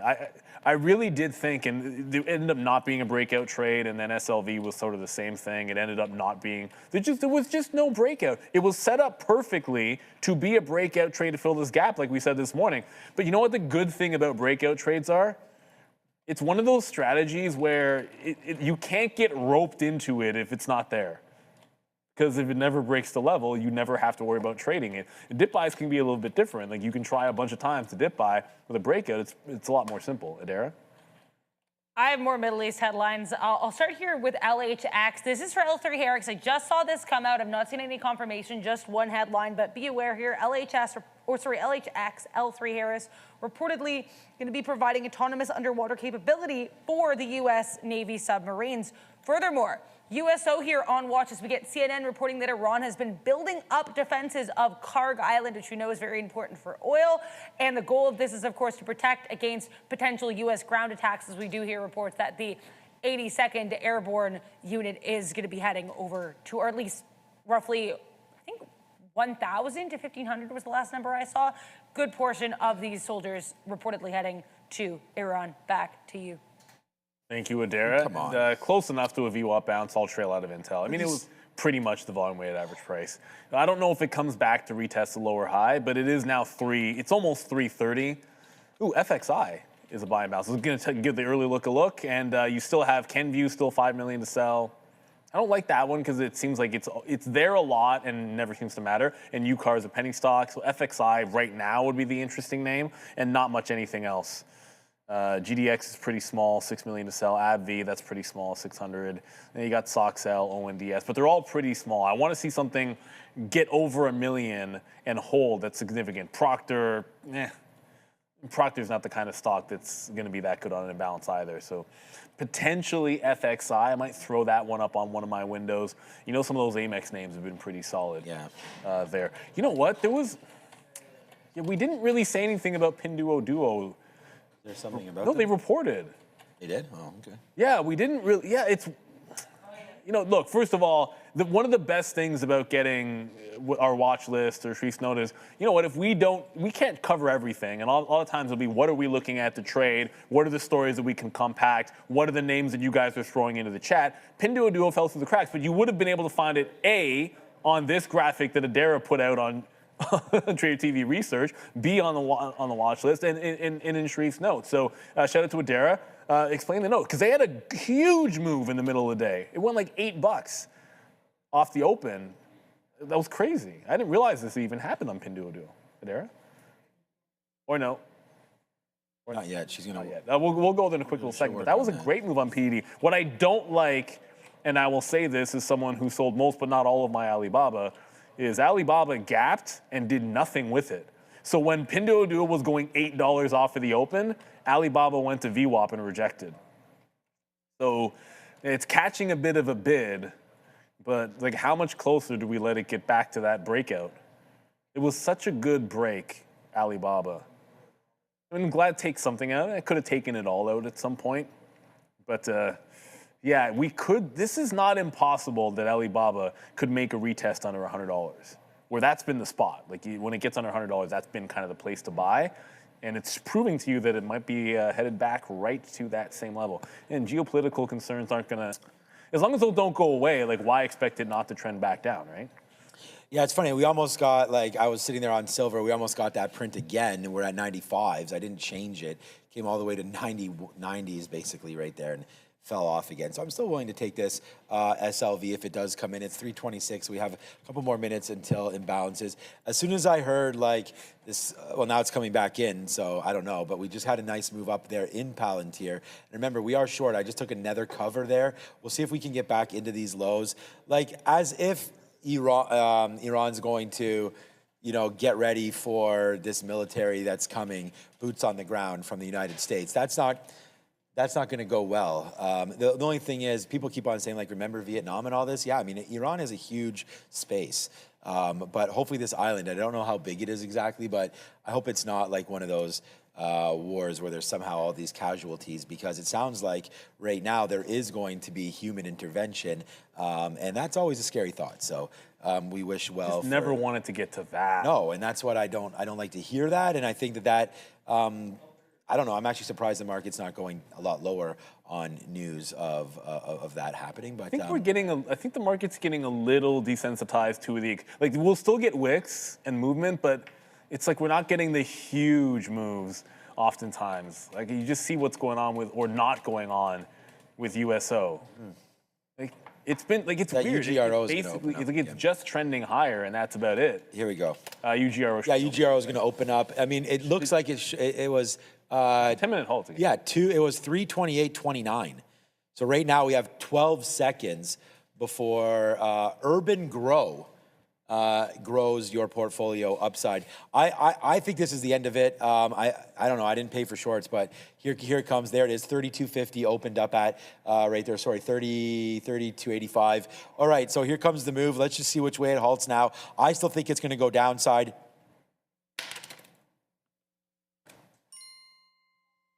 What am I going to do about it? I didn't take it, but there it is, man. There's the halt downside. So there you go, man. You're welcome to $4 if you took that, because it's going to halt $28 and probably open at 21. So there we go to the downside. There it is, instant tap of $24. So there we go. You want to clip that one right there? I mean, there's UGRO. I mentioned it 10 minutes ago. I thought that was going to be the highs. There it goes into 34, opens back up, goes 32, opens 30. It must have been 30. I thought it was 32.50, but I have to go back and find exactly where that was. It visually looked like it was closer to 30. Yeah, I mean, it went down to like 31, then it ripped up to 34 there. You know, as long as you're not trading thousands of shares. I wish there could be like a... You're probably fine. There it goes down to 24.20. It'd be nice if on the Halt scanner, it would show me the prices. I'm sorry, I'm just thinking, this is what I'm looking at right now. On our Halt scanner, if I could see the prices that all of this happened. Like if it was another column and it could tell you the price that it halted at and the price that it reopened at would be kind of cool. I might put in a request. If you're at Real Trading and you like something like that, just so you go back and see how the trade could have worked out for you, then you put in a ticket, which I can do. And then that's why we have the halt bands, even right now. That's why there's more columns in that indicator. For sure, because you need to know how much that went against you. Like where would you need to have put a stop to be in it still? That's the question that you want answered. Yeah, I mean, there's no way you would have got stopped out on that. Well, it depends. If you put a $1 stop, well, then you're an idiot, honestly. It was 20 cents per share at Real Trading. I know some people have said, "What's the point? You can't short UGRO." I would agree. Most brokers probably don't have locates on it. Here at Real Trading, it would have cost you 20 cents for 100 shares. Right, so that means that any profit, if it costs over $1, people tend to not do it. But if it's 20 cents, that's perfectly reasonable for anybody to. Right. Adara? Yeah, I was going to wanted to show this. This isn't out on social media yet. I'm going to post it tomorrow during the midday. But I wanted to talk about this LA social media verdict a little bit because it does, unfortunately, implicate both Meta and Google. This is actually the second straight day where we've had a verdict that is not in Meta's favor in a social media trial. Actually, the second time in less than 24 hours. But basically, we had compensatory damages issued here. They're going to be $3 million worth of compensatory damages, 70% of which, or just over $2 million, will be paid by Meta. Just under $1 million is going to be paid here by YouTube, which is, of course, owned by Google. Basically, this LA jury ruling that both companies failed to provide adequate warnings of the dangers of their platforms. And this is, of course, in relation to a 20-year-old plaintiff who sued in this personal injury suit, basically saying these companies led to her social media addiction. Back to you. That's like basically like when Randy Moss got that $10,000 fine and was like, what are you gonna do about that $10,000 fine, Randy? How are you gonna pay that? Straight cash, homie. Yeah, exactly. Yeah. That's a nothing. because it's $3 million? That's a nothing move. I actually thought I heard you wrong. Yeah. Well, that's to the plaintiff, so I mean, it means something to her. There's still also punitive damages. Those have not been issued yet. Okay, well, so they could get hit harder. Again, the infographic will have all of this, but it's not out yet because. Which is fair. The actual initial reaction, I know when the first settlement that went against Meta, it actually was to the upside, which you usually would like. But unfortunately, the market didn't have any continuation. The bad news is that lack of continuation has Meta back underneath 600. Remember, this was this morning, we were sort of talking about the difference between names that were, when the market was gapped up and everyone was feeling good about themselves, the names that could get through some resistance and couldn't, like Meta, very, very different. NVIDIA, actually NVIDIA was on the wrong end of this as well. Although it did eventually break, like it wasn't above that 180 resistance line. It kind of did break and then failed it. And then you had AMD, then you had stocks that looked like this, that were clearly gapped above their most local resistance levels. I can zoom it out and show you. And I feel like that's when we had these wipeout, everyone's scared of everything type moments and you get a relief rally. Check out the ones that are already broken through. The ones that are gapped up that would have to dip in order to lose that key price level. It gives you a little bit more wiggle room to play in the other direction, I think. I'm going to quickly double check. FXI is still only 2. Yeah. I mean, we still have a minute before that happens. We got about 17 minutes until those imbalances go live. We just got the lowest price that we've gotten on PLTR on this move down. We got 50s. So that was a good little print there for Palantir on the downside right there. Yeah, I mean, you're just talking about Meta. We saw Snapchat. I mean, some of these other... I guess, social media platforms here. all of them just getting absolutely crushed. I mean, look, Meta's still holding out. It's still in and around that $600 spot. I think we're okay if you're going to hang out there. But yeah, Snapchat has not appreciated that level break at $7. I mean, now you're almost cut in half. You're at $4.50 right now, looking to get a little bit lower. I shouldn't say almost. Half of 7 is $3.50, so we're still a little bit ways to go until we get down into there. But if I'm going to call up, you know, a chart of Snapchat, oh boy, how the mighty have fallen. This was an $80 or $90 name, not even that long ago. I think probably during COVID. Let's go over to a monthly chart and have a look at how bad Snapchat's been. Yeah, okay, $80, good look there. Yeah, 2021. So you're all the way back into where we were basically sort of off IPO. I mean, this is monthly, so if we're going to go back, we IPO back in 2017 on Snapchat in and around $23. We make the move down in 2018, so that was about, trying to figure out the months. So that was January or February, and that was February. So in 1 year, it went from 24 down to $5. And then that was, for some reason, the takeoff there as everybody's sitting at home and wondering what's going on with the world. We get back up to the upside there of $80 as I guess people are Snapchatting each other. And then all of a sudden, all the way back down into the point where right now you're not even paying even $1 per user right now for Snapchat. I mean, I don't know what their market cap is and what their user base is, but seems like it's getting to be reasonable to me for Snapchat there. I wonder if this is a pickup down there. I mean, I don't know. Like I said, my kids are using Snapchat and on it, but I don't know how much money, like I don't know what the ads look like over there. And I think TikTok really came in and, you know, ate these dudes lunch. So yeah, too bad for Snapchat shareholders because it's been downside. But that little look there of $4.50, $4, I don't know, man, 10% worth of risk?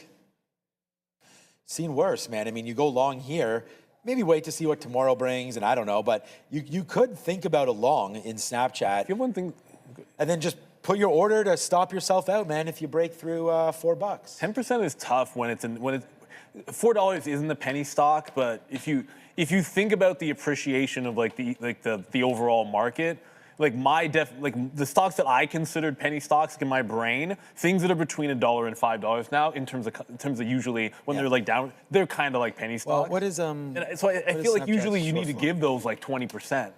Oh, because oftentimes you're looking for a 50% move or a double up. That's your game plan. And if you're looking for a double up on a stock, giving it only 10% is tricky. The thing is, it's not really. It's still $8 billion market cap. Oh, it's still pretty decent. Yeah, so it's not like it's not a small cap really. And then also, actually, I don't know what the definitions of small caps are these days. Maybe we should look that up. And then the short float's only 9%. Only 9%. Yeah, so it's not huge there on Snapchat. So I don't know if, by the way, UGRO opened back up and okay, wrong on where it would open back up. That is for sure. We can be right about it halting lower, but it opened back up. It actually opened where I think looks like 25.50 or so. Like you said, it's just a matter of guessing. But then it halted upside to $29 right now. So the tap is actually right back to where we were when we called the death of this stock. So UGRO wants to get back to $33 again. The only dangerous thing about this is you're going to probably have another 10 minutes. I don't know why they're 5 minutes and why they're 10 minutes. It's a liquidity thing. So if it's not 5 minutes, it's because they don't have the liquidity for enough liquidity for an orderly reopen. Then they give it another 5 minutes. If it's after 10 minutes, then either they're scamming you like that one time a few years ago in the meme stocks with who was it again? It was. Because it was... What was it? What example are you trying to do? Who scammed who? Because it was not DJT. It was Funware. It was DWAC and Funware. PHUN. Yeah, I was trying to think what the other symbol... It was DWAC and Funware were going at the same time. And DWAC was going ham, halting multiple times to the upside. And one of those, like the third up halt, Funware also halted. And then DWAC opened and Funware didn't. It was also the warrants. And then DWAC opened and Funware didn't. And then DWAC, and it was like an hour and a half later, they finally reopened Funware. By then, DWAC had retraced the whole move. And the Funware holders were like, well, we should have made like 50% or whatever it was to the upside, but you couldn't get out. Well, everyone saw DWAC falling, which was a scam. By the way, shout out to eSignal, because an easy way to see exactly where it opened is to go to like a 5-second chart. So I can go to a 5-second on eSignal, see that it would open at 27.3. So if you had that reversal, sure, it opened at 27 even. Or 27.29 it looks like, based on that chart. I still believe that was one of the... You know, there was never an explanation given to why Phunware was halted for that long period of time. Right. Because you couldn't argue liquidity because all kinds of meme stocks were going crazy and halting multiple times in there. It was trash, man, and I feel bad for anyone that got caught in that. Thankfully no one here did, but I remember we saw it in the chat. People were like, what's going on, what's going on? I'm like, I can't tell you what's going on because it should have opened an hour ago and they're holding the stock for some reason. So I'm thinking maybe one last shot in BMNR because it came right into resistance. Maybe let it pop back into here before the imbalances come out. The only thing that gives me pause for concern is BMNR usually does have an imbalance. I'm kind of hoping that it will show up so I can get a look at what the imbalance would be, like an early look, and then decide whether I still like it. But it hasn't really popped in just yet. Still just FXI for 2 million to the buy side, which makes sense to me given that PDD strength. Oh, Moto just said they got screwed on Phunware back then as well. Oh, did they? There were, honestly, it's trash. Like, it's one of those, if it happened to me, I would have been writing my broker, or what are you gonna do? All you can do is complain. I don't know what you could have done about it. It just didn't seem right, that's all. Yeah, good example there. It looks like, so this did go out halted at 3:36:05. So we could have another minute until this thing opens. So that would be kind of cool if that was indeed the case right there. So murder was the case that it gave to Ugro. $33 right now downside. I did not, look, that silver went right back. I can see because thinking about getting filled here on SLV. With 20 minutes left, I'm getting too tired. I'm not going to take that trade because there's the break right there. We were going to take 95s. That's where we were offering. I am no longer there, obviously, as you can see, at 95. So I'm going to hold off on that. And I think that that's part of the idea, right? You don't necessarily want to be caught in something there, into the imbalances, and that's not even it. It's just we're getting less and less in on the day right now, and I'm just not super excited really about this trade anymore. So I'm going to sort of throw my hands up on that one and wave them like I just don't care, because I don't. So silver there, not bad, but that's the idea, right? Breaking that move lower. I like that play there for SLV. Okay, easy peasy. What's up, man? What you got going on there? We can't throw it. Okay. I want to go to the. Yeah, me too. Okay, here, I'll put it up. Thank you, easy peasy right there. 2%, thanks to Schaub. That's probably me. Palantir plus Marvell, your only trades. Hey, my guy, I said yesterday was at one of the highest spots. I'm at today, my highest spot, and I only have two names as well, man. Thank you, easy peasy. My two trades today are one that's similar, Palantir. I do not have Marvell on today. Of course, I have on the queues. So only two names for me today, and it's, like I said yesterday, I think was the biggest day for the month for me. Today we'll beat that, so we're doing good there. There's the upside trade on TQs. This happened real early. This was the big one for me, and then we went short on TQs there. So this one didn't work out. We did wind up giving a little bit back, I believe. Maybe not though. And then Palantir, right? Long early, short late. And the proof is in the pudding there as well. So again, thank you, easy peasy. You have been a man of your word, donating 0.2%. And maybe at the end of the year, or maybe at the 6-month mark, we can add it up and see what that all means. Thank you so much for that one. Did Ugro open again yet? No. Okay. So it'll be 4 minutes. Yeah, it was supposed to be 3106, but since that did not open up, it looks like 40. At this point, I just assume 4606. Oh, but there is one point about UGRO.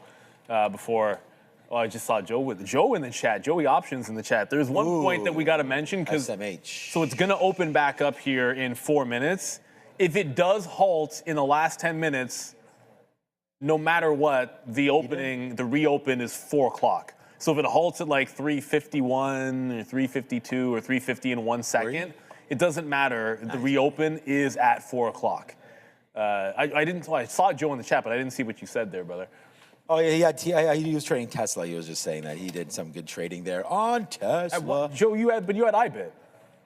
Short. This morning, but then.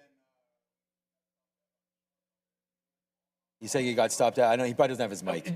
I was going to ask him what happened at 12:24 on Bitcoin. That was my question. The only thing, does anybody know? Because I didn't see a story that could have caused this. That seems awfully random to me that Bitcoin was cruising down, and then right here at 12:24, it just spiked up almost like a 1.5%, on a single 3-minute candle. Anything at the time. I was listening to that tokenization thing all day, but there was nothing of note from that either. And by thing, I mean congressional hearing. There's nothing super exciting that was said there. That's the only thing I could think that was happening around that time. Yeah, and we threw it in for the lesson of the day. Well, the serious part of the lesson of the day, I kind of had some fun with the beginning of it, and then the second part when we were talking about the trade. You know, there were times where, and it was certainly that way this morning, where you can have a thesis in one direction. It's like, I think it's along, I think the market's along, and I like Bitcoin. It held to 70,000 and blah, blah, blah, and it's holding VWAP and blah, blah, blah, and all that stuff. But it lost VWAP, failed the pre-market high, failed the trend line. Like, all of those things happened, and it just turned into a short. So, you know, it is what it is. I feel like if I had been... It's weird. Like, I don't know what I would have done of sitting here. I would have been searching for news and not sure what to do. But you can always pivot, I think.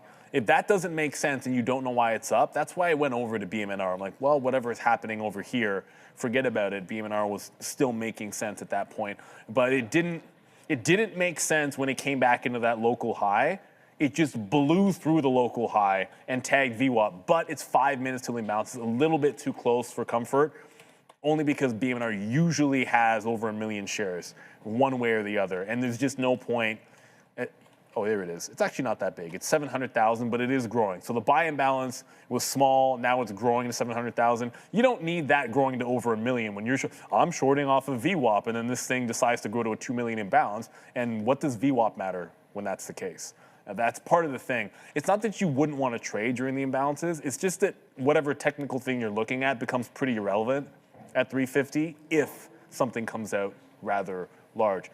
You know what name we have not said today? Well, this afternoon.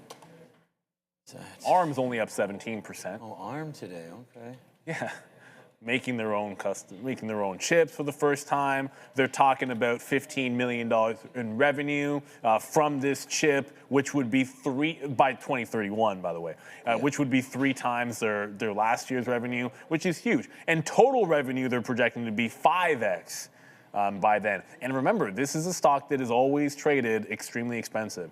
At no point when you're a buyer of this thing have you been able to say, well, this looks like a good fundamental dip buy. I'm able to get this at a decent premium or at a cheap price. So UGRO just opened up right there downside. So I'm still, you know, that short was still pretty good. The only worry for me on a stock like this UGRO, of course, is what happens if this halts again and we're getting close to 350 right now and then it goes into the after hours. We've seen stocks get like really pummeled.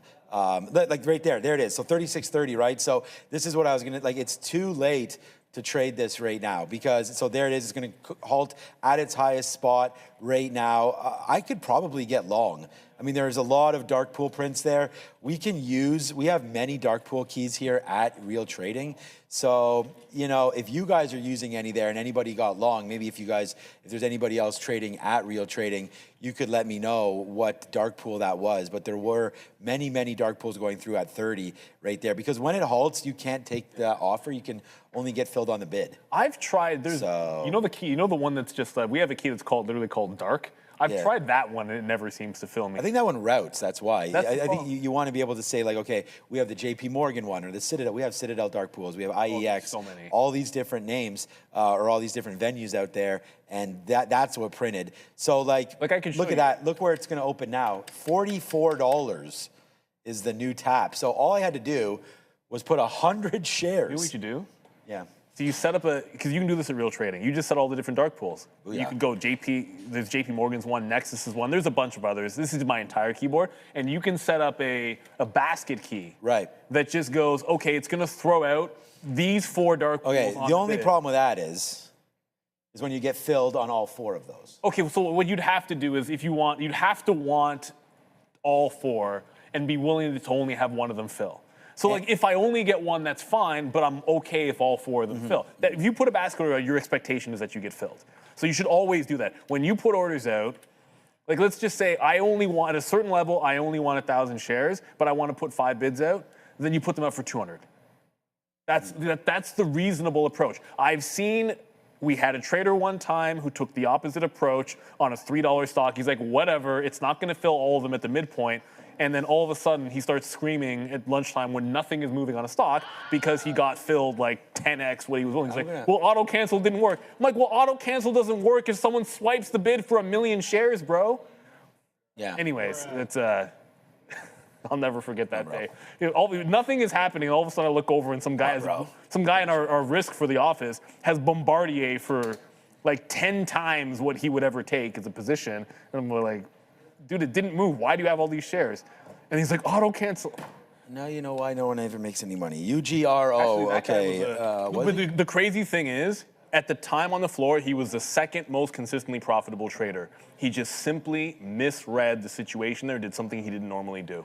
He broke a rule that he thought he got cute. He did something that he doesn't normally do that makes him money and thought I can do it a different way. If you're doing something new, why are you doing it for your regular deep or 10 times the amount of risk? Mind-boggling. Didn't last much longer after. No. Okay, so by the way, UGRO obviously halted there. TAP is now $40. We do have just moments away from the imbalances coming through. Look, we didn't take that SLV trade, right? And good thing, it does go up into 65.20. So once it breaks there, we got some key levels breaking as well. Like that 50 period, it might have even been a long because there you go, you have some nice levels there. So this is going to get isolated right here in less than 10 seconds. We will have all of these sort of showing up, and you're going to see, there it is, out right now, Kenvue and NVIDIA with a buy, so that's going to be a good trade. Look what's happening to Palantir. We just got filled at 155.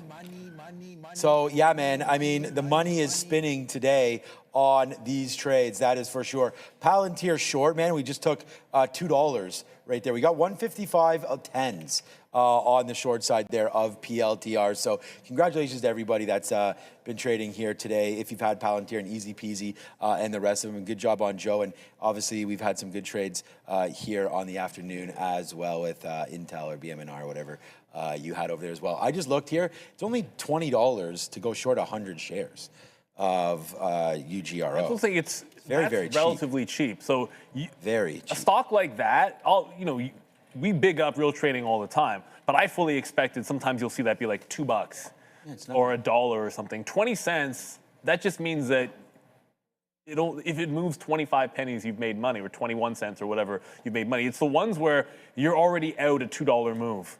Because if your stop is $2, then you're really risking $4. If your stop is $2, here at real trading, you're risking $2.20, sorry.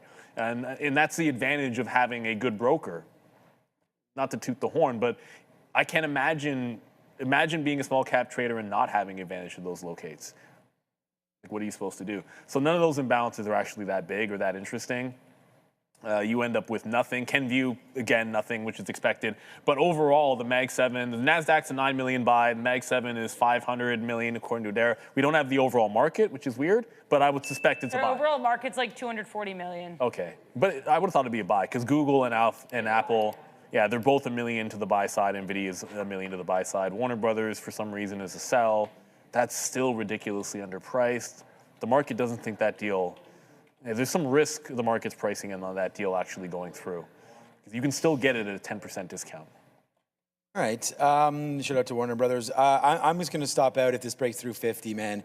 Like I said, this was a 15-cent worth of risk trade there, so we're able to, capture out. And if this breaks through 50, we're going to get out. I mean, that was already one of the best spots that we were able to get out when we just got a 10 down there as well. So just a small piece left out of Palantir. Thanks, everybody, for all the love today, man. I mean, I want to thank absolutely every single person that's in this chat here today. So let's just do a quick little roll call of people that we see. Bearded Warrior Trades, man. Thank you so much. Hypercube. Mike P. DeRider. Thank you so much, Philip, coming in there. Manifest Codes now as well. Green Sabers in here. MF Dane Generous, man. We always see you and want to give a big shout out to you there too. Shaggy says howdy. What's up, Shaggy? Erie Pages, you're always here. Derek Thompson, thank you so much as well. Hangry Wife, man. Very, very awesome to have you here every day as well. King Clutch, man. Way to come up, Clutch. You have a good day as well. Mimi Petros there. What's up, Mimi? B. Cameron. What's going on over there? Wiseco Savage. Chuck of all trades. Why not?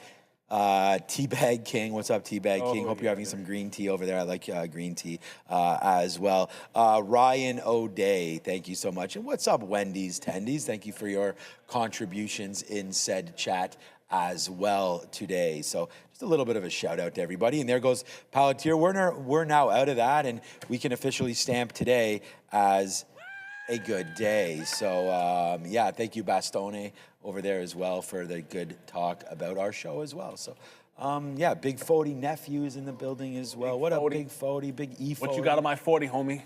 What's up to E40? E40. Well. Wow. Yeah, exactly, man. Back. Yeah. Even Joe shouted out E40. Bring it man. way back in the. Yeah. Okay, that's it. I feel like Joe would be more like Cuddy Ranks. You're Jamaican, bro. Oh, Shabba Ranks. You're just going. Yeah, Shabba Ranks too mainstream. Shabba. Yeah, he was. No, Shabba Ranks was. I know. I'm going to. He was the most mainstream. Well, Beanie Man. Well, I mean, the first mainstream dancehall guy. Like, it was him, then it was Buju, and then it was a bunch of others. But Buju Banton. Yellow Man, Cuddy and Yellow were. It's a Buju Banton. Were just different. Barrington Levy, Trouble Double No. Yeah, that's what's up. Well, it's famous thing. We actually have our tool back up there again. We can do the. See, the problem is the poll I was going to do is no point because we actually had it lined up for what's going to move the most. So we can quickly pivot to what would you most want to hold overnight tonight, right? So that I'll leave in UGRO, but I won't put the obviously because I don't think there's anything remotely obvious. USO fine, Q's fine, SMCI. What can I replace SMCI with? Doesn't make any sense anymore. Maybe ARM. So I'll just go with ARM. So what would you most want to hold overnight till tomorrow? 1 for UGRO. Good luck. 2 for USO, you want to hold oil. 3, you just want to hold the market, the Qs. I could have put the SPY, but the Q's already in there. 4, ARM, which is up 17%. 5, other. So put your name, well, you don't put your name in the chat. Just press the number in the chat. People have already started voting. Definitely not UGRO for me. USO, headline-driven, Qs. Yeah, we'll go start. I'm going to go with 5. Other? Oh, come on. Other shouldn't even be on there, man. Everyone's going to choose other. No one was saying any other names. Boo, other. Well, let's see. Okay, well, that will win easily. So I'm going to go something. I mean, other's too easy. I'm going to go with Qs. You know, I think oil and Qs will almost be the same. So this is, which would you rather hold long? Is that what hold, we're going to always assume overnight. If it's short, you'll say short. If it's okay, you know what? Then I'm going to go oil then. I'm going to go oil if it's going to be long because I do think that there's going to be some more tensions ratcheted up overnight.